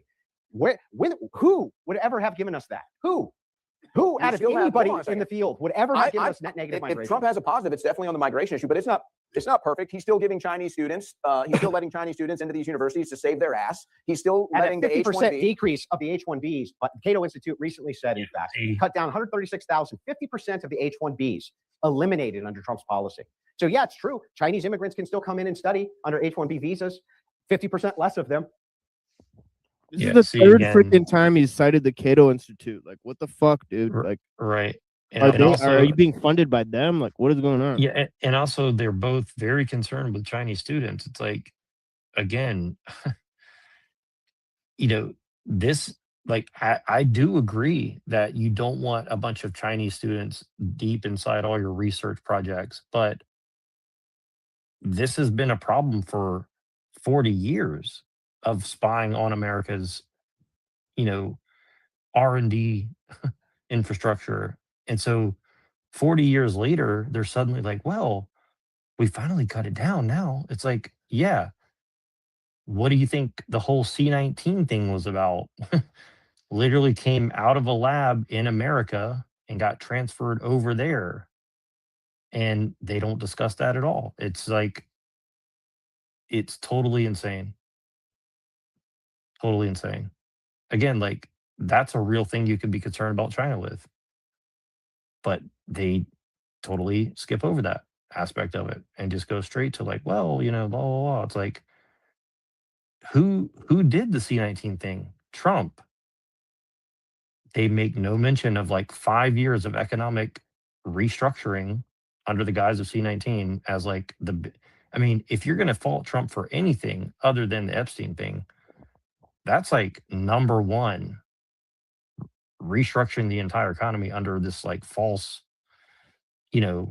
pretense of like, 2 weeks to flatten the curve. I mean, dude, they're just totally sidestep that entire thing. I mean, you cannot debate Trump without talking about that, in my opinion. So, I don't know. Like, this is just. I mean, the reason why gas prices are high is because you turned off the economy for 5 years in the United States and the rest of the world. I mean, that's why gasoline is $7 a gallon. I mean, you know what I'm saying? Like, those turning off the economy for 5 years has increased inflation like 30% in some way or another, right? So I mean, again, it's just they just completely ignore a 5-year hiatus due to C-19 and all this shit. So I mean, it's just I don't understand what they're trying to do here. It's insane.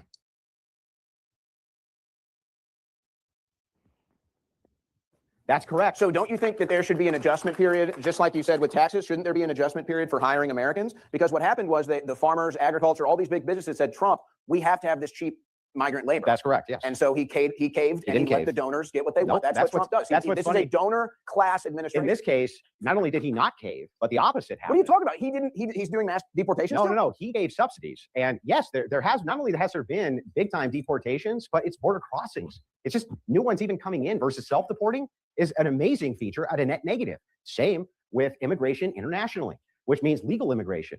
So yeah, he did deal with them with subsidies. That was designed to keep the prices down. But again, if we follow your policy, which would be mine, you want them all out, right? I want all the Mexicans who are working illegally out of here. I would say you can't, there's too many, but I would say you have to do at least the 15 that came in under Biden. Well, you want to get rid of, I want them all gone. I want all the illegal immigrants gone, don't you? Yeah, I would say so. Okay, great. So if we get all the illegal immigrants out of California. But Trump's not doing that. Hang on. If we get all the illegal immigrants out of California tomorrow, right? What happens to the price of produce? Does it go up? Well, we need an adjustment time, Andrew. That's my whole point. We would need an adjustment time. So we both agree that mass deportation is a failure of the administration. What you're dealing with right now is an adjustment time. How is net negative migration a failure? We're not getting mass deportations. You don't have to massively deport people who aren't coming in, dude. You don't have to. They're already here. Yes, and by the way, he's going after the criminal elements of those people first, which he's been doing. There's a net negative of them crossing into the border. If you had said day one with any Republican administration, we have only 1,000 border crossings a day versus 46,000 border crossings. So hold on. We have the power to go and, police the whole world, including Iran and Venezuela, but we don't have the ability to like clean up our own streets of illegal immigration. I mean, clearly our priorities seem out of whack. You know what I mean? Like, where's the evidence that Iran was like lying in wait to destroy America? I mean, there is no evidence of that. So I don't know. Pretty bizarre. Today, you'd say it's the biggest fucking success anybody had ever seen. How about this? Somehow with Trump, though, Trump gets exactly that done day one, and Owen goes, well, what have you done for me lately? What is the number? What is the number that you would be happy with of deportations for Trump's 4 years? Overall number? Yeah. Probably, I would want to see like happy with, you said, versus what would be optimal that I'd want to see. Let's put a reasonable but good expectation number. I mean, I would be happy if it was the case that we had no new immigrants coming in. I think that's a massive Well, we agree that Trump is at a success. Okay. Let me answer my own question, then you can respond. Yeah. I think if Trump doesn't deport at least 15 million people, which seems like an impossibility, but they came here, we can get them out. There's strategies to do it. Yeah. I think 15 million. If it's less than that, I think we got a problem. Well, the entirety of the basis for the 15 million number, you agree with me, there's way more than 15 million. Probably like 40, maybe. Or 50. Yeah. It's very high. Yeah. So if it is the case that it's very high that we have this amount of illegals that are here, that's going to take a long time. And Trump has been hampered. He was moving towards this. Yeah, He's been hampered in the courts. Again, three times the amount of injunctions than any other president when it comes to illegal immigration. And It's not that hard to do. I mean, again, I'm not advocating for it. I'm just saying, like, if they wanted it done, it would get done. Okay. I'm not going to sit here and argue that we can go to war all over the world and we can't even clean up our own streets. I mean, that's a ridiculous argument. If they needed it done, it would get done.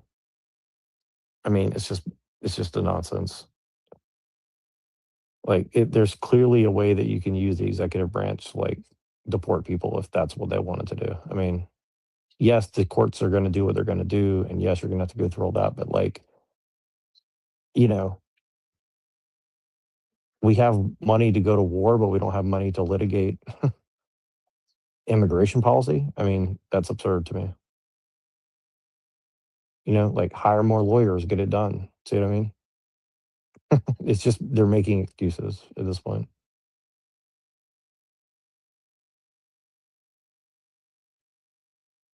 Trying to unilaterally do this because Congress isn't working with him. He's hamstrung at every level. He's using executive orders to push that through, and it's been wildly successful with the tools that he has. You have to say that that's successful. A net negative migration. I've said that that's the one success, but I just that's don't the think, big success. I just don't think that it's going to be where it needs to be. I think that he's caved on the mass deportations, and at the end of the day, as much as both of us would like to see every single illegal immigrant deported, I think that but if they are, the prices are going to go up, right? I think that you can negate that by not getting them to another war in the Middle East. The war in the Middle East? Are you kidding me? That was a good. You think that was a that's good the point. budget buster in comparison? Absolutely. He's asking for 1.5 entitlements? trillion in the next defense budget. Nothing. We pay $1 trillion in interest on our You debt. know what our entitlements are? in Cut comparison them to all. military spending. Cut But them that's all. my whole point. We were talking about entitlements, the number one spending, not military. Kill That's Granny. one. I think The second, I think interest is about to take entitlements. yeah, well, maybe, See, but the number they're one spending see right now is entitlements is 3 times higher than military. they're doing this, they're basically saying kill Granny, cut the Social Security, cut cut the social welfare. They're never going to do that because if they did that, this country would be in a civil war in 24 hours. If you did that, this is just bullshit.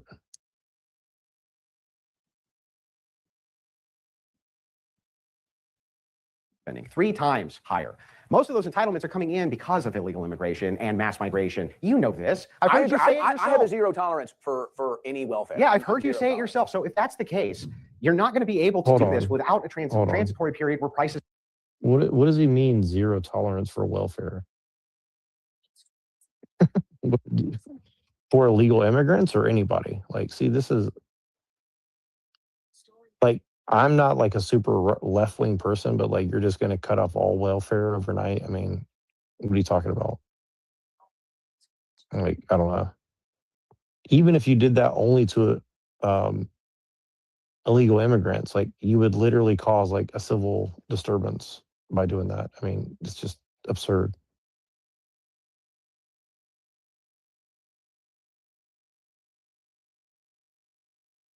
It's just not. They're just not having a realistic. They're not having a realistic conversation on the subject at all.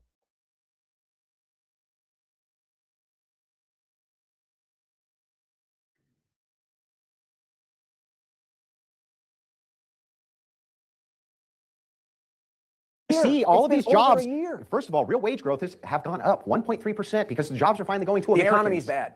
You can throw numbers every day. The economy is bad. More Americans are living paycheck to paycheck. Are real More wages Americans up are or in down? debt. Down. Okay, so how far down are they? They're as down as they've ever been. They're as down as they've ever been, ladies and gentlemen. Anybody can cook these numbers. We These just saw the Biden wages are administration. as down as they've ever been. No, the wages are up. Are you going to 1.3% tell? real Are you going to wages. tell Americans that they're doing good financially? I didn't say there's not room for improvement. We're talking about whether or not Trump is successful. I think that Americans would be doing worse if real wages were at net negative like they were under Biden. Yes, and that real wages have gone up 1.3%. It's a major thing. And cost of living has gone up 2.3%. And guess what? That'll go down when you get rid of mass migration and immigrants. The conclusion of the open dialogue. Gentlemen, thank you very much. That was a riveting open discussion. I think we take questions. Yeah, I know. By the way, that's how a gentleman debates. So now, are you looking for something truly worth your time this summer? Debate con. Gentleman debate. So now, are you looking?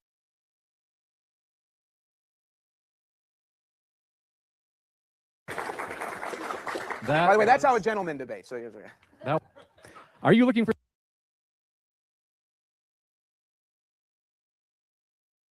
Yeah, massive cut there. Don't know what happened. But yeah, anyways, yeah, that's pretty much the debate. Appreciate That was you a guys good one. watching with us. Yeah. Machine, I wanted to do one thing with you before we leave, if you have a moment. If you would indulge me. Because I wanted to talk about this with you before, and I just opened up my TV as I was sitting here, and it reminded me of something. And let me send you this link in the back chat. Hold on one second. Open this link up for me and just go over the description of this Wikipedia article. Because I don't know if you have Amazon, because I think this is only on Amazon. But I want to make you aware of this documentary because it is very interesting. I didn't finish the entire thing, but if we could do a review of this, I would love to. I don't think we can. Like, I think we'd have to do it in Discord or something. But yeah, just pull this up if you don't mind. This thing I said, put in the back chat.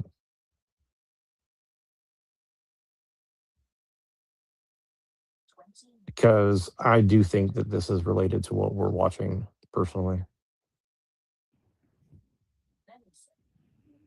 So this is a documentary called Finding Harmony, A King's Vision. And it's about King Charles III, long-standing interest in philosophy of harmony. Directed by Nicholas Brown and produced by Passion Planet for Amazon Prime Video. Narrated by Kate Winslet.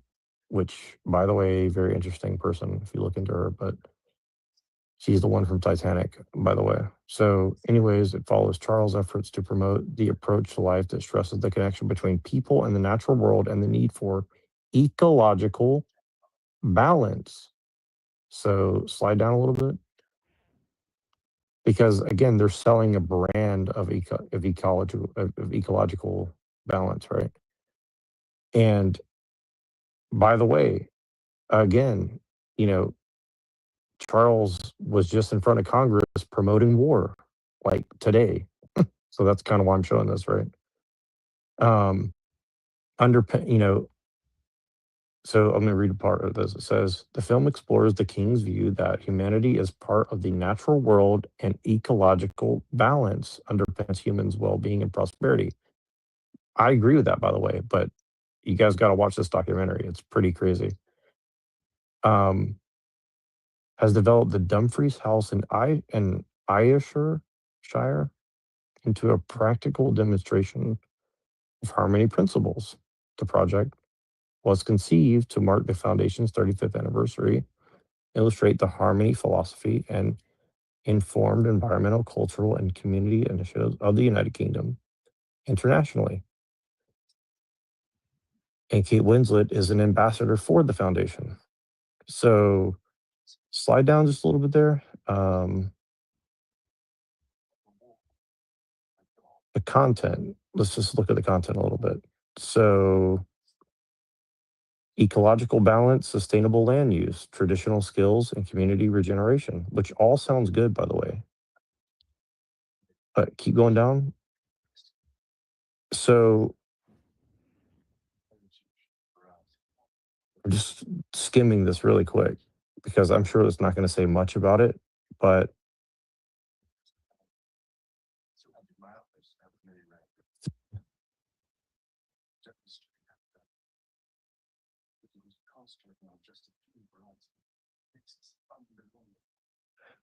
what's interesting about the documentary, because it doesn't really say much about it here, but like it kind of gets into like occultist views on nature. And I think that's very interesting. Like King Charles made a documentary. And I'm going to pull up my notes. Hold on. I had some notes on it. Let me pull it up really quick.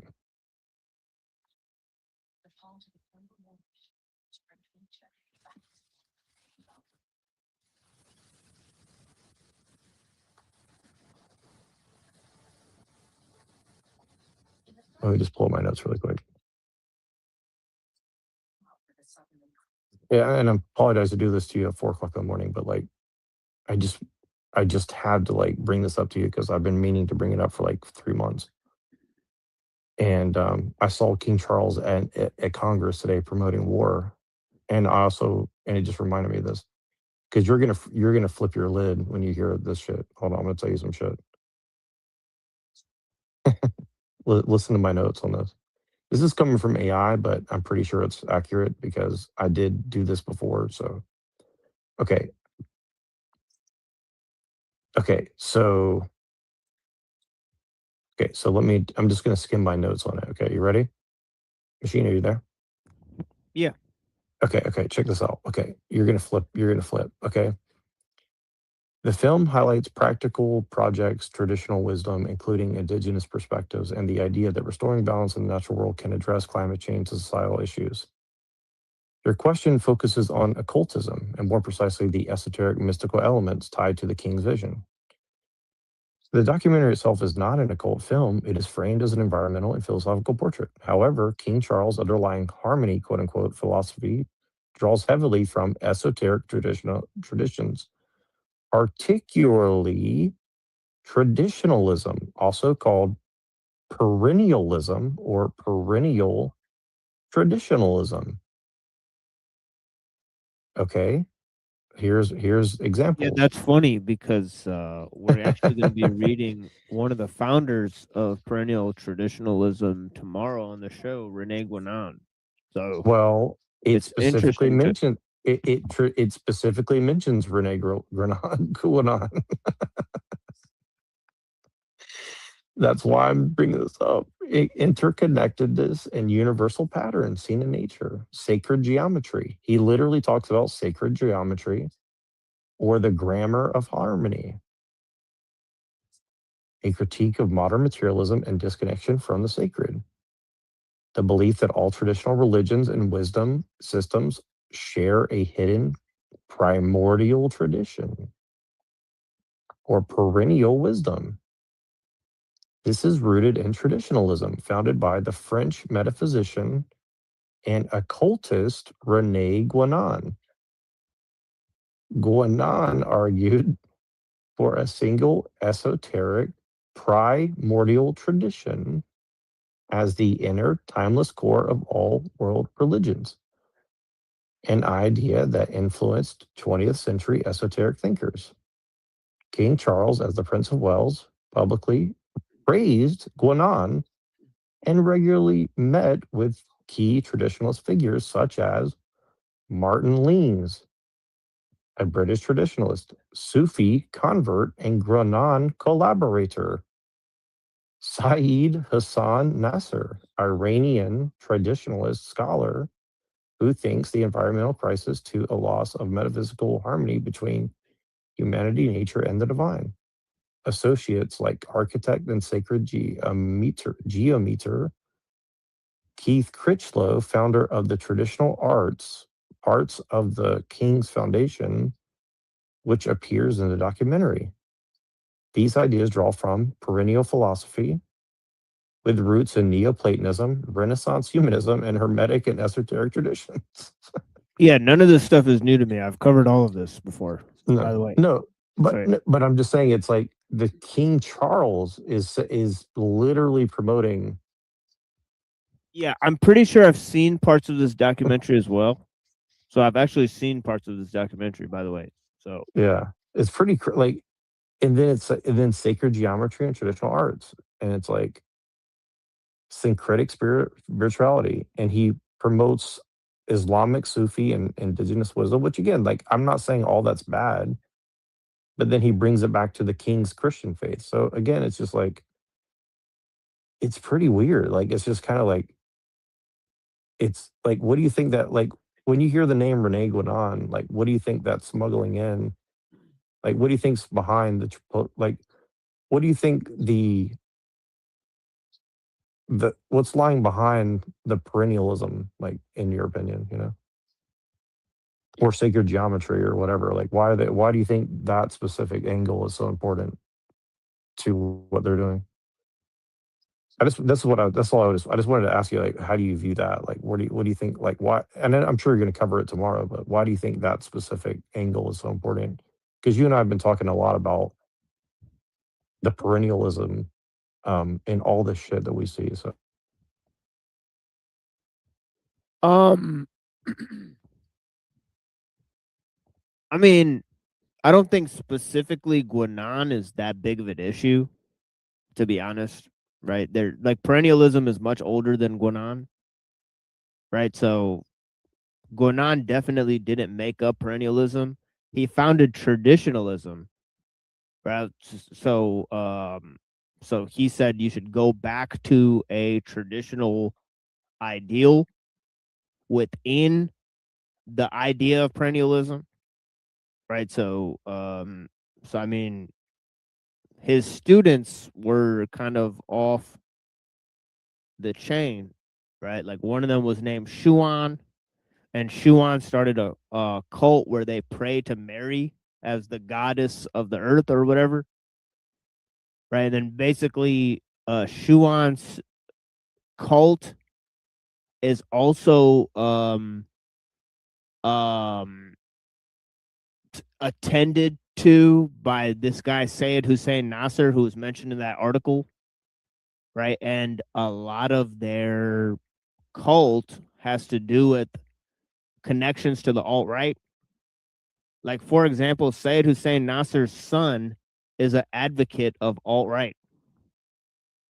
Right? So the traditionalists, like Sayed Hussein Nasser's son is like tied to the movement. Right? But like Guénon himself is is his very son named old. Giorgiani? Is his Yeah, son but named Giorgiani? yeah, but like Guinan has nothing to do with like the British crown. Like that's like that's like not a connection, right? But yeah, Guinan, like it says here, like Guinan was literally in the 1800s. It says 1886 he was born. So yeah, it's super old. He's like old as like Nietzsche or something like that. So yeah. Yeah, that is pretty weird, but it's like they're trying to like tie. I guess they're trying to say that like the traditionalism. So I guess if it's not really like that version of traditionalism, like what version of it would it be now? I guess it's like There's no and it's version of traditionalism. Like what I'm trying to say is like, well, like 'cause I know they like have like Evola and stuff like this, and then like and I know that Dugan's promoting like a form of it as well. So like there's different forms of it, I guess, is all I'm trying to get at. yeah, Dugan is literally a supporter of progress and the Kabbalah. Like Guanan and Evola don't support that shit. So I don't know. Okay, interesting. Well, and again, like I'm not. This is kind of where I'm coming from too, where like maybe that's why, maybe they're trying to like put it off on Guinan to cover up that it's actually Dugan or someone like that who's pushing all this shit or something. I don't know, but I don't know. They're spinning like a bunch of shit. Like I don't know, dude.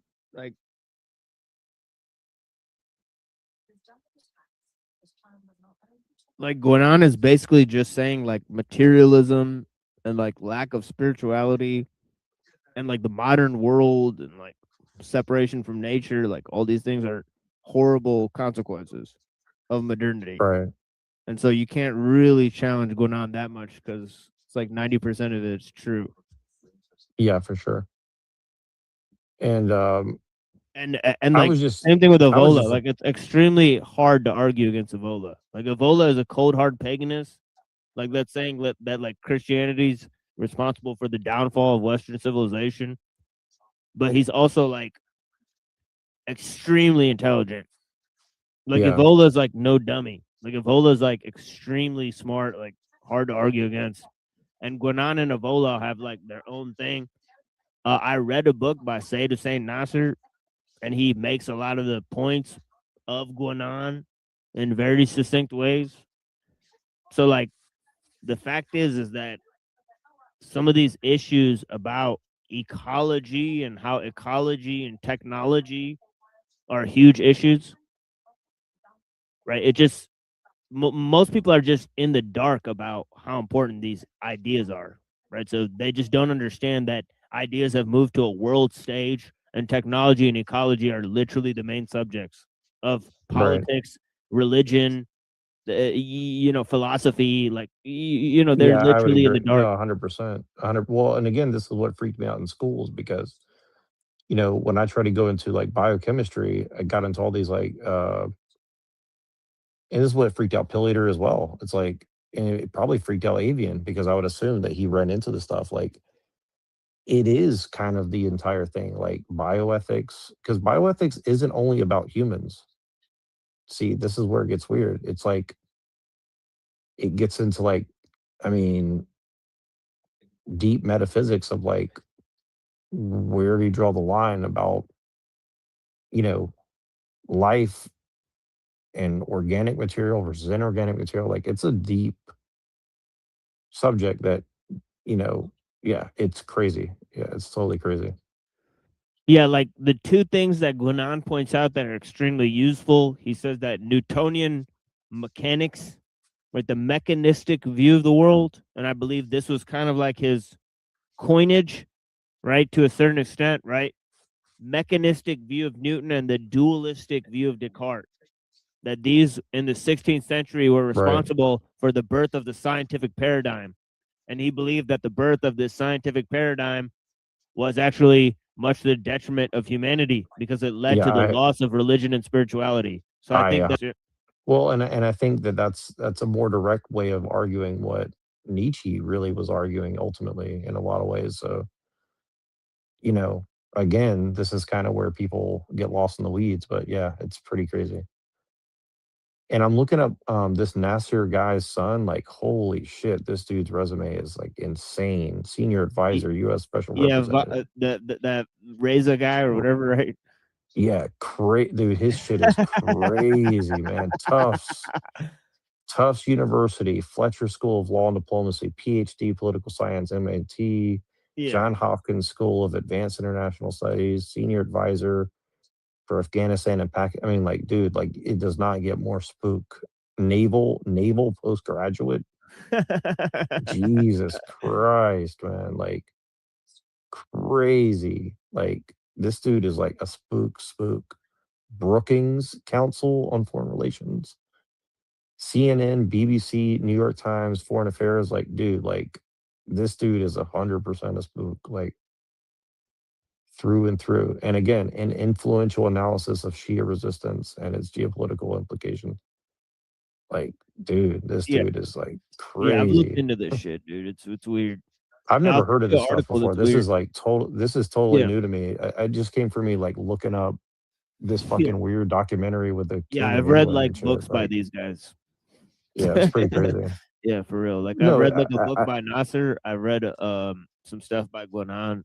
But yeah, interesting. But I guess like, what do you think that, like, based on that, like, what do you think are like, if you take all this into consideration, right? What would you say the relationship between the British royalty or the British Empire or whatever that is now in America at this point? Like, is it just crypto Jews essentially? Or is there like an actual, maybe like real underlying, you know, uh attempt to like really look at this honestly to some degree? Like, I'll be honest, like, watching this documentary, it did kind of like, I kind of like a lot of what the king is saying, but I'm also like extremely suspicious of like how they're selling it. You know what I'm saying? So like, I don't know. It's like, I didn't know all this. Now that I know all this, like, it's a whole nother level, but it's Yeah, I pretty think it's a weird. puppet move to support global ideals, right? So they're using ecology to bring in a global technological state, right? So Like that's how we talked obvious. about with Claudia, right? Like, kind of that like little dialectic we were talking about with Claudia. Yeah, a few yeah, oh episodes yeah, oh ago. yeah, absolutely, absolutely, yeah. And I've republished that on my show because I think that was very important conversation. That, and I've said that on the show before, but it suffices to lay out a lot of the things. But the thing is that, yeah, obviously they're using the ecological movement as a Trojan horse, and this is what Uncle Teddy has pointed out, that this the system's neatest trick, right? It's leftist coded, right? So it's going to be used to repel notions of a technological, collapse, or either that or a revolt against the world technological system. So it's pretty obvious that they'll use a global movement to quote unquote save the earth, and of course it's technology that's going to save nature from man. Right, so that's exactly the meme that they're going for, right? They want technology to save nature from man, right? So the dialectic is between, as I've said, transhumanism and techno-Gaianism, right, and whatnot. So they've So this is the techno-Gaianism side versus like the Silicon Valley dystopia. yeah, shit. but it's See, but it's that's just crazy. but it's just a replacement for capitalism versus communism.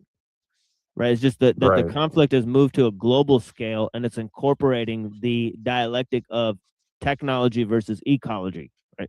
So yes. Right. And it's kind of interesting that they're kind of pushing whitey towards like transhumanism and kind of pushing brown people towards like techno-Gaianism or something. It's kind of interesting. Oh yeah, absolutely. It's Atlantis versus Shambhala on a large scale, right? Where they're Crazy. using, Crazy, yeah.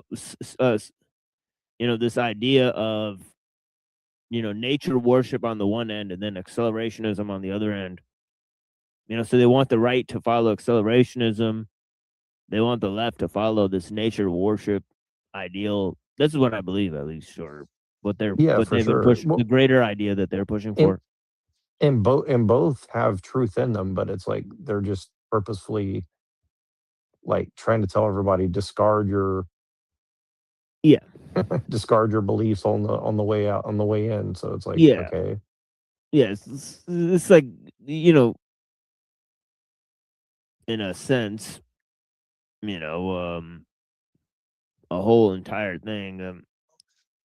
Well, they're just But taking us to the final layer of like the, faith, yeah, the global level. slaughterhouse, Yeah. the slaughterhouse of faith essentially is like that'd be a great title for like a band or albums, like, Faith Slaughterhouse or something. It's like just, yeah, crazy. Yeah, I mean, sorry to throw that on you last second, but it this documentary was pretty weird for me to watch because I found myself agreeing with so much of it, but then like he just like totally smuggles in like sacred geometry, and I'm like, why are you sneaking in like sacred geometry with like ecology? Like, I don't understand that. So it really like it kind of triggered me watching this thing. The first time I watched it, I was like, I couldn't figure it out. I was like, what is that about? So, but yes, I appreciate you indulging me in that. And they also predominantly like show a bunch of bees and beehives and shit, which is kind of freaking me out too. But I don't know, pretty weird. Yeah, but like Evola wrote a book called Revolt Against the Modern World or something like that. And he was following Guanan, but there's not that many critiques against modernity. So yeah, Yeah. Well, again, that's one of the reasons I like Nietzsche, because I think Nietzsche was getting it. He was onto it, but he didn't take it that far. Oh, And I've never yes. read Guanan or Ebola, but Yeah. sounds like they were kind of like on that same Yeah, I mean, yeah, level. recently I laid down like I think it was like pretty much 5 hours of Nietzsche's critiques against modernity, and it was a very strong session for sure. And it ties into what we're talking about here, right? Like, because Yeah. I haven't read these guys, so I don't know much about them. But Yeah. again, that's one of the reasons I do like Nietzsche. And again, it's interesting because like a lot of these like alt-right transhumanist types, they kind of use Nietzsche almost as if he's like pro-transhumanist or something, which I'm like, I don't know. I don't know where they're getting that from, but it's kind of weird. Well, I mean, in the case of Thiel, he's combining Girard with transhumanism and saying basically how the Enlightenment philosophy is the thing that has to be put on the chopping block for a new understanding or whatever. I don't know. Or at least I'm pretty sure that's what they're saying. Yeah. Well, and it's funny because I read Gerard and I choose to interpret it very differently. The little bit I have read of it, but it's like kind of weird. Like that's what I'm saying is like they're just synthesizing ideas to justify their own bullshit, regardless of like what the truth about it is. So, for sure. Yeah, and I But- mean, accelerationism and Discordianism is essentially just 90% cope and 10% reaction, basically. Or would you say cope and cover up are kind of like on the same level in a sense? Yeah, definitely. The people make themselves small so they can avoid things, and the horrible part is when people start believing their own lies. Right, it happens all the time. Right, they lie so constantly that they start thinking that's the real deal. Right, they can't smell their own farts, pretty much. Yeah. It's pretty. I'm gonna have to now. I might have to go and read some Guanan and Ebola, which I haven't really wanted. By the way, did you mention any of this in your book? Because I don't know if I've seen specifically these points, but I'd be interested. Well, it definitely influenced the greater picture I was trying to paint and what I laid out with the idea of, against the mechanistic philosophy, against the idea that, nature is a machine, one big machine, and, and that the mind is separate from nature.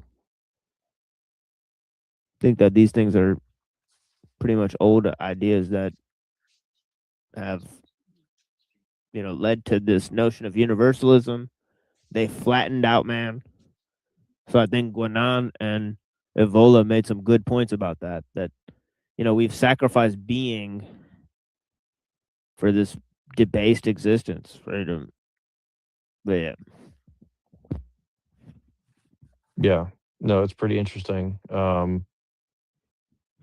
I definitely yeah, have more thoughts on it, but we can save it for the next time because you're about to cover all that tomorrow. So maybe maybe that'd be a better time to bring all that up. So, yeah, and yeah. it'll But give if me a you day go to to like like, do a little research. So yeah, yeah, but if you go to like Logos Dethroned, I mean, yeah, it's like I agree and disagree with Evola's historiography, right? So, right, I think that you know, obviously, in my view, I think Plato and Aristotle and a little bit of the game they played was directly to blame for a huge portion it's of funny. It's funny you say that because me and Pillager had like a little mini debate about Socrates today, where it's like he's like his problem with liberalism is like where they're using Socrates and they kind of like use Jesus like he's Socrates and all this.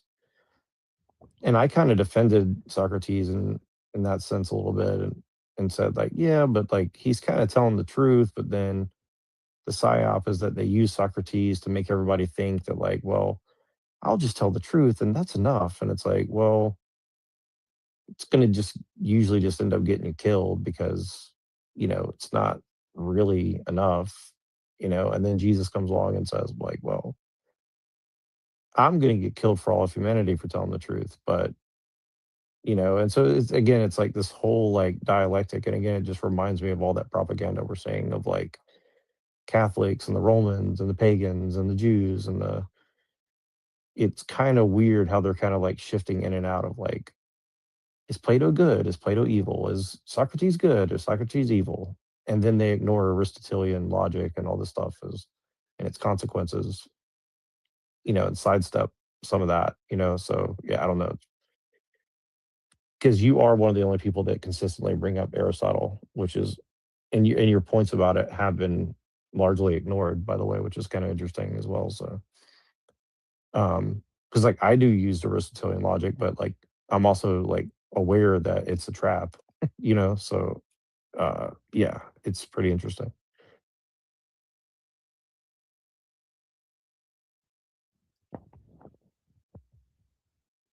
yeah, it gets weird. But that'd be interesting. I'm definitely gonna be interested when you cover that tomorrow. But yeah, I'm looking at this now and like so let me describe. I'm watching this. It shows a spiral galaxy and a tropical storm, and then a millipede and the 1.168 like golden ratio and a spider web and then like a galaxy and then a starfish and then a clock and then the tetragrammaton. It's like okay, and then like the little Da Vinci like four-armed person and then like an old person, a young person, and it's like it's pretty creepy, like this. If anybody hasn't seen this documentary, like you should definitely watch this documentary. It's pretty 3.14 pi and it's like they talk about ecology and just dump in sacred geometry. And isn't that Pythagoreanism or something? It's like so they're just like dumping in Pythagoreanism or something into the middle of this, ecological film.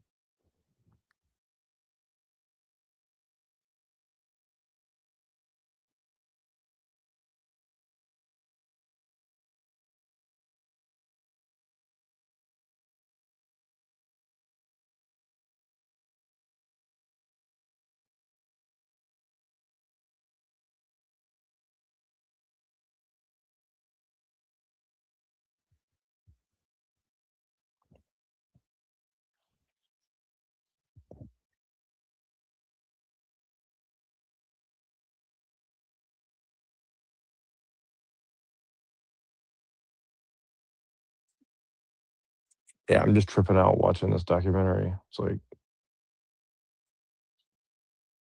pretty trippy.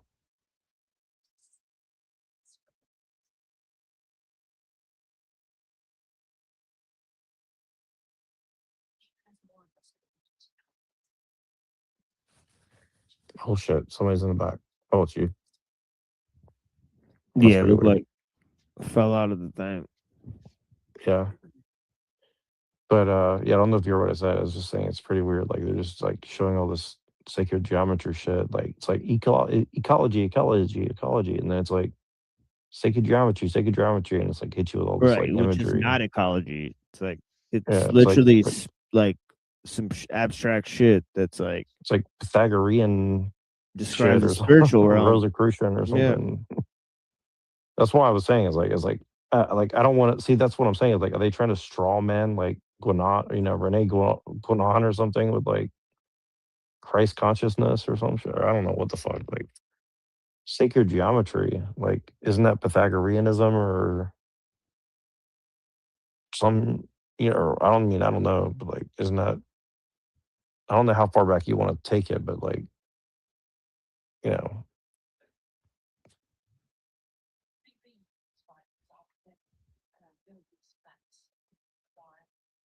I'm just not a fan of like this idea of like sacred geometry and numerology and all that. Like, I'm not saying there's no truth in it, but it's like it just seems like a mind fuck essentially, where you just can like see numbers and everything, and like Yeah, that's the thing. people read the Torah and say, oh, the different numbers mean different things, and I can interpret it because the numbers add up to this, and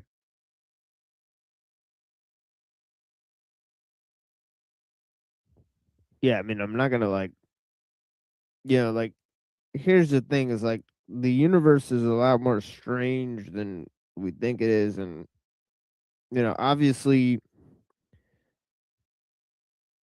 it's pretty obvious to me that like if I had to guess, like Hanuman is more real than the fact that, like I think like we descended from some kind of monkey or something like that. I just think there's more magic involved in whatever the fuck is going on here. Right? If I had to go back in time and they're like, were you are are you gonna believe this Hindu? And, literally says like, we've been here for like millions of years, or you're gonna believe this fucking scientist that's says that human civilization isn't even 200,000 years old. If I had to pick, I'd probably believe the guy who believes in Hanuman. All right. yeah, I mean, I definitely think the magical thinking is more honest than like we can understand everything through math or something. Like I think that's an absurd thing to say. Is like math can teach us everything. It's like, don't get me wrong, I do think that science and math have a place in things, but I don't think like worshiping numbers or something is like smart. I think that's retarded. Trying to like quantify existence is insane in my opinion. Or it can make you go insane even if there's truth in it, right? Like I just don't think the human brain, yeah. like I'm pretty good at math, but like math can drive you insane. So I don't like to glorify it too much.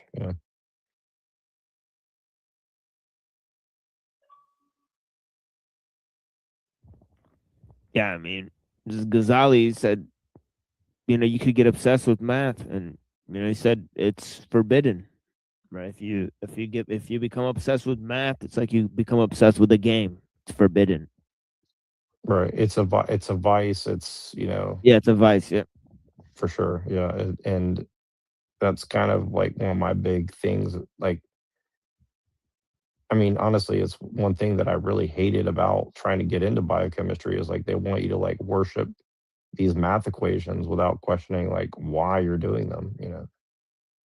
And like I just found that very perverse. I truly did. I was like, this is not right. This is not ethical. You know what I mean? And then they try to wrap this bioethics around it too to like justify, you know, math equations and, you know, quote unquote therapeutic medicines and stuff. You know what I mean? So I don't know. It's pretty weird. It's like, it's just people just take a lot of this shit for granted. And I just, you know, so much. I mean, you want to talk about the Matrix. I mean, you know, that is the Matrix. Is like a bunch of fucking math equations and taking them like they're telling you the secrets of the universe. I mean, that's extremely arrogant, in my opinion. Again, it's not that they're not.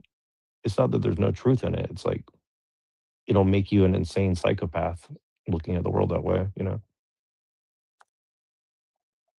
or can at least, you know, it certainly can. So, but anyways, I won't beat that dead horse too much. But yeah, it's pretty trippy. Somebody asked the name of this documentary. It's like King's Vision, Harmony, and Balance, or some shit. I don't know, but yeah, people should definitely like see this documentary. It's a pretty good documentary, but it's just I'm a little freaked out with like they're smuggling in a lot of shit. It's actually seeming like condescending to a very particular type of person, but yeah. I mean, Charles looks like Count Dracula pretty much, so.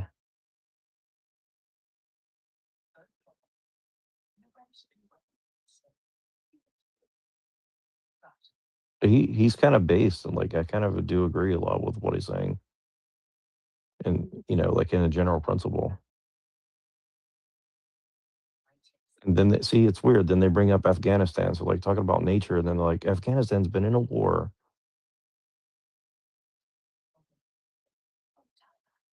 America and our allies took control of Afghanistan from the Taliban.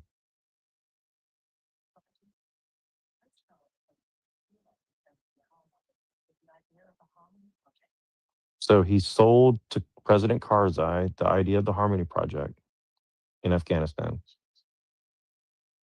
The charity that they founded together is still running. So now the Taliban is running Afghanistan, and his foundation is still running in Afghanistan. And they're sending a literal steward.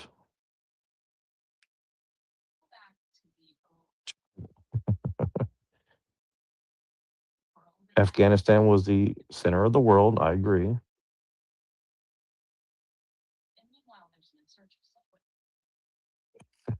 And she says there's an insurgency going on in Afghanistan. See, they're selling this weird shit, man. Like, it's really weird. Because Dugan was sitting up there with like this woman who was from Afghanistan and Alexander Blinken and talking about the Kabbalah and how Afghanistan was playing a role in all this shit. It's pretty like it's really subtle, man. I'm telling you, like this shit is very subtle that they're selling with Afghanistan. It's pretty interesting. I've always wanted to go to Afghanistan, by the way. I always thought it's a cool place.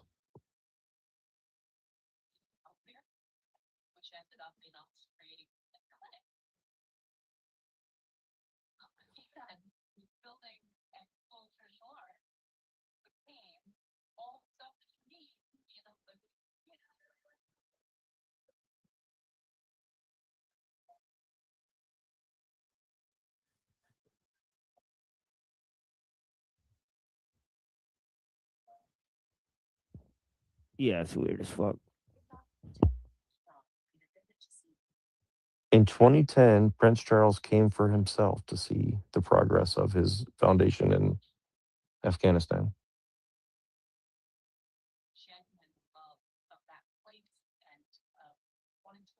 So Prince Charles loves Afghanistan.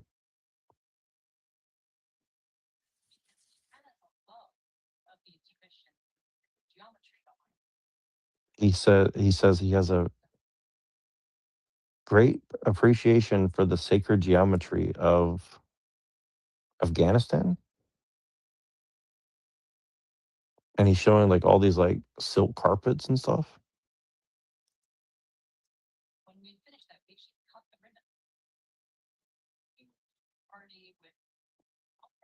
I'm telling you, man, like this documentary is like crazy.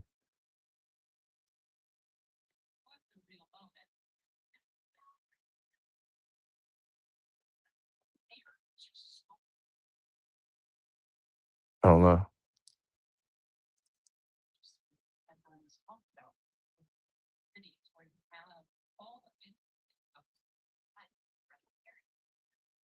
See, it's kind of weird because like this is kind of what Andrew Wilson was trying to like sell of like it's almost like what Pinoy talks about, like communitarianism. They're selling like communitarianism.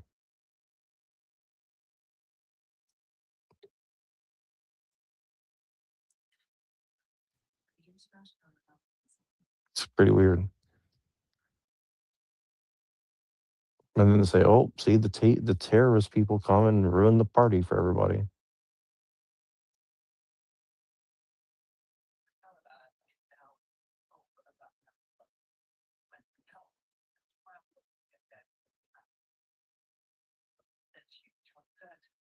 They say, "Oh, the Taliban fucked it up for everybody."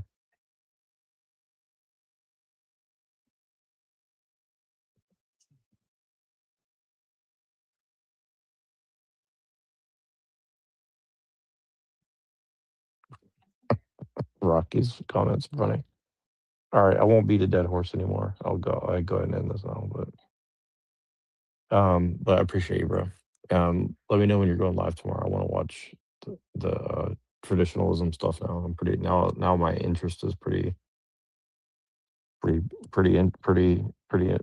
now because like I'm seeing the techno Guyanism angle Oh now. yeah, I'm yeah. I've seeing mentioned all these I'm guys seeing like half that. a dozen times for sure. But yeah, Yeah, no, I've caught it, but like now I see like now I see how it connects to that conversation we had with Claudia, where I'm like now I oh see yeah, it's like wild.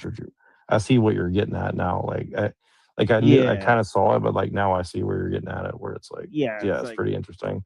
yeah, it's like Nietzsche and like going on and like like Descartes and like And like and Locke, really misrepresenting those things, right? Because Rousseau like too. I Yeah, yeah, they're like a map. Yep. Yep, because Descartes has always been like my number one enemy. Like I think Descartes is like they try to use Descartes for everything and deny it over and over again. It's kind of crazy. Like Descartes is like my enemy in a lot of ways. Like because I don't know, maybe Descartes was right about some things, and he probably was, but like they use Descartes like for everything, all the time, and it's like kind of like sickening in a sense.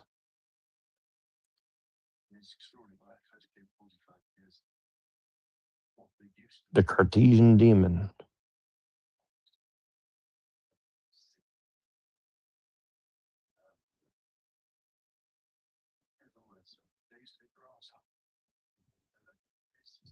Yeah, it's the Star Trek version of reality. Yep. Well, that's why Below deck. that's basically what this documentary is selling. They're selling you a holodeck, in my opinion, Yep. for sure. Like, it's a trip, man. It's a trip because, like, I respect the art of it, but it's like it's a very, very sketchy, superficial, slick holodeck shit. Yeah, the Dark Knight on the Soul on the holodeck type of deal here. Only the real one's gonna get that one for sure. Yeah, it's people should not underestimate the fucking cabal of the Star Trek and how that's influencing everything right now for sure. Like dude, we could do an entire series of nothing but cabal of Star Trek. Like I'm convinced of that. You could literally do like 1,000 episodes of like cabal and Star Trek or something. So like I had no idea how fucking cabalistic Star Trek was until like a year ago. I was like, what the fuck? Like I literally learned a little bit about Kabbalah just learning about Star Trek. Pretty crazy.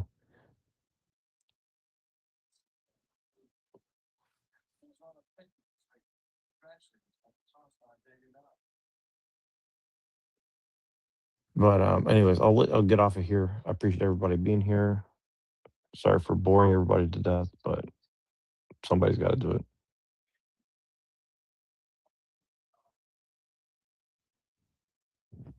Oh yeah, definitely powerful shit. Yeah, blessings. See y'all tonight. Yeah. 9:15 Eastern. Yeah, I'm gonna send you a message before I go to bed. So just look out for that. I'll appreciate you. All right, bye, Yeah, everybody. for sure. Yeah. Yeah, peace, guys.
tape deck nut, got your play button stuck.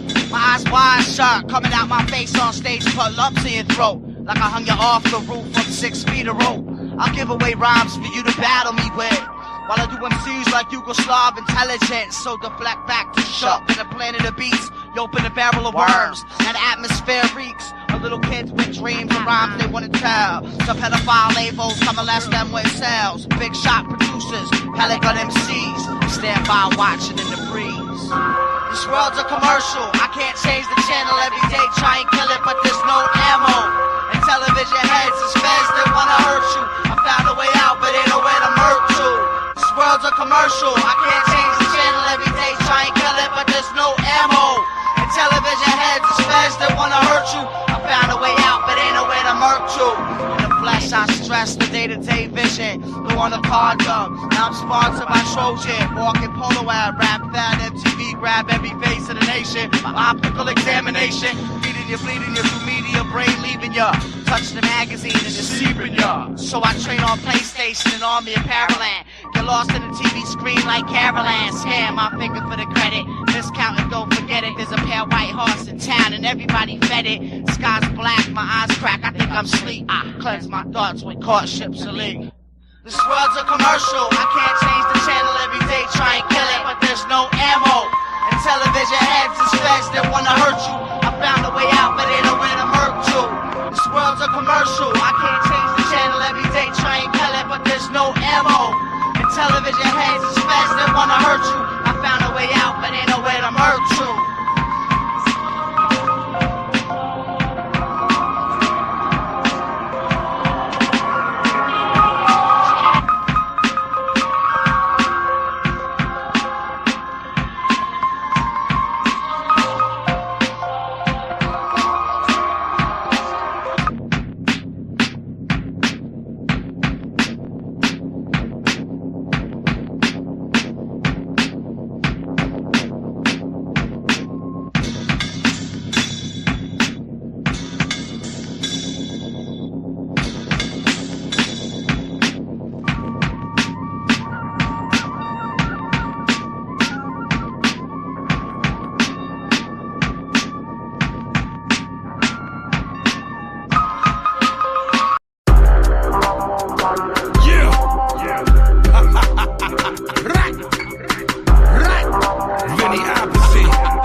Slowly rot. I hit you motherfuckers in the head, leaving bruises. And if the Tea Party win, America loses. My hands clean, but I still get you touched like masseuses. My therapist told me that working with me is just useless. Why is war the way? Why did Judas rat the Romans while Jesus slept? Why is the sky blue? Why is war the way? Why did Judas rat the Romans while Jesus slept? Why is the sky blue? Why is war the way? Why did Judas rat the Romans while Jesus slept? Why is the sky blue? Why is war the way? Why did Judas rat the Romans while Jesus slept? Rebel conflict, military all green.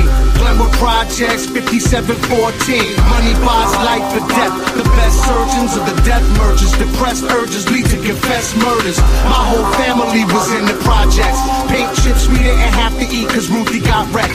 Pissy elevators, Marcus pulled coke out his pockets. 11 years old, talking about he's hoping to profit. We were the children of foreigners, born with the American dream. But then my uncle was a heroin fiend, and they were things that he once assumed he would never achieve. His legacy has affected people of every creed, every religion and race, time and place, earth to space is infinite. Uncle Howie Records is the name. I'ma speak my philosophy, you speak yours. I'ma teach my seeds well, homie, you teach yours. As I walk through the valley of death, I fear no evil. Only the evil hidden in my heart could cause people to throw crunch in your face, even more lethal. Written in all Hebrew, fighting to break the spell of king who sent to notify the people blinded in their mental. Call me Paul Revere, war is here, listen careful. Orchestrate assassinations and massacres, kidnap ambassadors, coronate kings and kill savages.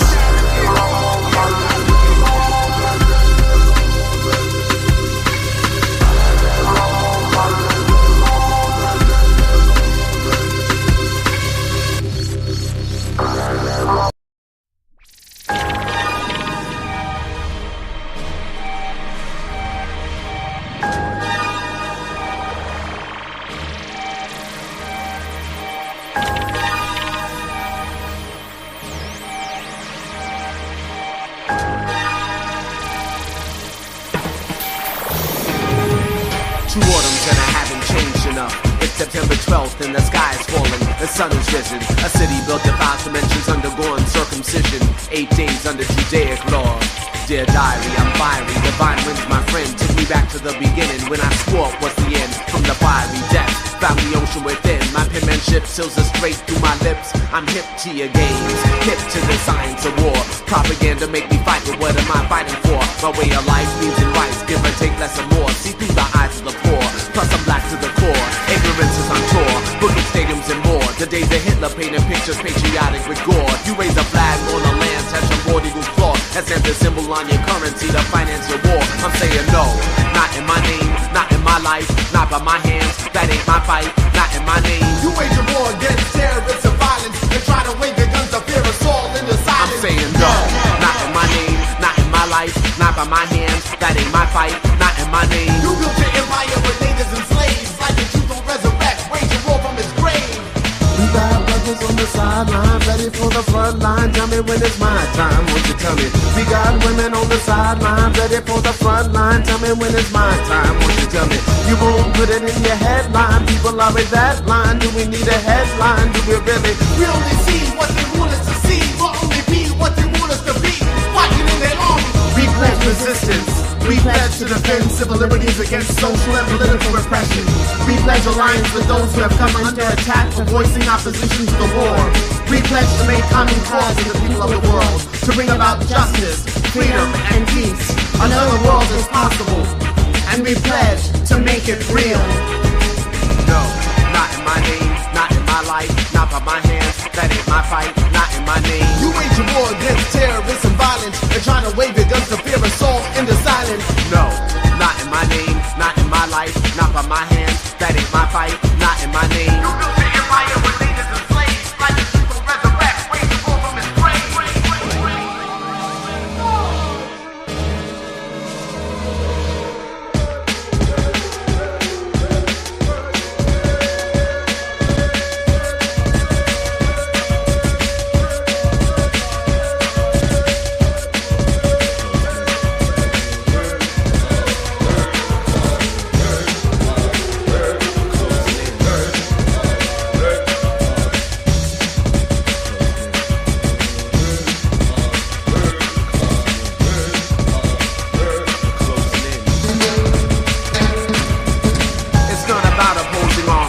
Armies oppose the ancient truths of the shamans and swamis. And it's not about retaliation. Your history of war, there's nothing more than scarred imagination. Increased security, religious purity. Your blindfolded justice make you trust in perpetuity. Like it's random, it's tandem. Fuck you and damn them. You teach to attack and then question who planned them. No, not in my name, not in my life, not by my hands. That ain't my fight, not in my name. You wage war against terrorists and violence and try to wave your guns to fear us all into silence. No, not in my name, not in my life, not by my hands. That ain't my fight, not in my name. You built your empire with natives and slaves, like the truth will resurrect, wage a war from its grave.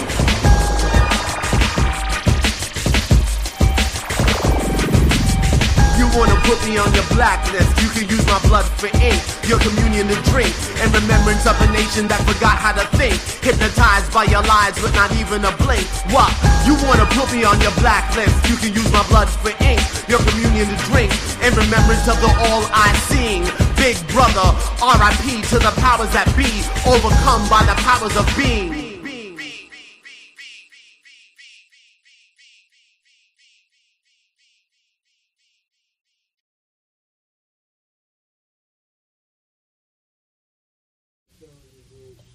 Here we go. Come on. A battle was fought in Brooklyn. Haitian soldiers killed 3,000 men. Much of the fighting took place in what is now Prospect Greenwood Cemetery, as well as the Park low Slope blowers, neighborhood. illegal cocaine growers, starvation, profanity, anxiety, brothers try me, gunslingers, dead ringers. Yo, my slang's out of this world. Mixed collaboration, man, little man and this girl. Way of life got me thinking. Plus I'm analyzing young youths on roofs. You know, 3-time felony groups roll together. Tropical trees, puff, whatever. Yo, we could go run up on kids for levers. What drug faculties, bubble keys for cheese. Cream flow like 7 C's. Hit chicks, Guyanese, word up. Hold your head before you fall out. The morale, the devil want that. Let's get my niggas locked all out. Change for better. That be my only vendetta with life. Feed your seed right, it's breathing and deep right. Chef, remarkable, sparkable, raps, and jackable cats. Never get jacked. See it then move, black paradise swipe. Blunts with much ice. Getting nice, laying back, speak on my life. Word up.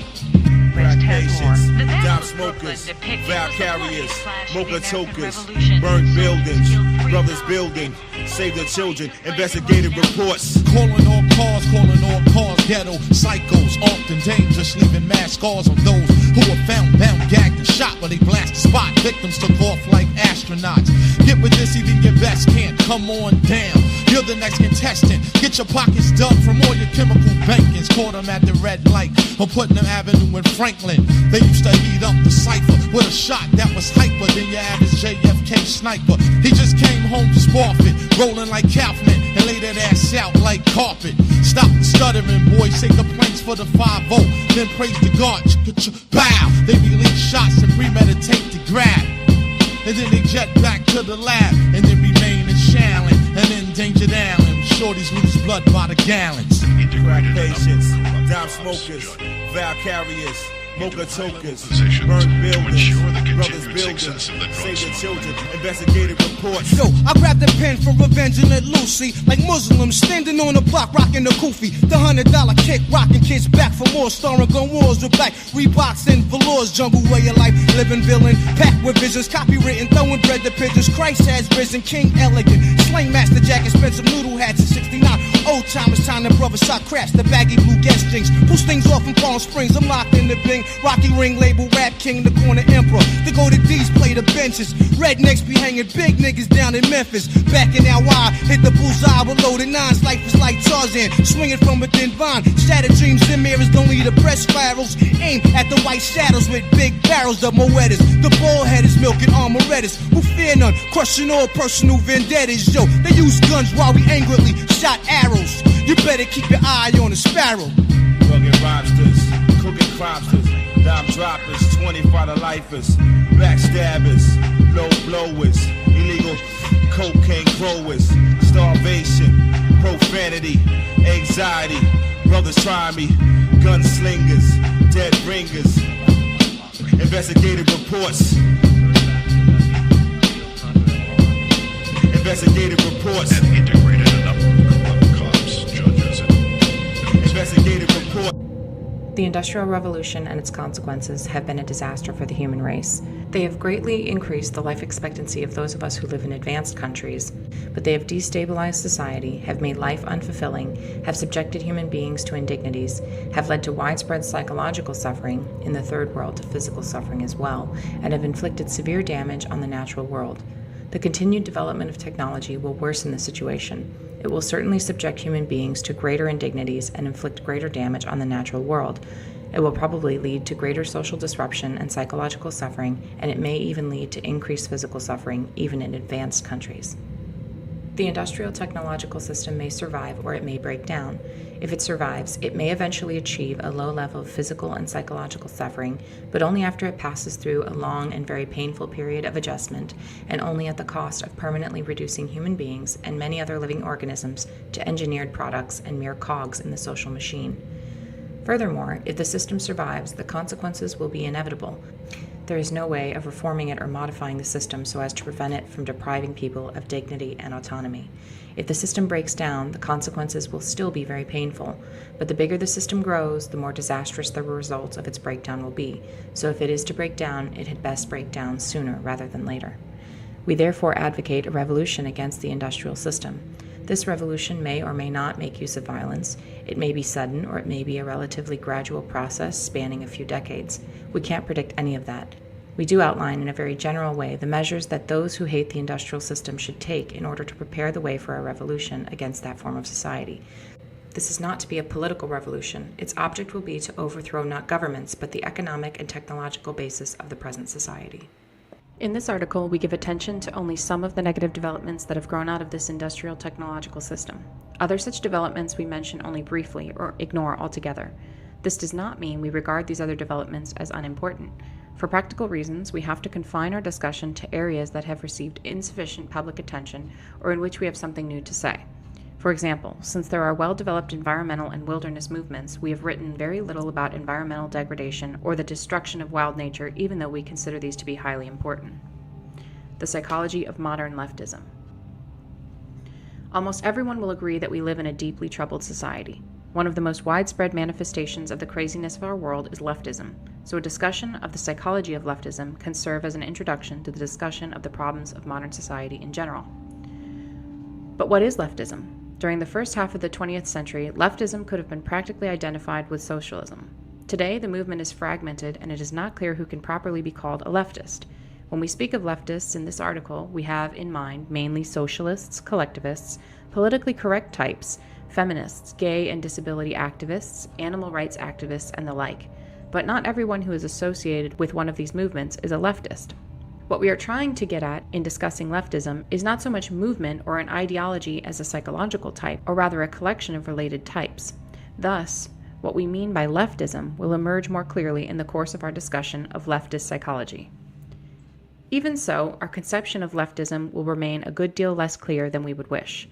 But there doesn't seem to be any remedy for this. All we are trying to do here is indicate in a rough and approximate way the two psychological tendencies that we believe are the main driving force of modern leftism. We by no means claim to be telling the whole truth about leftist psychology. Also, our discussion is meant to apply to modern leftism only.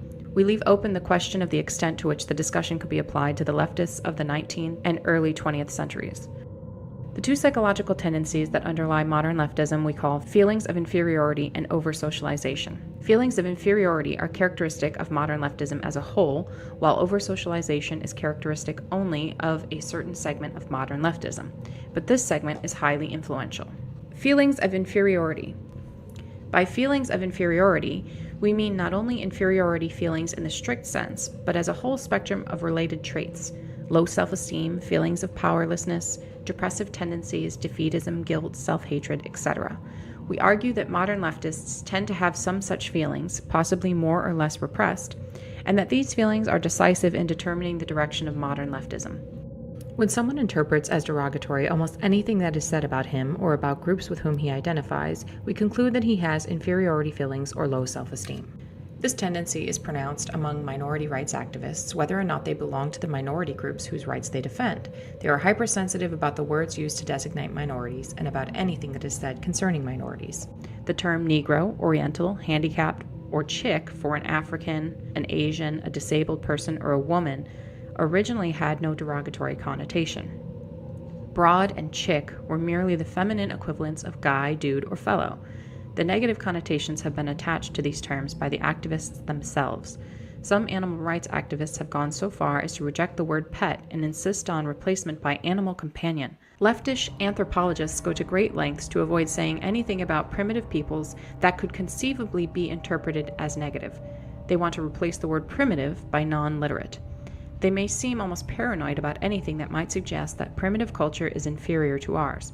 We do not mean to imply that primitive cultures are inferior to ours. We merely point out the hypersensitivity of leftish anthropologists.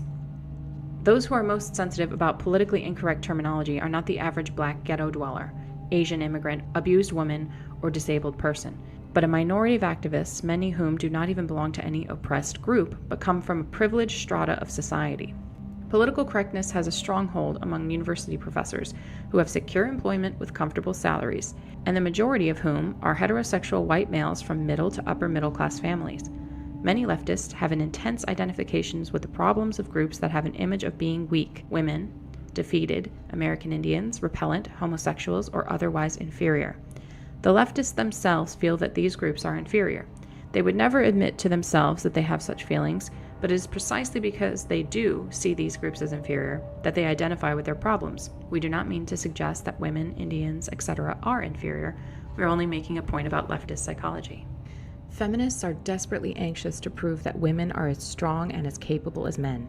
Clearly, they are nagged by a fear that women may not be as strong and as capable as men.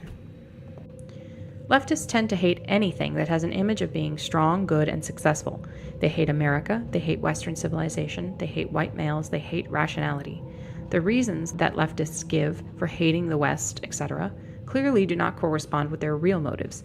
They say they hate the West because it is warlike, imperialistic, sexist, ethnocentric, and so forth. But where these same faults appear in socialist countries or in primitive cultures, the leftist finds excuses for them, or at best, he grudgingly admits that they exist, whereas he enthusiastically points out and often greatly exaggerates these faults where they appear in Western civilization. Thus it is clear that these faults are not the leftist's real motive for hating America and the West. He hates America and the West because they are strong and successful. Words like self-confidence, self-reliance, initiative, enterprise, optimism, etc. play little role in the liberal and leftist vocabulary. The leftist is anti-individualistic, pro-collectivist. He wants society to solve everyone's problems for them, satisfy everyone's needs for them, take care of them. He is not the sort of person who has an inner sense of confidence in his ability to solve his own problems and satisfy his own needs. The leftist is antagonistic to the concept of competition because, deep inside, he feels like a loser. Art forms that appeal to modern leftish intellectuals tend to focus on sordidness, defeat, and despair, or else they take on an orgiastic tone, throwing off rational control as if there were no hope of accomplishing anything through rational calculation, and all that was left was to immerse oneself in the sensations of the moment. Modern leftish philosophers tend to dismiss reason, science, objective reality, and to insist that everything is culturally relative. It is true that one can ask serious questions about the foundation of scientific knowledge and about how, if at all, the concept of objective reality can be defined. But it is obvious that modern leftish philosophers are not simply cool-headed logicians systematically analyzing the foundations of knowledge.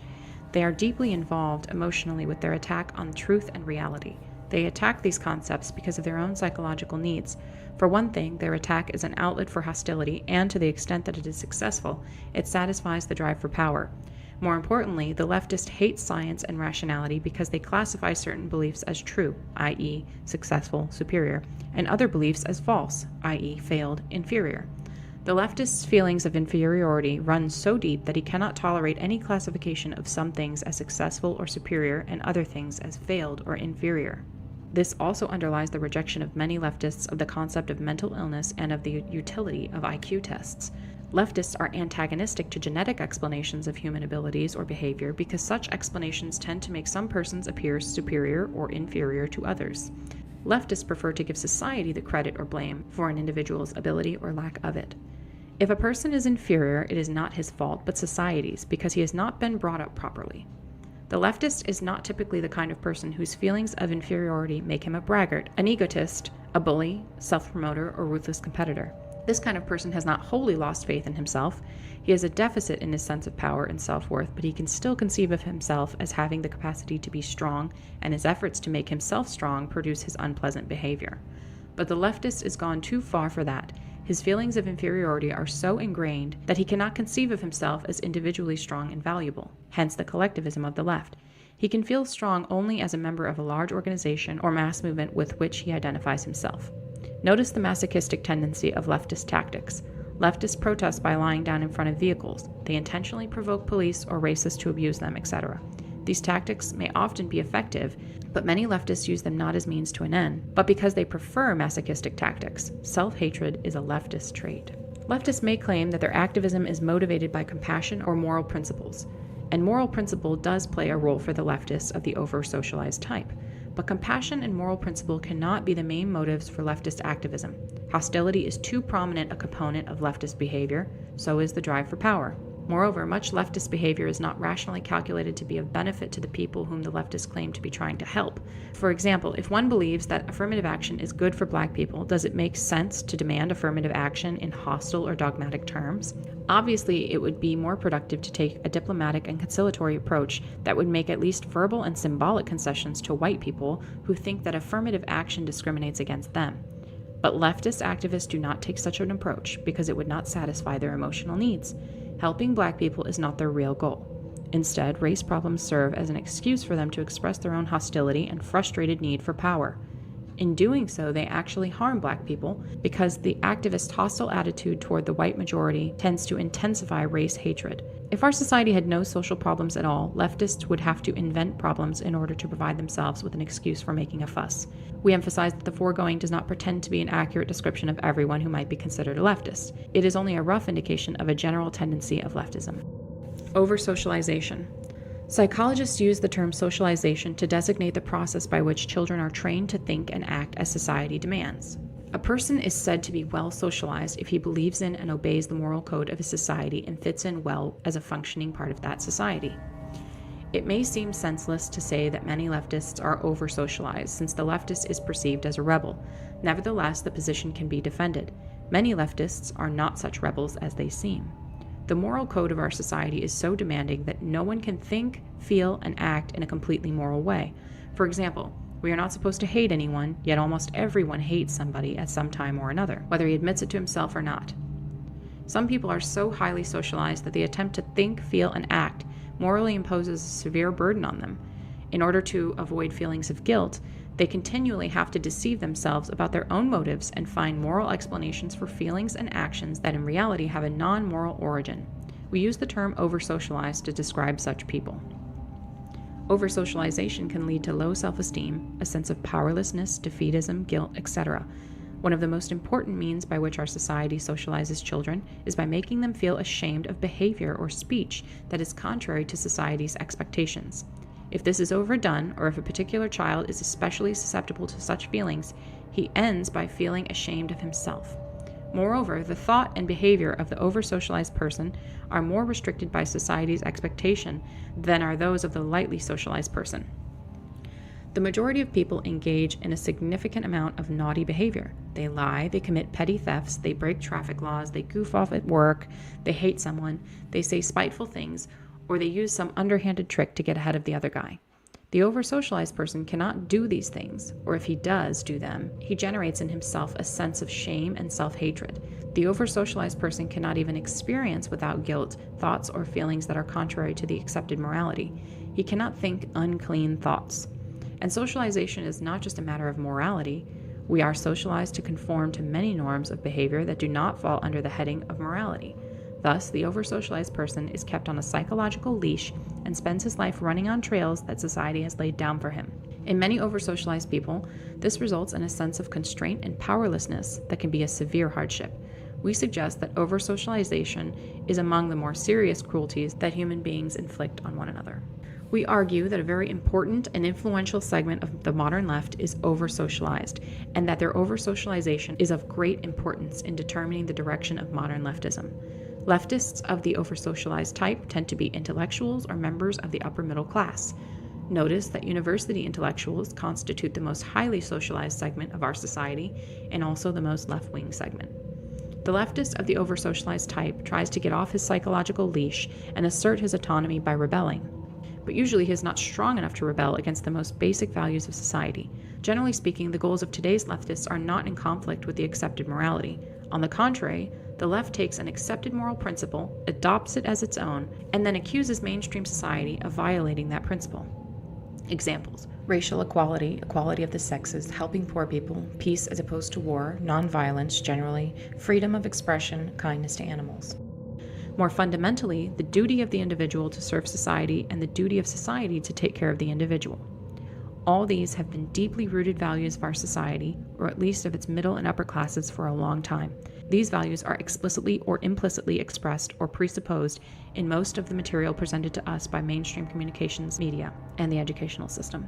Leftists, especially those of the over-socialized type, usually do not rebel against these principles, but justify their hostility to society by claiming with some degree of truth that society is not living up to these principles. Here's an illustration of the way in which the over-socialized leftist shows real attachment to the conventional attitudes of our society while pretending to be in rebellion against it. Many leftists push for affirmative action, for moving black people into high-prestige jobs, for improved education in black schools, and more money for such schools. The way of life of the black underclass they regard as a social disgrace. They want to integrate the black man into the system, make him a business executive, a lawyer, a scientist, just like upper middle-class white people. The leftists will reply that the last thing they want is to make the black man into a copy of the white man. Instead, they want to preserve African American culture. But in what does this preservation of African American culture consist? It can hardly consist in anything more than eating black-style food, listening to black-style music, wearing black-style clothing, and going to black-style church or mosque. In other words, it can express itself only in superficial matters. In all essential respects, most leftists of the over-socialized type want to make the black man conform to white middle-class ideals. They want to make him study technical subjects, become an executive or a scientist, spend his life climbing the status ladder to prove that black people are as good as white. They want to make black fathers responsible. They want black gangs to become nonviolent, etc. But these are exactly the values of the industrial technological system. The system couldn't care less what kind of music a man listens to, what kind of clothes he wears, or what religion he believes in, as long as he studies in school, holds a respectable job, climbs the status ladder, is a responsible parent, is nonviolent, and so forth. In effect, however much he may deny it, the over-socialized leftist wants to integrate the black man into the system and make him adopt its values. We certainly do not claim that leftists, even of the over-socialized type, never rebel against the fundamental values of our society. Clearly, they do sometimes. Some over-socialized leftists have gone so far as to rebel against one of modern society's most important principles by engaging in physical violence. By their own account, violence is for them a form of liberation. In other words, by committing violence, they break through the psychological restraints that have been trained into them. Because they are over-socialized, these restraints have been more confining for them than others, hence their need to break free of them. But they usually justify the rebellion in terms of mainstream values. If they engage in violence, they claim to be fighting against racism or the like. We realize that many objections could be raised to the foregoing thumbnail sketch of leftist psychology. The real situation is complex, and anything like a complete description of it would take several volumes, even if the necessary data were available.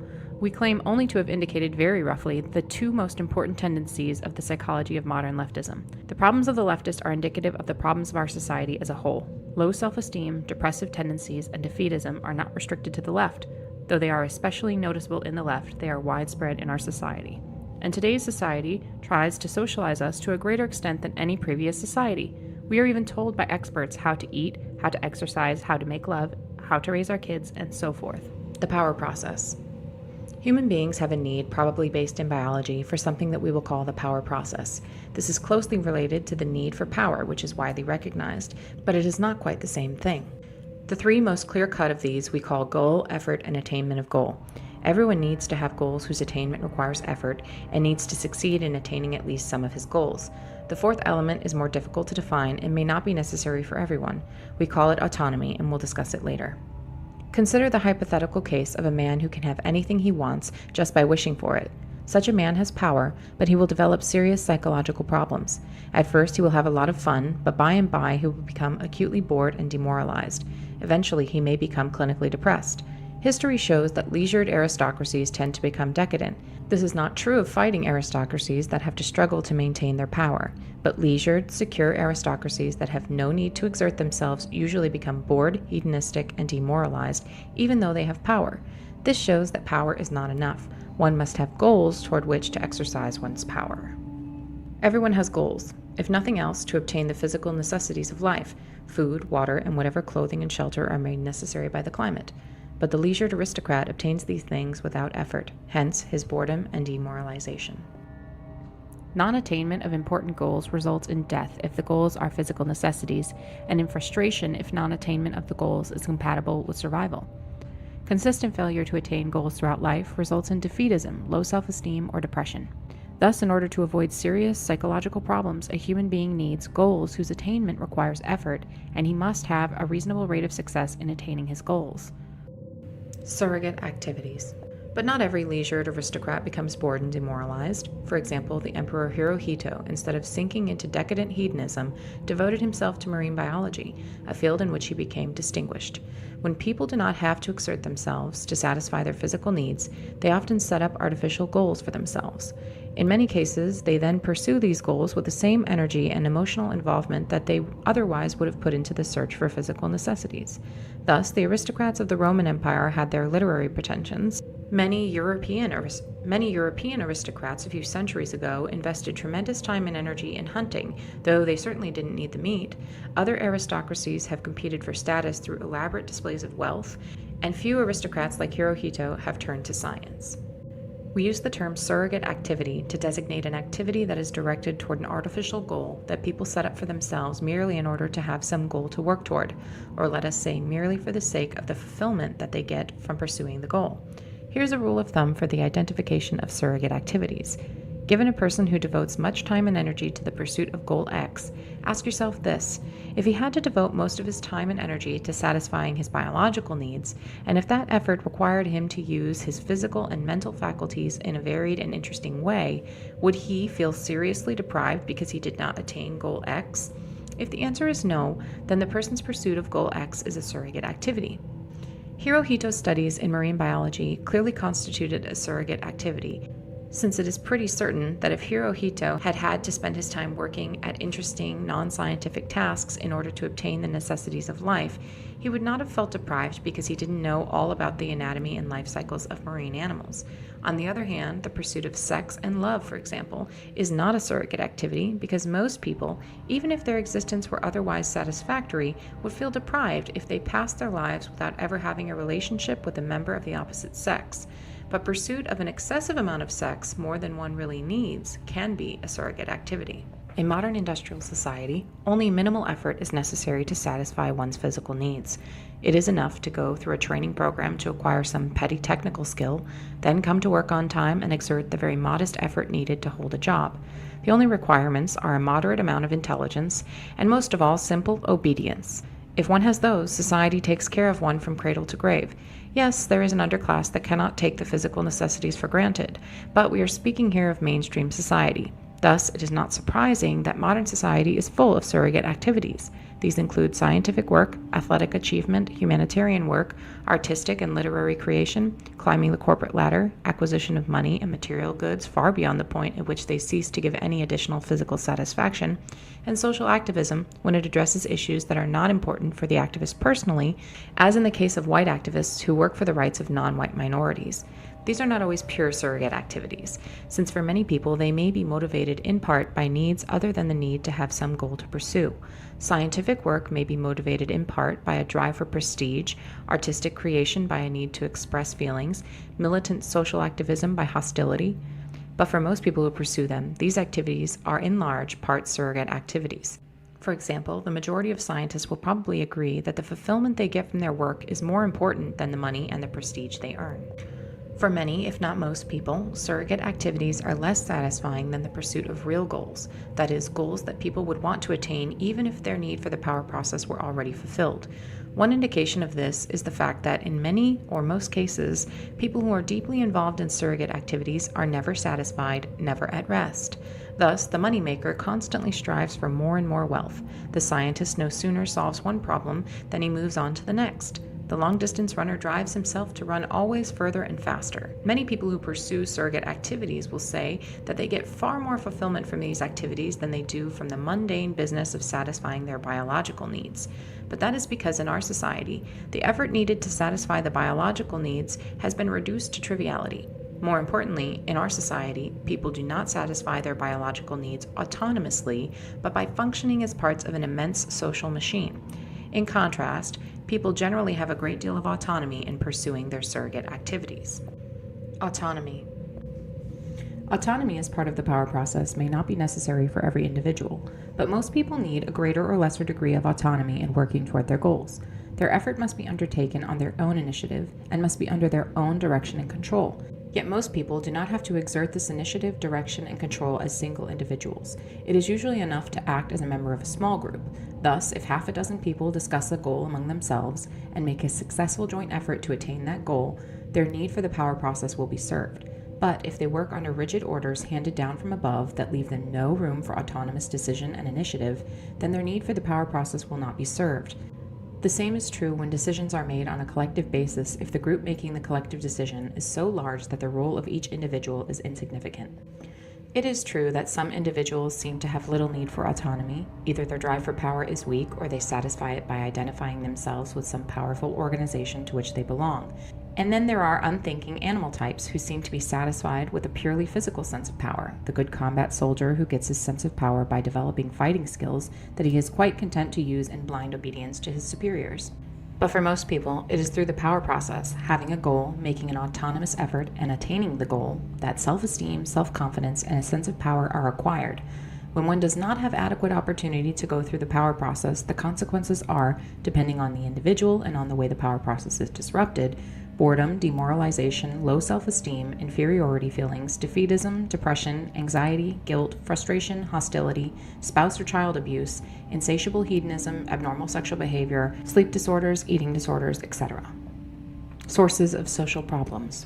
Any of the foregoing symptoms can occur in any society, but in modern industrial society they are present on a massive scale. We aren't the first to mention that the world today seems to be going crazy. This sort of thing is not normal for human societies. There is good reason to believe that primitive man suffered from less stress and frustration and was better satisfied with his way of life than modern man is. It is true that not all was sweetness and light in primitive societies. Abuse of women was common among the Australian Aborigines. Transsexuality was fairly common among some of the American Indian tribes. But it does appear that, generally speaking, the kinds of problems that we have listed in the preceding paragraph were far less common among primitive peoples than they are in modern society. We attribute the social and psychological problems of modern society to the fact that society requires people to live under conditions radically different from those under which the human race evolved, and to behave in ways that conflict with the patterns of behavior that the human race developed while living under the earlier conditions. It is clear from what we have already written that we consider lack of opportunity to properly experience the power process as the most important of the abnormal conditions to which modern society subjects people. But it is not the only one. Before dealing with disruption of the power process as a source of social problems, we will discuss some of the other sources. Among the abnormal conditions present in modern industrial society are excessive density of population, isolation of man from nature, excessive rapidity of social change, and the breakdown of natural small-scale communities such as the extended family, the village, or the tribe. It is well known that crowding increases stress and aggression. The degree of crowding that exists today and the isolation of man from nature are consequences of technological progress. All pre-industrial societies were predominantly rural. The Industrial Revolution vastly increased the size of cities and the proportion of the population that lives in them, and modern agricultural technology has made it possible for the earth to support a far denser population than it ever did before. Also, technology exacerbates the effects of crowding because it puts increased disruptive powers in people's hands. For example, a variety of noise-making devices, power motors, radios, motorcycles, etc. If the use of these devices is unrestricted, people who want peace and quiet are frustrated by the noise. If their use is restricted, people who use the devices are frustrated by the regulations. But if these machines had never been invented, there would have been no conflict and no frustration generated by them. For primitive societies, the natural world, which usually changes only slowly, provided a stable framework and therefore a sense of security. In the modern world, it is human society that dominates nature rather than the other way around, and modern society changes very rapidly owing to technological change. Thus, there is no stable framework. The conservatives are fools. They whine about the decay of traditional values, yet they enthusiastically support technological progress and economic growth. Apparently, it never occurs to them that you can't make rapid, drastic changes in the technology and the economy of a society without causing rapid changes in all other aspects of the society as well, and that such rapid changes inevitably break down traditional values. The breakdown of traditional values to some extent implies the breakdown of the bonds that hold together traditional small-scale social groups. The disintegration of small-scale social groups is also promoted by the fact that modern conditions often require or tempt individuals to move to new locations, separating them from their communities. Beyond that, a technological society has to weaken family ties and local communities if it is to function efficiently. In modern society, an individual's loyalty must be first to the system and only secondarily to a small-scale community, because if the internal loyalties of small-scale communities were stronger than loyalty to the system, such communities would pursue their own advantage at the expense of the system. Suppose that a public official or corporation executive appoints his cousin, his friend, or his co-religionist to a position rather than appointing the person best qualified for the job. He has permitted personal loyalty to supersede his loyalty to the system, and that is nepotism or discrimination, both of which are terrible sins in modern society. Would-be industrial societies that have done a poor job of subordinating personal or local loyalties to loyalty to the system are usually very inefficient. Look at Latin America. Thus, an advanced industrial society can tolerate only small-scale communities that are emasculated, tamed, and made into tools of the system. Crowding, rapid change, and the breakdown of communities have been widely recognized as sources of social problems, but we do not believe they are enough to account for the extent of the problems that are seen today. A few pre-industrial cities were very large and crowded, yet their inhabitants do not seem to have suffered from psychological problems to the same extent as modern man. In America today, there still are uncrowded rural areas, and we find there the same problems as in urban areas, though the problems tend to be less acute in the rural areas. Thus, crowding does not seem to be the decisive factor. On the growing edge of the American frontier during the 19th century, the mobility of the population probably broke down extended families and small-scale social groups to at least the same extent as these are broken down today. In fact, many nuclear families lived by choice in such isolation, having no neighbors within several miles, that they belonged to no community at all, yet they do not seem to have developed problems as a result. Furthermore, change in American frontier society was very rapid and deep. A man might be born and raised in a log cabin outside the reach of law and order and fed largely on wild meat, and by the time he arrived at old age, he might be working at a regular job and living in an ordered community with effective law enforcement. This was a deeper change than that which typically occurs in the life of a modern individual, yet it does not seem to have led to psychological problems. In fact, 19th century American society had an optimistic and self-confident tone, quite unlike that of today's society. The difference, we argue, is that modern man has the sense, largely justified, that change is imposed on him, whereas 19th century frontiersmen had the sense, also largely justified, that he created change himself by his own choice. Thus, a pioneer settled on a piece of land of his own choosing and made it into a farm through his own effort. In those days, an entire country might have only a couple hundred inhabitants and was a far more isolated and autonomous entity than a modern country is. Hence, the pioneer farmer participated as a member of a relatively small group in the creation of a new ordered community.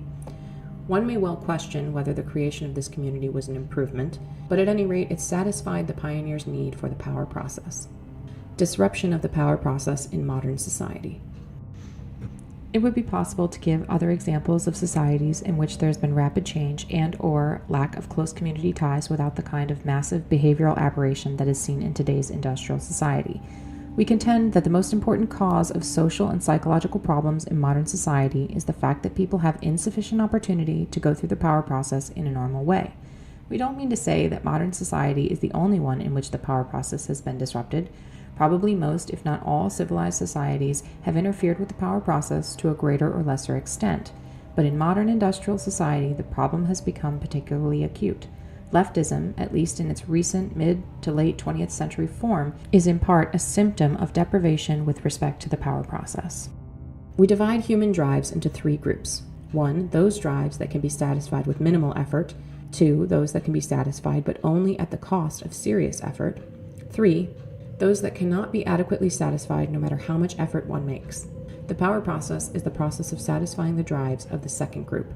The more drives there are in the third group, the more there is frustration, anger, eventual defeatism, depression, etc. In modern industrial society, natural human drives tend to be pushed into the first and third groups, and the second group tends to consist increasingly of artificially created drives. In primitive societies, physical necessities generally fall into group 2. They can be obtained, but only at the cost of serious effort. But modern society tends to guarantee the physical necessities to everyone, in exchange for only minimal effort. Hence, physical needs are pushed into group 1. There may be disagreement about whether the effort needed to hold a job is minimal, but usually, in lower to middle level jobs, whatever effort is required is merely that of obedience. You sit or stand where you are told to sit or stand, and do what you are told to do in the way you are told to do it.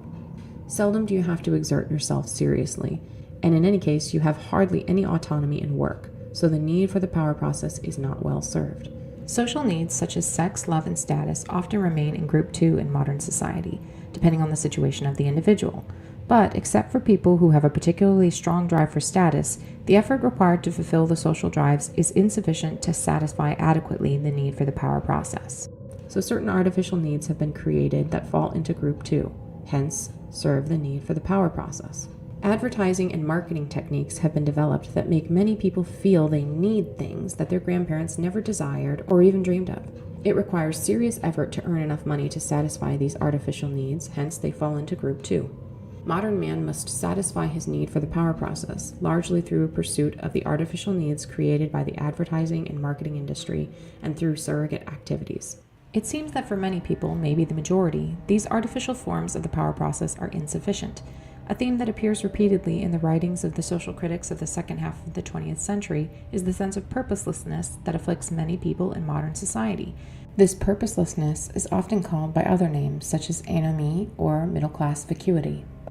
We suggest that the so-called identity crisis is actually a search for a sense of purpose, often for commitment to a suitable surrogate activity. It may be that existentialism is in large part a response to the purposelessness of modern life. Very widespread in modern society is the search for fulfillment. But we think that for the majority of people, an activity whose main goal is fulfillment, that is, a surrogate activity, does not bring completely satisfactory fulfillment.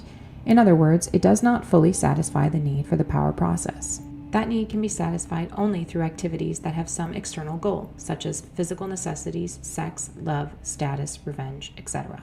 Moreover, where goals are pursued through earning money, climbing the status ladder, or functioning as part of the system in some other way, most people are not in a position to pursue their goals autonomously. Most workers are someone else's employee, and as we pointed out in paragraph 61, must spend their days doing what they are told to do in the way they are told to do it. Even most people who are in business for themselves have only limited autonomy. It is a chronic complaint of small business persons and entrepreneurs that their hands are tied by excessive government regulation. Some of these regulations are doubtless unnecessary, but for the most part, government regulations are essential and inevitable parts of our extremely complex society. A large portion of small businesses today operate on the franchise system. It was reported in the Wall Street Journal a few years ago that many of the franchise-granting companies require applicants for franchises to take a personality test that is designed to exclude those who have creativity and initiative because such persons are not sufficiently docile to go along obediently with the franchise system. This excludes from small business many of the people who most need autonomy. Today, people live more by virtue of what the system does for them or to them than by virtue of what they do for themselves. And what they do for themselves is done more and more along channels laid down by the system. Opportunities tend to be those that the system provides. The opportunities must be exploited in accord with the rules and regulations, and techniques prescribed by the experts must be followed if there is to be a chance of success. Thus, the power process is disrupted in our society through a deficiency of real goals and a deficiency of autonomy in pursuit of goals.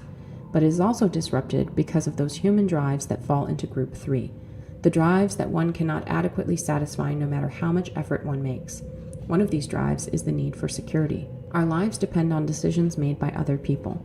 We have no control over these decisions, and we usually do not even know the people who make them. We live in a world in which relatively few people, maybe 500 or 1,000, make the important decisions. Philip B. Hayman of Harvard Law School, quoted by Anthony Lewis in the New York Times, April 21, 1995. Our lives depend on whether safety standards of a nuclear power plant are properly maintained, or how much pesticide is allowed to get into our food, or how much pollution into our air, on how skillful or incompetent our doctor is. Whether we lose or get a job may depend on decisions made by government economists or corporation executives, and so forth. Most individuals are not in a position to secure themselves against these threats to more than a very limited extent. The individual's search for security is therefore frustrated, which leads to a sense of powerlessness. It may be objected that primitive man is physically less secure than modern man, as is shown by his shorter life expectancy. Hence, modern man suffers from less, not more, than the amount of insecurity that is normal for human beings. But psychological security does not closely correspond with physical security. What makes us feel secure is not so much objective security as a sense of confidence in our ability to take care of ourselves.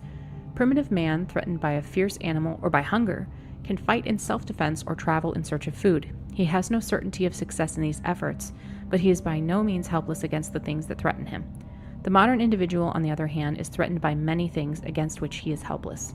Nuclear accidents, carcinogens in food, environmental pollution, war, increasing taxes, invasion of his privacy by large organizations, nationwide social or economic phenomena that may disrupt his way of life. It is true that primitive man is powerless against some of the things that threaten him, disease for example, but he can accept the risk of disease stoically. It is part of the nature of things. It is no one's fault unless it's the fault of some imaginary impersonal demon. But threats to the modern individual tend to be man-made. They are not the results of chance, but are imposed upon him by other persons whose decisions he, as an individual, is unable to influence. Consequently, he feels frustrated, humiliated, and angry.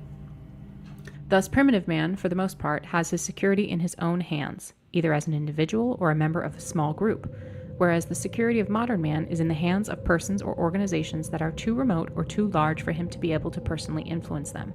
So modern man's drive for security tends to fall into groups 1 and 3. In some areas, food, shelter, etc., his security is assured at the cost of only trivial effort, whereas in other areas he cannot attain security. The foregoing greatly simplifies the real situation, but it does indicate in a rough general way how the condition of modern man differs from that of primitive man. People have many transitory drives or impulses that are necessarily frustrated in modern life, hence fall into group 3. One may become angry, but modern society cannot permit fighting. In many situations, it does not even permit verbal aggression. When going somewhere, one may be in a hurry, or one may be in a mood to travel slowly, but one generally has no choice but to move with the flow of traffic and obey the signals. One may want to do one's work in a different way, but usually one can only work according to the rules laid down by one's employer. In many other ways as well, modern man is strapped down by a network of rules and regulations, explicit or implicit, that may frustrate many of his impulses and thus interfere with the power process. Most of these regulations cannot be dispensed with because they are necessary for the functioning of industrial society. Modern society is, in certain respects, extremely permissive. In matters that are irrelevant to the functioning of the system, we can generally do what we please. We can believe in any religion, as long as it does not encourage behavior that is dangerous to the system. We can go to bed with anyone we like, as long as we practice safe sex. We can do anything we like, as long as it is unimportant. But in all important matters, the system tends increasingly to regulate our behavior. Behavior is regulated not only through explicit rules, and not only by the government. Control is often exercised through indirect coercion or through psychological pressure or manipulation, and by organizations other than the government or by the system as a whole. Most large organizations use some form of propaganda to manipulate public attitudes or behavior. Propaganda is not limited to commercials and advertisements, and sometimes is not even consciously intended as propaganda by the people who make it. For instance, the content of entertainment programming is a powerful form of propaganda. An example of indirect coercion. There is no law that says we have to go to work every day and follow our employer's orders. Legally, there is nothing to prevent us from going to live in the wild like primitive people or from going into business for ourselves. But in practice, there is very little wild country left, and there is room in the economy only for a limited number of small business owners. Hence, most of us can only survive as someone else's employee. We suggest that modern man's obsession with longevity and with maintaining physical vigor and sexual attractiveness to his advanced age is a symptom of unfulfillment resulting from deprivation with respect to the power process. The midlife crisis is also such a symptom. So is the lack of interest in having children that is fairly common in modern society, but almost unheard of in primitive societies. In primitive societies, life is a succession of stages. The needs and purposes of one stage having been fulfilled, there is no particular reluctance about passing on to the next stage. A young man goes through the power process by becoming a hunter, hunting not for sport or fulfillment, but to get meat that is necessary for food.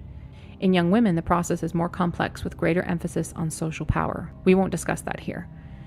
This phase having been successfully passed through, the young man has no reluctance about settling down to the responsibilities of raising a family. In contrast, some modern people indefinitely postpone having children because they are too busy seeking some kind of fulfillment. We suggest that the fulfillment they need is adequate experience of the power process with real goals instead of the artificial goals of surrogate activities. Again, having successfully raised his children, going through the power process by providing them with the physical necessities, the primitive man feels that his work is done and he is prepared to accept old age. if he survives that long, and death. Many modern people, on the other hand, are disturbed by the prospect of physical deterioration and death, as is shown by the amount of effort they expend trying to maintain their physical condition, appearance, and health. We argue that this is due to unfulfillment resulting from the fact that they have never put their physical powers to any practical use, have never gone through the power process using their bodies in a serious way. It is not the primitive man who has used his body daily for practical purposes who fears the deterioration of age, but the modern man who has never had a practical use for his body beyond walking from his car to his house. It is the man whose need for the power process has been satisfied during his life who is best prepared to accept the end of that life. In response to the arguments of this section, someone will say, society must find a way to give people the opportunity to go through the power process. For such people, the value of the opportunity is destroyed by the very fact that society gives it to them. What they need is to find or make their own opportunities. As long as the system gives them their opportunities, it still has them on a leash. To attain autonomy, they must get off that leash. How some people adjust. Not everyone in industrial technological society suffers from psychological problems.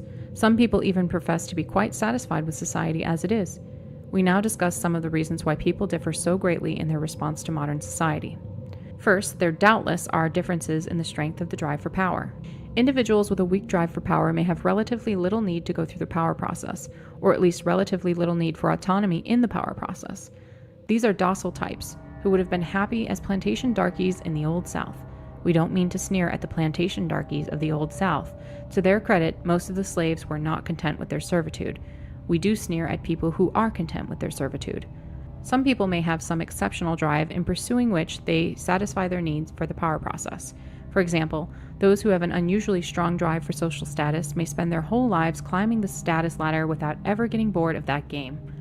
People vary in their susceptibility to advertising and marketing techniques. Some are so susceptible that, even if they make a great deal of money, they cannot satisfy their constant craving for the shiny new toys that the marketing industry dangles before their eyes. So they always feel hard-pressed financially, even if their income is large and their cravings are frustrated. Some people have low susceptibility to advertising and marketing techniques. These are the people who aren't interested in money. Material acquisition does not serve their need for the power process. People who have medium susceptibility to advertising and marketing techniques are able to earn enough money to satisfy their cravings for goods and services, but only at the cost of serious effort, putting in overtime, taking a second job, earning promotions, etc. Thus, material acquisition serves their needs for the power process, but it does not necessarily follow that their need is fully satisfied. They may have insufficient autonomy in the power process. Their work may consist of following orders, and some of their drives may be frustrated. For example, security, aggression. We are guilty of oversimplification in paragraphs 80 through 82 because we've assumed that the desire for material acquisition is entirely a creation of the advertising and marketing industry. Of course, it's not that simple. Some people partly satisfy their need for power by identifying themselves with a powerful organization or mass movement.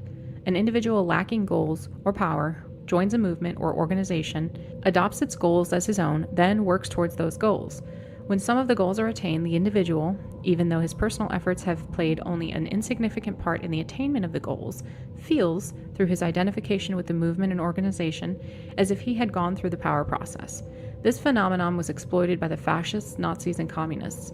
Our society uses it too, though less crudely. Example, Manuel Noriega was an irritant to the U.S. Goal, punish Noriega. The U.S. invaded Panama, effort, and punished Noriega, attainment of goal.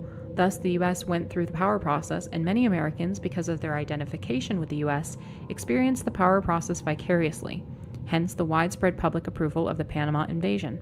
It gave people a sense of power. We see the same phenomenon in armies, corporations, political parties, humanitarian organizations, religious or ideological movements. In particular, leftist movements tend to attract people who are seeking to satisfy their need for power, but for most people, identification with a large organization or a mass movement does not fully satisfy the need for power.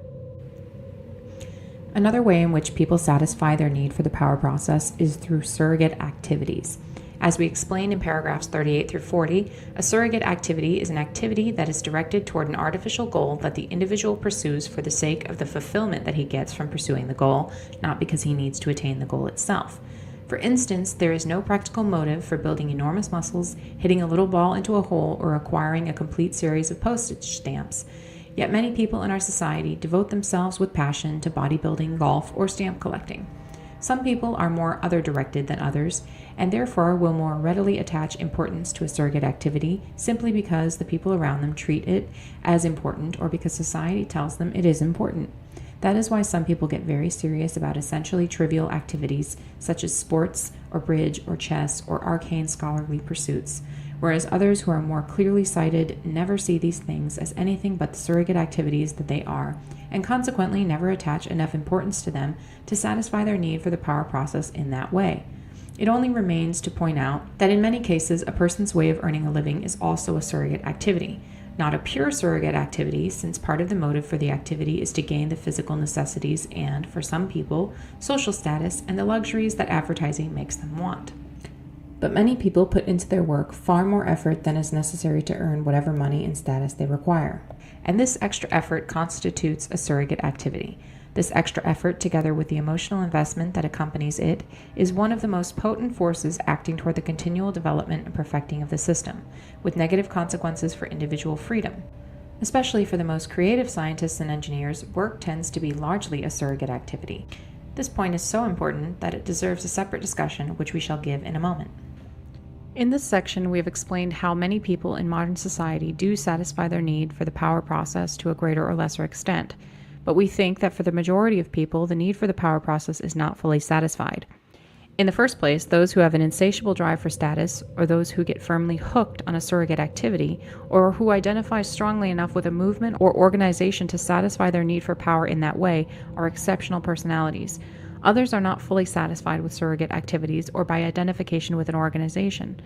In the second place, too much control is imposed by the system through explicit regulation or through socialization, which results in a deficiency of autonomy and in frustration due to the impossibility of attaining certain goals and the necessity of restraining too many impulses. But even if most people in industrial technological society were well satisfied, we would still be opposed to that form of society because, among other reasons, we consider it demeaning to fulfill one's need for the power process through surrogate activities or through identification with an organization rather than through pursuit of real goals. The motives of scientists. Science and technology provide the most important examples of surrogate activities. Some scientists claim that they are motivated by curiosity or by a desire to benefit humanity, but it is easy to see that neither of these can be the principal motive of most scientists. As for curiosity, that notion is simply absurd. Most scientists work on highly specialized problems that are not the object of any normal curiosity. For example, is an astronomer, a mathematician, or an entomologist curious about the properties of isopropyl trimethylmethane? Of course not. Only a chemist is curious about such a thing, and he is curious about it only because chemistry is his surrogate activity. Is the chemist curious about the appropriate classification of a new species of beetle? No, that question is of interest only to the entomologist, and he is interested in it only because entomology is his surrogate activity. If the chemist and the entomologist had to exert themselves seriously to obtain the physical necessities, and if that effort exercised their abilities in an interesting way, but in some non-scientific pursuit, then they wouldn't give a damn about isopropyl trimethylmethane or the classification of beetles. Suppose that lack of funds for postgraduate education had led the chemist to become an insurance broker instead of a chemist. In that case, he would have been very interested in insurance matters, but would have cared nothing about isopropyl trimethylmethane. In any case, it is not normal to put into the satisfaction of mere curiosity the amount of time and effort that scientists put into their work. The curiosity explanation for the scientist's motive just doesn't stand up. The benefit of humanity explanation doesn't work any better. Some scientific work has no conceivable relation to the welfare of the human race, most of archaeology or comparative linguistics, for example. Some other areas of science present obviously dangerous possibilities, yet scientists in these areas are just as enthusiastic about their work as those who develop vaccines or study air pollution. Consider the case of Dr. Edward Teller, who had an obvious emotional involvement in promoting nuclear power plants. Did this involvement stem from a desire to benefit humanity? If so, then why didn't Dr. Teller get emotional about other humanitarian causes? If he was such a humanitarian, then why did he help to develop the H-bomb? As with many other scientific achievements, it is very much open to question whether nuclear power plants actually do benefit humanity. Does the cheap electricity outweigh the accumulating waste and the risk of accidents? Dr. Teller saw only one side of the question. Clearly, his emotional involvement with nuclear power arose not from a desire to benefit humanity, but from a personal fulfillment he got from his work and from seeing it put to practical use. The same is true of scientists generally. With possible rare exceptions, their motive is neither curiosity nor a drive to benefit humanity, but the need to go through the power process, to have a goal, a scientific problem to solve, to make an effort, research, and attain the goal, solution of the problem. Science is a surrogate activity because scientists work mainly for the fulfillment they get out of the work itself. Of course, it's not that simple. Other motives do play a role for many scientists. Money and status, for example. Some scientists may be persons of the type who have an insatiable drive for status, and this may provide much of the motivation for their work. No doubt the majority of scientists, like the majority of the general population, are more or less susceptible to advertising and marketing techniques and need money to satisfy their craving for goods and services. Thus, science is not a pure surrogate activity, but it is in large part a surrogate activity. Also, science and technology constitute a power mass movement, and many scientists gratify their need for power through identification with this mass movement. Thus, science marches on blindly without regard to the real welfare of the human race or to any other standard, obedient only to the psychological needs of the scientists and the government officials and corporation executives who provide the funds for research. The nature of freedom. We are going to argue that industrial technological society cannot be reformed in such a way as to prevent it from progressively narrowing the sphere of human freedom. But because freedom is a word that can be interpreted in many ways, we must first make clear what kind of freedom we are concerned with. By freedom, we mean the opportunity to go through the power process with real goals, not the artificial goals of surrogate activities, and without interference, manipulation, or supervision from anyone, especially from any large organization.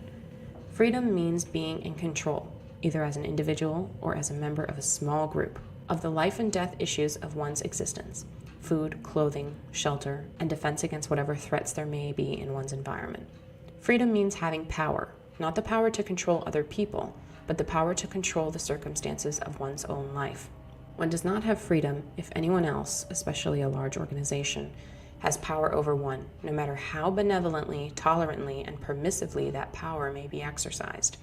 It is important not to confuse freedom with mere permissiveness. It is said that we live in a free society because we have a certain number of constitutionally guaranteed rights, but these are not as important as they seem. The degree of personal freedom that exists in a society is determined more by the economic and technological structure of the society than by its laws or form of government. Most of the Indian nations of New England were monarchies, and many of the cities of the Italian Renaissance were controlled by dictators. But in reading about these societies, one gets the impression that they allowed far more personal freedom than our society does. In part, this was because they lacked efficient mechanisms for enforcing their rulers' will. There were no modern, well-organized police forces, no rapid long-distance communications, no surveillance cameras, no dossiers of information about the lives of average citizens. Hence, it was relatively easy to evade control. As for our constitutional rights, consider, for example, that of freedom of the press. We certainly don't mean to knock that right. It is a very important tool for limiting concentration of political power and for keeping those who do have political power in line by publicly exposing any misbehavior on their part. But freedom of the press is of very little use to the average citizen as an individual.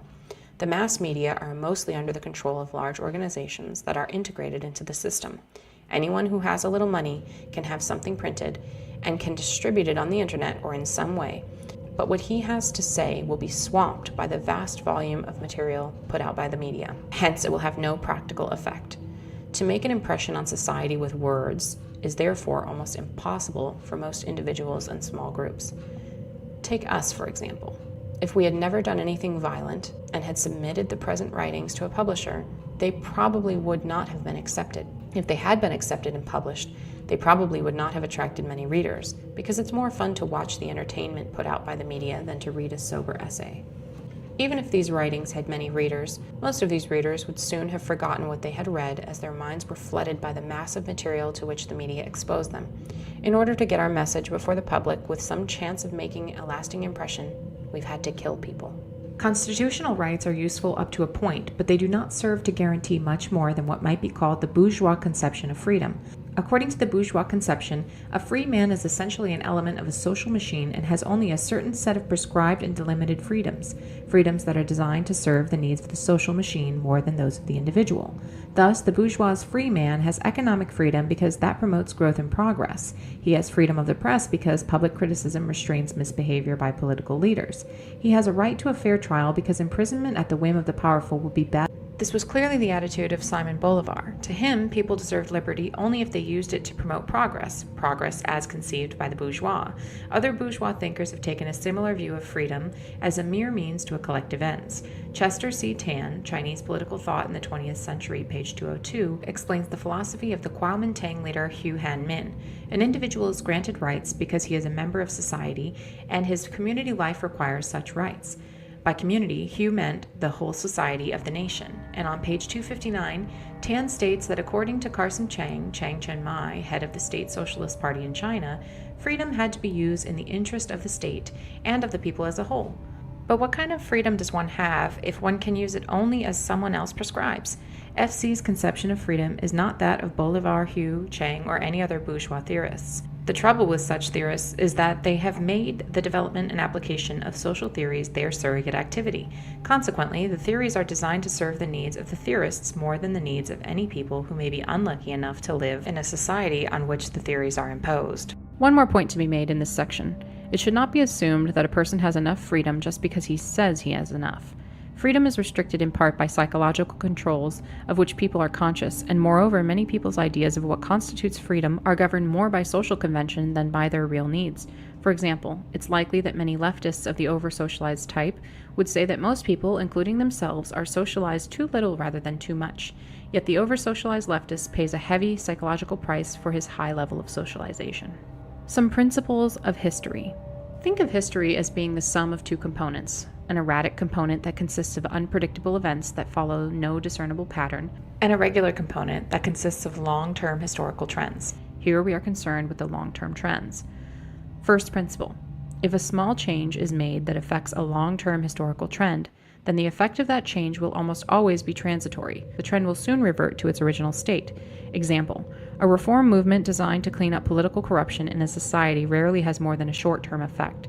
Sooner or later, the reformers relax, and corruption creeps back in. The level of political corruption in a given society tends to remain constant, or to change only slowly with the evolution of the society.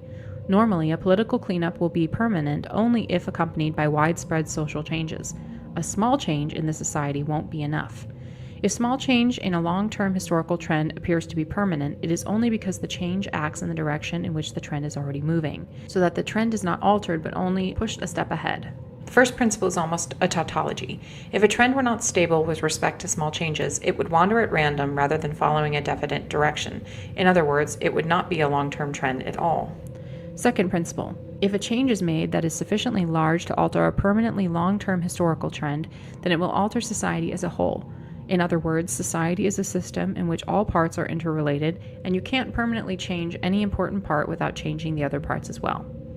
Third principle: if a change is made that is large enough to alter permanently a long-term trend, then the consequences for society as a whole cannot be predicted in advance, unless various other societies have passed through that same change and have all experienced the same consequences, in which case one can predict on empirical grounds that another society that passes through the same change will be likely to experience similar consequences.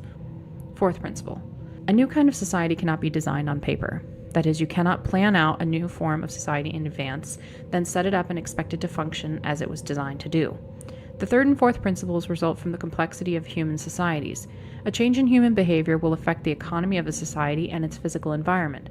The economy will affect the environment and vice versa. And the changes in the economy and the environment will affect human behavior in complex, unpredictable ways, and so forth. The network of causes and effects is far too complicated to be untangled and understood. Fifth principle: people do not consciously and rationally choose the form of their society. Societies develop through processes of social evolution that are not under rational human control. The fifth principle is a consequence of the other four. To illustrate, by the first principle, generally speaking, an attempt at social reform either acts in the direction in which the society is developing anyway, so that it merely accelerates a change that would have occurred in any case, or else it has only a transitory effect, so that the society soon slips back into its old groove. To make a lasting change in the direction of development of any important aspect of society, reform is insufficient and revolution is required. A revolution does not necessarily involve an armed uprising or the overthrow of a government. By the second principle, a revolution never changes only one aspect of society, it changes the whole society. And by the third principle, changes occur that were never expected or desired by the revolutionaries. By the fourth principle, when revolutionaries or utopians set up a new kind of society, it never works out as planned. The American Revolution does not provide a counterexample. The American Revolution was not a revolution in our sense of the word, but a war of independence followed by a rather far-reaching political reform. The Founding Fathers did not change the direction of American society, nor did they aspire to do so. They only freed the development of American society from the retarding effects of British rule. Their political reform did not change any basic trend, but only pushed American political culture along its natural direction of development. British society, of which American society was an offshoot, had been moving for a long time in the direction of representative democracy, and prior to the War of Independence, the Americans were already practicing a significant degree of representative democracy in the colonial assemblies. The political system established by the Constitution was modeled on the British system and on the colonial assemblies. With major alteration, to be sure, there is no doubt that the Founding Fathers took a very important step, but it was a step along the road that English-speaking world was already traveling. Proof is that Britain and all of its colonies that were populated predominantly by people of British descent ended up with systems of representative democracy essentially similar to that of the United States. If the Founding Fathers had lost their nerve and declined to sign the Declaration of Independence, our way of life today would not have been significantly different. Maybe we would have had somewhat closer ties to Britain, and we would have had a parliament and a prime minister instead of a Congress and a president. No big deal. Thus, the American Revolution provides not a counterexample to our principles, but a good illustration of them. Still, one has to use common sense in applying the principles. They are expressed in imprecise language that allows latitude for interpretation, and exceptions to them can be found. So we present these principles not as inviolable laws, but as rules of thumb or guides to thinking that may provide a partial antidote to naive ideas about the future of society. The principles should be borne constantly in mind, and whenever one reaches a conclusion that conflicts with them, one should carefully re-examine one's thinking and retain the conclusion only if one has good, solid reasons for doing so. Industrial technological society cannot be reformed. The foregoing principles help to show how hopelessly difficult it would be to reform the industrial system in such a way as to prevent it from progressively narrowing our sphere of freedom. There has been a consistent tendency, going back at least to the Industrial Revolution, for technology to strengthen the system at a high cost in individual freedom and local autonomy. Hence, any change designed to protect freedom from technology would be contrary to a fundamental trend in the development of our society. Consequently, such a change either would be a transitory one, soon swamped by the tide of history, or, if large enough to be permanent, would alter the nature of our whole society. This by the first and second principles. Moreover, since society would be altered in a way that could not be predicted in advance, third principle, there would be great risk. Changes large enough to make a lasting difference in favor of freedom would not be initiated because it would be realized that they would gravely disrupt the system, so any attempts at reform would be too timid to be effective. Even if changes large enough to make a lasting difference were initiated, they would be retracted when their disruptive effects became apparent. Thus, permanent changes in favor of freedom could be brought about only by persons prepared to accept radical, dangerous, and unpredictable alteration of the entire system. In other words, by revolutionaries, not reformers. People anxious to rescue freedom without sacrificing the supposed benefits of technology will suggest naive schemes for some new form of society that would reconcile freedom with technology. Apart from the fact that people who make such suggestions seldom propose any practical means by which the new form of society could be set up in the first place, it follows from the fourth principle that even if the new form of society could be once established, it either would collapse or would give results very different from those expected. So even on very general grounds, it seems highly improbable that any way of changing society could be found that would reconcile freedom with modern technology. In the next few sections, we will give more specific reasons for concluding that freedom and technological progress are incompatible. As explained in paragraphs 65 through 67, 70 through 73, modern man is strapped down by a network of rules and regulations, and his fate depends on the actions of persons remote from him whose decisions he cannot influence. This is not accidental or a result of the arbitrariness of arrogant bureaucrats. It is necessary and inevitable in any technologically advanced society. The system has to regulate human behavior closely in order to function. At work, people have to do what they are told. Otherwise, production would be thrown into chaos. Bureaucracies have to be run according to rigid rules. To allow any substantial personal discretion to lower-level bureaucrats would disrupt the system and lead to charges of unfairness due to differences in the way the individual bureaucrats exercise their discretion. It is true that some restrictions on our freedom could be eliminated, but generally speaking, the result is a sense of powerlessness on the part of the average person. It may be, however, that formal regulations will tend increasingly to be replaced by psychological tools that make us want to do what the system requires of us. Propaganda, educational techniques, mental health programs, etc. The system has to force people to behave in ways that are increasingly remote from the natural pattern of human behavior. For example, the system needs scientists, mathematicians, and engineers. It can't function without them, so heavy pressure is put on children to excel in these fields.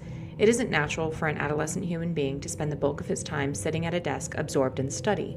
A normal adolescent wants to spend his time in active contact with the real world. Among primitive peoples, the things that children are trained to do tend to be in reasonable harmony with natural human impulses. Among the American Indians, for example, boys were trained in active outdoor pursuits, just the sort of thing that boys like. But in our society, children are pushed into studying technical subjects, which most do grudgingly. Because of the constant pressure that the system exerts to modify human behavior, there is a gradual increase in the number of people who cannot or will not adjust to society's requirements. Welfare leeches, youth gang members, cultists, anti-government rebels, radical environmentalist saboteurs, dropouts, and resistors of various kinds. In any technologically advanced society, the individual's fate must depend on decisions that he personally cannot influence to any great extent. A technological society cannot be broken down into small autonomous communities because production depends on the cooperation of very large numbers of people. When a decision affects, say, 1 million people, then each of the affected individuals has on average only 1/millionth share in making the decision. What usually happens in practice is that decisions are made by public officials or corporation executives or by technical specialists. But even when the public votes on a decision, the number of voters ordinarily is too large for the vote of any one individual to be significant. Thus, most individuals are unable to influence measurably the major decisions that affect their lives. There is no conceivable way to remedy this in a technologically advanced society. The system tries to solve this problem by using propaganda to make people want the decisions that have been made for them. But even if this solution were completely successful in making people feel better, it would be demeaning. Conservatives and some others advocate more local autonomy. Local communities once did have autonomy, but such autonomy becomes less and less possible as local communities become more enmeshed with and dependent on large-scale systems like public utilities, computer networks, highway systems, the mass communications media, the modern healthcare system. Also operating against autonomy is the fact that technology applied in one location often affects people at other locations far away. Thus, pesticide or chemical use near a creek may contaminate the water supply hundreds of miles downstream, and the greenhouse effect affects the whole world. The system does not and cannot exist to satisfy human needs. Instead, it is human behavior that has to be modified to fit the needs of the system. This has nothing to do with the political or social ideology that may pretend to guide the technological system. It is not the fault of capitalism, and it is not the fault of socialism. It is the fault of technology, because the system is guided not by ideology, but by technical necessity.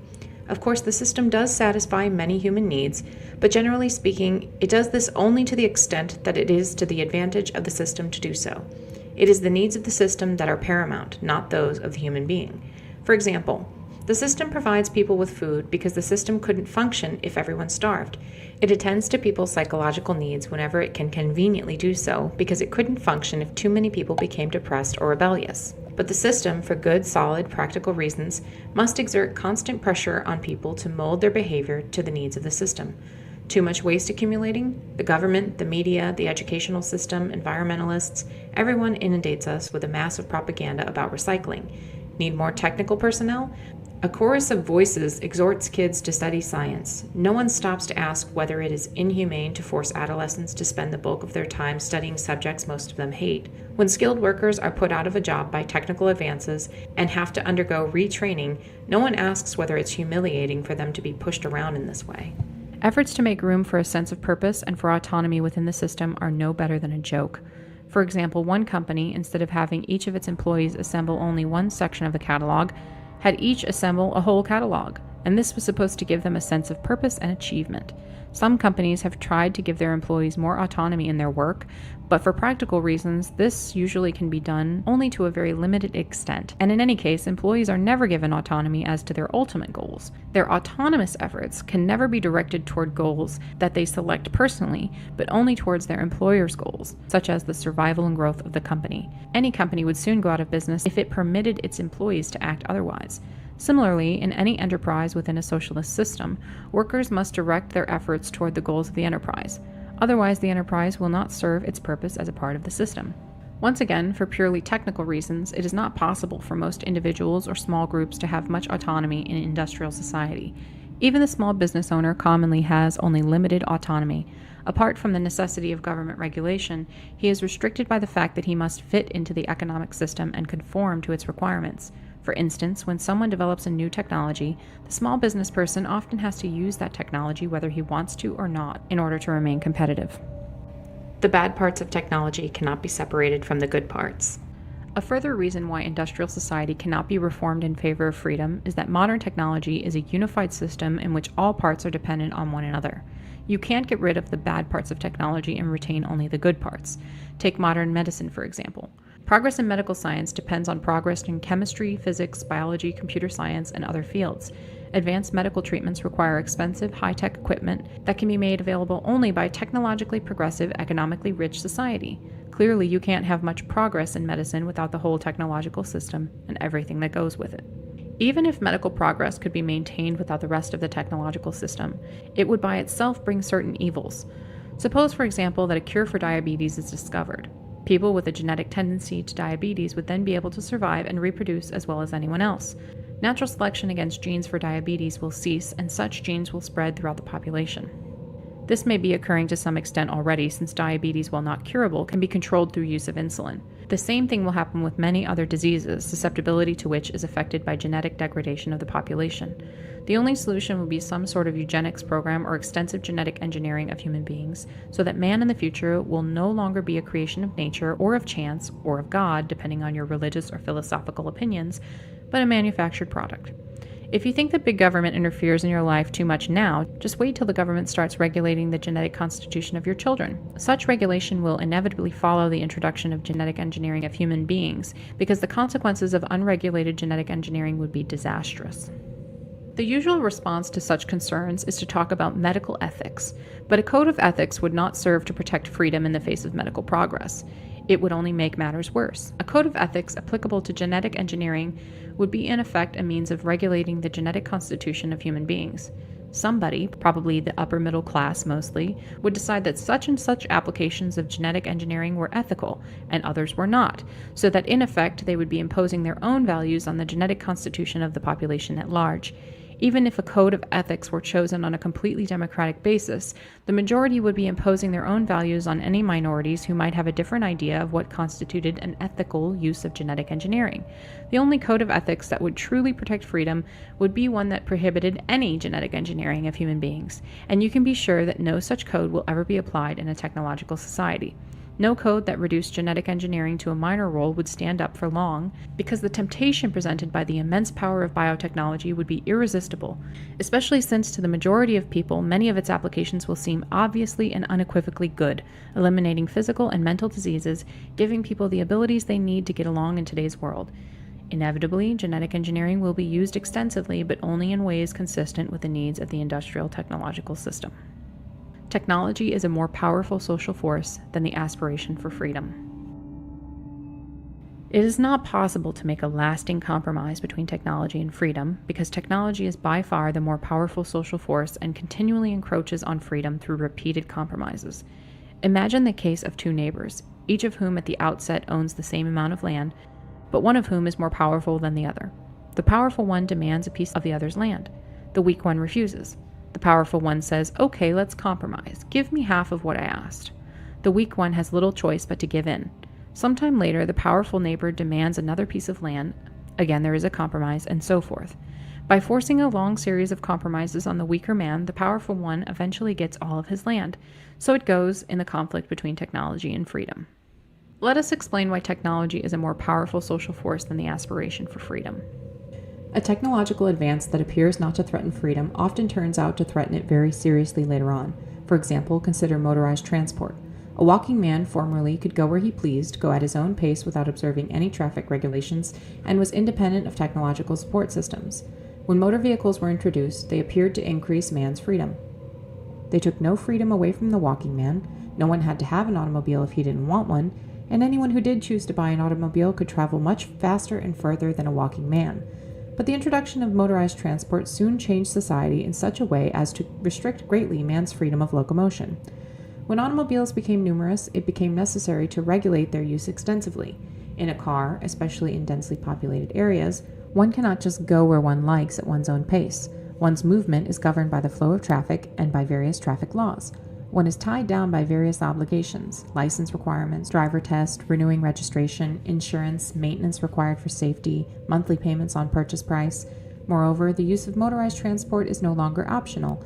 Since the introduction of motorized transport, the arrangement of our cities has changed in such a way that the majority of people no longer live within walking distance of their place of employment, shopping areas, and recreational opportunities, so that they have to depend on the automobile for transportation.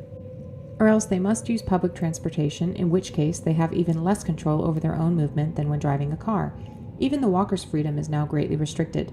In the city, he continually has to stop to wait for traffic lights that are designed mainly to serve auto traffic. In the country, motor traffic makes it dangerous and unpleasant to walk along the highway. Note this important point that we have just illustrated with the case of motorized transport. When a new item of technology is introduced as an option that an individual can accept or not as he chooses, it does not necessarily remain optional.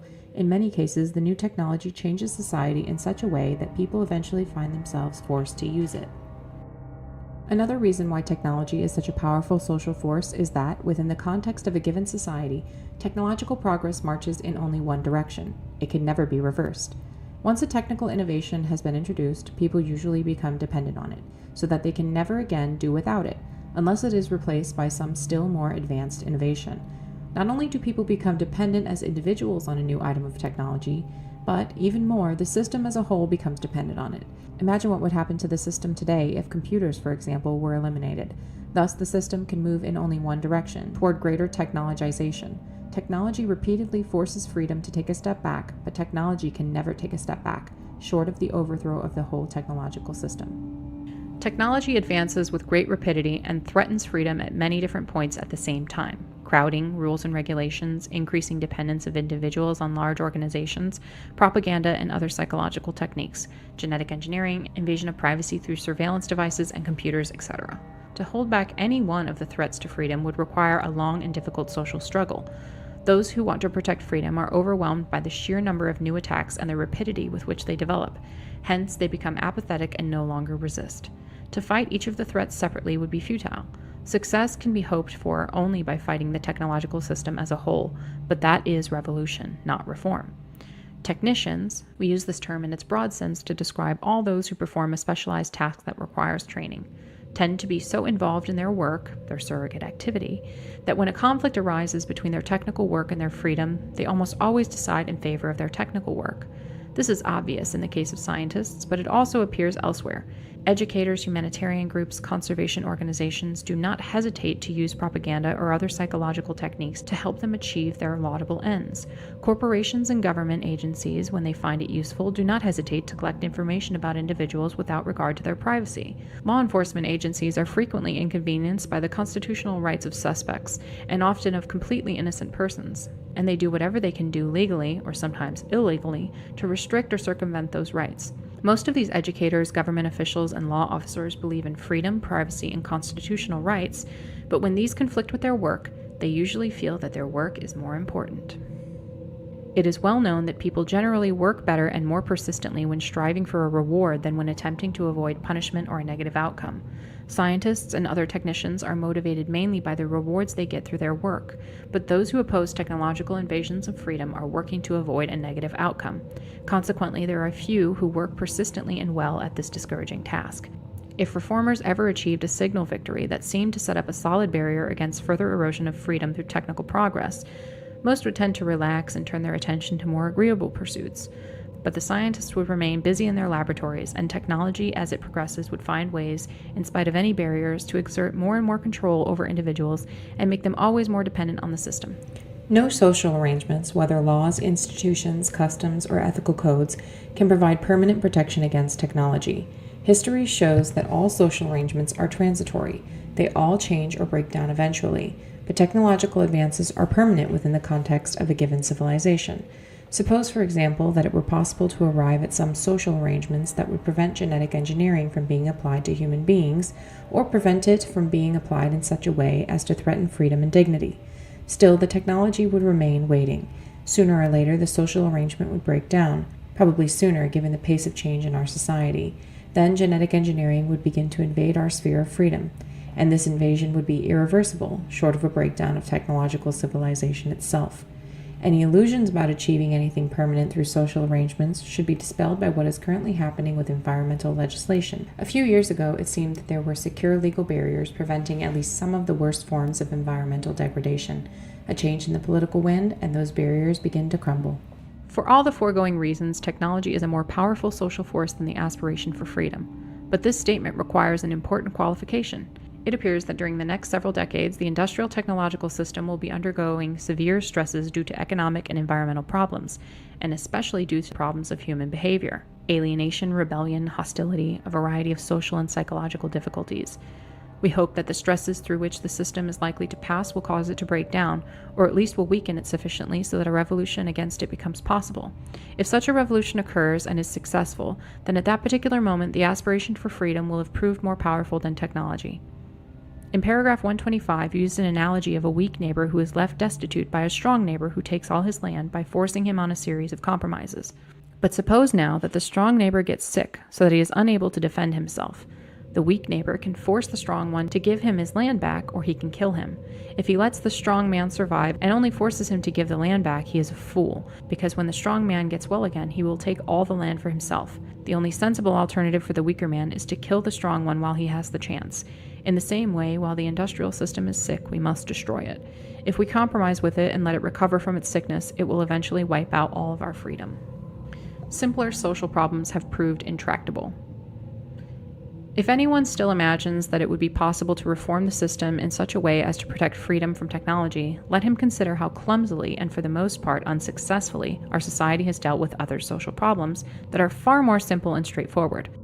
Among other things, the system has failed to stop environmental degradation, political corruption, drug trafficking, or domestic abuse. Take our environmental problems, for example. Here, the conflict of values is straightforward. Economic expedience now versus saving some of our natural resources for our grandchildren. But on this subject, we only get a lot of blather and obfuscation from people who have power, and nothing like a clear, consistent line of action. And we keep piling up environmental problems that our grandchildren will have to live with. Attempts to resolve the environmental issue consist of struggles and compromises between different factions, some of which are ascendant at one moment, others at another moment. The line of struggle changes with the shifting currents of public opinion. This is not a rational process, nor is it one that is likely to lead to a timely and successful solution to the problem. Major social problems, if they get solved at all, are rarely or never solved through any rational, comprehensive plan. They just work themselves out through a process in which various competing groups pursuing their own, usually short-term, self-interest arrive, mainly by luck, at some more or less stable modus vivendi. In fact, these principles we formulated in paragraphs 100 through 106 make it seem doubtful that rational long-term social planning can ever be successful. Thus, it is clear that the human race has at best a very limited capacity for solving even relatively straightforward social problems. How then is it going to solve the far more difficult and subtle problem of reconciling freedom with technology? Technology presents clear-cut material advantages, where freedom is an abstraction that means different things to different people, and its loss easily obscured by propaganda and fancy talk. And note this important difference. It is conceivable that our environmental problems, for example, may someday be settled through a rational, comprehensive plan. But if this happens, it will be only because it is in the long-term interest of the system to solve these problems. But it is not in the interest of the system to preserve freedom or small group autonomy. On the contrary, it is in the interest of the system to bring human behavior under control to the greatest extent possible. Thus, while practical considerations may eventually force the system to take rational, prudent approach to environmental problems, equally practical considerations will force the system to regulate human behavior ever more closely, preferably by indirect means that will disguise the encroachment on freedom. This isn't just our opinion. Eminent social scientists, for example James Q. Wilson, have stressed the importance of socializing people more effectively. Revolution is easier than reform. We hope we've convinced the reader that the system cannot be reformed in such a way as to reconcile freedom with technology. The only way out is to dispense with the industrial technological system altogether. This implies revolution, not necessarily an armed uprising, but certainly a radical and fundamental change in the nature of society. People tend to assume that because revolution involves a much greater change than reform does, it is more difficult to bring about than reform is. Actually, under certain circumstances, revolution is much easier than reform. The reason is that a revolutionary movement can inspire an intensity of commitment that a reform movement cannot inspire. A reform movement merely offers to solve a particular social problem. A revolutionary movement offers to solve all problems at one stroke and create a whole new world. It provides the kind of ideal for which people will take great risks and make great sacrifices. For this reason, it would be much easier to overthrow the whole technological system than to put effective permanent restraints on the development or application of any one segment of technology, such as genetic engineering, for example. Not many people will devote themselves with a single-minded passion to imposing and maintaining restraints on genetic engineering, but under suitable conditions, large numbers of people may devote themselves passionately to a revolution against the industrial technological system. As we noted in paragraph 132, reformers seeking to limit certain aspects of technology would be working to avoid a negative outcome, but revolutionaries work to gain a powerful reward, fulfillment of their revolutionary vision, and therefore work harder and more persistently than reformers do. Reform is always restrained by the fear of painful consequences if change goes too far. But once a revolutionary fever has taken hold of society, people are willing to undergo unlimited hardships for the sake of their revolution. This was clearly shown in the French and Russian revolutions. It may be in such cases only a minority of the population is really committed to the revolution, but this minority is sufficiently large and active so that it becomes the dominant force in society. We will have more to say about a revolution in paragraphs 180 through 205. Control of human behavior. Since the beginning of civilization, organized societies have had to put pressures on human beings for the sake of the functioning of the social organism. The kinds of pressures vary greatly from one society to another. Some of the pressures are physical, poor diet, excessive labor, environmental pollution, and some are psychological, noise, crowding, forcing human behavior into the mold that society requires. In the past, human nature has been approximately constant, or at any rate has varied only within certain bounds. Consequently, societies have been able to push people only up to certain limits. When the limit of human endurance has passed, things start going wrong. Rebellion, or crime, or corruption, or evasion of work, or depression, and some other mental problems, or an elevated death rate, or a declining birth rate, or something else, so that either the society breaks down, or its functioning becomes too inefficient, and it is quickly or gradually, through conquest, attrition, or evolution, replaced by some more efficient form of society. Thus, human nature has in the past put certain limits on the development of societies. People could be pushed only so far and no farther. But today, this may be changing because modern technology is developing ways of modifying human beings. Imagine a society that subjects people to conditions that make them terribly unhappy, then gives them drugs to take away their unhappiness. Science fiction? It's already happening to some extent in our own society. It is well known that the rate of clinical depression has been greatly increasing in recent decades. We believe that this is due to disruption of the power process, as explained in paragraphs 59 through 76. But even if we are wrong, the increasing rate of depression is certainly the result of some conditions that exist in today's society. Instead of removing the conditions that make people depressed, modern society gives them antidepressant drugs. In effect, antidepressants are a means of modifying an individual's internal state in such a way as to enable him to tolerate social conditions that he would otherwise find intolerable. Yes, we know that depression is often of purely genetic origin. We are referring here to the cases in which environment plays the predominant role. Drugs that affect the mind are only one example of the new methods of controlling human behavior that modern society is developing. Let us look at some of the other methods. To start, there are techniques of surveillance. Hidden video cameras are now used in most stores, and in many other places, computers are used to collect and process vast amounts of information about individuals.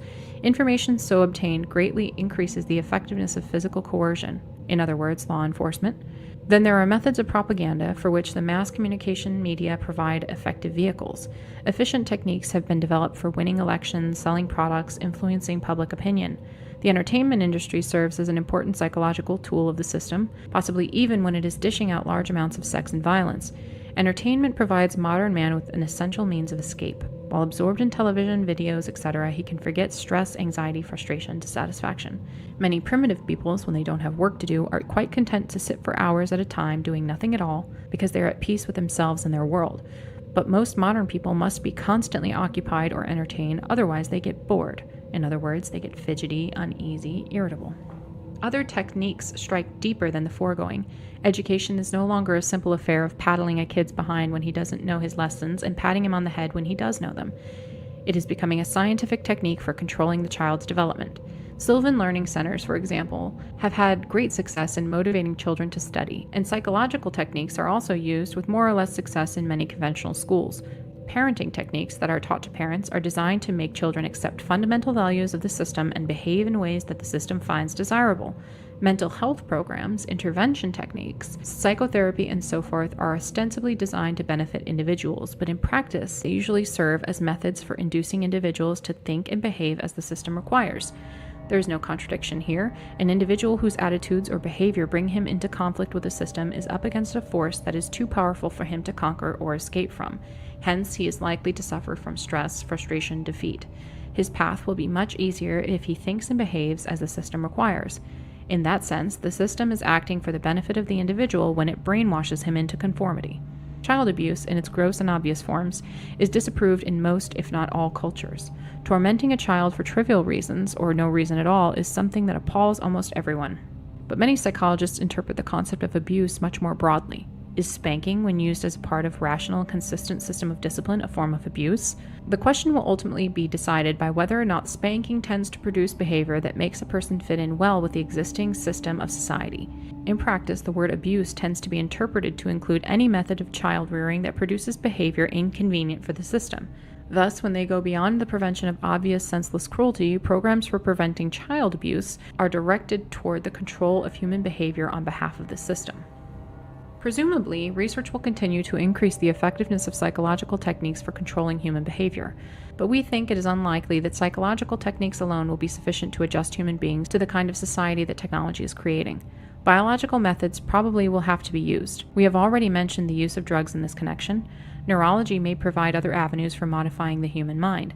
Genetic engineering of human beings is already beginning to occur in the form of gene therapy, and there is no reason to assume that such methods will not eventually be used to modify those aspects of the body that affect mental functioning. As we mentioned in paragraph 134, industrial society seems likely to be entering a period of severe stress, due in part to the problems of human behavior and in part to economic and environmental problems. And a considerable proportion of the system's economic and environmental problems result from the way human beings behave. Alienation, low self-esteem, depression, hostility, rebellion, children who won't study, youth gangs, illegal drug use, rape, child abuse, other crimes, unsafe sex, teen pregnancy, population growth, political corruption, race hatred, ethnic rivalry, bitter ideological conflict, for example, pro-choice versus pro-life, political extremism, terrorism, sabotage, anti-government groups, hate groups. All these threaten the very survival of the system. The system will therefore be forced to use every practical means of controlling human behavior. The social disruption that we see today is certainly not the result of mere chance. It can only be a result of the conditions of life that the system imposes on people. We have argued that the most important of these conditions is disruption of the power process. If the system succeeds in imposing sufficient control over human behavior to assure its own survival, a new watershed in human history will have been passed. Whereas formerly the limits of human endurance have imposed limits on the development of societies, as we explain in paragraphs 143 and 144, industrial technological society will be able to pass those limits by modifying human beings, whether by psychological methods or biological methods or both. In the future, social systems will not be adjusted to suit the needs of human beings. Instead, human beings will be adjusted to suit the needs of the system.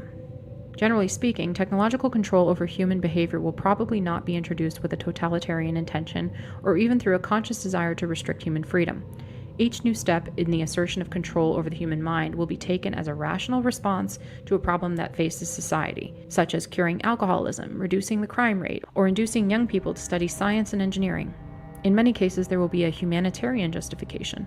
For example, when a psychiatrist prescribes an antidepressant for a depressed patient, he is clearly doing that individual a favor. It would be inhumane to withhold the drug from someone who needs it. When parents send their children to Sylvan Learning Centers to have them manipulated into becoming enthusiastic about their studies, they do so from concern for their children's welfare. It may be that some of these parents wish that one didn't have to have specialized training to get a job, and that their kid didn't have to be brainwashed into becoming a computer nerd. But what can they do? They can't change society, and their child may be unemployable if he doesn't have certain skills, so they send him to Sylvan. Thus, control over human behavior will be introduced not by a calculated decision of the authorities, but through a process of social evolution, rapid evolution, however. The process will be impossible to resist because each advance considered by itself will appear to be beneficial, or at least the evil involved in making the advance will appear to be beneficial. Or, at least the evil involved in making the advance will seem to be less than that which would result from not making it. Propaganda, for example, is used for many good purposes, such as discouraging child abuse or race hatred. Sex education is obviously useful, yet the effect of sex education, to the extent that it is successful, is to take the shaping of sexual attitudes away from the family and put it in the hands of the state as represented by the public school system. Suppose a biological trait is discovered that increases the likelihood that a child will grow up to be a criminal, and suppose some sort of gene therapy can remove this trait. Of course, most parents whose children possess the trait will have them undergo the therapy. It would be inhumane to do otherwise, since the child would probably have a miserable life if he grew up to be a criminal. But many or most primitive societies have a low crime rate in comparison with that of our society, even though they have neither high-tech methods of child rearing nor harsh systems of punishment. Since there is no reason to suppose that more modern men than primitive men have innate predatory tendencies, the high crime rate of our society must be due to the pressures that modern conditions put on people, to which many cannot or will not adjust. Thus, a treatment designed to remove potential criminal tendencies is at least in part a way of re-engineering people so that they suit the requirements of the system. Our society tends to regard as a sickness any mode of thought or behavior that is inconvenient for the system. And this is plausible because when an individual doesn't fit into the system, it causes pain to the individual as well as problems for the system. Thus, the manipulation of an individual to adjust him to the system is seen as a cure for a sickness and therefore as good. In paragraph 127, we pointed out that if the use of a new item of technology is initially optional, it does not necessarily remain optional because the new technology tends to change society in such a way that it becomes difficult or impossible for an individual to function without using that technology. This applies also to the technology of human behavior. In a world in which most children are put through a program to make them enthusiastic about studying, a parent will almost always be forced to put his kid through such a program, because if he does not, then the kid will grow up to be, comparatively speaking, an ignoramus and therefore unemployable. Or suppose a biological treatment is discovered that, without undesirable side effects, will greatly reduce the psychological stress from which so many people suffer in our society. If large numbers of people choose to undergo the treatment, so that it will be impossible for the system to increase the stress-producing pressures. In fact, something like this seems to have happened already with one of our society's most important psychological tools for enabling people to reduce, or at least temporarily escape from stress, namely mass entertainment. Our use of mass entertainment is optional. No law requires us to watch television, listen to the radio, read magazines. Yet mass entertainment is a means of escape and stress reduction on which most of us have become dependent. Everyone complains about the trashiness of television, but almost everyone watches it. A few have kicked the TV habit, but it would be a rare person who could get along today without any form of mass entertainment. Yet until quite recently in human history, most people got along very nicely with no other entertainment than that which each local community created for itself. Without the entertainment industry, the system probably would not have been able to get away with putting as much stress-producing pressure on us as it does. Assuming the industrial society survives, it is likely that technology will eventually acquire something approaching a complete control over human behavior. It has been established beyond any rational doubt that human thought and behavior have a largely biological basis. As experimenters have demonstrated, feelings such as hunger, pleasure, anger, and fear can be turned on and off by electrical stimulation of appropriate parts of the brain. Memories can be destroyed by damaging parts of the brain, or they can be brought to the surface by electrical stimulation.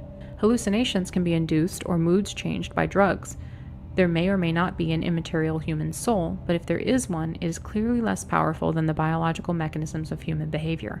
For if that were not the case, then researchers would not be able to so easily manipulate human feelings and behavior with drugs and electrical currents.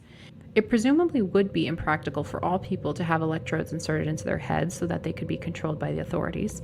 But the fact that human thoughts and feelings are so open to biological intervention shows that the problem of controlling human behavior is mainly a technical problem, a problem of neurons, hormones, and complex molecules, the kind of problem that is accessible to scientific attack.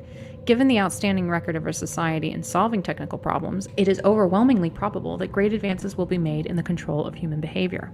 Will public resistance prevent the introduction of technological control of human behavior? It certainly would if an attempt were made to introduce such control all at once. But since technological control will be introduced through a long sequence of small advances, there will be no rational and effective public resistance. To those who think all this sounds like science fiction, we point out that yesterday's science fiction is today's fact.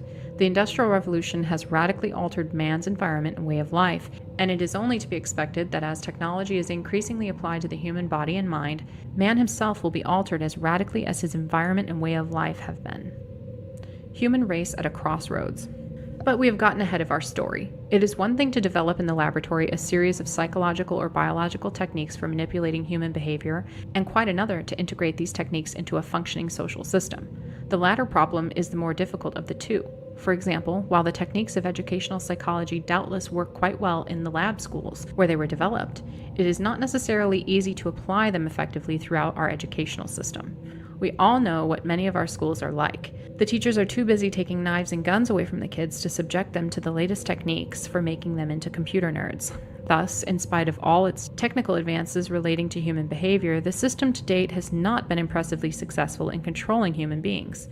The people whose behavior is fairly well under the control of the system are those of the type that might be called bourgeois. But there are growing numbers of people who in one way or another are rebels against the system. Welfare leeches, youth gangs, cultists, Satanists, Nazis, radical environmentalists, militiamen, etc.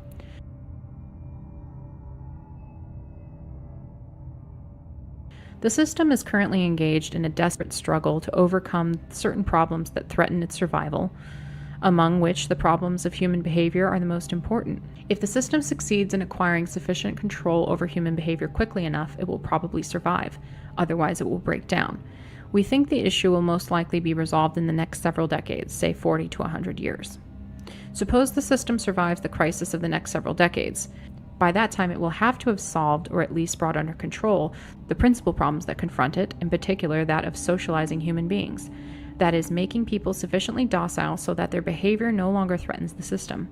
That being accomplished, it does not appear that there would be any further obstacle to the development of technology, and it would presumably advance towards its logical conclusion, which is complete control over everything on Earth, including human beings and all other important organisms.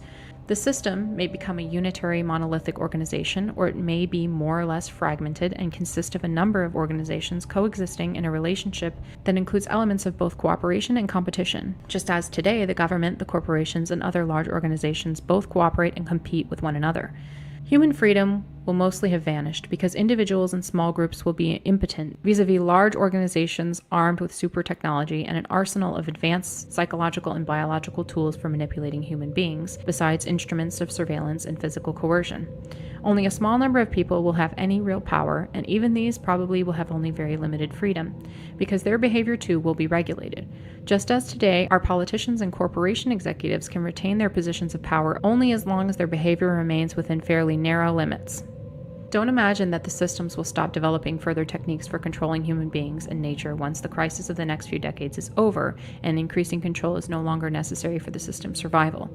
On the contrary, once the hard times are over, the system will increase its control over people and nature more rapidly because it will no longer be hampered by difficulties of the kind that it is currently experiencing.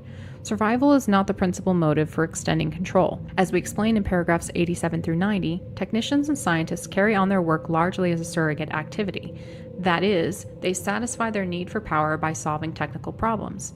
They will continue to do this with unabated enthusiasm, and among the most interesting and challenging problems for them to solve will be those of understanding the human body and mind and intervening in their development, for the good of humanity, of course. But suppose, on the other hand, that the stresses of the coming decades prove to be too much for the system. If the system breaks down, there may be a period of chaos, a time of troubles such as those that history has recorded at various epochs in the past. It is impossible to predict what would emerge from such a time of troubles, but at any rate the human race would be given a new chance.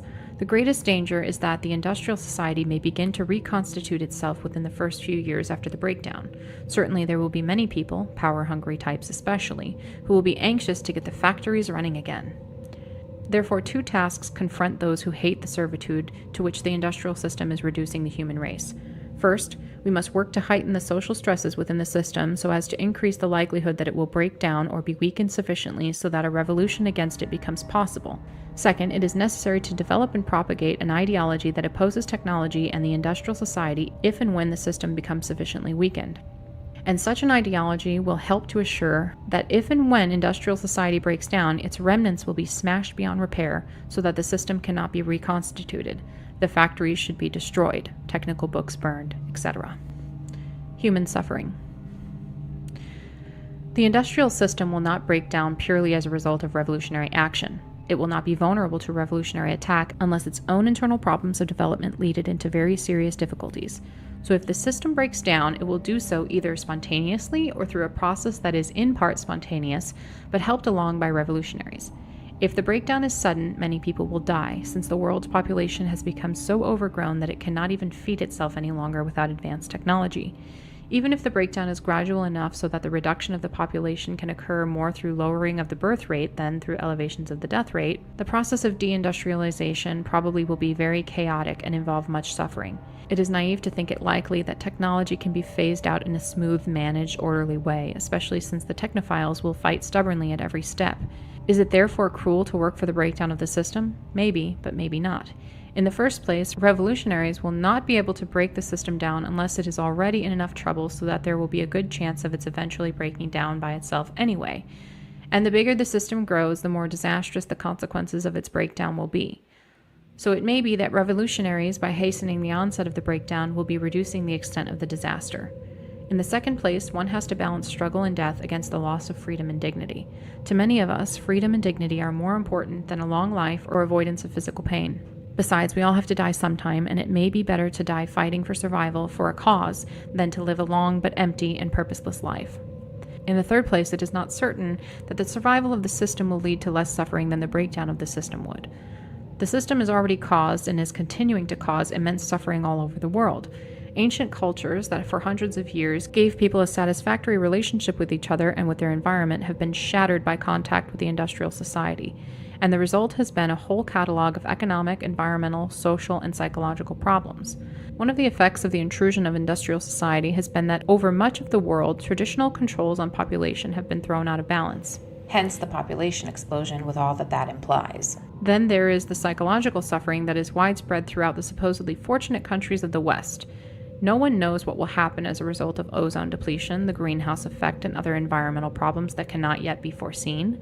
And, as nuclear proliferation has shown, new technology cannot be kept out of the hands of dictators and the irresponsible third world nations. Would you like to speculate about what Iraq or North Korea will do with genetic engineering? Oh, say the technophiles, science is going to fix all that. We will conquer famine, eliminate psychological suffering, and make everybody healthy and happy. Yeah, sure. That's what they said 200 years ago. The Industrial Revolution was supposed to eliminate poverty, make everybody happy, etc. The actual result has been quite different. The technophiles are hopelessly naive or self-deceiving in their understanding of social problems.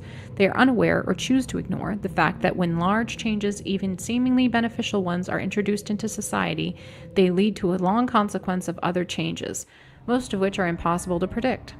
The result is disruption of the society. So it is very probable that in their attempts to end poverty and disease, engineer docile, happy personalities, and so forth, the technophiles will create social systems that are terribly troubled, even more so than the present ones. For example, scientists boast that they will end famine by creating new genetically engineered food plants.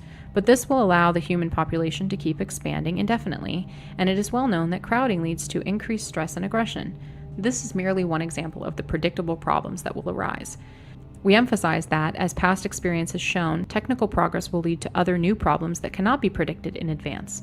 In fact, ever since the Industrial Revolution, technology has been creating new problems for society far more rapidly than it has been solving old ones. Thus, it will take a long and difficult period of trial and error for the technophiles to work the bugs out of their brave new world, if they ever do. In the meantime, there will be great suffering. So it is not at all clear that the survival of industrial society would involve less suffering than the breakdown of that society would. Technology has gotten the human race into a fix from which there is not likely to be any escape. The future. But suppose now that industrial society does survive the next several decades, and that the bugs do eventually get worked out of the system so that it functions smoothly. What kind of system will it be? We will consider several possibilities. First, let us postulate that the computer scientists succeed in developing intelligent machines that can do all things better than human beings can do them. In that case, presumably, all work will be done by vast, highly organized systems of machines, and no human effort will be necessary. Either of two cases might occur. The machines might be permitted to make all of their own decisions without human oversight, or else human control over the machines might be retained. If the machines are permitted to make all their own decisions, we can't make any conjectures as to the results, because it is impossible to guess how such machines might behave. We only point out that the fate of the human race would be at the mercy of the machines. It might be argued that the human race would never be foolish enough to hand over all power to the machines, but we are suggesting neither that the human race would voluntarily turn power over to the machines, nor that the machines would willfully seize power. What we do suggest is that the human race might easily permit itself to drift into a position of such dependence on the machines that it would have no practical choice but to accept all of the machines' decisions. As society and the problems that face it become more and more complex, and as machines become more and more intelligent, people will let machines make more and more of their decisions for them, simply because machine-made decisions will bring better results than man-made ones. Eventually, a stage may be reached at which the decisions necessary to keep the system running will be so complex that human beings will be incapable of making them intelligently. At that stage, the machines will be in effective control. People won't be able to just turn the machine off, because they will be so dependent on them that turning them off would amount to suicide. On the other hand, it is possible that human control over the machines may be retained. In that case, the average man may have control over certain private machines of his own, such as his car or his personal computer. But control over large systems of machines would be in the hands of a tiny elite, just as it is today, but with two differences. Due to improved techniques, the elite will have greater control over the masses. Because human work will no longer be necessary, the masses will be superfluous, a useless burden on the system. If the elite is ruthless, they may decide to exterminate the mass of humanity. If they are humane, they may use propaganda or other psychological or biological techniques to reduce the birth rate until the mass of humanity has become extinct, leaving the world to the elite. Or, if the elite consists of soft-hearted liberals, they may decide to play the role of good shepherds to the rest of the human race. They will see to it that everyone's physical needs are satisfied, that all children are raised under psychologically hygienic conditions, that everyone has a wholesome hobby to keep him busy, and that anyone who may become dissatisfied undergoes treatment to cure his problem. Of course, life will be so purposeless that people will have to be biologically or psychologically engineered either to remove their need for the power process or to make them sublimate their drive for power into some harmless hobby. These engineered human beings may be happy in such a society, but they will most certainly not be free. They will have been reduced to the status of domestic animals. But suppose now that the computer scientists do not succeed in developing artificial intelligence, so that human work remains necessary. Even so, machines will take care of more and more of the simpler tasks so that there will be an increasing surplus of human workers at the lower levels of ability. We see this happening already. There are many people who find it difficult or impossible to get work because, for intellectual or psychological reasons, they cannot acquire the level of training necessary to make themselves useful in the present system. On those who are employed, ever-increasing demands will be placed. They will need more and more training, more and more ability, and will have to be more reliable, conforming, and docile, because they will be more and more like cells of a giant organism. Their tasks will be increasingly specialized so that their work will be, in a sense, out of touch with the real world, being concentrated on one tiny slice of reality. The system will have to use any means that it can, whether psychological or biological, to engineer people to be docile, to have the abilities that the system requires, and to sublimate their drive for power into some specialized task. But the statement that the people of such a society will have to be docile may require qualification. The society may find competitiveness useful, provided that ways are found of directing competitiveness into channels that serve the needs of the system. We can imagine a future society in which there is endless competition for positions of prestige and power, but no more than very few people will ever reach the top, where the only real power is.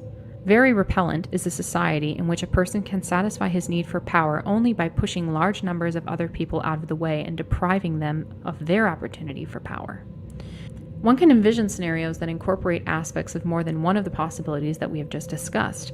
For instance, it may be that machines will take over most of the work that is of real practical importance, but that human beings will be kept busy by giving relatively unimportant work.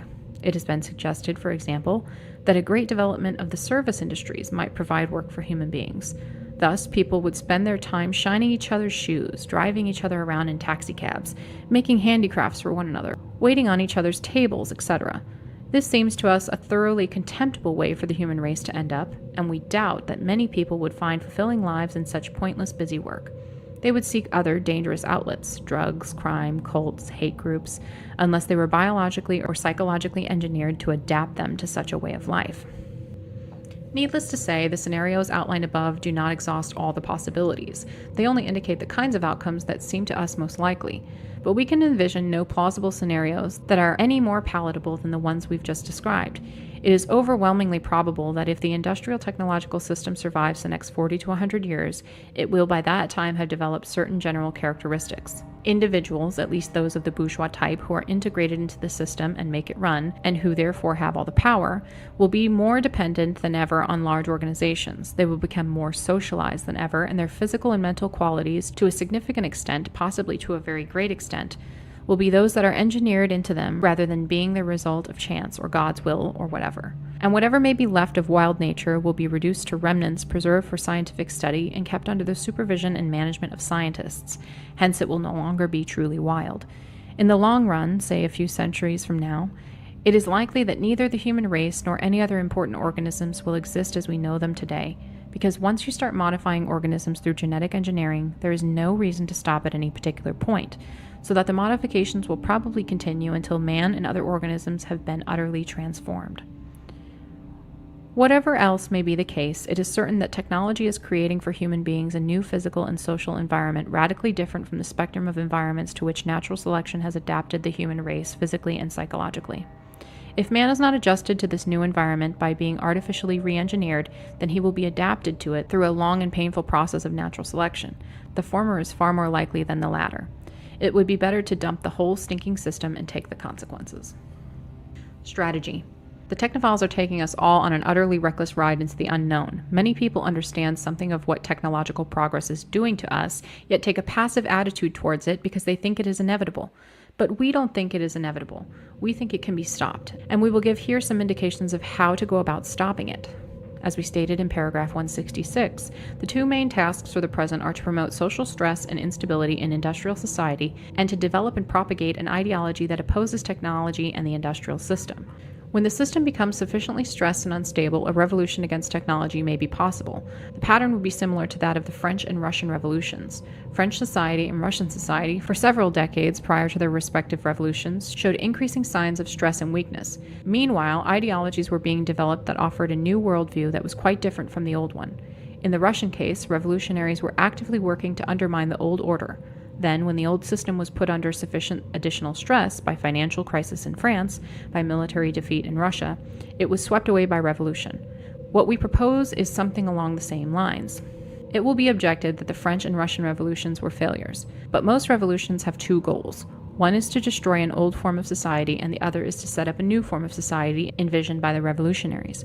The French and Russian revolutionaries failed, fortunately, to create the new kind of society of which they dreamed, but they were quite successful in destroying the old society. We have no illusions about the feasibility of creating a new ideal form of society. Our goal is only to destroy the existing form of society. But an ideology, in order to gain enthusiastic support, must have a positive ideal as well as a negative one. It must be for something as well as against something. The positive ideal that we propose is nature, that is, wild nature. Those aspects of the functioning of the earth and its living things that are independent of human management and free of human interference and control. And with wild nature, we include human nature, by which we mean those aspects of the functioning of the human individual that are not subject to regulation by organized society, but are products of chance or free will or God, depending on your philosophical or religious opinions. Nature makes a perfect counter-ideal to technology for several reasons. Nature, which is outside the power of the system, is the opposite of technology, which seeks to expand indefinitely the power of the system. Most people will agree that nature is beautiful. Certainly, it has tremendous popular appeal. The radical environmentalists already hold an ideology that exalts nature and opposes technology. It is not necessary for the sake of nature to set up some chimerical utopia or any new kind of social order. Nature takes care of itself. It was a spontaneous creation that existed long before any human society, and for countless centuries, many different kinds of human societies coexisted with nature without doing it an excessive amount of damage. Only with the Industrial Revolution did the effect of human society on nature become really devastating. To relieve the pressure on nature, it is not necessary to create some special kind of social system. It is only necessary to get rid of industrial society. Granted, this will not solve all problems. Industrial society has already done tremendous damage to nature and will take a very long time for the scars to heal. Besides, even pre-industrial societies can do significant damage to nature. Nevertheless, getting rid of industrial society will accomplish a great deal. It will relieve the worst of the pressure on nature so that the scars can begin to heal. It will remove the capacity of organized society to keep increasing its control over nature, including human nature. Whatever kind of society may exist after the demise of the industrial system, it is certain that most people will live close to nature, because in the absence of advanced technology, there is no other way people can live. To feed themselves, they must be peasants, or herdsmen, or fishermen, or hunters, etc. And generally speaking, local autonomy should tend to increase, because lack of advanced technology and rapid communications will limit the capacity of governments or other large organizations to control local communities. As for the negative consequences of eliminating industrial society, well, you can't eat your cake and have it too. To gain one thing, you must sacrifice another. Most people hate psychological conflict. For this reason, they avoid doing any serious thinking about difficult social issues, and they like to have such issues presented them in simple black and white terms. This is all good, and that is all bad. The revolutionary ideology should therefore be developed on two levels. On the more sophisticated level, the ideology should address itself to people who are intelligent, thoughtful, and rational. The object should be to create a core of people who will be opposed to the industrial system on a rational, thought-out basis, with full appreciation of the problems and ambiguities involved, and of the price that has to be paid for getting rid of the system.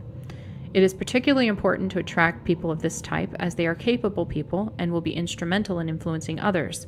These people should be addressed on as rational a level as possible. Facts should never intentionally be distorted, and intemperate language should be avoided. This does not mean that no appeal can be made to the emotions, but in making such appeal, care should be taken to avoid misrepresenting the truth or doing anything else that would destroy the intellectual respectability of the ideology.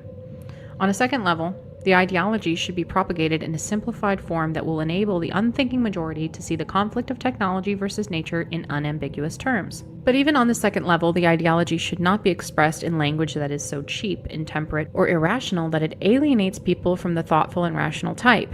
Cheap, intemperate propaganda sometimes achieves impressive short-term gains, but it will be more advantageous in the long run to keep the loyalty of a small number of intelligently committed people than to arouse the passions of an unthinking, fickle mob who will change their attitude as soon as someone comes along with a better propaganda gimmick. However, propaganda of the rabble-rousing type may be necessary when the system is nearing the point of collapse, and there is a final struggle between rival ideologies to determine which will become dominant when the old worldview goes under. Prior to that final struggle, the revolutionaries should not expect to have a majority of people on their side. History is made by active, determined minorities, not by the majority, which seldom has a clear and consistent idea of what it really wants. Until the time comes for the final push toward revolution, the task of revolutionaries will be less to win the shallow support of the majority than to build a small core of deeply committed people. As for the majority, it will be enough to make them aware of the existence of the new ideology and remind them of it frequently, though of course it will be desirable to get majority support to the extent that this can be done without weakening the core of seriously committed people. Any kind of social conflict helps to destabilize the system, but one should be careful about what kind of conflict one encourages. The line of conflict should be drawn between the mass of people and the power-holding elite of the industrial society, politicians, scientists, upper-level business executives, government officials, etc.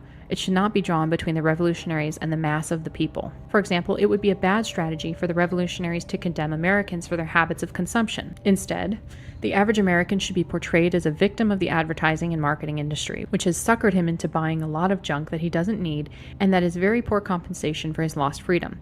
Either approach is consistent with the facts. It is merely a matter of attitude whether you blame the advertising industry for manipulating the public or blame the public for allowing itself to be manipulated. As a matter of strategy, one should generally avoid blaming the public. One should think twice before encouraging any other social conflict than that between the power-holding elite, which wields technology, and the general public, over which technology exerts its power. For one thing, other conflicts tend to distract attention from the important conflicts between power elite and ordinary people, between technology and nature. For another thing, other conflicts may actually tend to encourage technologization, because each side in a conflict wants to use technological power to gain advantages over its adversary. This is clearly seen in rivalries between nations. It also appears in ethnic conflicts within nations. For example, in America, many black leaders are anxious to gain power for African Americans by placing black individuals in the technological power elite. They want there to be many black government officials, scientists, corporation executives, and so forth. In this way, they are helping to absorb the African American subculture into the technological system. Generally speaking, one should encourage only those social conflicts that can be fitted into the framework of the conflicts of power elite versus ordinary people, technology versus nature. But the way to discourage ethnic conflict is not through militant advocacy of minority rights. Instead, the revolutionaries should emphasize that although minorities do suffer more or less disadvantage, this disadvantage is of peripheral significance. Our real enemy is the industrial technological system, and in the struggle against the system, ethnic distinctions are of no importance. The kind of revolution we have in mind will not necessarily involve an armed uprising against any government. It may or may not involve physical violence, but it will not be a political revolution. Its focus will be on technology and economics, not politics. Probably the revolutionaries should even avoid assuming political power, whether by legal or illegal means, until the industrial system is stressed to the danger point and has proved itself to be a failure in the eyes of most people. Suppose, for example, that some Green Party should win control of the United States Congress in an election. In order to avoid betraying or watering down their own ideology, they would have to take vigorous measures to turn economic growth into economic shrinkage. To the average man, the results would appear disastrous. There would be massive unemployment, shortages of commodities, etc. Even if the grosser ill effects could be avoided through superhumanly skillful management, still people would have to begin giving up the luxuries to which they have become addicted. Dissatisfaction would grow, the Green Party would be voted out of office, and the revolutionaries would have suffered a severe setback. For this reason, the revolutionaries should not try to acquire political power until the system has gotten itself into such a mess that any hardships will be seen as resulting from the failures of the industrial system itself and not from the policies of the revolutionaries. The revolution against technology will probably have to be a revolution by outsiders, a revolution from below and not from above. The revolution must be international and worldwide. It cannot be carried out on a nation-by-nation basis. Whenever it is suggested that the United States, for example, should cut back on technological progress or economic growth, people get hysterical and start screaming that if we fall behind in technology, the Japanese will get ahead of us. Holy robots! The world will fly off its orbit if the Japanese ever sell more cars than we do. Nationalism is a great promoter of technology. More reasonably, it is argued that if the relatively democratic nations of the world fall behind in technology while nasty dictatorial nations like China, Vietnam, and North Korea continue to progress, eventually the dictators may come to dominate the world. That is why the industrial system should be attacked in all nations simultaneously to the extent that this may be possible. True, there is no assurance that the industrial system can be destroyed at approximately the same time all over the world, and it is even conceivable that the attempt to overthrow the system could lead, instead, to the domination of the system by dictators.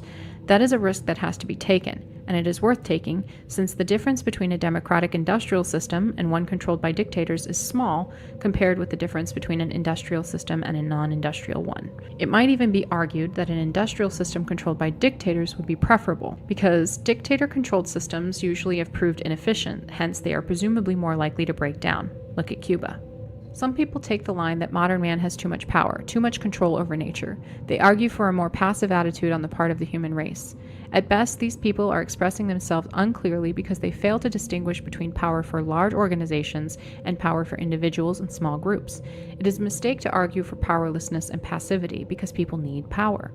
Modern man is a collective entity, that is, the industrial system has immense power over nature, and we regard this as evil. But modern individuals and small groups of individuals have far less power than primitive man ever did. Generally speaking, the vast power of modern man over nature is exercised not by individuals or small groups, but by large organizations.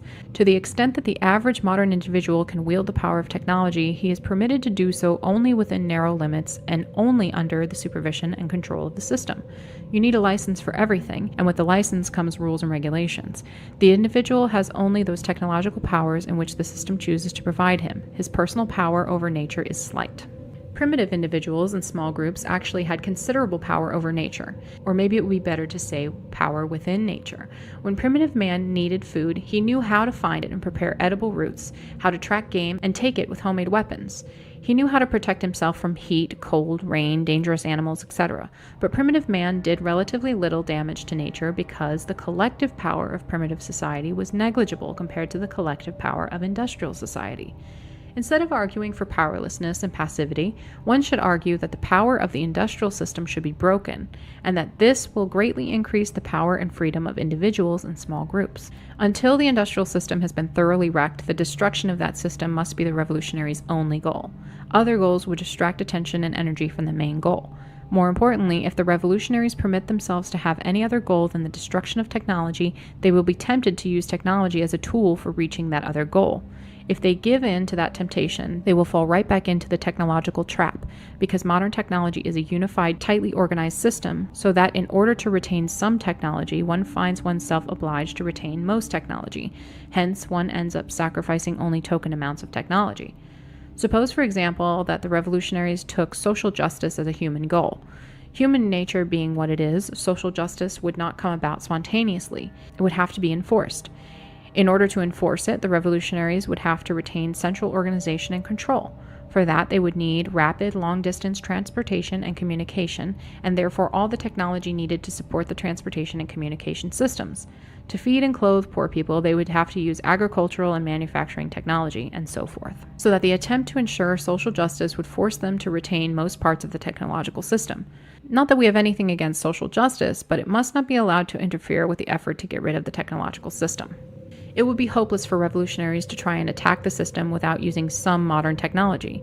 If nothing else, they must use the communications media to spread their message. But they should use modern technology for only one purpose: to attack the technological system. Imagine an alcoholic sitting with a barrel of wine in front of him. Suppose he starts saying to himself, "Wine isn't bad for you if you drink in moderation. Why, they say small amounts of wine are even good for you. It won't do me any harm if I just take one little drink." Well, you know what's going to happen. Never forget that the human race with technology is just like an alcoholic with a barrel of wine. Revolutionaries should have as many children as they can. There is strong scientific evidence that social attitudes are to a significant extent inherited. No one suggests that a social attitude is a direct outcome of a person's genetic constitution, but it appears that personality traits are partly inherited and that certain personality traits tend, within the context of our society, to make a person more likely to hold this or that social attitude. Objections to these findings have been raised, but the objections are feeble and seem to be ideologically motivated. In any event, no one denies that children tend on the average to hold social attitudes similar to those of their parents. From our point of view, it doesn't matter all that much whether the attitudes are passed on genetically or through childhood training. In either case, they are passed on. The trouble is that many of the people who are inclined to rebel against the industrial system are also concerned about the population problems. Hence, they are apt to have few or no children.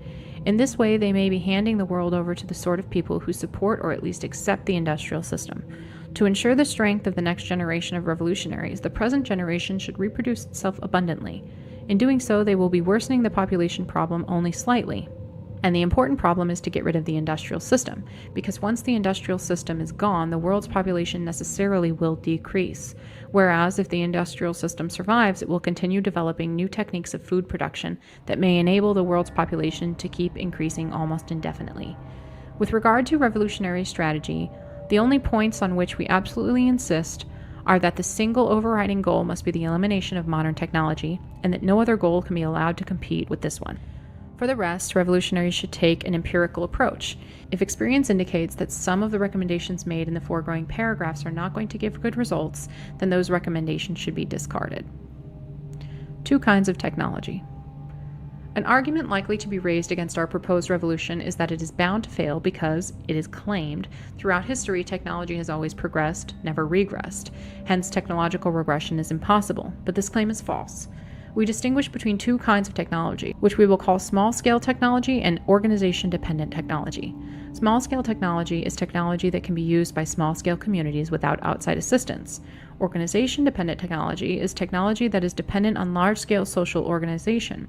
We are aware of no significant cases of regression in small-scale technology, but organization-dependent technology does regress when the social organization on which it depends breaks down. Example: when the Roman Empire fell apart, the Romans' small-scale technology survived because any clever village craftsman could build, for instance, a water wheel. Any skilled smith could make steel by Roman methods, and so forth. But the Romans' organization-dependent technology did regress. Their aqueducts fell into disrepair and were never rebuilt. Their techniques of road construction were lost. The Roman system of urban sanitation was forgotten, so that not until rather recent times did the sanitation of European cities equal that of ancient Rome.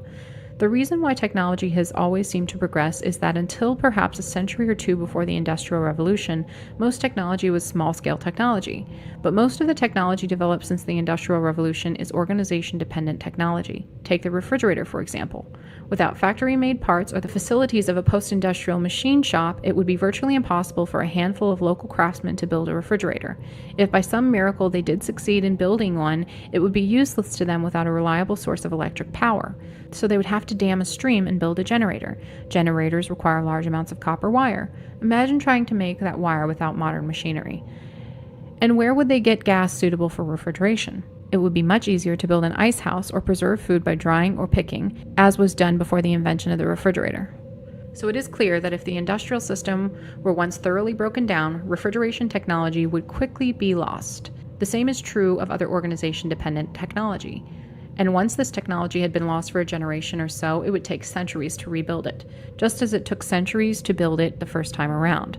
Surviving technical books would be few and scattered. An industrial society, if built from scratch without outside help, can only be built in a series of stages. You need tools to make tools to make tools to make tools.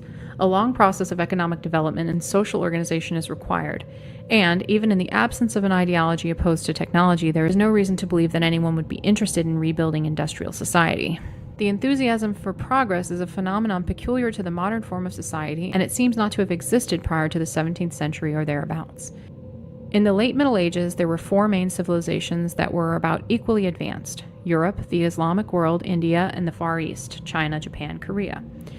Three of those civilizations remained more or less stable, and only Europe became dynamic. No one knows why Europe became dynamic at that time. Historians have their theories, but these are only speculation. At any rate, it is clear that rapid development toward a technological form of society occurs only under special conditions, so there is no reason to assume that a long-lasting technological regression cannot be brought about. Would society eventually develop again toward an industrial technological form? Maybe, but there is no use in worrying about it since we can't predict or control events 500 or 1,000 years in the future. Those problems must be dealt with by the people who will live at that time. The danger of leftism. Because of their need for rebellion and for membership in a movement, leftists or persons of similar psychological type are often unattracted to a rebellious or activist movement whose goals and membership are not initially leftist. The resulting influx of leftish types can easily turn a non-leftist movement into a leftist one, so that leftist goals replace or distort the original goals of the movement. To avoid this, a movement that exalts nature and opposes technology must take a resolutely anti-leftist stance and must avoid all collaboration with leftists. Leftism is, in the long run, inconsistent with wild nature, with human freedom, and with the elimination of modern technology.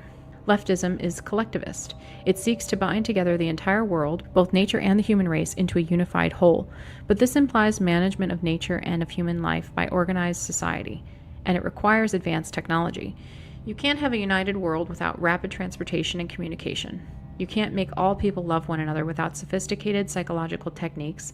You can't have a planned society without the necessary technological base. Above all, leftism is driven by the need for power, and the leftist seeks power on the collective basis through identification with a mass movement or an organization. Leftism is unlikely to ever give up technology because technology is too valuable a source of collective power. The anarchist too seeks power, but he seeks it on an individual or small group basis.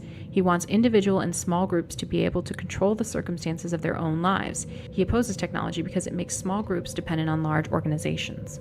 Some leftists may seem to oppose technology, but they will oppose it only so long as they are outsiders and the technological system is controlled by non-leftists. If leftism ever becomes dominant in society so that the technological system becomes a tool in the hands of leftists, they will enthusiastically use it and promote its growth. In doing this, they will be repeating a pattern that leftism has shown again and again in the past. When the Bolsheviks in Russia were outsiders, they vigorously opposed censorship and the secret police. They advocated self-determination for ethnic minorities and so forth. But as soon as they came into power themselves, they imposed a tighter censorship and created a more ruthless secret police than any that had existed under the Tsars, and they oppressed ethnic minorities at least as much as the Tsars had done. In the United States a couple of decades ago, when leftists were a minority in our universities, leftist professors were vigorous proponents of academic freedom. But today, in those of our universities where leftists have become dominant, they have shown themselves ready to take away from everyone else's academic freedom. This is political correctness. The same will happen with leftists and technology. They will use it to oppress everyone else if they ever get it under their own control. In earlier revolutions, leftists of the most power-hungry type repeatedly have first cooperated with non-leftist revolutionaries, as well as with leftists of a more libertarian inclination, and later have double-crossed them to seize power for themselves. Robespierre did this in the French Revolution, the Bolsheviks did it in the Russian Revolution, the Communists did it in Spain in 1938, and Castro and his followers did it in Cuba. Given the past history of leftism, it would be utterly foolish for non-leftist revolutionaries today to collaborate with leftists. Various thinkers have pointed out that leftism is a kind of religion. Leftism is not a religion in the strictest sense because leftist doctrine does not postulate the existence of any supernatural being. But for the leftist, leftism plays a psychological role, much like that which religion plays for some people. The leftist needs to believe in leftism. His beliefs are not easily modified by logic or facts. He has a deep conviction that leftism is morally right with a capital R, and that he has not only a right but a duty to impose leftist morality on everyone. However, many of the people we are referring to as leftists do not think of themselves as leftists and would not describe their system of beliefs as leftism. We use the term leftism because we don't know of any better words to designate the spectrum of related creeds that includes the feminists, gay rights, political correctness, etc. movements, and because these movements have a strong affinity with the old left. Leftism is a totalitarian force. Wherever leftism is in a position of power, it tends to invade every private corner and force every thought into a leftist mold. In part, this is because of the quasi-religious character of leftism. Everything contrary to leftist beliefs represents sin. More importantly, leftism is a totalitarian force because of the leftist drive for power. The leftist seeks to satisfy his need for power through identification with a social movement, and he tries to go through the power process by helping to pursue and attain goals of that movement. But no matter how far the movement has gone in attaining its goals, the leftist is never satisfied because his activism is a surrogate activity. That is, the leftist's real motive is not to attain the ostensible goals of leftism. In reality, he is motivated by the sense of power he gets from struggling for and then reaching a social goal. Consequently, the leftist is never satisfied with the goals he has already attained. His need for the power process leads him always to pursue some new goal. The leftist wants equal opportunities for minorities. When that is attained, he insists on statistical equality of achievement by minorities. And as long as anyone harbors, in some corner of his mind, a negative attitude towards some minority, the leftist has to re-educate him. And ethnic minorities are not enough. No one can be allowed to have a negative attitude toward homosexuals, disabled people, fat people, old people, ugly people, and on and on and on. It is not enough that the public should be informed about the hazards of smoking. A warning has to be stamped on every package of cigarettes. Then cigarette advertising has to be restricted, if not banned. The activists will never be satisfied until tobacco is outlawed, and after that it will be alcohol, then junk food, etc. Activists have fought gross child abuse, which is reasonable, but now they want to stop all spanking. When they've done that, they will want to ban something else they consider unwholesome, and then another thing, and then another. They will never be satisfied until they have complete control over all child-rearing practices, and then they will move on to another cause. Suppose you asked leftists to make a list of all the things that were wrong with society. Then suppose you instituted every social change that they demanded. It is safe to say that within a couple years, the majority of leftists would find something new to complain about, some new social evil to correct, because once again, the leftist is motivated less by distress at society's ills than by the need to satisfy his drive for power by imposing his solutions on society. Because of the restrictions placed on their thoughts and behavior by their high level of socialization, many leftists of the over-socialized type cannot pursue power in the ways that other people do. For them, the drive for power has only one morally acceptable outlet, and that is in the struggle to impose their morality on everyone. Leftists, especially those of the over-socialized type, are true believers in the sense of Eric Hoffer's book, The True Believer. But not all true believers are of the same psychological type as leftists. Presumably, a true-believing Nazi, for instance, is very different psychologically from a true-believing leftist. Because of their capacity for single-minded devotion to a cause, true believers are a useful, perhaps necessary ingredient of any revolutionary movement. This presents a problem with which we must admit we don't know how to deal. We aren't sure how to harness the energies of the true believer to a revolution against technology. At present, all we can say is that no true believer will make a safe recruit to the revolution unless his commitment is exclusively to the destruction of technology. If he is committed also to another ideal, he may want to use technology as a tool for pursuing that other ideal. Some readers may say, this stuff about leftism is a lot of crap. I know John and Jane who are leftish types, and they don't have all these totalitarian tendencies. It's quite true that many leftists, possibly even a numerical majority, are decent people who sincerely believe in tolerating others' values, up to a point, and wouldn't want to use high-handed methods to reach their social goals. Our remarks about leftism are not meant to apply to every individual leftist, but to describe the general character of leftism as a movement. And the general character of a movement is not necessarily determined by the numerical proportions of the various kinds of people involved in the movement. The people who rise to positions of power in leftist movements tend to be leftists of the most power-hungry type, because power-hungry people are those who strive hardest to get into positions of power. Once the power-hungry types have captured control of the movement, there are many leftists of a gentler breed who inwardly disapprove of many of the actions of the leaders, but cannot bring themselves to oppose them. They need their faith in the movement, and because they cannot give up this faith, they go along with the leaders. True, some leftists do have the guts to oppose the totalitarian tendencies that emerge, but they generally lose because the power-hungry types are better organized, are more ruthless and Machiavellian, and have taken care to build themselves a strong power base. These phenomena appeared clearly in Russia and other countries that were taken over by leftists. Similarly, before the breakdown of communism in the USSR, leftish types in the West would seldom criticize that country. If prodded, they would admit that the USSR did many things wrong, but then they would try to find excuses for the communists and begin talking about the faults of the West. They always opposed Western military resistance to communist aggression. Leftish types all over the world vigorously protested the U.S. military action in Vietnam, but when the USSR invaded Afghanistan, they did nothing. Not that they approved of the Soviet actions, but because of their leftist faith, they just couldn't bear to put themselves in opposition to communism.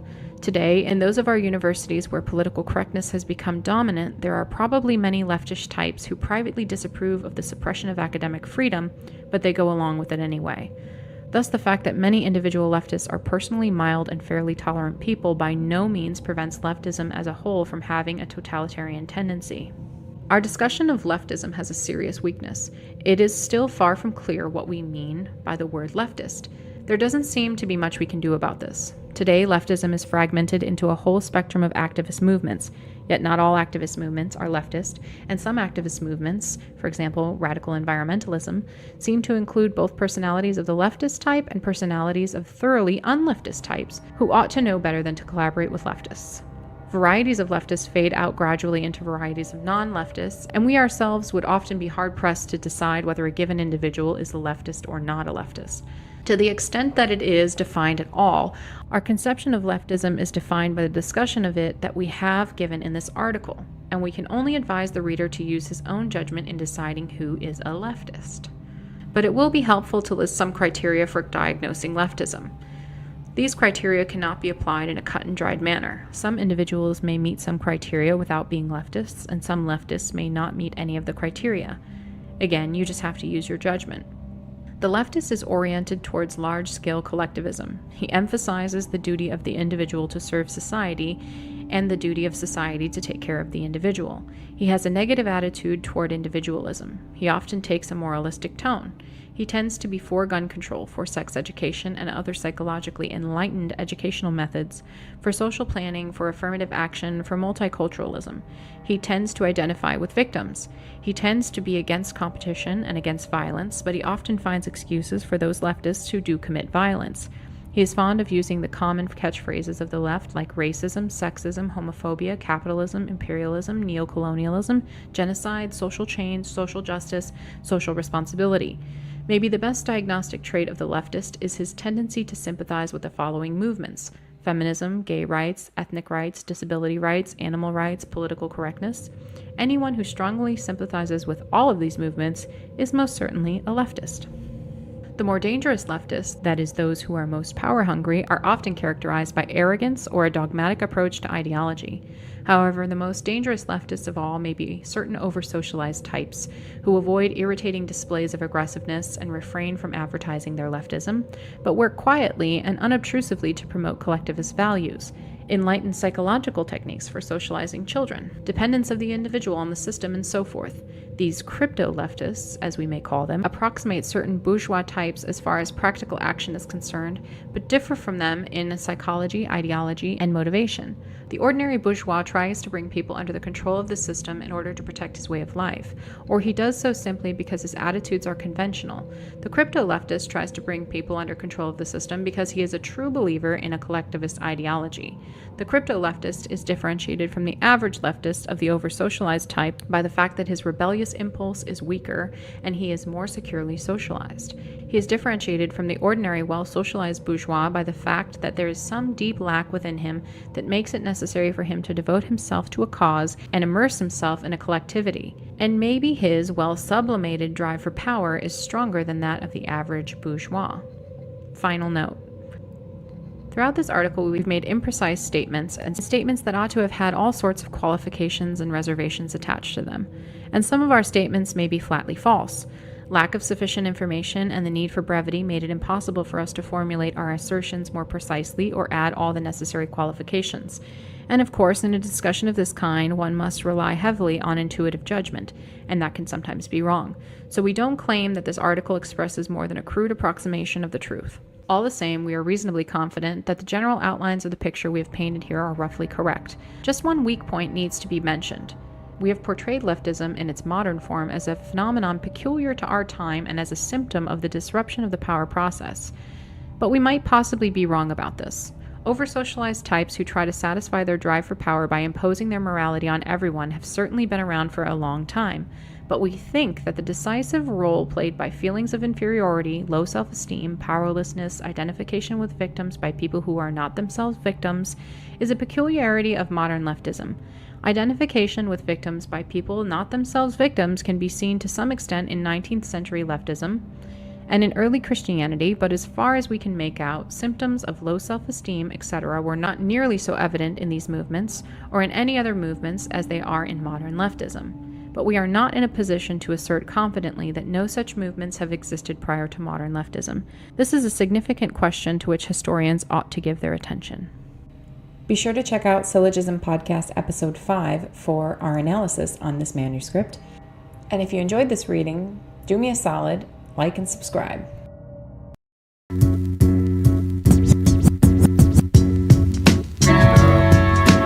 Anarchy at its finest, necromancy. Just necromancy. The proven point sets motion, make points for the sake of debate. Strike a match off my boot, spark up my burning leg, a thought-provoking wordplay. Line me up with the greatest on any given day. Panic when I'm asked how does it feel to have me. Communicate with the dead populace, I predict future tragic events. Vent out my aggression, never come with fatigued investments. Rumors about the king spread throughout the peasants. I'm a has-been, because I have been more than him or him. The planet's too sporadic, I move at a slow pace, comparing and rarely sparing critiques. You're the only civilian within this fleet, acting like an admiral. Admirable though, but animals don't walk like humans, talk like humans, rhyme like humans inside this human. I'm traveling through the ruins, my back turned to the city. The snakes and pigs creating modern milestones out of hatred. I live dining at the last banquet, blaspheming the famous in a room filled with herb smoke, conversating on how hip-hop's like the soaps. Bad actors and corny scripts that ring and pitch in your ears, really a frequency. Passing these women on the streets with no decency. I'm tuned into the 360th degree. I'm tuned into the 360th degree. Cause aggression equals animalism, panting and dribbling for acknowledgement. But I never stop, you're surrounded by my voice wired fence. This insanity lies self-evident. I'm just necromancing.